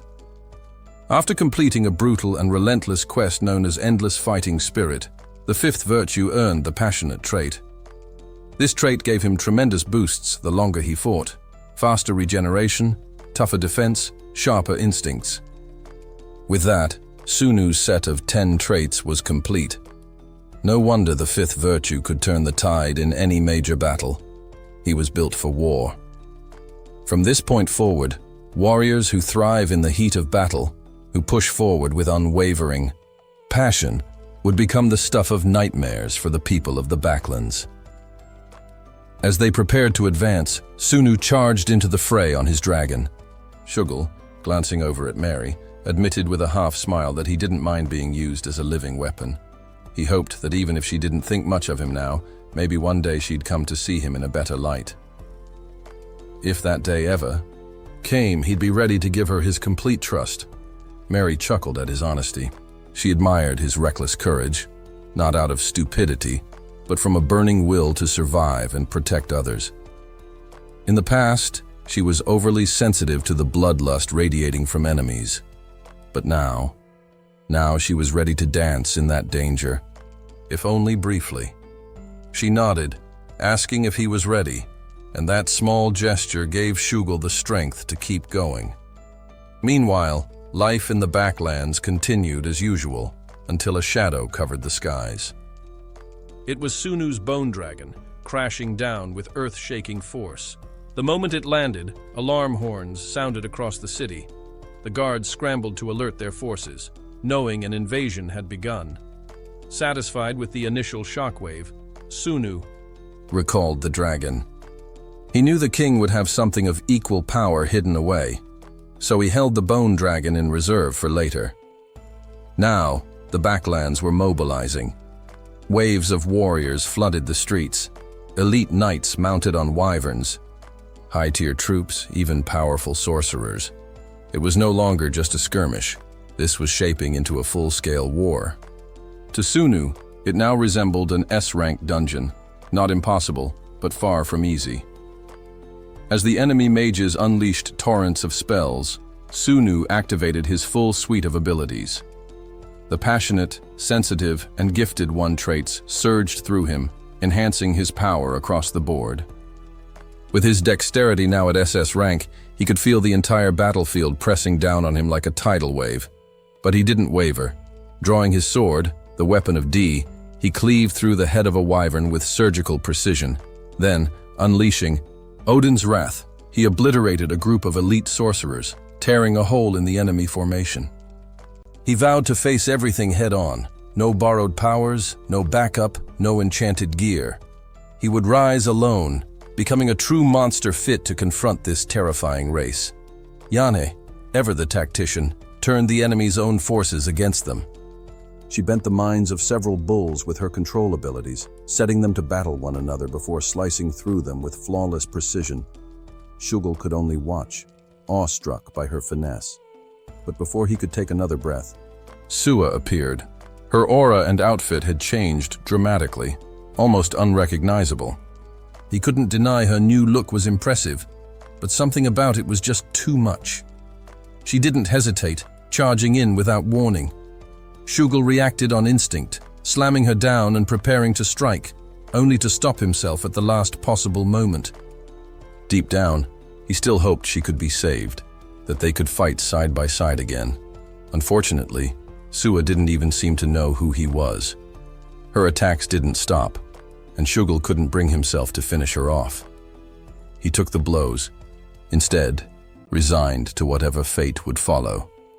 That's when Yoni intervened, slicing through Sua's wrist before she could land a killing blow. She warned him. No matter how hard he tried, Sua was gone. All that remained was a feral beast driven purely by the urge to kill. Meanwhile, Sunu continued to wade through the herd, cutting down bulls despite being drenched in poisons and curses. The passionate trait shielded him, letting him resist the onslaught. Then, a lone wyvern charged. He met its force head-on, stopping it with brute strength alone. But he wasn't at full power. Roots from a death magic effect bound him, leaving him vulnerable. Another bull slammed into him at full speed while he was trapped beneath the wyvern. That was enough to awaken the man who overcomes adversity trait. With a roar, he rose again, unleashing a blinding lightning strike that caught even the king's attention. The others regrouped, though Shugul could barely stand. Yoni wondered aloud whether the king would even bother to appear.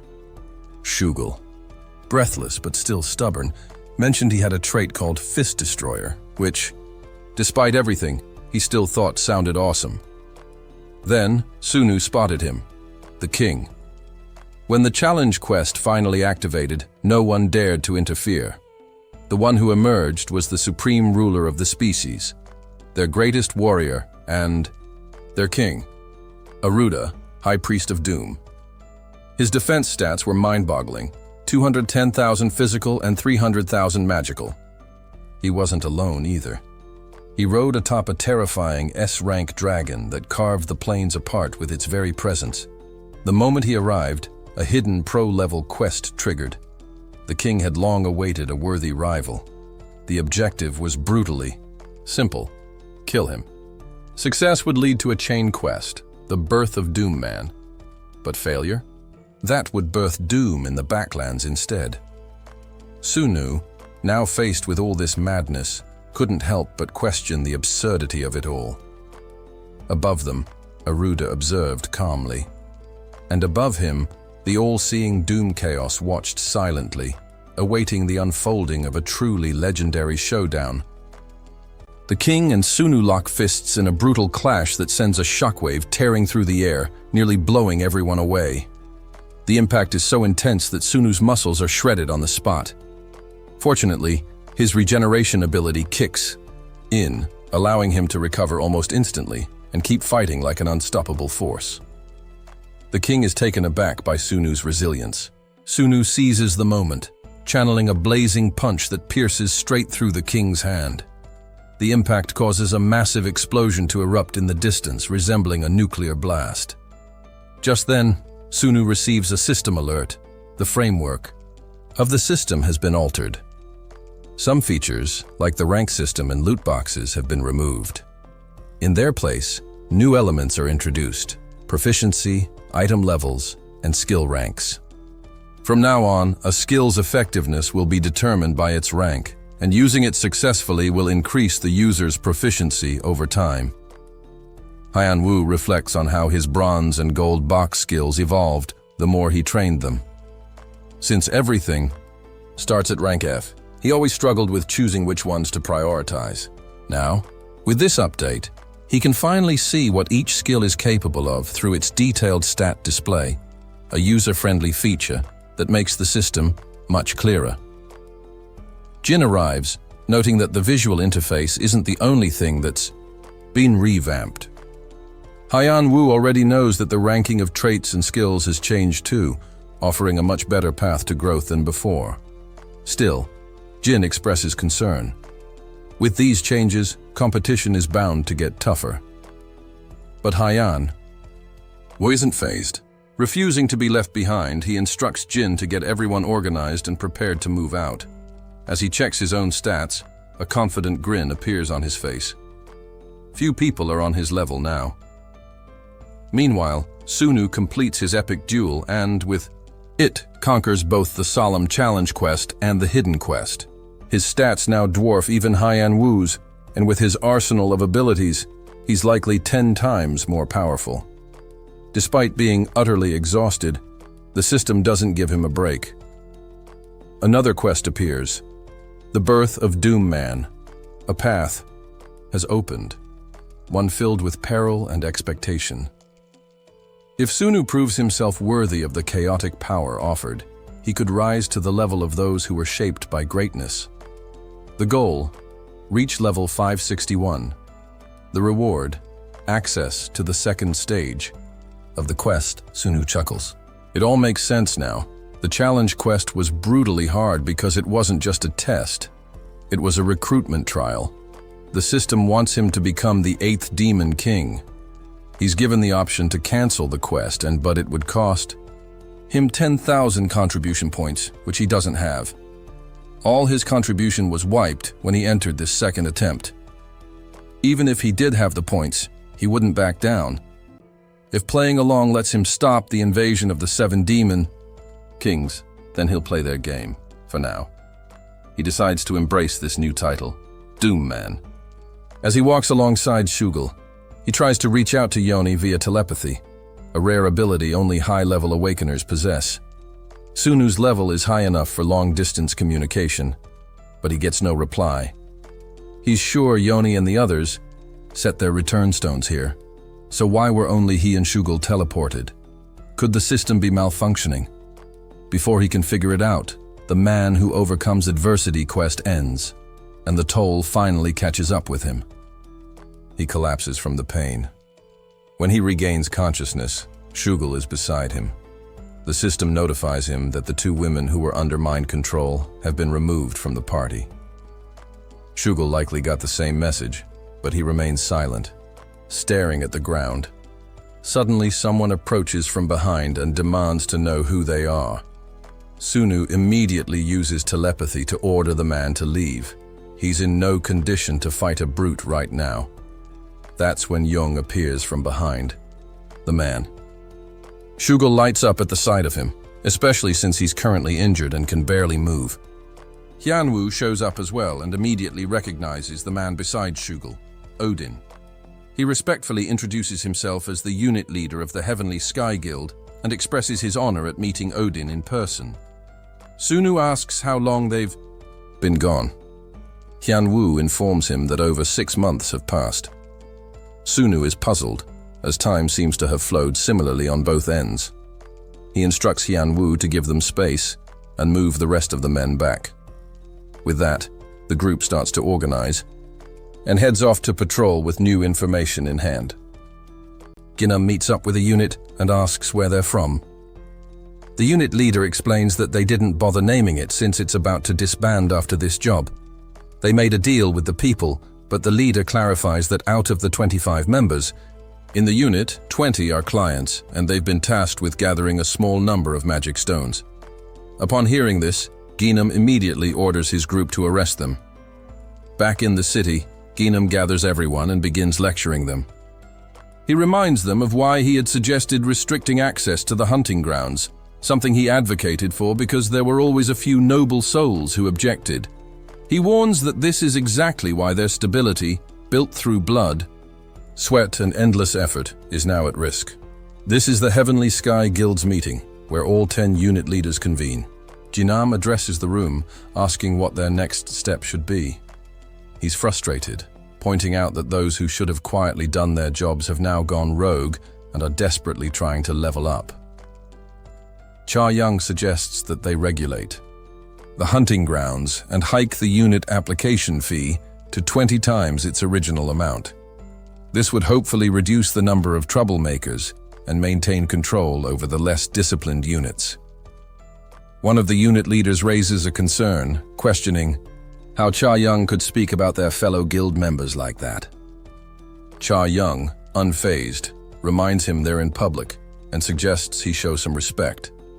Ginam backs her up, stressing that letting people act however they please will shatter the fragile stability they've worked for.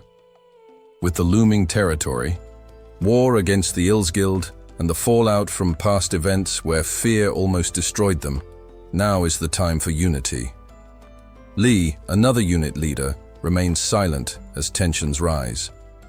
He can't believe the direction this is heading. He sarcastically notes that the guild isn't even the same anymore. But after thinking it over, he announces that he'll step out of the discussion but will still vote in opposition to whatever decision they make. He insists that they count his vote as against. Just as the atmosphere turns thick with tension, Hugh enters, reporting that he met Odin, who was at the Western Village in Area 15. Sua and Gunga are also missing. The news sends ripples of panic through the room, and Ginam immediately reacts. They cannot allow this, especially since the Heavenly Sky Guild owes its existence to their relentless work. Without them, the Ills Guild would have overtaken everything long ago. Another leader chimes in, stating that this situation is far removed from the old Heavenly Sky Guild. They've built everything from the ground up. Jay Pansuk, a high-ranking Yi, leader of the Gold Unit and resident at the Magic Stone Bank, remarks that Sunu is a dangerous figure. He's originally from Area 12, and Jay Pansuk knows from experience that Odin doesn't care for the structure of power. He's killed countless leaders before without a second thought, and he'll likely do the same again. Sunu doesn't seem particularly interested in their positions. What matters to him is the power Odin wields, and he's prepared to act swiftly. The room collectively rejects the Odin faction, wanting to rid themselves of the instability and loss caused by recent events. Meanwhile, Shugel is out on a scouting trip. He's wandered around the boundary of the settlement, finding a bottle of wine, which he's delighted by. Although he's primarily focused on the alcohol, Sunu takes the opportunity to ask about Shugel's Fist Destroyer trait, which is an S-rank skill that boosts unarmed combat damage. Shugel agrees to show him his stats, which includes his new trait. Sunu acknowledges how powerful the trait is, noting that it will probably push Shugel to fight using only his fists from now on. Despite his newfound power, Shugel is uneasy, especially about Yoni's situation. He wants to know how long they'll be stuck here. Sunu explains that they'll be waiting until tomorrow. Shugel, now with a sense of urgency, decides to gather some magic stones, not wanting to return empty-handed. He begins to scan the land for more loot, hoping to find something to lift his spirits. As he continues his search, he spots a group of men standing in formation. They look almost like they're preparing for battle. Shugel approaches them, calling over Pansuk. He congratulates him on his recent promotion, assuming that he must be the gold unit leader now. Pansuk admits that it's recent, but Shugel notices that Pansuk seems distracted. He asks why he's alone and where Odin is. Pansuk shrugs, unsure of who they might be fighting, but Shugel isn't concerned about that. He's willing to take on anyone. Pansuk appreciates his confidence, though Shugel immediately notices a shift in tone. Something isn't right, and the air grows tense. It finally dawns on Shugel, and his face hardens as he begins to understand the true nature of the situation. He has always known that Pansuk was no saint, but now it seems like his reckless decisions are about to lead them all down a dangerous path. Shugel can't help but wonder if Pansuk even realizes the kind of mess he's stepping into. Thanks to his background in distribution, Pansuk was quick to assess situations and make decisive moves. While others hesitated, he was one of the first to start collecting magic stones and became an early player in the buying and selling of goods. When injured individuals sought help, he sold them medicine, and during large-scale battles, he provided attack items at competitive prices. This savvy approach allowed him to accumulate vast wealth, far surpassing even the Heavenly Sky Guild. Despite Odin's strength, there were still a number of capable awakeners, and after the final act of the first chapter, the northern region was under the control of the UNG Guild, while the southern region was dominated by the Heavenly Sky Guild, which boasted 20,000 awakeners. Pansuk believed that no one, not even Odin, could get through such a large force. But as he watched Shugel recklessly flailing his fists around, taking down men left and right, it became clear that he may have been wrong. Hugh, observing from the sidelines, marveled at Shugel's impressive stats. However, despite his immense offensive power, Shugel was no match for Hugh's 15,000 defense. Hugh could block most of Shugel's strikes with ease, and yet it seemed no one was attempting to attack Shugel while he was fighting. When Shugel glanced behind him, he saw Chang frozen, in fear, paralyzed by his terror, making it easy for Shugel to bypass Hugh's defenses and grab his leg. Pansuk, now aware that the fear in his men had played a role in this, wondered why some people stood still in terror, but he'd soon find out the cause. After Shugel was dealt with, a few of his tired allies managed to catch him, and Shugel turned to Pansuk, telling him that he had purposely left him behind for Odin's sake.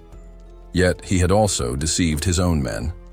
With little else to say, Shugel advised Pansuk to finish him off, as he was too exhausted to continue. Pansuk unsheathed his sword, offering an apology, before making the cold statement that perhaps Shugel should have just fled and abandoned Odin to die. Jung watched helplessly as Shugel's head was severed.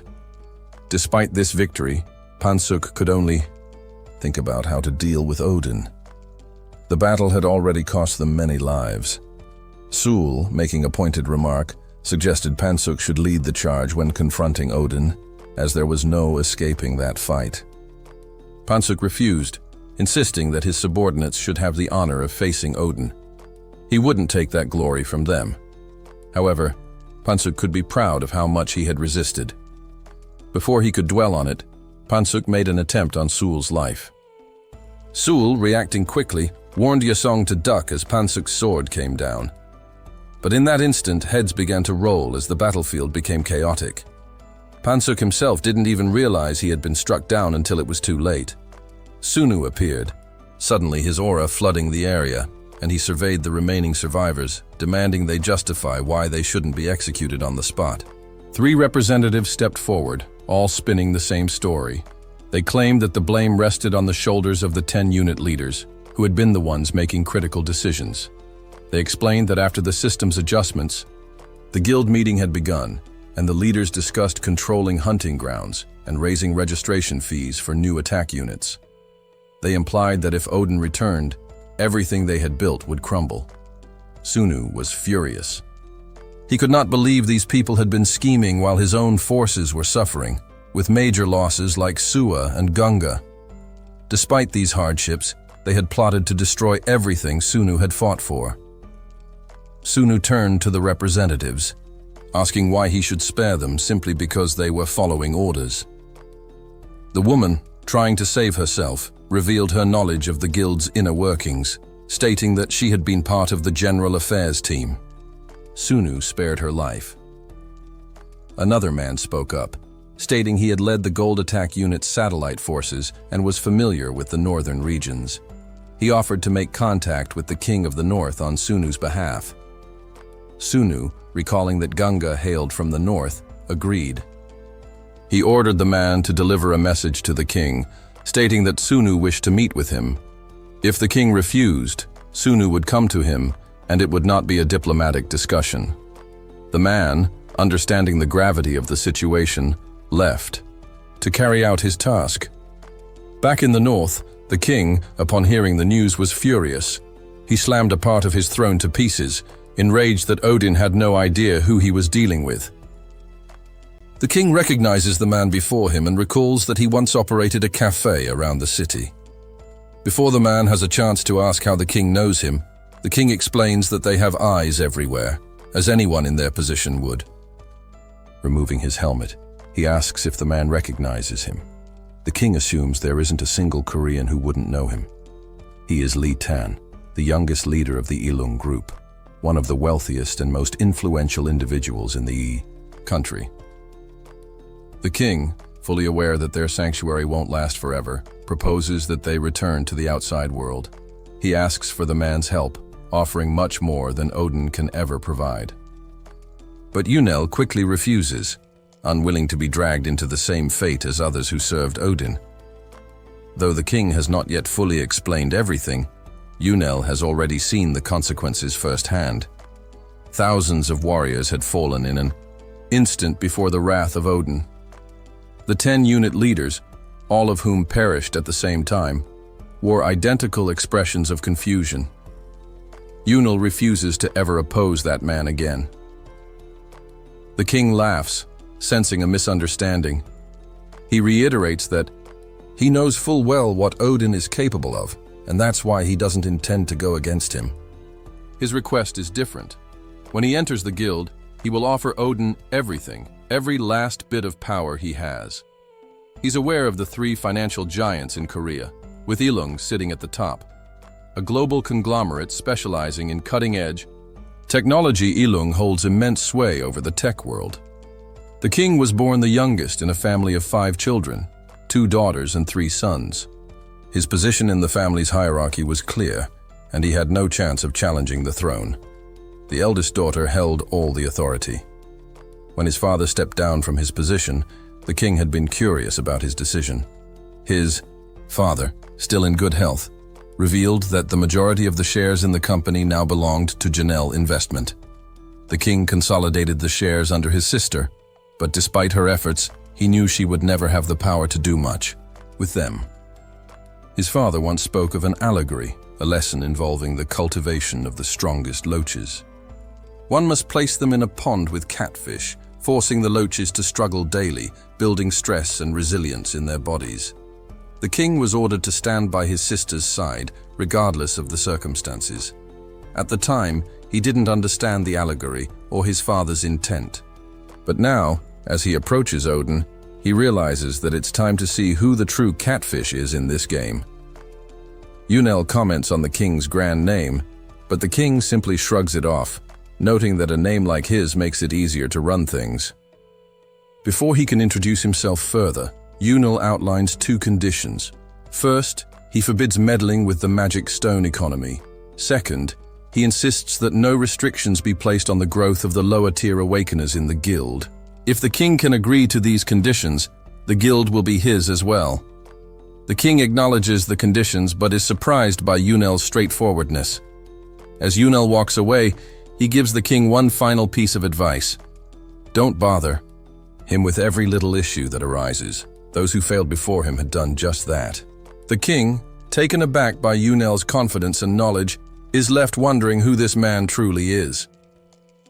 Later, the king meets with Kim, a nervous subordinate who's relieved to see the king in good health. The king suggests promoting Kim from vice to unit leader, as there's a vacancy. From now on, Kim will be known as Unit Leader Kim. The king asks him to share everything he knows about Odin. Kim begins his report, revealing that Odin's full name is Nunu. He is tied to the World Awakener Association, which means connections with the powerful Karen family. His father was once a high-ranking official at Ganil Bank, a man named Najanil. The king immediately recognizes the name. Najanil, the former president of Ganil Bank, had a son who joined Jonathan's investment finance group, and now it's clear that Nunu, or Odin, is involved with the powerful Kion family. The pieces come together, leading the king to one inevitable conclusion: the Bilderberg Club. The king laughs, realizing now why the global economy didn't collapse when the Day of Beginnings occurred. Odin is their creation, the weapon they have cultivated to survive the chaos of that day. This situation is far more complicated than he anticipated. Understanding the gravity of the situation, the king orders Kim to stop all investigations into Odin.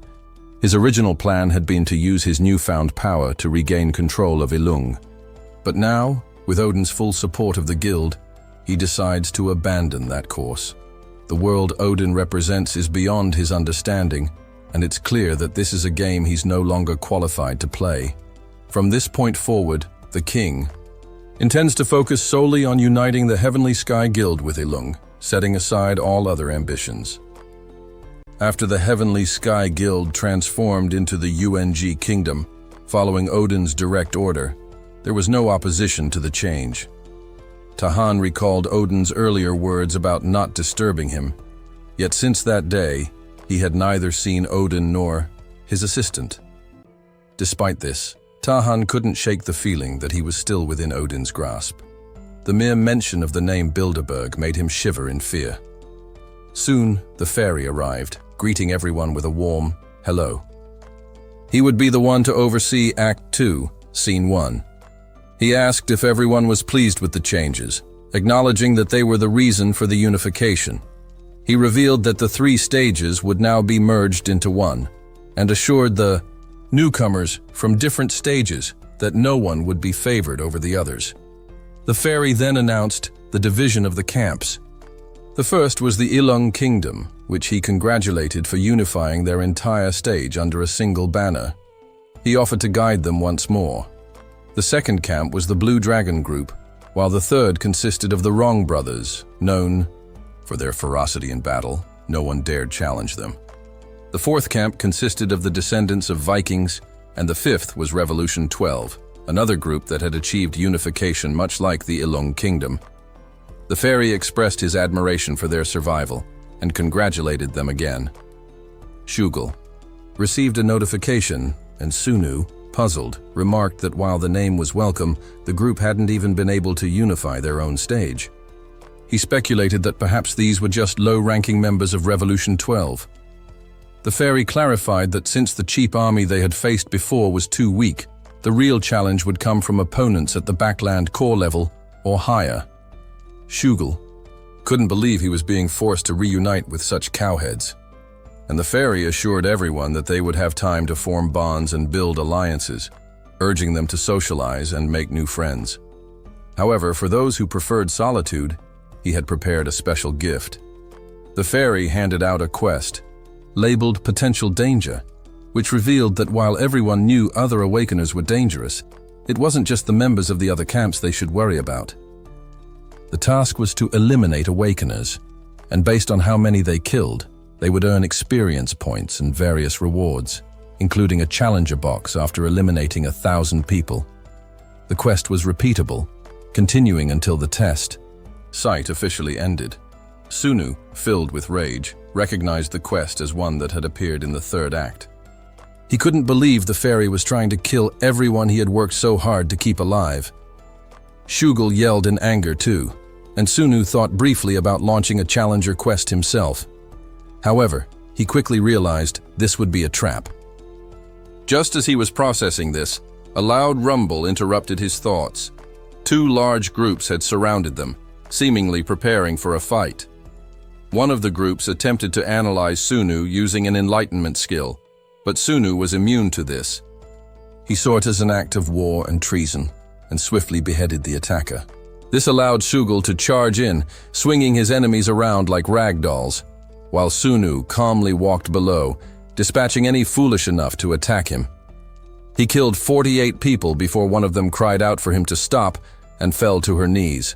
To his surprise, the woman asked if he remembered her. Sunu did. It was Angela, someone he had seen before in Joshua's group. He remarked that her subordinates lacked manners, pointing to Shugel and another stranger, who were engaged in a very physical, manly fistfight. Angela yelled for Gunnarsson to stop, and he immediately complied. She explained that Gunnarsson had joined late and didn't understand the situation, apologizing on his behalf. Shugel, observing the situation, noted that Gunnarsson was at least level 330 and tried to communicate something in another language, prompting Angela to translate. Gunnarsson wanted to see the fight come to an end, which stunned Sunu. He hadn't expected anyone to be so naive after witnessing his display of power. To prove a point, Sunu activated his abilities and beat Gunnarsson within an inch of his life.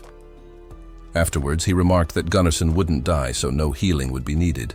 After all, he wasn't a monster. Shugel eagerly grabs a piece of candy and immediately acts like a child, savoring its sweetness, almost as if it's been ages since he had a treat like this.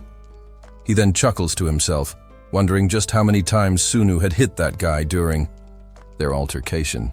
He can barely keep up with the speed of the blows. They probably deserved it, though, for being so foolish, Shugel muses, shaking his head. Weren't they part of that revolution too? Sunu looks over at him, surprised that Shugel knows about the past. How do you know about that? He asks. Shugel shrugs nonchalantly.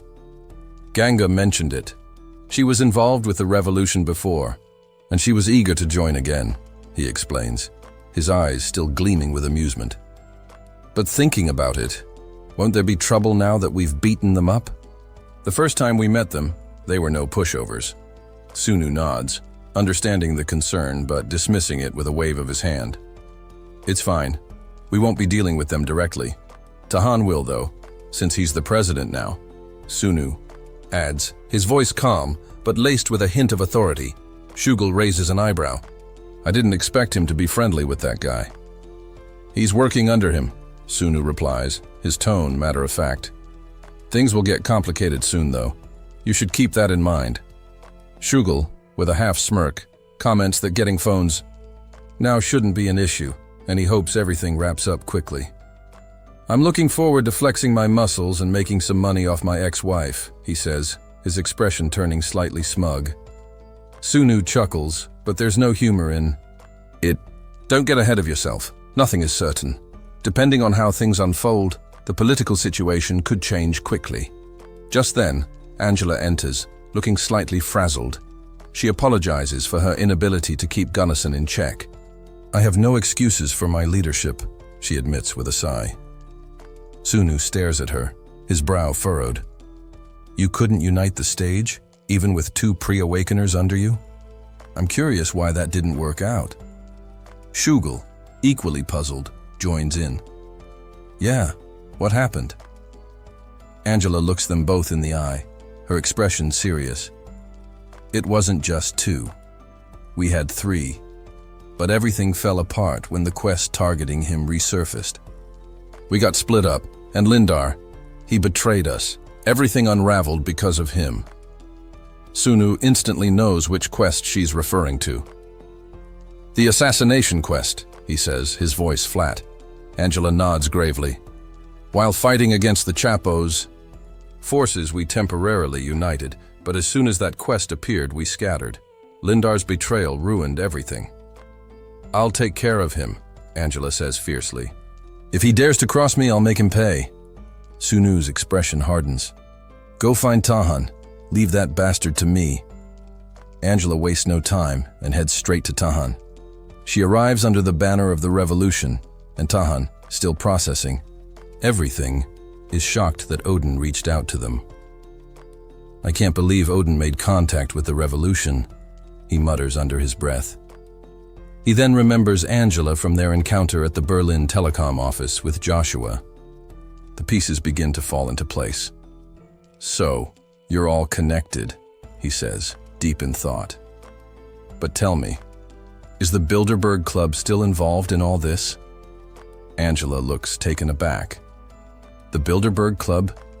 It disbanded a while ago. It's now under the control of the Ganil Club." Tahan feels a cold jolt at the mention of the Ganil Club.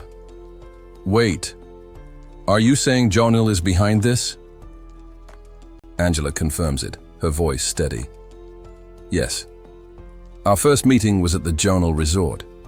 Everything leads back to Jonil, the shadow government controlling the world." Tahan can't believe it. "Jonil? So it's all been connected to them from the start? How did we get here?" Angela's gaze sharpens. "I'm a senior in the revolution, but our roles here are equal. That's Odin's directive." Tahan takes a moment to consider. "So Odin's at a level similar to Joshua Carrion, maybe even above him. And despite everything, he keeps giving me chances. I can't let him down." Soon after their discussion, everyone enters the second phase of the testing site. The stage is reshaped, and new systems are unlocked. The light pillar materializes, signaling the start of the next challenge. Revolution 12 forms their guild, with Tahan as the guild master, leading over 72,000 members. Sunu looks at the assembly, his thoughts turning to the quest ahead. Nearly everyone is united, but one task looms: to kill the guild master for a chance. At gaining his position and experience points, Tahan, unflinching, selects Angela and Gunnarsson as vice guild masters. Shugul can't help but notice how busy Tahan's becoming, but he's confident that no one will dare to challenge him for the guild master role now. As the announcement echoes through the air, Revolution 12 stands proud. The fair addresses them, proclaiming their guild as the strongest for now. But the next quest is upon them: to destroy the light pillar that stands before them. Sunu, remembering the significance of the pillar, shares his knowledge of the stages ahead. In the first stage, it weakens our stats. In the second, it nullifies our items. And by stage 4, everything will be rendered useless and will be wiped out. Plus, we'll face ambushes every night.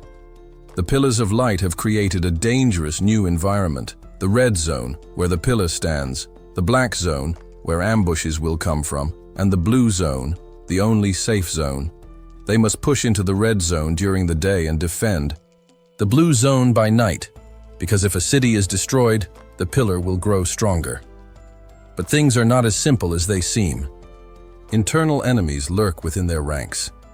As Sunu warns them of the looming threats, it becomes clear that an enemy faction has already risen under Lindar, determined to protect the pillar at all costs.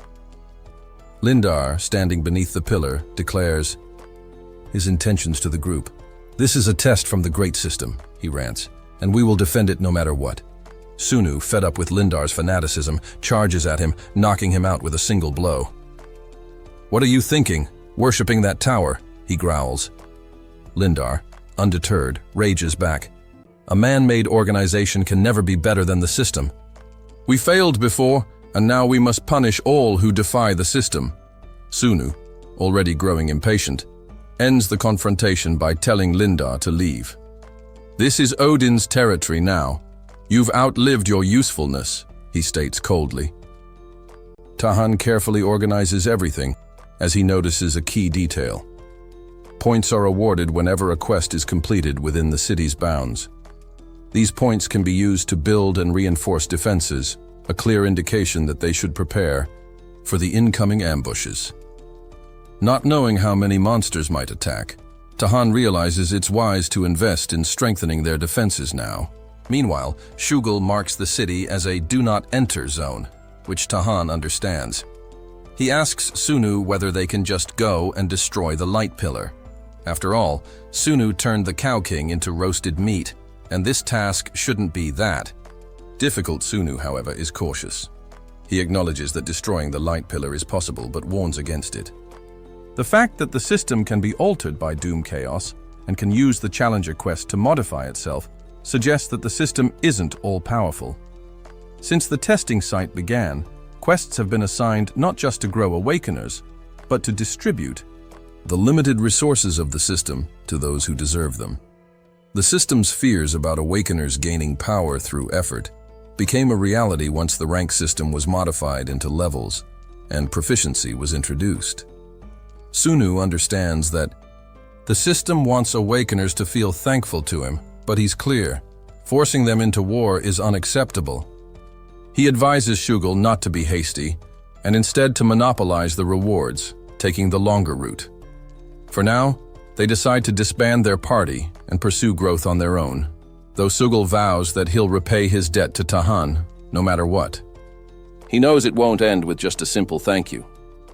Sunu reminds him that even though the team is disbanded, they still need to stick together. They set out to tackle a quest, and as they reach the city, the Fury wonders why everyone has abandoned such a prosperous place. Sunu asks if they should be leaving as well. It turns out that a new fairy, Lua, has been assigned to guide them here.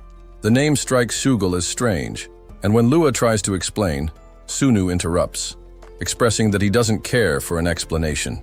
He just wants to get to the quests. Lua informs them that the quests are within the barrier and advises them to listen to his explanation.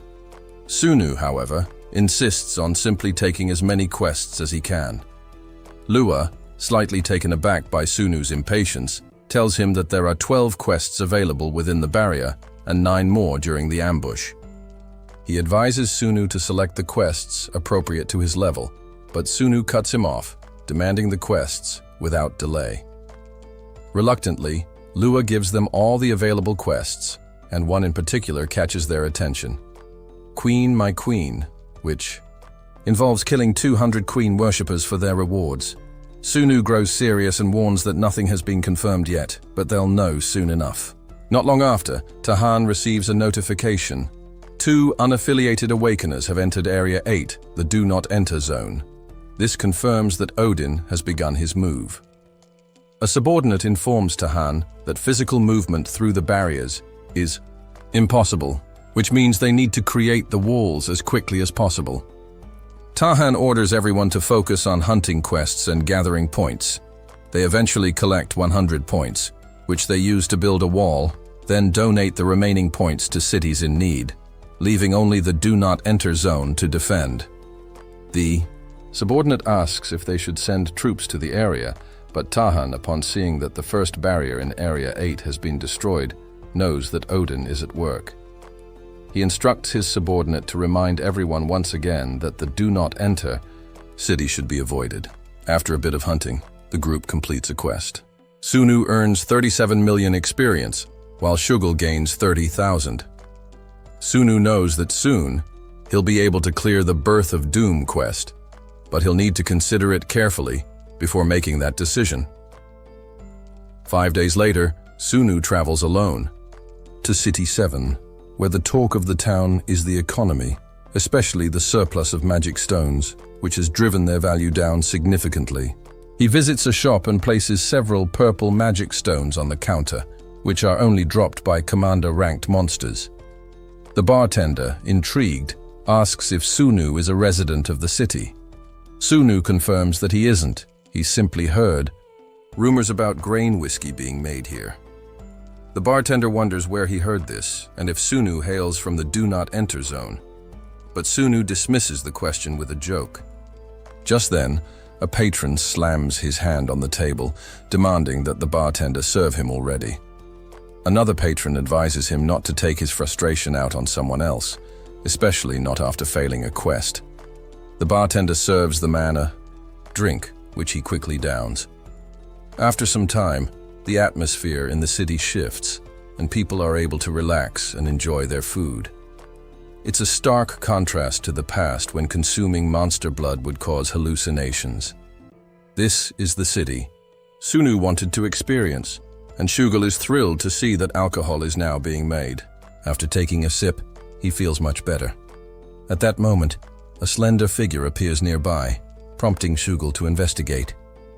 Sunu, thinking it might be a drifter, is soon proven wrong when Shugal reveals that the person knows their true names, which surprises Sunu.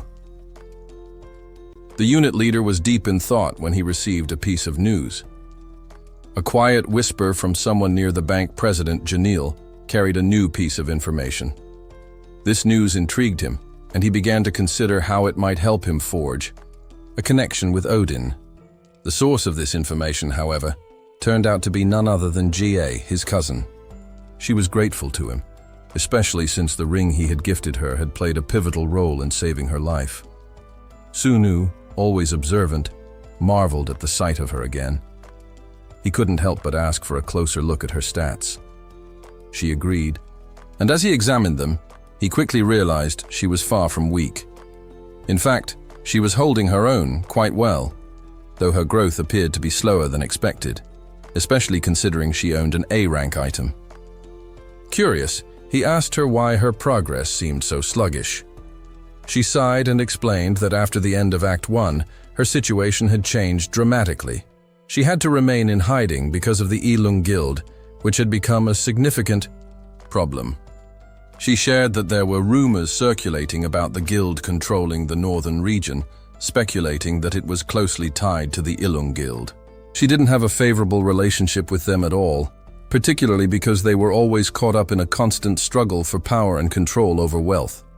This was especially true for the branch known as Ja, which had earned the nickname Wealth Control.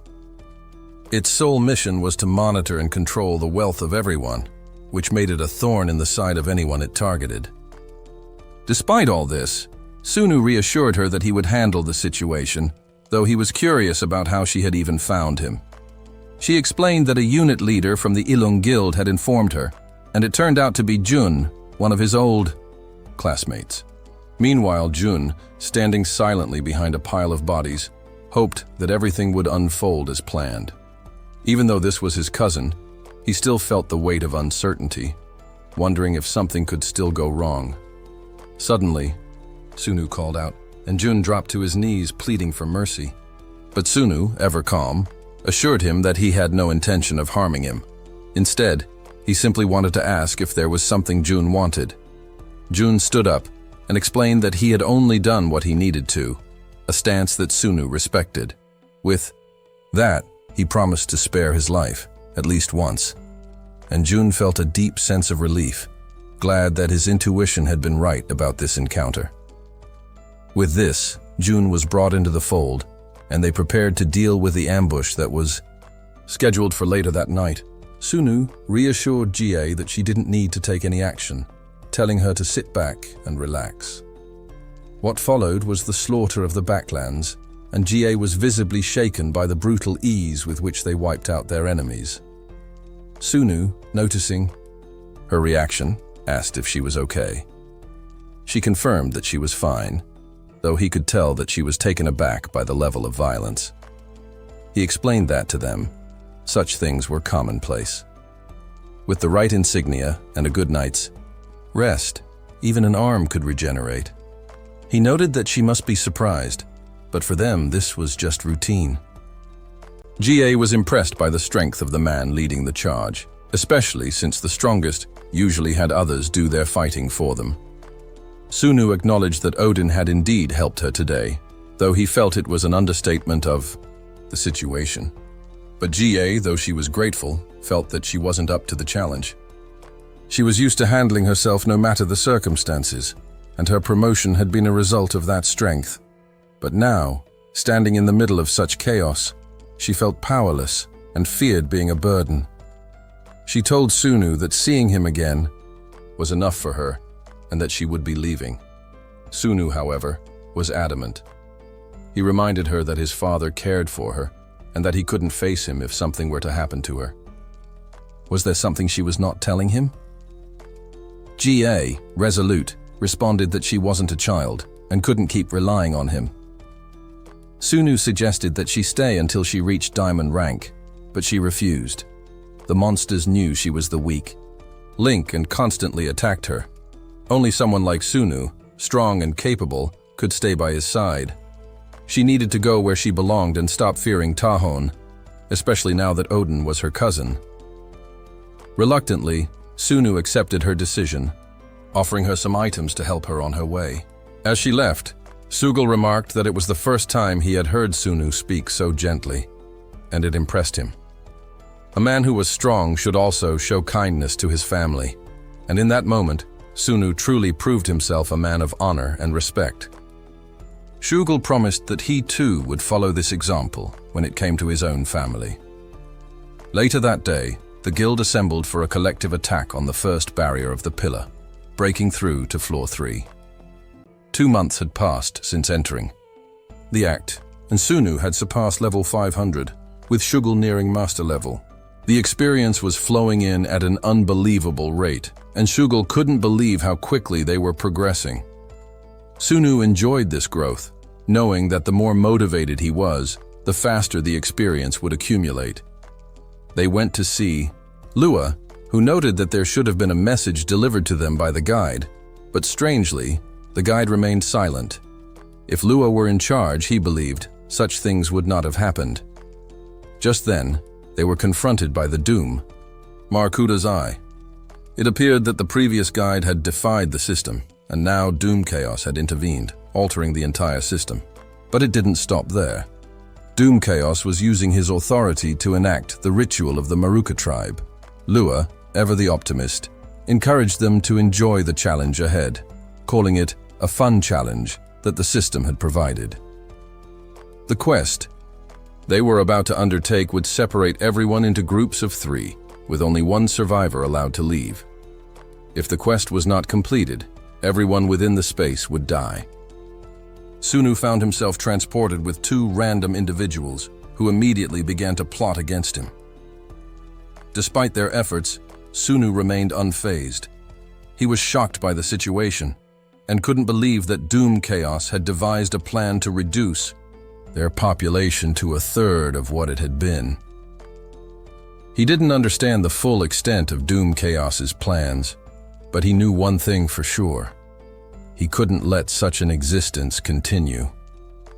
He would destroy Doom Chaos and everything he represented, but that for now would have to wait for another day. The Battle Royale quest quickly reaches its conclusion, leaving a devastating aftermath. 51 Awakeners have been eliminated, and the guild is reduced to a mere fraction of its former strength. Sunu observes that even those who survived are visibly shaken, their eyes filled with anger and confusion. They carry a seething resentment for an enemy they know little about. The events that just transpired are a crushing defeat, one that feels like a total and irreparable disaster. Tahan arrives, visibly disturbed by the chaos that has unfolded. He's left wondering what Doom Chaos in the system even means. Could it be the work of a god? Sunu, sensing Tahan's confusion, inquires about Kimji's safety. Tahan, though clearly shaken, reassures him that their plan had accounted for such situations. In the event of something unexpected, they were supposed to gather at the central square, so Kimj likely survived. Sunu watches as Tahan is engulfed by despair. Everything he had worked for, everything built with immense effort, has crumbled within minutes. The guild's ranks have been slashed by more than 2/3, leaving them in a vulnerable state. Defending against future night ambushes seems almost impossible now. Suddenly, Tahon's body begins to convulse violently. To Sunu's shock, he vomits an assortment of rare and valuable items. "Take these," Tahon says weakly, instructing Sunu to distribute the items to their main forces, including Angela and Gunnarsson. Sunu is taken aback by the sheer volume of items Tahon has expelled, but his thoughts are quickly interrupted as he hears Sule's voice behind him. Sule has returned, and Sunu realizes the guild's numbers have dropped below 20,000. Considering the brief nature of the battle, Sule must have had a hard time deciding what action to take. His eyes are filled with disbelief and disgust. "So many have perished at the hands of those we trusted," Sule mutters, his voice laced with anger and regret. Sunu's expression hardens. This, he knows, is only the beginning. "The real battle starts now," Sunu declares, his voice resolute. He urges Sule to head to the next city and assist them however he can. Sunu can handle what's left here. Sule nods, agreeing that dwelling in sorrow will only hinder them. "I'll head to City 7, he says firmly. As Sunu watches Sule leave, he receives a diamond box from the potential danger quest. The Explorer's authority activates, confirming what he's feared. The doom chaos that had infiltrated the system is now nearly gone. The last remnants of its power have shifted to a new focus, the quest for the birth of doom. From this moment onward, altering the system will be impossible. Quests like Potential Danger and Assassinate will be permanently removed from everyone's options. Those who had hoped to alter the flow of events will find that opportunity taken from them." Sunu clenches his fists in frustration. It's clear now, Doom Chaos is demanding compliance, but he refuses to be its puppet. He promises himself that he will make it pay for what's happening to them. With determination burning in his eyes, Sunu summons his skeleton dragon and charges forward. Meanwhile, the battle rages on, as large, hostile creatures charge forward in a devastating wave. Sunu's dragon unleashes its fury, scattering the attacking creatures. But as Sunu fights, 2 nearby cities fall, and a chilling realization sets in. There's no time to waste. The people nearby attempt to mount a defense, but it's clear that their efforts will be futile. They stand no chance against the overwhelming enemy force. Just as they begin to lose hope, Sunu bursts onto the scene. "Get back!" he shouts. As they fall back, Sunu raises the solar blade of Ra, summoning its immense power. With a battle cry, Sunu unleashes a slash so fierce that it tears through half of the attacking force. As the chaos subsides, his voice rings out, "Kill every single cow you see." His warriors, emboldened by the powerful strike, rally behind him, ready to finish what has begun. The battle is far from over, but Sunu is determined to see it through to the end. The battle cry echoes through the ranks, reinvigorating the weary survivors. Sunu, consumed by rage, fights with a desperation that nearly overwhelms him. His stomach churns as he grapples with the reality of the thousands who have perished in vain. No matter how many of these invaders he slays, the emptiness gnaws at his soul. His heart sinks with each passing moment, and the destruction continues. Another city falls, and the pillar of light teeters on the edge of catastrophe. Though Sunu had sent Shugal out to spread their resources, and the remaining forces fought valiantly, things were only growing worse. Sunu curses the system, the chaos, and even the very essence of doom itself. His frustration culminates in a violent surge of lightning, sparking violently from his body. It seems as though this night of destruction would never end, but finally, the onslaught subsides. What was once a proud guild of 70,000 is now reduced to just 14,000. Yet the true issue is more than the numbers. It is the shattered spirit of the survivors. Sunu surveys the defeated faces of the guild members, their eyes hollow with despair. The will to fight has all but drained from them. Tahan, ever the optimist, attempts to rally the troops, but even his words fall on deaf ears. There's no "Need to sugarcoat this," he urges. "We need to pull together, no matter how little we have left." His words fall flat as many continue to wallow in hopelessness. Sunu, already aware of the fragility of their situation, approaches Tahan. He's ready to take over if Tahan falters, but for now, he knows they must press on. He gathers everyone together and shares a crucial revelation. With every city lost, the next stage of the Pillar of Light becomes more dangerous. If the barrier is not broken within the time limit, the consequences will be dire. Stage 2 will nullify their items. Stage 3 will weaken their skills and traits, and Stage 4 will strip them of their stats entirely. The next city to fall will seal their fates. Tahan's face hardens as the weight of Sunu's words sinks in. They don't have the manpower to mount an attack, let alone defend. Sunu reassures him, offering his own points to help rebuild the city's defenses. "We just need to hold the line. I'll take care of the rest," Sunu says, confident yet burdened by the gravity of the situation. Tahan doubts their ability to pull it off, but with no other choice, he agrees. However, he makes one request. "You need to give them hope. Tell them that what happened before won't happen again. If they know that this was done by you, it will give them something to fight for." Sunu nods. He understands. He too carries the weight of the truth.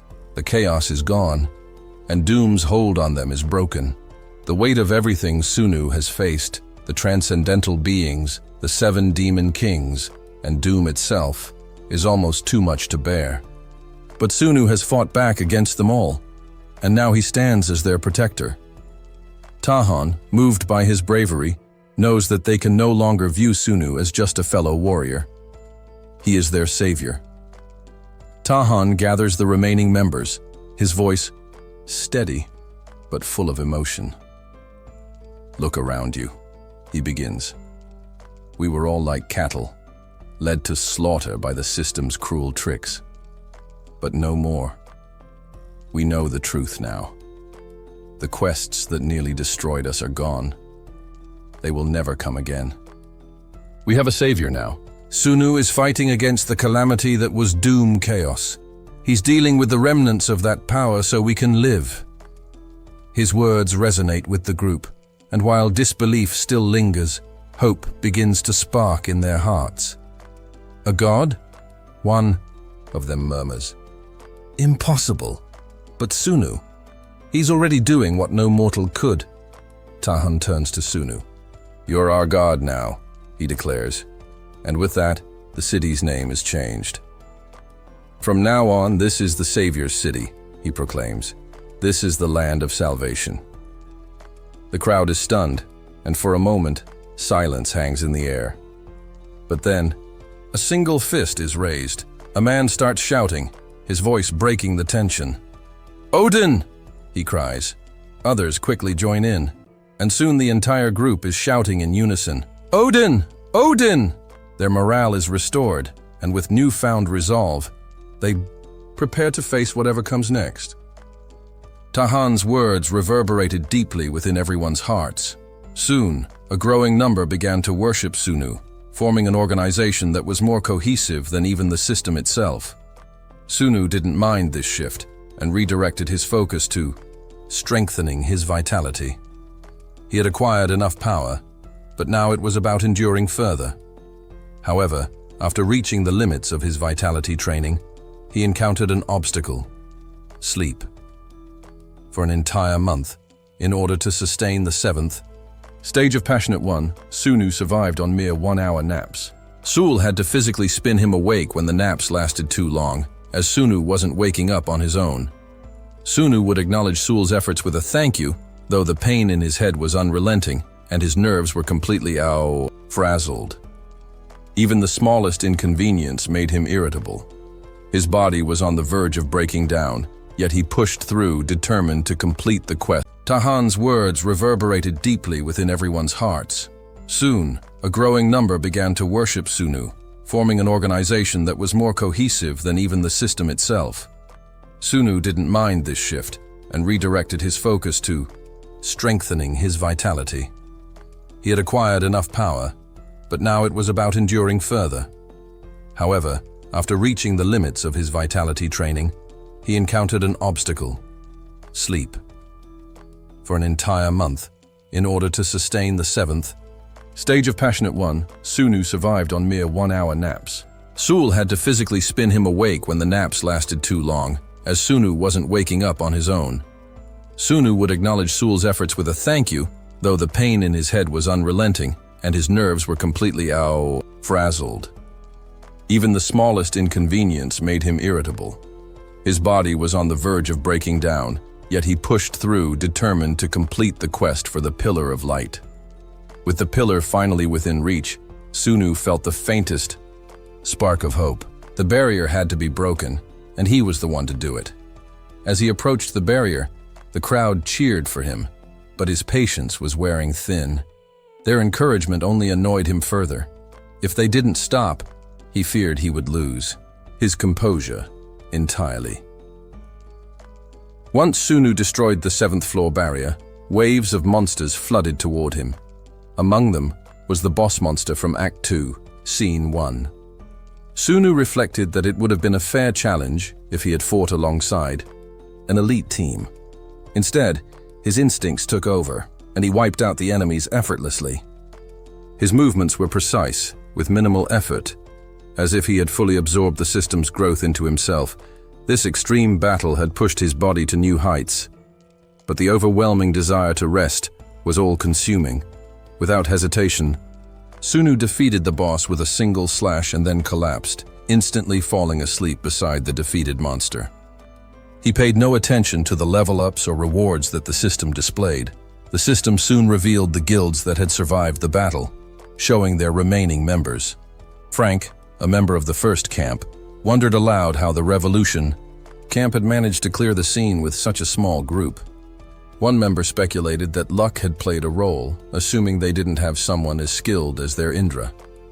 As they raised their glasses to Sunu's success, he took a sip, briefly congratulating the bartender for the excellent drink. Luis appeared suddenly and casually mentioned that thanks to their efforts, he had been promoted to be the guide for the next stage. With the new stage underway, he promised there would be no lengthy explanations, and that everyone understood special consideration was necessary for those from the central region. The unit leaders of the guild would receive platinum boxes, while army leaders would receive diamond boxes, and the guildmaster would be given a master box. Indra noticed that the potential danger and power quests had not been awarded this time, but it was clear the system was compensating with different rewards, indicating that it had weakened. One member voiced concern that they should not take their position for granted, as long as they remained in the center. Rival guilds would surely challenge them. Everyone agreed, and they discussed various groups, including Camp 3, the World Awakener Association, and Camp 4, which was rumored to be filled with criminals. A man named Bale suggested that the larger camps, particularly Camps 2 and 3, were too powerful to deal with at the moment, so it might be better to first focus on absorbing the smaller ones. Indra acknowledged Bale's insight and allowed him to act on his suggestion. Thus Bale entered the Revolution's territory, ordering his group to avoid showing aggression at first. They reached the first city, which was oddly named Do Not Enter. The city only had a single resident, which puzzled Bale. But before they could investigate further, something crashed near them. It was Shugel, who mockingly asked if they were blind or simply illiterate. Bale had never anticipated that this would be an Asian territory, but the sparse population made sense. These people were weak. He confidently informed Sul that they had come from the central area and were seeking an audience with their guild leader. However, Sul was utterly confused by Bale's words, unable to understand anything as it was all spoken in a language he didn't comprehend. Bale, noticing the lack of understanding, could tell that Sul wasn't interested in engaging, and this frustrated him deeply. The urge to strike Sul was strong, but he restrained himself, remembering he was here for a different purpose: to recruit. Sul, on the other hand, quickly sensed Bale's arrogance and condescension. He'd encountered men like him before, those who thought too highly of themselves. Bale tried to maintain a civil tone, attempting to leave peacefully when it became apparent that communication was impossible. But Sul was done waiting. With a swift motion, he raised his fist and brought it crashing down onto Bale's head. The blow was unlike anything Bale had ever felt. Had it not been for his defensive abilities, he might have been dead on the spot. Sul found their behavior absurd. Did they really think they could simply walk in and leave without consequence? This wasn't their backyard. Meanwhile, Sunu arrived to meet with Tahan, and was soon made aware of the situation with Sul. He was curious about the strangers. Sul, unimpressed by Bale's words about Indra, asked who these bastards were. When Bale mentioned Indra, Sunu knew immediately what was happening. He sneered at the notion that their lives could be spared by an apology to Indra.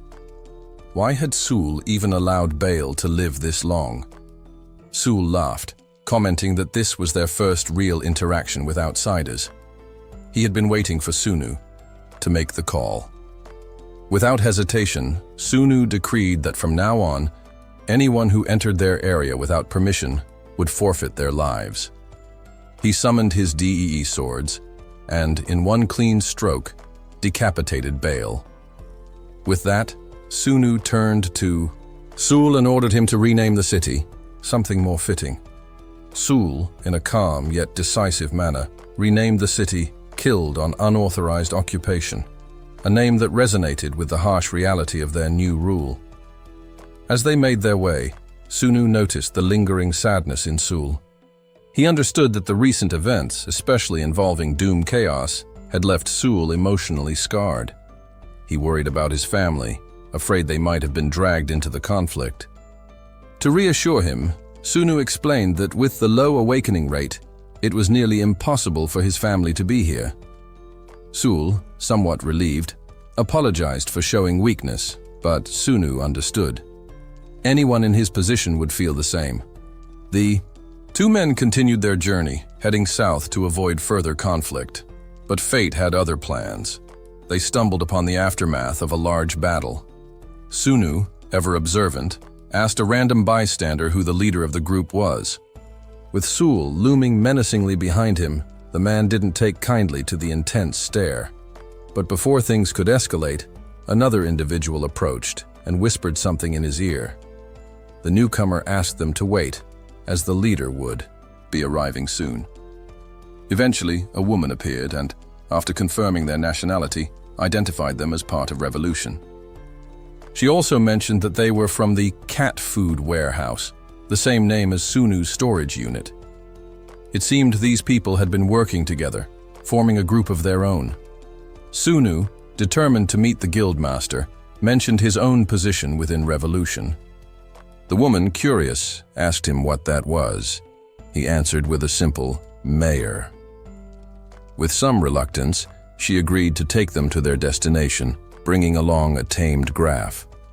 Sul was taken aback by the group's ease in combat. He quickly realized that they were nowhere near as tough as the Backlands. After a brief journey, they reached Bravo City, where the mayor, Mason Brown, was waiting. Mason immediately asked the woman if she had taken care of the Frank faction, as he had instructed. She confirmed and added that she had also brought the mayor of Revolution with her. Mason, impressed by the achievement, congratulated Dorothy for a job well done. But when she mentioned that they were Koreans, Mason's expression shifted to one of surprise.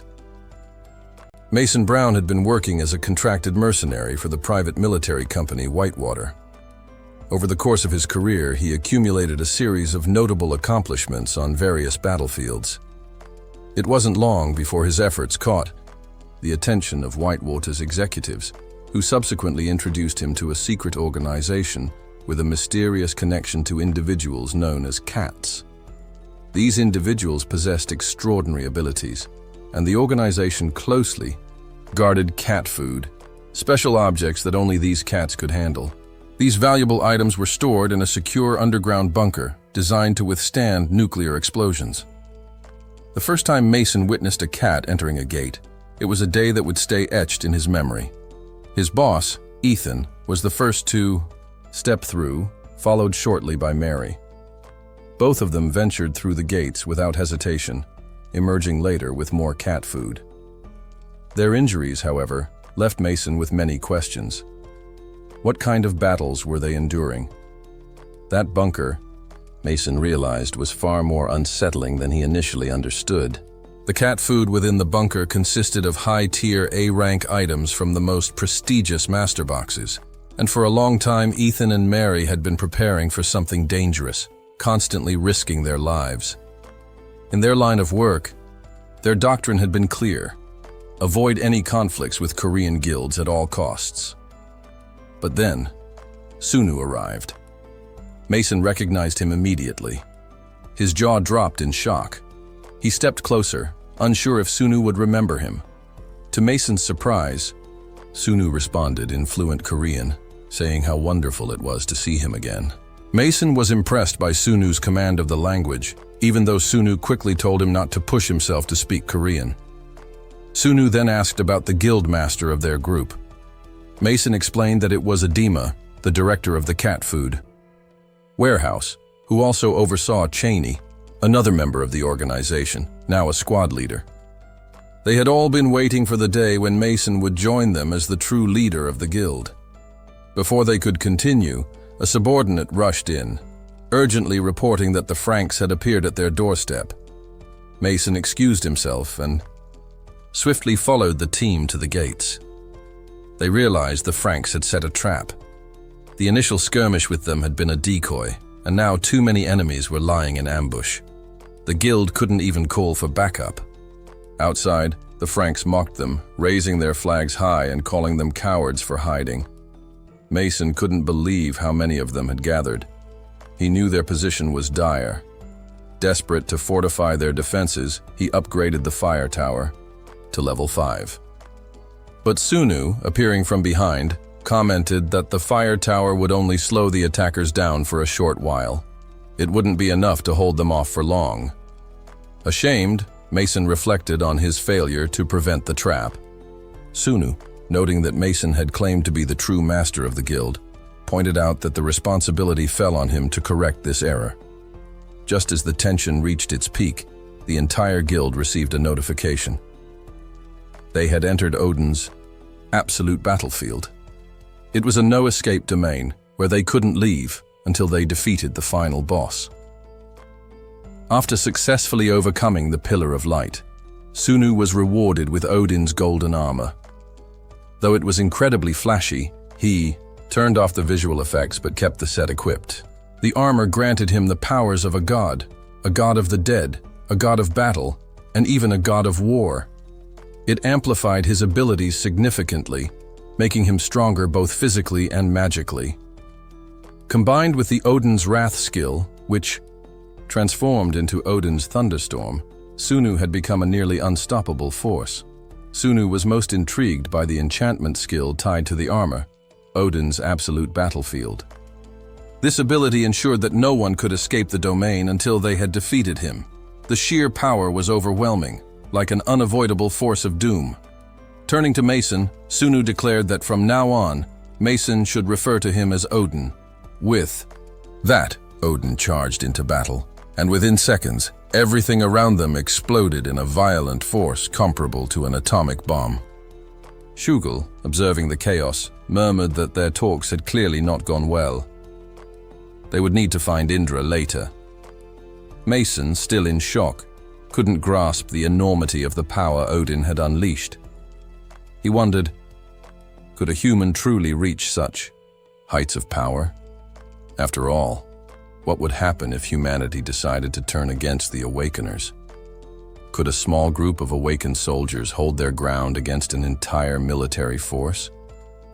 He had once doubted the Awakener's potential, but after seeing Odin's strength firsthand, his perspective had shifted entirely.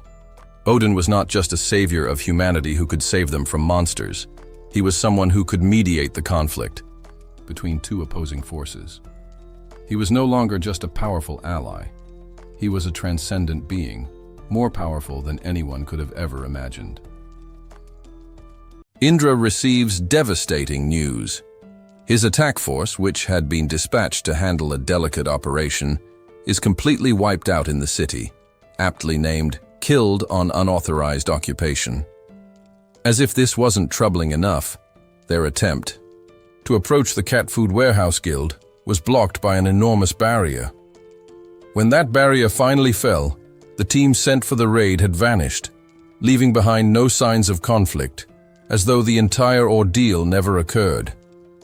Indra, troubled by the lack of any battle remnants, suspects a retreat, but one of his men insists that the team would never betray them. The soldier claims innocence, especially given that he lost half his combat force. Indra calmly explains that the power dynamics between Camp 1 and Camp 2 shifted drastically with just one betrayal, and he's not sure what the betrayer gained from it, but he hopes it was worth it.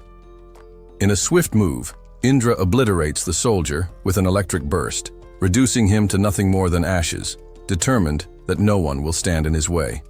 It's time for a new direction, one toward revolution. Indra sets his sights on the cat Food Guild's forces, those audacious enough to challenge him. When he arrives in Shugal City, he is greeted by the aftermath of a brutal battle. Countless bodies litter the streets, a testament to the town's defenders' power. Indra immediately assumes that the leader of the revolution is also the defender of this city. He's heard that this person prefers to fight alone, and this plays right into his plans. Indra's sword is a lethal weapon, specialized for single combat. Once cast, it relentlessly inflicts electric damage, tearing apart any opponent who falls into its path. With this in mind, he plans to challenge the Guildmaster and take control of the Revolution Guild, absorbing it into his own power base. He orders his team to secure the takeover point, a task they accomplish quickly and efficiently. But as he steps into the fray, a powerful presence strikes him.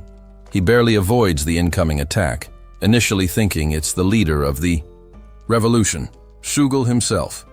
Instead, it's Sunu, who points out that Indra's decision to leave the center and attack the north is bold. Though the results were effective, Sunu warns him to be cautious, or risk losing his head. Indra attempts to analyze his opponent, but finds that his enlightenment skill is useless against someone of Sunu's caliber. Sunu, however, has no such limitations, and immediately sees through Indra's facade, even identifying him as Gerard, a Goldstein, and recognizing his lineage. Sunu suggests that rather than fight, it would be smarter for them to merge their forces, avoiding unnecessary bloodshed. He asks Gerard if he's the direct successor of the Goldstein family. Surprised by Sunu's knowledge, Gerard confirms his identity but asserts that working under Sunu is not an option. He jokes that many know of his family, but few know the true details, and Sunu must be a major player to have this insight. Sunu then reveals his position as the ruler of the Jonil Club, cautioning Gerard not to overestimate himself, as he's merely a successor in the eyes of the real power. Gerard, however, laughs maniacally, overcome with a crazed joy. He sees this encounter as fate, the chance to kill Sunu in cold blood, fulfilling a long-held desire. With his intentions clear, he activates Indra's sword, launching a devastating attack on Sunu. But Sunu, unaffected by the assault, reveals that he is a member of Cassandra's line of succession, and that Gerard's family allowed them to stay in the club, despite their differences. Sunu then retaliates with his own DEI sword, which, influenced by Indra's power, morphs into a far more potent attack. Gerard stands no chance and is ripped apart from the inside. Meanwhile, Tahan rushes in, receiving the notification that the Frank Guild has been dissolved. He's amazed by Sunu's speed in handling the situation and quickly approaches him. apologizing for his late arrival but acknowledging that his timing is perfect. Sunu tells him to leave the cleanup to him. Tahan observes the Frank Guild members bowing to Odin and receives orders to head to the central region once the situation here is under control. Tahan, feeling the weight of his previous exhaustion, admits that he pushed himself too hard earlier.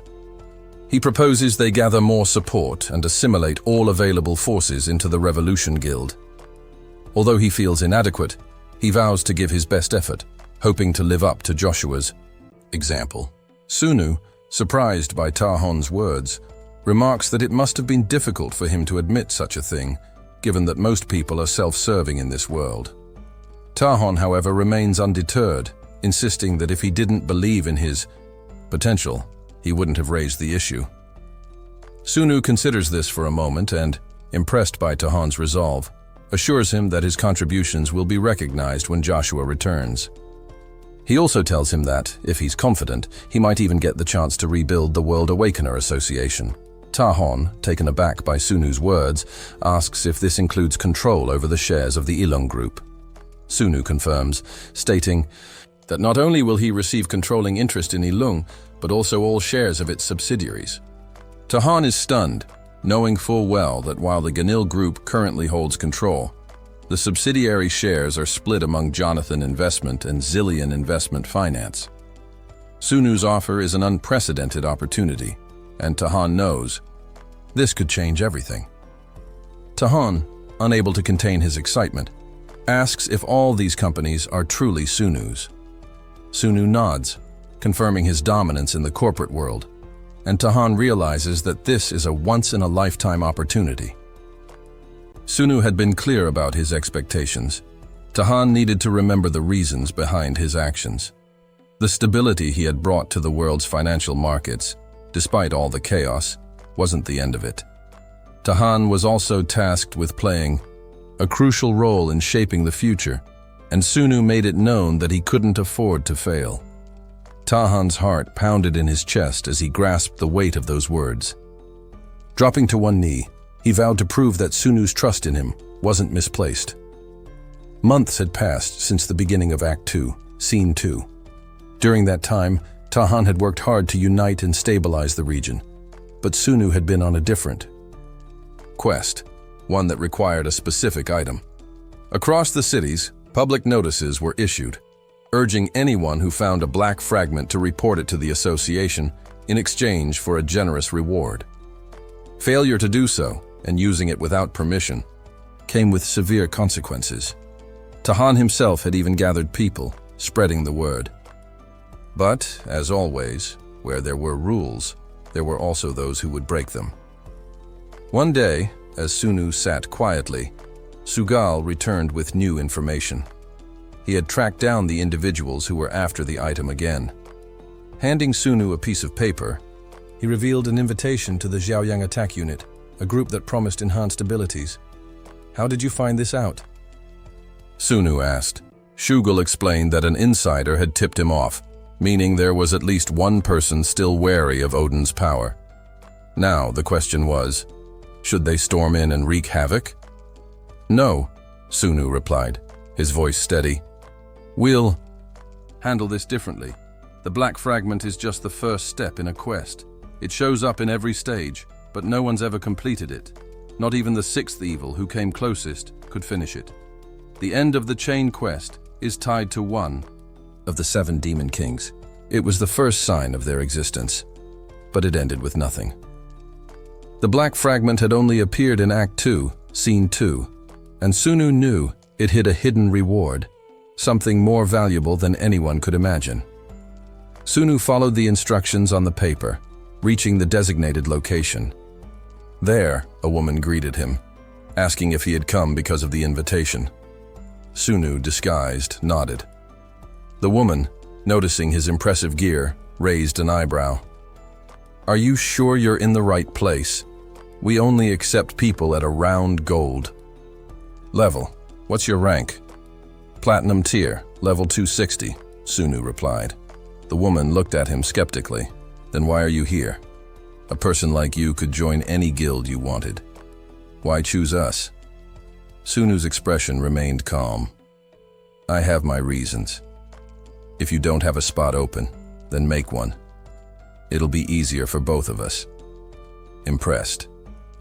By his confidence, the woman hesitated but replied, "Even so, we don't just take criminals into our ranks. You better be honest now. What kind of crime have you committed?" Sunu's tone was casual. "It's not a crime. Just a little trouble with a woman." The woman raised an eyebrow. "A woman, huh? You probably crossed a line, didn't you? Who was she?" Sunu smirked. "Kim Jun." The woman froze, shock registering on her face. "Kim Jun? The commander of the Ill Corps? You went after his woman?" Sunu nodded. "That's right. The bastard couldn't satisfy her, so I stepped in." The woman's shock was evident, but she quickly composed herself. "Wait here. I need to verify what you're saying." Sunu turned, impatience growing. "You're missing out on a golden opportunity." "Here, don't waste my time." The woman stopped him, her tone firm. "We follow protocol. I can't just do whatever I want. Be patient for a moment." She went to speak with her group, explaining the situation, then returned swiftly. "What's your name?" she asked. "Kwang Gyol," Sunu replied. The woman eyed him with suspicion. "Kwang Gyol? A former member of the association? What are you doing here?" Sunu bristled at the implied insult. "Is that supposed to be funny?" The woman looked at him with a mix of amusement and disbelief. "I didn't expect you to be a womanizer. That woman must have been something special for Kim Jun to react like that. But I get it now. You've got your reasons." She paused, then added, "It won't be easy hiding you, but we'll figure something out. As for the distribution rewards, you'll only get the experience points. Is that fair enough?" Sunu's eyes narrowed as he emitted a subtle but chilling intent. "Don't mistake me for someone you can push around. Treat me like a pushover, and it won't end well for you." The woman seemed unfazed. "You'll find out soon enough. Just follow us, and don't repeat your earlier mistakes." Sunu's gaze hardened, but he said nothing more. He had bigger things to focus on. When Sunu arrived, he was greeted by the leader, Xiao Yang, and a woman named Ling Ling. They stood at the top of platinum rank, though the rest of their attack force was at gold or lower. Sunu couldn't believe they were leading a quest related to the 7 Demon Kings with such a weak roster. To his surprise, another man named Wang appeared, someone Sunu seemed to know. Wang had been the one to leak the information about the quest, but Sunu was glad he had done so. Had he not, the team would have gone in blind, and many of them would have perished for nothing, with the quest itself vanishing. The rest of the team, unaware of the imminent danger, were being deceived by Xiao Yang and Ling Ling, who were keeping crucial information from them. As they ventured to the outskirts of the area, Sunu recalled that this was the site of the dungeon where Tahan's deputy managed the dungeon attack forces. As they approached, Ling Ling quickly instructed Sunu to pull up his hood to avoid being recognized. Suddenly, a group of hunters emerged from a portal, badly injured. Sunu could hear their screams as they staggered out, barely able to handle the F-rank quest. In fact, they were now barred from entering the dungeon. The situation had escalated quickly, and Sunu knew that this was a result of the dungeon's opening and monsters pouring out. But after Doom Chaos's influence had waned, the high rules of the dungeon had shifted, and they had done so in unexpected ways. The dungeon would now be sealed until the quest was abandoned. Sunu was angry about this change. In his day, they had to be much more cautious. The dungeon had once required an explorer trait to navigate, something he found ridiculous. But now, things were different. Even commoners could enter freely without the need for preparation or an insignia of escape.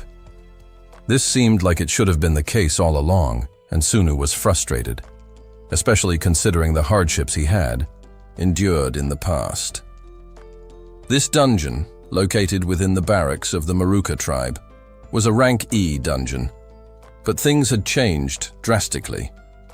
The dungeon's rules had evolved since Doom Chaos's influence had passed. The explorer rewards were no longer tied to special traits. In fact, Sunu had learned that the true purpose of the quest was to obtain an item linked to the Great Doom. Uestro, one of the 7 demon kings. This item had been long lost, and Sunu knew that if they could recover it, it would be invaluable in the fight against powerful enemies. As they continued deeper into the dungeon, they encountered a swarm of slimes. Some of the team managed to dodge the creatures, but the slimes proved to be difficult enemies, especially since they carried poison. Xiaoyang jumped into the fray, wielding a large mallet, smashing the ground beneath him in an impressive display of power. Unfortunately, this only angered the slimes, and they surrounded him, preparing to attack. A new challenge quest was triggered, titled Endless Division. Xiaoyang tried to handle the situation on his own, but soon his efforts were in vain as he was struck in the back of the head. Lingling was surprised by this, but Sunu wasn't. He knew the fight was over for Xiaoyang. The leader gave up on the challenge quest and demanded help, prompting the team to charge in. However, Lingling quickly noticed that Sunu wasn't moving at all. He was focused on the life of the ranged attackers, who seemed to be acting with a precision unlike any ordinary monsters. Lingling couldn't believe Sunu was hesitating after boasting about his rank, but before she could comment, she charged in on her own to take down a slime. Unfortunately, this turned out to be a fatal mistake. The slime dodged her attack and leaped toward the ranged attackers, who were in danger of being overrun. Sunu, however, had been watching carefully. He stepped in, saving the attackers and commanding them to get their act together and focus on the fight. The slimes were slowly taken down one by one, and by the end of the battle, most of the group had survived. Lingling approached Sunu, commenting on how this couldn't have been his first encounter with the Maruka tribe. Sunu confirmed that he had faced them before, but Lingling seemed surprised when he mentioned the Drank Maroa dungeon, which had been cleared in the central city the previous month. Sunu mentioned that he had been there too, which caused Lingling to question whether he had been part of Sir Kali's unit. Sunu wasn't one to dwell on the past. He told Lingling that if life hadn't dealt him such a rough hand, she wouldn't even be able to look at him. But there was no point in talking about it now. It only made him angry. Lingling, sensing his frustration, relented and asked Sunu to take the lead. Sunu grew suspicious. Why were they challenging an E-rank dungeon with such a weak team? Were they really so desperate that they wanted to hand the leader role to someone they had just met? Lingling, trying to deflect the question, told Sunu he shouldn't ask a lady so many questions. However, she promised to reward him handsomely if he helped them. Sunu agreed to help them, but on his terms. If they truly wanted to clear the dungeon, he would lead the way, but he wouldn't take command of the group. They needed to follow his instructions, and most importantly, not hinder him. Even after acquiring the black fragment, Yang didn't immediately report it to the association. He disregarded the threat posed by the revolution group, which was widely regarded as the weakest faction, especially after they took control of the entire stage. While the stories about Odin were likely exaggerated, the accomplishments of figures like Terran, who had swiftly established a new system, and the human-caliber fighter, who had single-handedly cleared all D-rank dungeons in the area under Odin's command, were not to be dismissed. The rules these individuals had set in place should have been respected, yet Yang chose to ignore them. His decision to further endanger his entire attack unit was reckless. It was no surprise when Wugong leaked the information. The man standing before him, Quan, was likely sent by the association. His claim of being platinum was probably a ruse to conceal a level of strength that others couldn't even fathom. He was probably powerful enough to take down the entire squad and recover the black fragment alone. However, if Quan allowed himself to be distracted by the woman in front of him, he'd be as good as dead. The day before the boss fight, as the final preparations were made on the dry ground, the team managed to locate Lingling. She approached Sunu, curious about what gave him the confidence to share his experiences. Sunu, however, explained that wherever he went, his true nature couldn't stay hidden for long. Lingling responded, suggesting that Sunu believed he could control the situation no matter what. She noted that while she had encountered many men in her time, none like him had come her way before. Now she fully understood why the women of Ilung had fallen for him. Sunu joked about Lingling's unusual way of admitting she wanted to drain him of everything, but she was unconcerned by his teasing. Instead, she wanted to know everything about him, especially his status window. Sunu warned her that over a dozen men had lost their lives trying to access his status. He told her to get straight to the point if she had something to ask. Lingling, undeterred, asked if he would do his best during the boss fight. Sunu assured her he would, but that didn't seem to satisfy her. She leaned in closer, pleased by his answer, and commented that he was lucky. Sunu, confused, asked what she meant. Lingling shushed him, revealing that there was a hidden quest after the boss fight, one that could potentially make him the unit leader. This was tied to a significant quest involving the 7 demon kings. The boss fight turned out to be more difficult than expected for everyone, except for Sunu, who managed to guide the group to victory. With the battle won, the next task was to divide the rewards. The exhaustion from the previous efforts quickly faded as anticipation for the rewards grew. Lingling announced that the team could keep the first clear and ranking rewards, but the rest would be shared amongst themselves. This led to murmurs among the group, wondering if it was a loyalty test or something else entirely. Such behavior was unprecedented. Wugong, ever the strategist, told Sunu to pick first since he had led them to victory, but he stepped aside, admitting he had only joined for the experience. This confirmed suspicions that something was amiss, but Wugong suggested they be thankful for their fortune and decide how to distribute the loot. Sunu couldn't help but be impressed by Wugong's quick thinking. If things went well, they might just survive until the end. As the group gathered, Yang began the quest, triggering a violent reaction from his body. He started convulsing, frothing at the mouth. Lingling noticed that his body had turned cold, but before she could react, Yang sneezed, expelling a strange substance from his body. Sunu quickly realized that the mucus contained a parasite and dragged Lingling away, much to her surprise. She hadn't expected such rough handling but was oddly intrigued. Yang continued to expel the parasite-laden substance, and one of the parasites rushed to the boss, entering it. The boss, which should have been dead, began to stir again.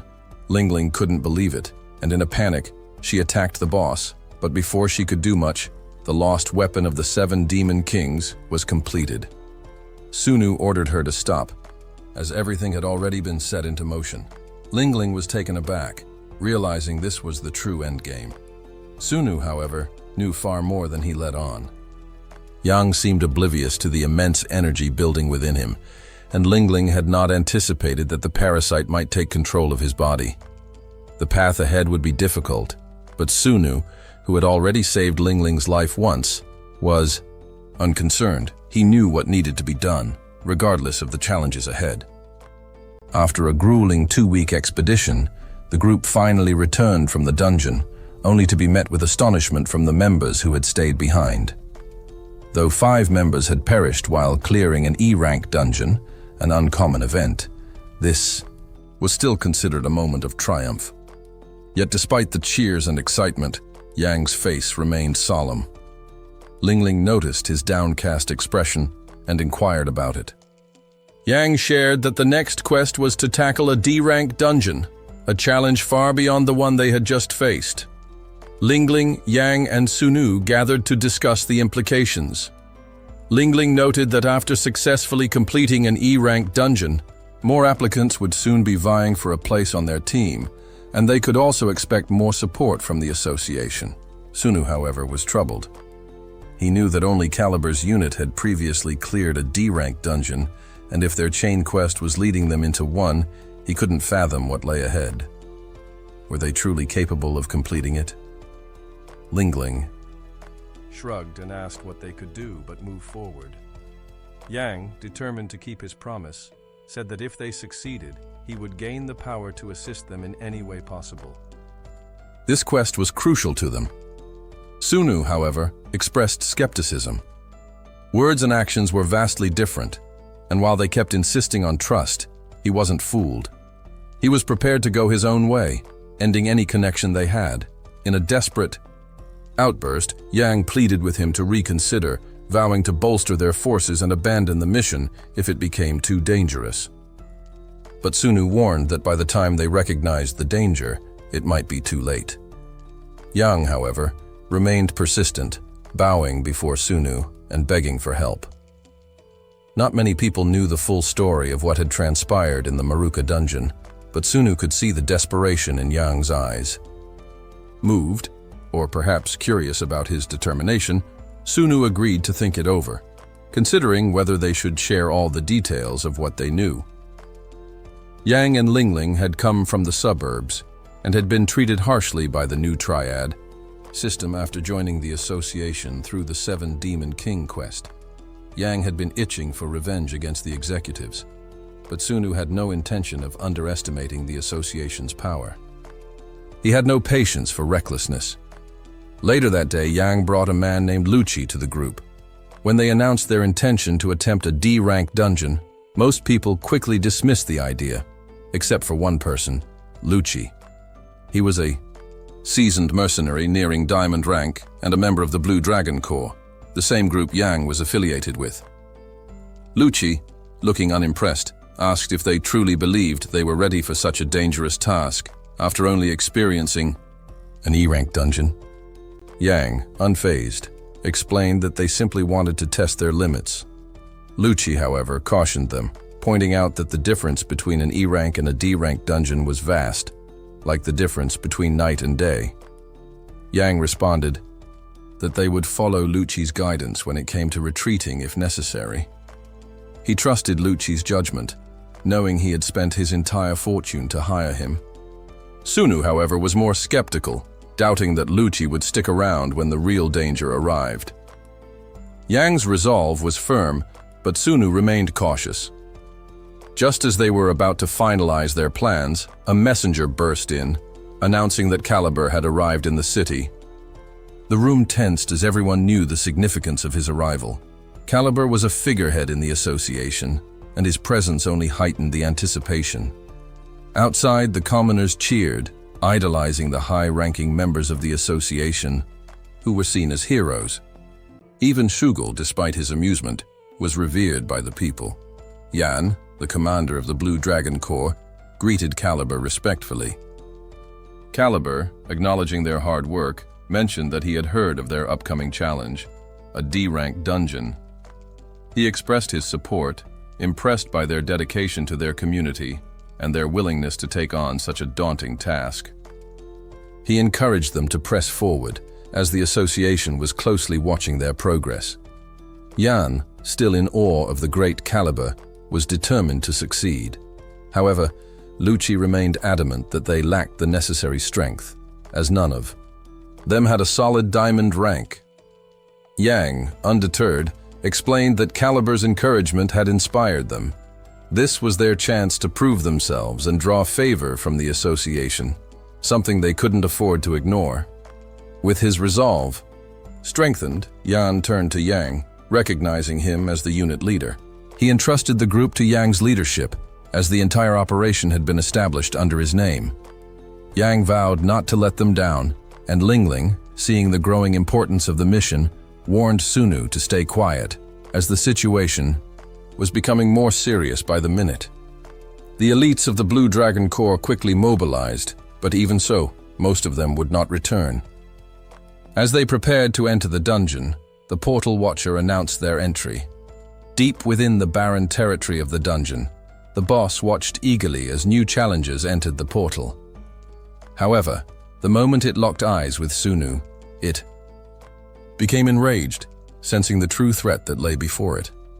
What is unfolding now is not the memory of Baron AA, but that of a count named Lucher, a man who was ruthlessly tormented by Sunu in the past.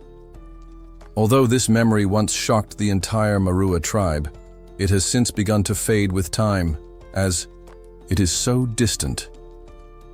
The tribe, unable to share experiences or emotions like other species, watched as a single human slaughtered Count Lucher and his followers. Upon seeing the vile look in the creature's eyes, the Baron became certain of the future. His tribe would soon witness the memory of his death and understand the grave warning it carried. In the original testing world, Sunu stood in a position much like Yang's. As a member of a C-rank attack unit, Sunu had fought in numerous F-rank dungeons, but he wouldn't face a D-rank dungeon like this one until much later, when he had joined a North American guild. Despite being led by an A-rank awakener, their group was nearly annihilated. One of the members, Orca, reminded Sunu of a monstrous boss from his past life. However, Sunu did not need to rely on the typical heroic struggle to overcome adversity to defeat such a beast. With the majority of the team incapacitated, Sunu was left to deal with the aftermath alone. In the end, he received a diamond box and the Cure body insignia as a reward. Though 25 people entered the dungeon, only 6 remained, and Sunu was the only one unscathed. The others had lost consciousness or had their limbs severed. At that moment, Yang's body began to convulse, expelling parasites. This triggered the start of the chain quest, but Sunu swiftly eradicated most of the parasites. He prevented them from possessing the remaining unit members, but the parasites infiltrated the Baron and other beasts. For Sunu, this wasn't an issue. With ease, he cut them down with D's sword. However, the chain quest was far from over. More parasites emerged, only to return to their leader with enhanced energy. This new energy circulated intensely through Yang, causing further progress. In the chain quest, Wugang, who had lost his legs during the battle, was revived by Sunu's Cure body insignia and found himself whole again. As he regained his bearings, Sunu instructed him to assist the remaining survivors. Wugang was astounded at Sunu's strength. Realizing that even Shugul would need an elite team to achieve what Sunu had done alone, Wugang admitted that he was affiliated with the association, and Sunu inquired if he had led up, to which Wugang confirmed he had reached platinum rank. Sunu ordered him to seek out Tahon once he left, and instructed him to report back, acknowledging Sunu as the one who had sent him. Wugang trembled as he realized the implications, but he bowed in acceptance, recognizing Sunu's power. Meanwhile, in Yang's nightmares, he ran in terror, but the parasite caught up with him, violently bursting through his stomach. He woke up, only to find himself face to face with Sunu. Lingling, also awakening, asked if Yang had defeated the beasts on his own. Sunu explained that this entire chain quest was tied to the 7 demon kings. The parasites that had emerged from Yang's body were the key to their survival. If those parasites had not surfaced, the entire team would have perished. Yang, now fully aware of the gravity of the situation, realized that the quest had progressed without their input. But he was unsure how to report this to the core and the association. He couldn't possibly reveal that the 7 demon kings had helped him survive. Sunu pointed out that the only way forward was to complete the quest quickly and gain power. Once they achieved that, no one would question their survival. Yang reluctantly admitted that the next step was a daunting one. He revealed that the next quest was an A-rank dungeon, a challenge that they would likely not survive, let alone enter. Sunu, however, remained confident, hinting that there was someone who might just be able to handle it. Yang, confused, questioned how anyone could do what even Shugal couldn't. Sunu laughed knowingly, revealing that he had been waiting to ask this question for some time. What had they been thinking, desiring what rightfully belonged to him? Sunu's tone turned bitter, calling them ungrateful fools who didn't know their place. Yang now possesses the Archduke's Key, a crucial item that will unlock the portal to the Palace of Mara, home to the Grand Noble, Archduke Amon. However, Yang is informed by Suho that he cannot trade the quest item for another quest he's already begun. The only way to survive the ordeal ahead is to finish the current quest. Lingling attempts to say something, but Sunu quickly silences her, telling her to stay out of the way, as her interference would only cause problems. As for her punishment, he'll decide on that later. Yang and Sunu make their way toward the portal. Sunu urges Yang to change his expression, reminding him that he's the second person, after Shugul, to complete a D-rank dungeon and should be proud. Yang has gained quite a reputation, and as he walks, the crowd cheers for him. But despite the adoration, he doesn't appear happy. He asks the dungeon advisor if there are any F-rank dungeons belonging to the Maruka tribe. The advisor confirms their existence, and Yang decides to enter, but only the two of them will go in. The dungeon advisor dares not interfere, so they step into the dungeon. As soon as they enter, Sunu tells Yang to open the portal. Yang follows. The instruction, and the moment he touches the dungeon portal, a powerful rumble shakes the area.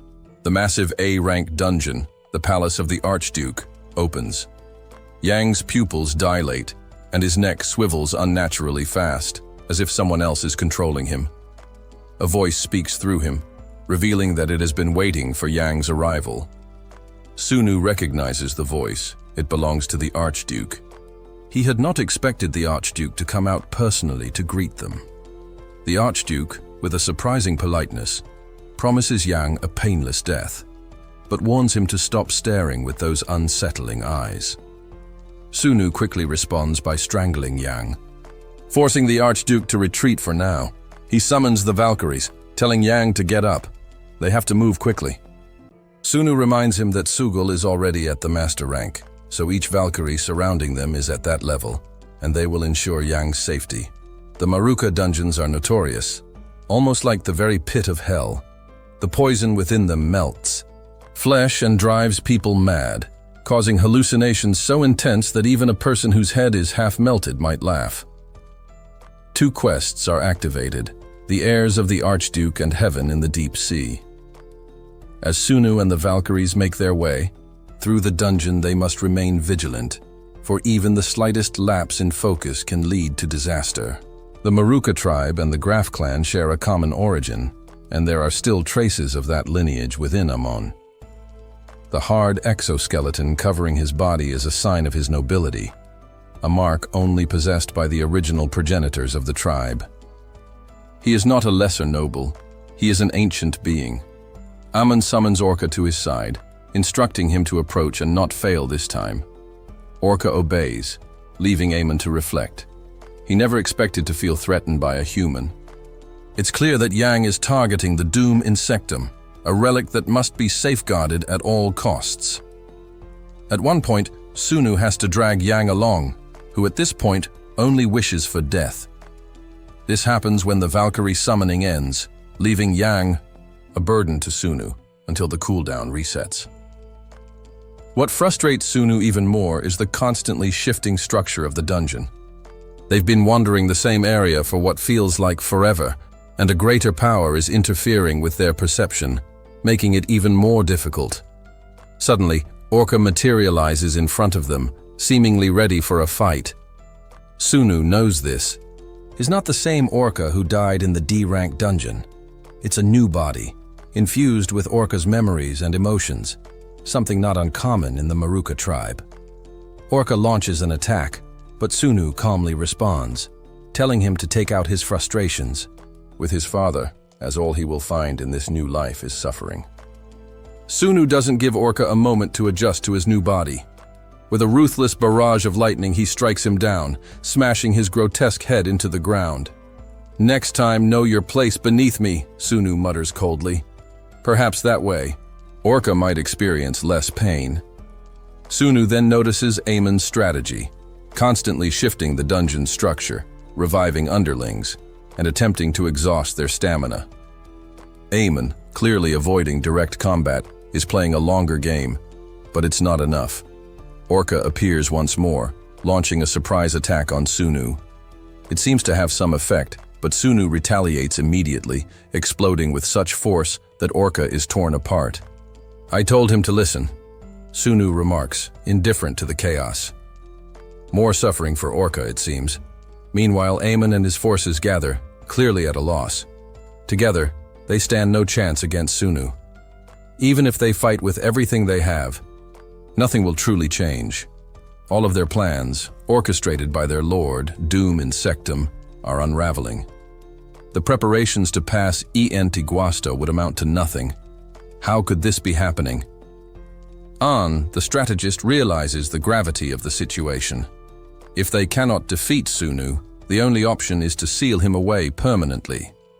The situation grows more dire by the second, as Sunu garners the attention of Doom Chaos.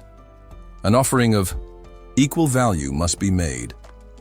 The Maruka chiefs, desperate and on the brink of extinction, present all their treasures and even their souls to Doom Chaos, pleading for mercy as their essence is slowly drained away.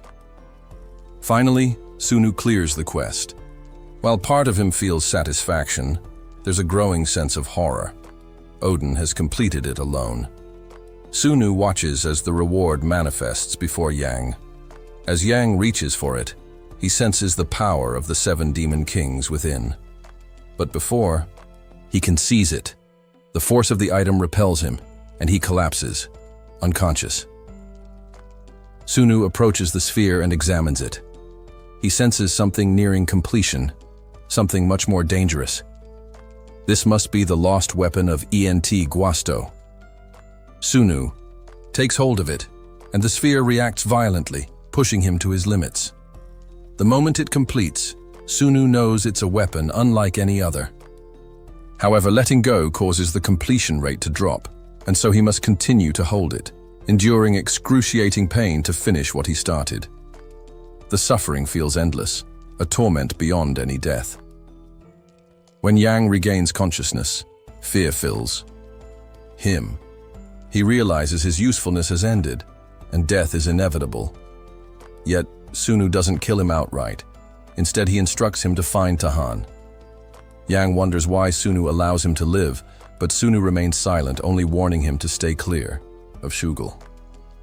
He knows the man's uncontrollable anger and the fact that he violated the association's rules.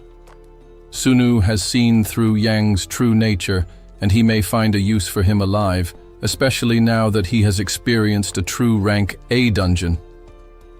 With his head bowed, Yang thanks Sunu, his voice filled with gratitude. He promises to obey Sunu from now on, understanding the gravity of his debt. Once Yang leaves, Sunu focuses on completing the item. The process is agonizing, and at one point, he loses his sight, overwhelmed by the pain. But he doesn't relent. The thought of failure drives him forward, knowing what's at stake. As the final moments of completion arrive, Sunu feels the surge of power. The item finally reaches its full potential, transforming into the life vessel. This vessel grants immortality, allowing its owner to resurrect upon death. Sunu can hardly believe his achievement. Laughter escapes him as he revels in his victory. The demon kings, who once underestimated him, will have to acknowledge his power now. But as his laughter fades, the system alerts him that his authority resistance is too low. The Maruka tribe's sealing ritual has begun. Sunu realizes the gravity of the situation. This is far from over. Sunu roams aimlessly through the area, his steps heavy as he surveys the aftermath of the carnage. The bodies of his guildmates lie scattered, victims of a battle he hadn't intended. Among them, he finds Swiel, his fists drenched in blood. Sunu approaches, asking what he's doing. Swiel responds with a hollow laugh, claiming he's just having fun, and dismisses the gravity of the situation. Sunu knows the madness has consumed him, but he tries to shake him from his delusions, reminding him that he still has a family waiting for him. But Swiel's mind is far beyond saving. With a sad sigh, Sunu realizes that the only option is to end it. This is not the way he had hoped things would unfold, but there is no other choice.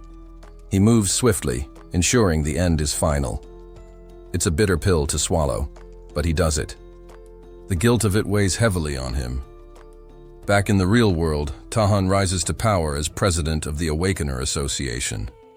He stands before humanity, announcing their new order, one that rejects the established nations and demands respect. Sunu looks at him, troubled.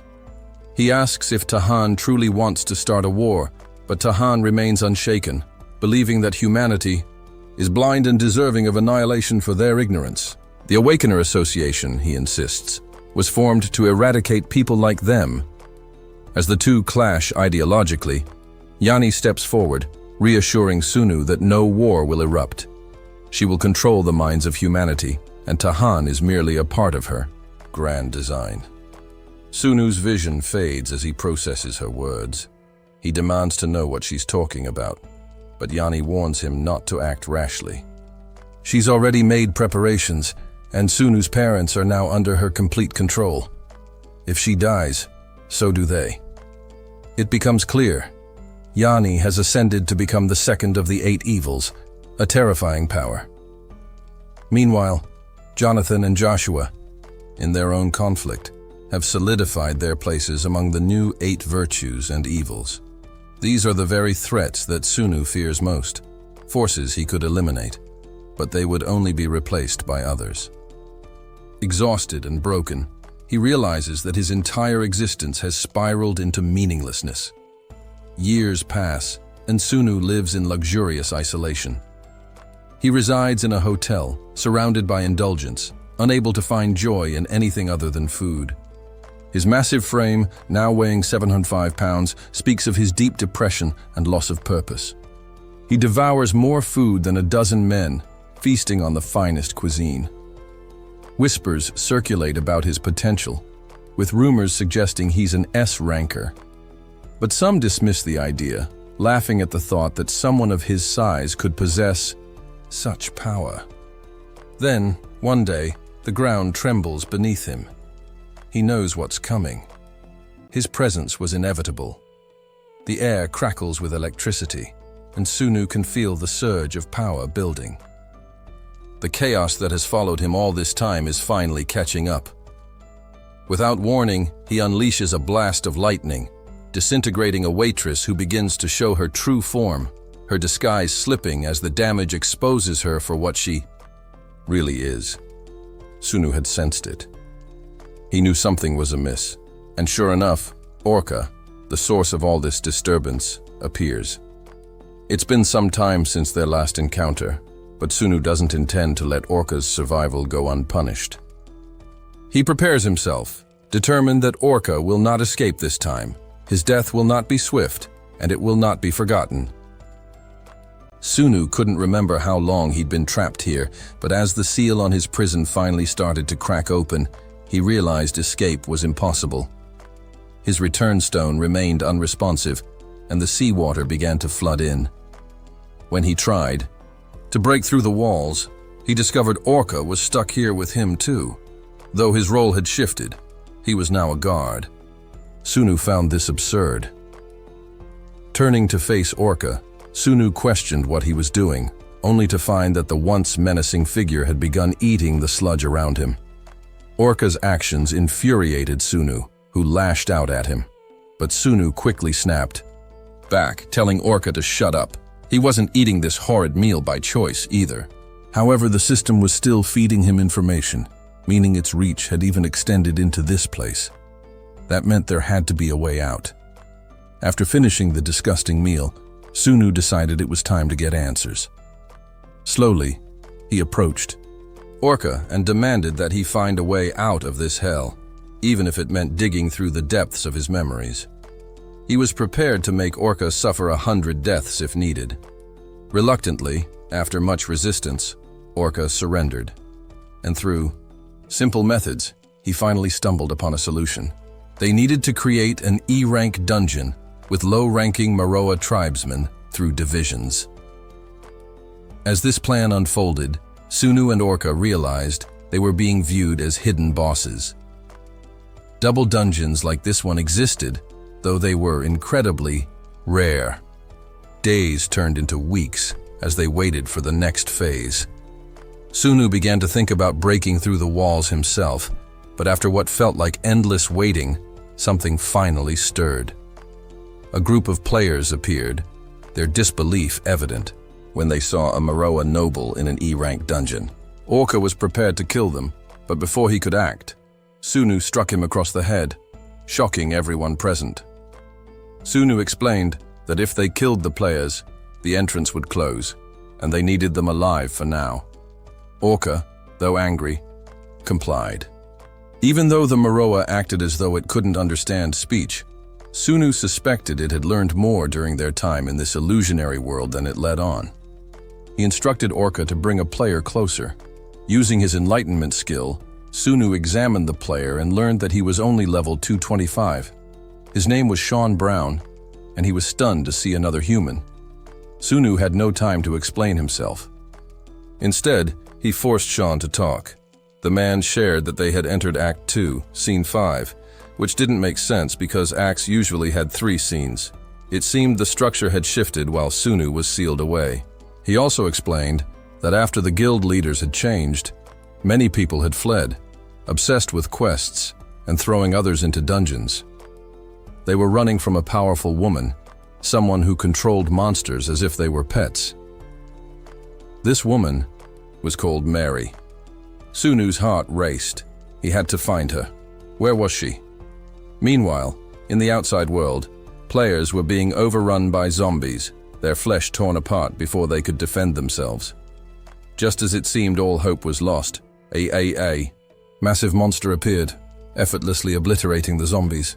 The players couldn't get used to seeing such a creature on their side, no matter how many times it passed.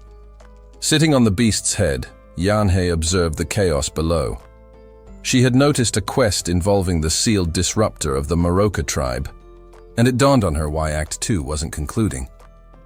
But she couldn't help but wonder, where was Sunu? As soon as Sunu steps out of his prison, he is met with an overwhelming sight, a sea of ghouls and undead. Not a single soldier of the 7 demon kings can be seen, and the entire area seems to be sinking into the realm of death. This must be the price he has to pay for touching the object of doom, the ENT Gasto. While he would like to eliminate these creatures immediately, his priority is to find Yoni. Not far from him, the situation is improving. The ghouls are being pushed back, thanks to Yanhi's assistance. She's currently handling over 90 quests, keeping the tide of undead at bay.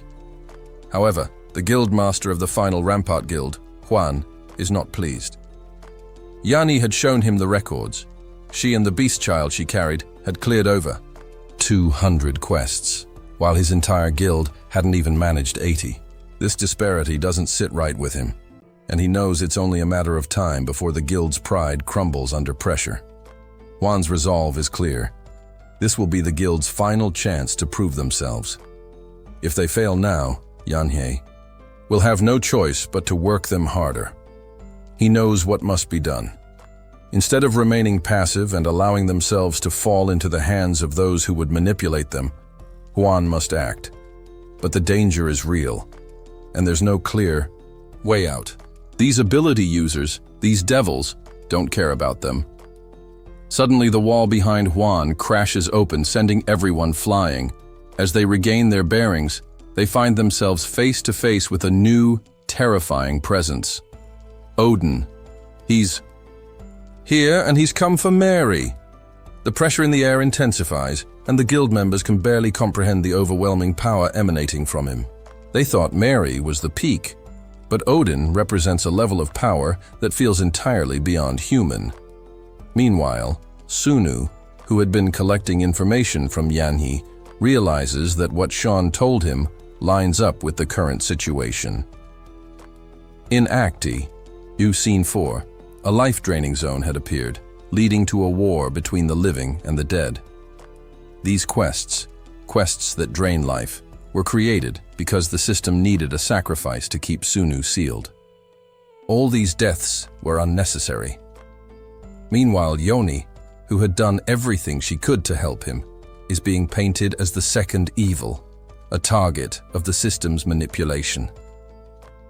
Determined to put a stop to this, Sunu uses his message skill to contact Yoni. He tells her to stop, he's back, and everything will be fine now. Yoni, shocked and surprised to hear his voice again, is even more startled to see him. As he lands next to her, she cancels her transformation, her gaze still focused on the beast in her arms. She had obtained it during the last scene, and it recognizes her as its master, though it took some time. Yoni is relieved to see that, as always, Sunu has managed to overcome the odds, but something feels off. Sunu thanks her, but there's a strange, unspoken distance between them. He can feel her pushing him away, and he doesn't understand why. He asks her why, after returning from the Backland core territory, she didn't use the return stone. He's waited for her for so long. Yoni hesitates before answering.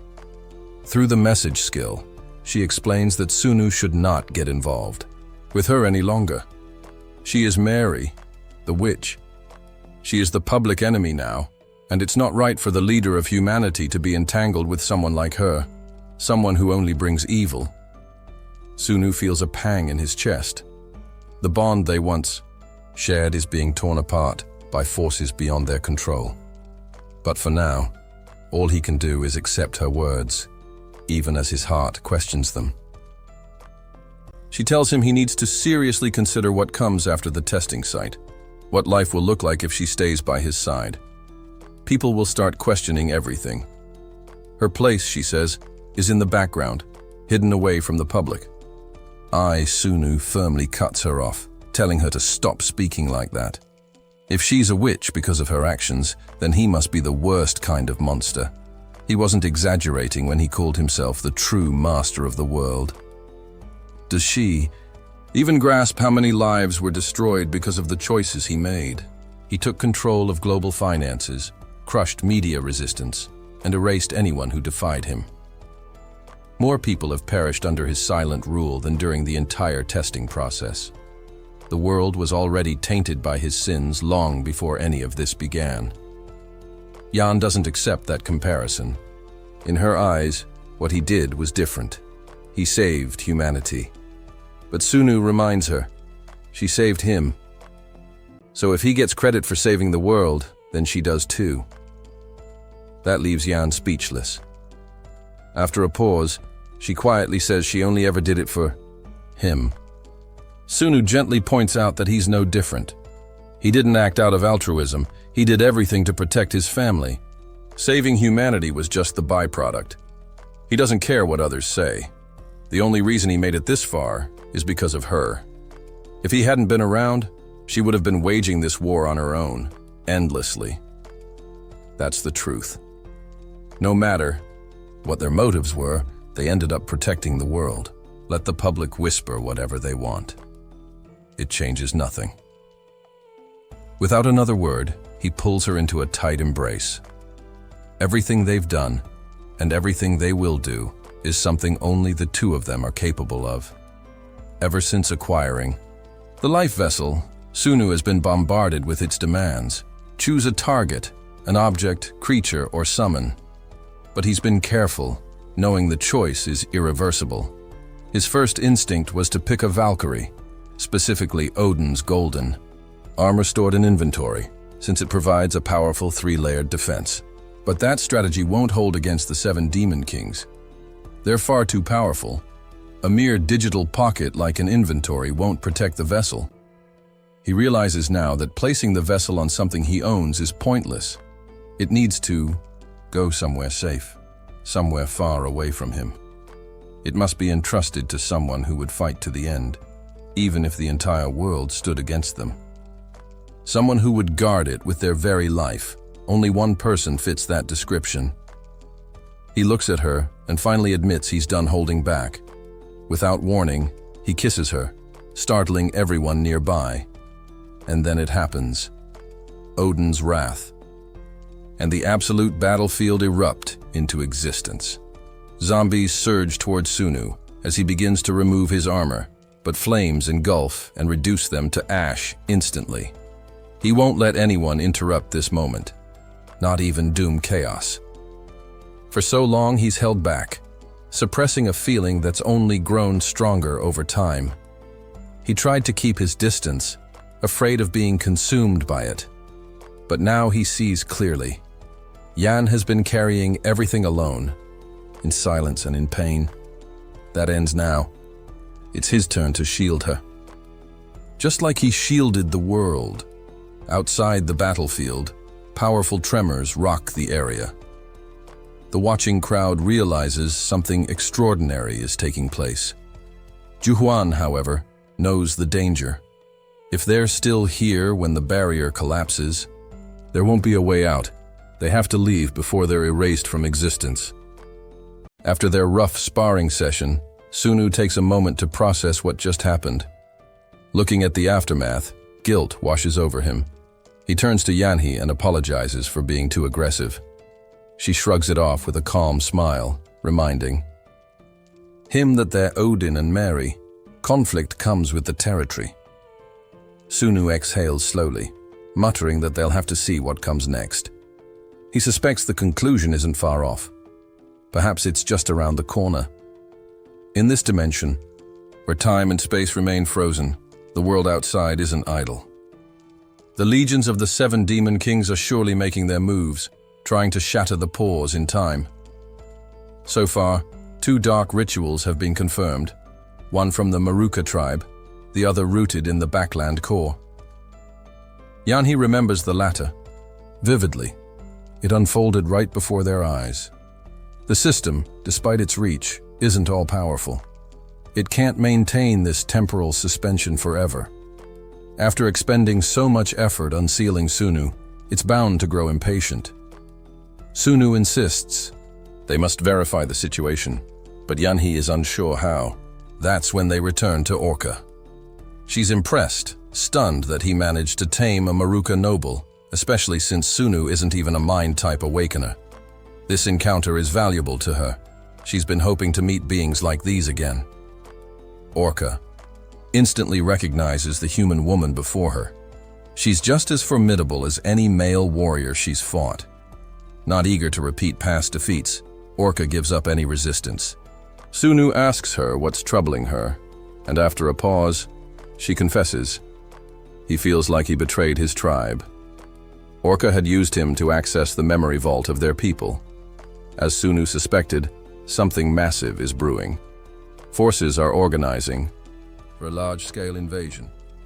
He believes it won't be long before the fragile boundaries of this dimension are shattered. He raises his voice and demands the gate to his stage be opened. That's where his main forces are stationed. If they're going to move, it should be from there. It's more efficient. Still, even with all his strength, Sunu understands he's just a piece on a larger board. The system couldn't care less about his requests. He isn't sure whether even those he's empowered will survive what's coming. The next scene could be something far beyond what any of them can handle. They're running out of time. With no way to follow the planned schedule for Act 3, he has no idea what the system might do next. Frustration boils over, and Sunu punches a wall, which Orca reluctantly begins to repair. He apologizes for losing control. He's always claimed trying to understand the system's motives is pointless, yet watching it act on its own whims still fills him with fury. Yanhee then brings up a name, the Old One. It was something she found in the tribal memories. Though she doesn't fully grasp their language, she says this name doesn't refer to a being in the traditional sense. It's more of an intent, a presence. The tribes believed the system is actually a defense construct created by the will of this Old One. Sunu's expression hardens. That name triggers a deeper sense of dread. If it's true, then this Old One is the being clashing with Doom Chaos, orchestrating a cosmic war that could engulf the entire universe. He tells Yanhee not to speak of this to anyone else. If the system's autonomous control units learn the name, they might lose their minds. Even if they don't yet know the Old One's true purpose, this knowledge is dangerous. But one thing is certain. If things take a dark turn, Sunu insists that Yanhee stay far away from him. If someone on the level of the 7 demon kings shows up, anyone near him will only become a liability. Yanhee is quiet for a beat before responding. She tells him that even if he begged her not to fight by his side, she wouldn't listen. She now has something to live for. Sunu smiles gently. Inside the absolute battlefield, he had chosen her as his life vessel. As long as she lives, he cannot die. It might not be romantic in the traditional sense, not like placing a ring on her finger. But it's something deeper, a vow between two warriors who've survived countless battles together. It's beyond love, it's a promise of life itself. Yanhee tells him they should avoid activating the life vessel unless absolutely necessary. Sunu agrees. They need to complete all available quests and level up. He then calls over Orca. He never thought he'd have a monster companion, but here they are. Orca, unable to feign ignorance any longer, lets out a resigned cry. A strange trio indeed, a monster, and a couple who've shared the weight of war. But Sunu is no longer afraid. With Yanhee by his side, he's ready for whatever comes. Somewhere in the distance, Shugal cuts through a swarm of undead with ruthless efficiency, tearing through the horde using his weapon as if they were made of paper. Without skipping a beat, he shouts to Priya, demanding direction. Priya immediately taps into her psychic abilities, diving into the decayed minds of the undead. The process is draining, but she pushes through and pinpoints the location of the enemy. Shugal gets ready to charge, briefly thinking how effortless Mary would have made this.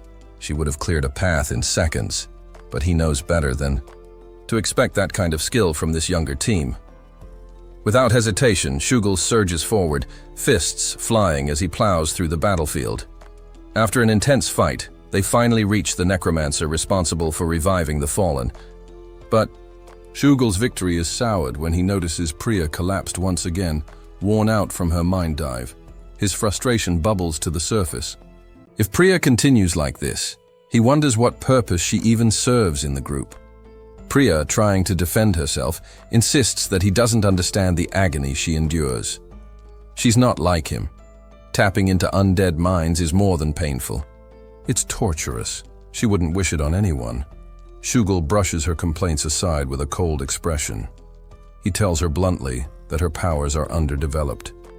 If she truly believes she's skilled, she should train harder. Clearly, she has enough energy to talk back. Priya is stung by his words, but she refuses to break. In her heart, she thinks that Odin would have recognized her worth. He would have seen what she brings to the team. The mention of Odin silences the group. Their faces darken, a name none of them seem ready to hear. Priya takes note of their reaction. Every time she brings him up, it's like she's said something forbidden. But she speaks the truth. Odin's gone, and has been for years. Tahan quietly steps in, patting Shugal on the shoulder. They should move on, he says. Linger. Too long, and the necromancers will recover. They can't afford to waste more time. As they press forward, Priya silently wonders, what if Odin returned as one of the undead? Would these warriors be able to face him? Could he still possess the strength that earned him his legendary status? For her, it could be a chance. If she manages to awaken her hidden power and keeps it secret, she might finally rise above the judgment and ridicule.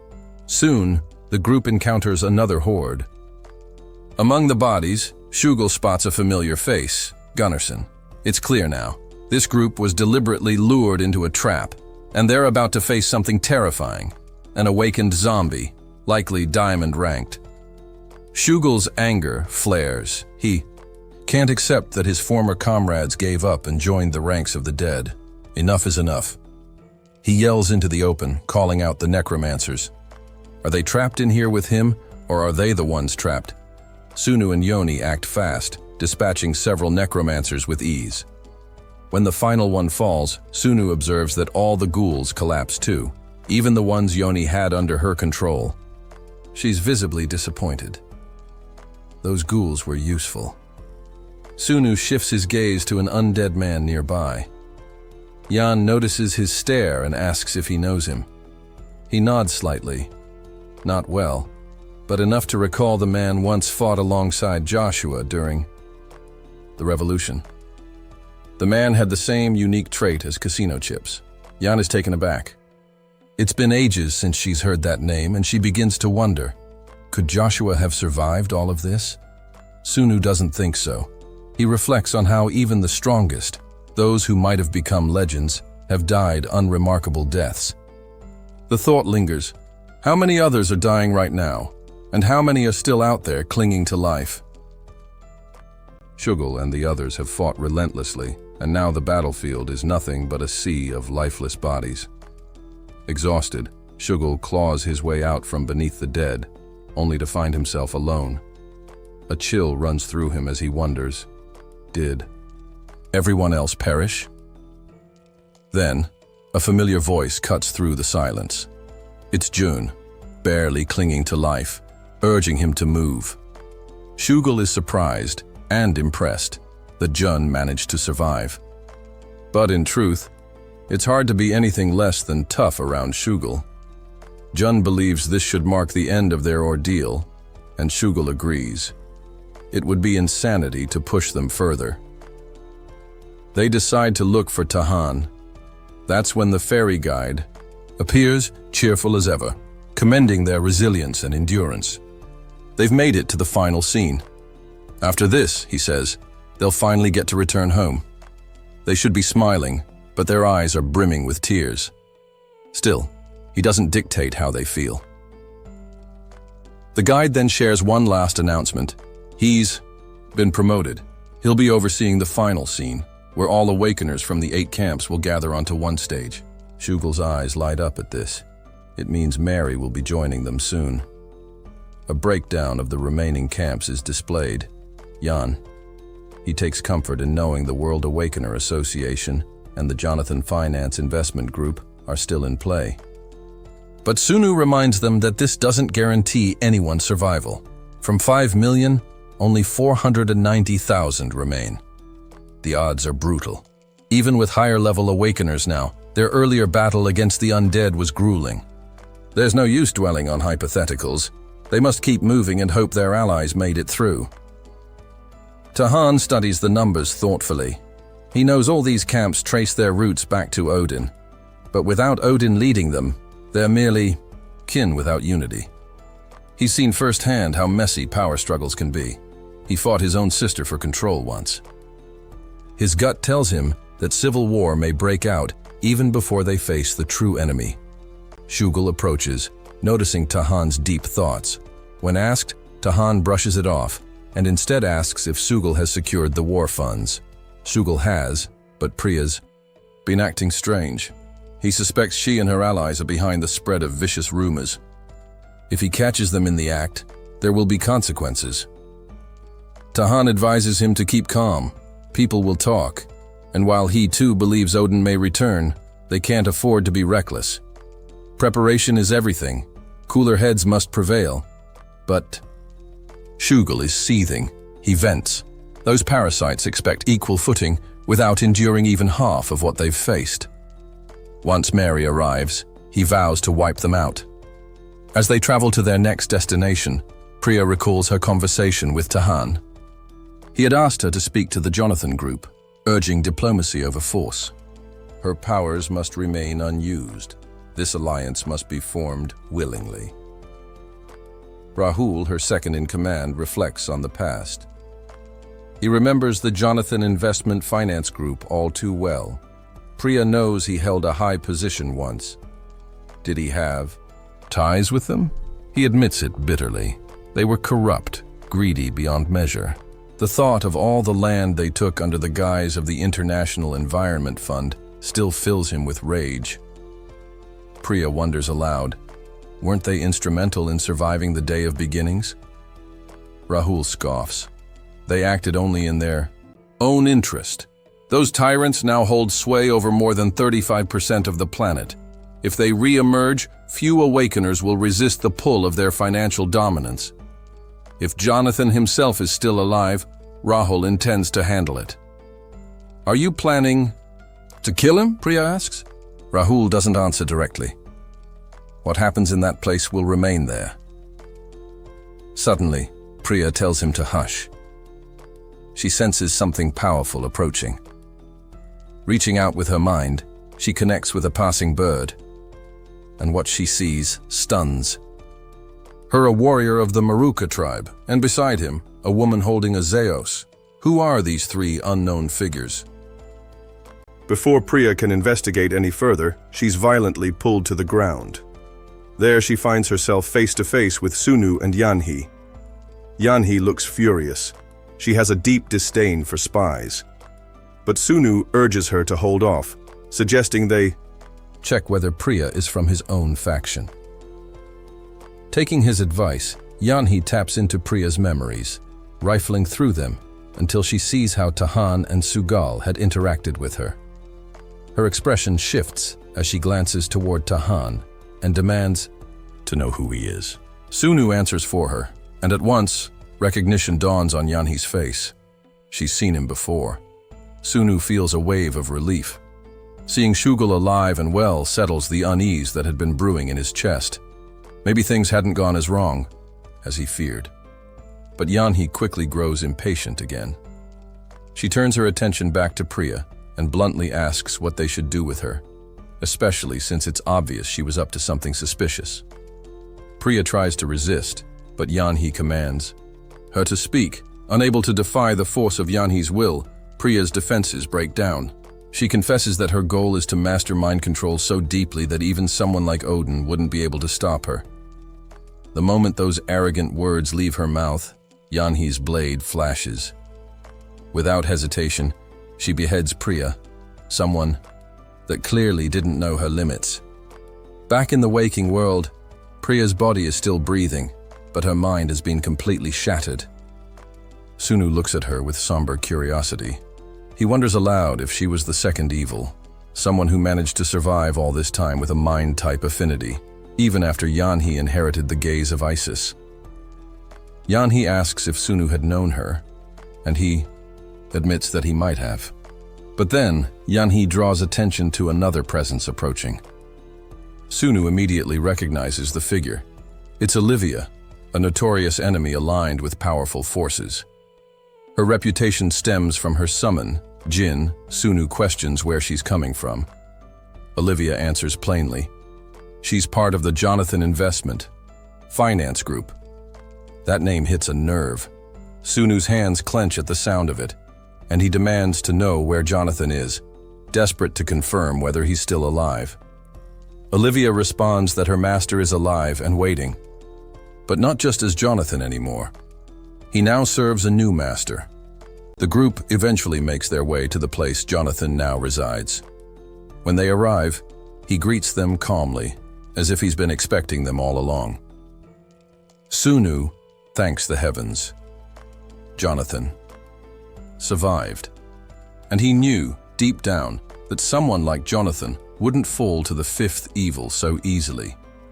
This man, Jonathan Hunter, Guildmaster of the Jonathan Investment Finance Group, and a level 482 powerhouse, greets them warmly. He brings out an expensive bottle of aged whiskey he had saved for a moment like this, instantly boosting the mood. Sunu and Yanhee are delighted, but Sunu understands. This wasn't just a drink. Just as Jonathan kept his father's bank account as a keepsake, this bottle symbolized something sacred. Jonathan, the man who once ruled the world like an emperor, was longing to relive old memories, even if only briefly. Sunu respects that. And so they drink. They drink hard, trying to drown reality in nostalgia. Just one bottle is enough to flush their faces red. Yanhee, not known for her alcohol tolerance, ends up kissing Sunu, who kisses her back without hesitation. Jonathan watches with a smile. He had always figured this would happen sooner or later. He congratulates them without missing a beat. Their reunion is interrupted when Olivia returns, apologizing for the intrusion. She brings urgent news that demands Jonathan's attention. Jonathan, annoyed that his evening is cut short, still agrees to listen. Olivia reports that new individuals have arrived, some leading massive groups, while others come with only a handful of elite followers, one of whom is a guildmaster. Jonathan had anticipated this. Their faction seems the easiest to manage right now, so he turns to Sunu for guidance. He then calls Olivia closer and speaks cryptically, yet with conviction. Just as she naturally follows him, so too will the other leaders. Fate is already in motion. Her task is simple, he says. Just remember, her mission is clear. She will unite the leaders of every faction, under Odin, under one name. As Olivia set out to deliver her message, she reflected on her initial assumption that Odin would turn out to be Joshua von Karen. But she was wrong. Joshua wasn't Odin. He was the sworn rival of her master, Jonathan, both in this strange world and in reality. A clash between the two seemed inevitable, a battle for supremacy. Jonathan had warned her Odin was coming, and he would be her new master. When Olivia finally came face to face with the man called Odin, she was stunned. Before her stood an unfamiliar Asian man with a cold, commanding presence, silently surveying those around him with disdain. She'd never seen him before, yet something about him made her heart race. Was this really the man who would lead an army? Her first destination was the World Awakener Association. The name alone suggested a natural alliance with the Revolution of Tomorrow. They were the largest force among the various factions. But when she arrived, what she found horrified her. The people here were afflicted, visibly sick, their appearance ghastly, almost corpse-like. It was as if they were suffering from some plague, the disease of the barback core. She was led to the chief's hut by his assistant. But before Olivia could even introduce herself, the leader cut her off with a sharp question. Is Jonathan still alive? The pressure from his presence was suffocating. She could barely speak, but managed to nod. The man let out a dry laugh and calmly said, "Tell Jonathan I won't kill him, so long as he protects me. He doesn't need to worry about petty provocations." Olivia was confused. Why would this powerful man need Jonathan's protection? Then a realization hit her. Could this man be Joshua von Karen? The moment she voiced the name, the man's demeanor shifted. Without hesitation, he slammed her to the ground. He grabbed her by the leg and instantly stripped away all the advantages granted by her items. Panic set in. Olivia knew she was in serious danger. She summoned her djinn, but Joshua didn't even flinch. With effortless ease, he crushed her spirit companion, terrifying her even further. Dragging her close, he stared her down, remarking how poorly Jonathan had trained his subordinates. "Looks like I'll have to do it myself," he said coldly. As he wrapped his hands around her throat, Olivia gasped out that she had a message. He only squeezed harder. Desperate, she forced out a single word. "Odin." That stopped him. He released his grip, eyes narrowing. "Speak," he demanded. She explained that Odin had issued a command for all to gather under his name. At that moment, Olivia witnessed something she never could have anticipated. This monstrous man, who had nearly killed her moments ago, was now shedding tears. Tears of joy. Meanwhile, back at Tahan's fortress, the others had returned, carrying Priya with them. They reported that an Asian man and woman, accompanied by some kind of beast, were responsible for what had happened to her. Tahan and Sul exchanged knowing looks. Could it be them? Before they could process it, a subordinate ran in with urgent news. All the nearby camps were on the move, and they were heading straight for them. There were too many to count. The group rushed outside, and what they saw left them speechless. A massive army was assembling right at their gates, but Sul wasn't one to back down. He stared at the encroaching crowd and shouted, "If you're coming, then come. Don't just stand." "There!" Jonathan raises his voice, declaring that he and the 6 camps are acting under the authority of the Great Order. Their objective is to gather at the central stage, which is why they had requested the gates be opened to welcome Odin's warriors. Tahan is left in awe by how Sunu has managed to unify all the camps, while Sul is overwhelmed with emotion, shedding tears of joy at the arrival of his leader. Soon after, the main representatives of the groups assemble for a pivotal meeting. Camp 1 is known as Revolution 12, led by Guildmaster Tahan. Camp 2 represents the First World Awakener Association, under the leadership of Osiris. Camp 3 is Tomorrow 21, guided by Ian Jones. Camp 4 is Revolution 30, commanded by William Spencer. Camp 5 is Tomorrow 19 with Deborah Bellucci at the helm. Camp 6 is a financial group, Jonathan Investment, overseen by Jonathan himself. Camp 7, Revolution 28, is now led by Shugel, who replaced Juan after the latter was deemed too weak. Lastly, Camp 8 is Revolution 42, headed by Zhang Wulong. Notably, Ian Jones and Deborah were never part of the original Revolution or Tomorrow factions. Additionally, Aoki Yua, the founder of Tomorrow, is mysteriously missing. Perhaps the most jarring absence is that of the fourth virtue, merely. Curious about Joshua's identity, Sunu asks about his name change. Joshua replies that he erased his past, likely due to the scarred face he now bears, scars earned in brutal battles. To the general public, such marks inspire only fear. It's evident Joshua faced the high-level trials designed for advanced awakeners, like the mission that forced guilds to reduce their member count to 1/3. Sunu then addresses the group, stating the final stage is nearly here. No one, he believes, would want to quit when the end is so close. After all, once they return, they'll possess abilities that allow them to seize power, wealth, anything they desire. That's what many would assume. But the world they return to is no longer the same. It's now under strict military rule, and awakeners are a marginalized minority. Their numbers will likely diminish further after the last stage. What awaits them isn't triumph, but subjugation by their own governments. Jonathan agrees with this bleak outlook. However, he wonders aloud, if he truly desired it, could he not protect all awakeners? After all, he holds dominion over this. World Shugel is confused, but the others are visibly stunned. Here stood the wealthiest man on the planet, lowering his head in deference to someone else. Jonathan tells them they likely already know who he is. He's been the world's richest man for years, yet his influence extends far beyond financial rankings.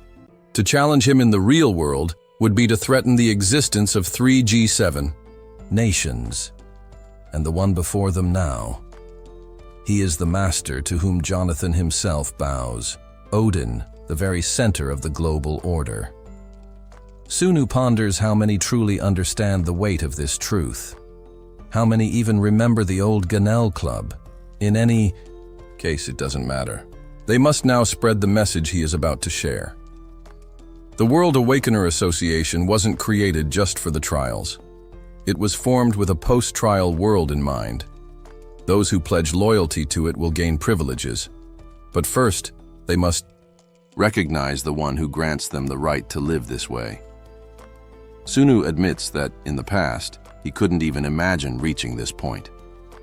When it became clear humanity would lose the war, the system sent them back. It had no intention of letting them be annihilated. Humans had been ranked the lowest among all species in the war. Had things continued, they would have become fodder for the Barback Corps or slaves of the Graft clan. Now, however, the situation has changed. With his own hands, he intends to shape the future. The final stage is drawing near, and the tension is palpable, mixed with both excitement and dread. Sul approaches Jung and is surprised to see how much he's matured. Jung reminds him that he's nearly 30 now and shouldn't be treated like a child. Although awakeners don't age in the traditional sense, they still grow.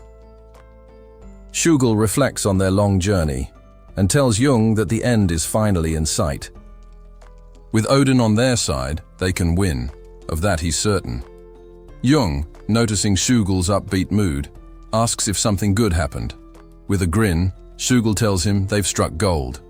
Odin is far more powerful than they had ever imagined. He pulls Jung aside to explain in more detail. Meanwhile, Sunu joins Orca and asks for an update. Orca informs him that the Maras won't be making an appearance. Sunu, noting his improved pronunciation, inquires what forces they will face. Orca replies that the threat comes from the Backlands. This doesn't surprise Sunu, but Orca isn't finished. He adds that Barbara, Grafdine, and Zeos are also on their way, and they're coming fast.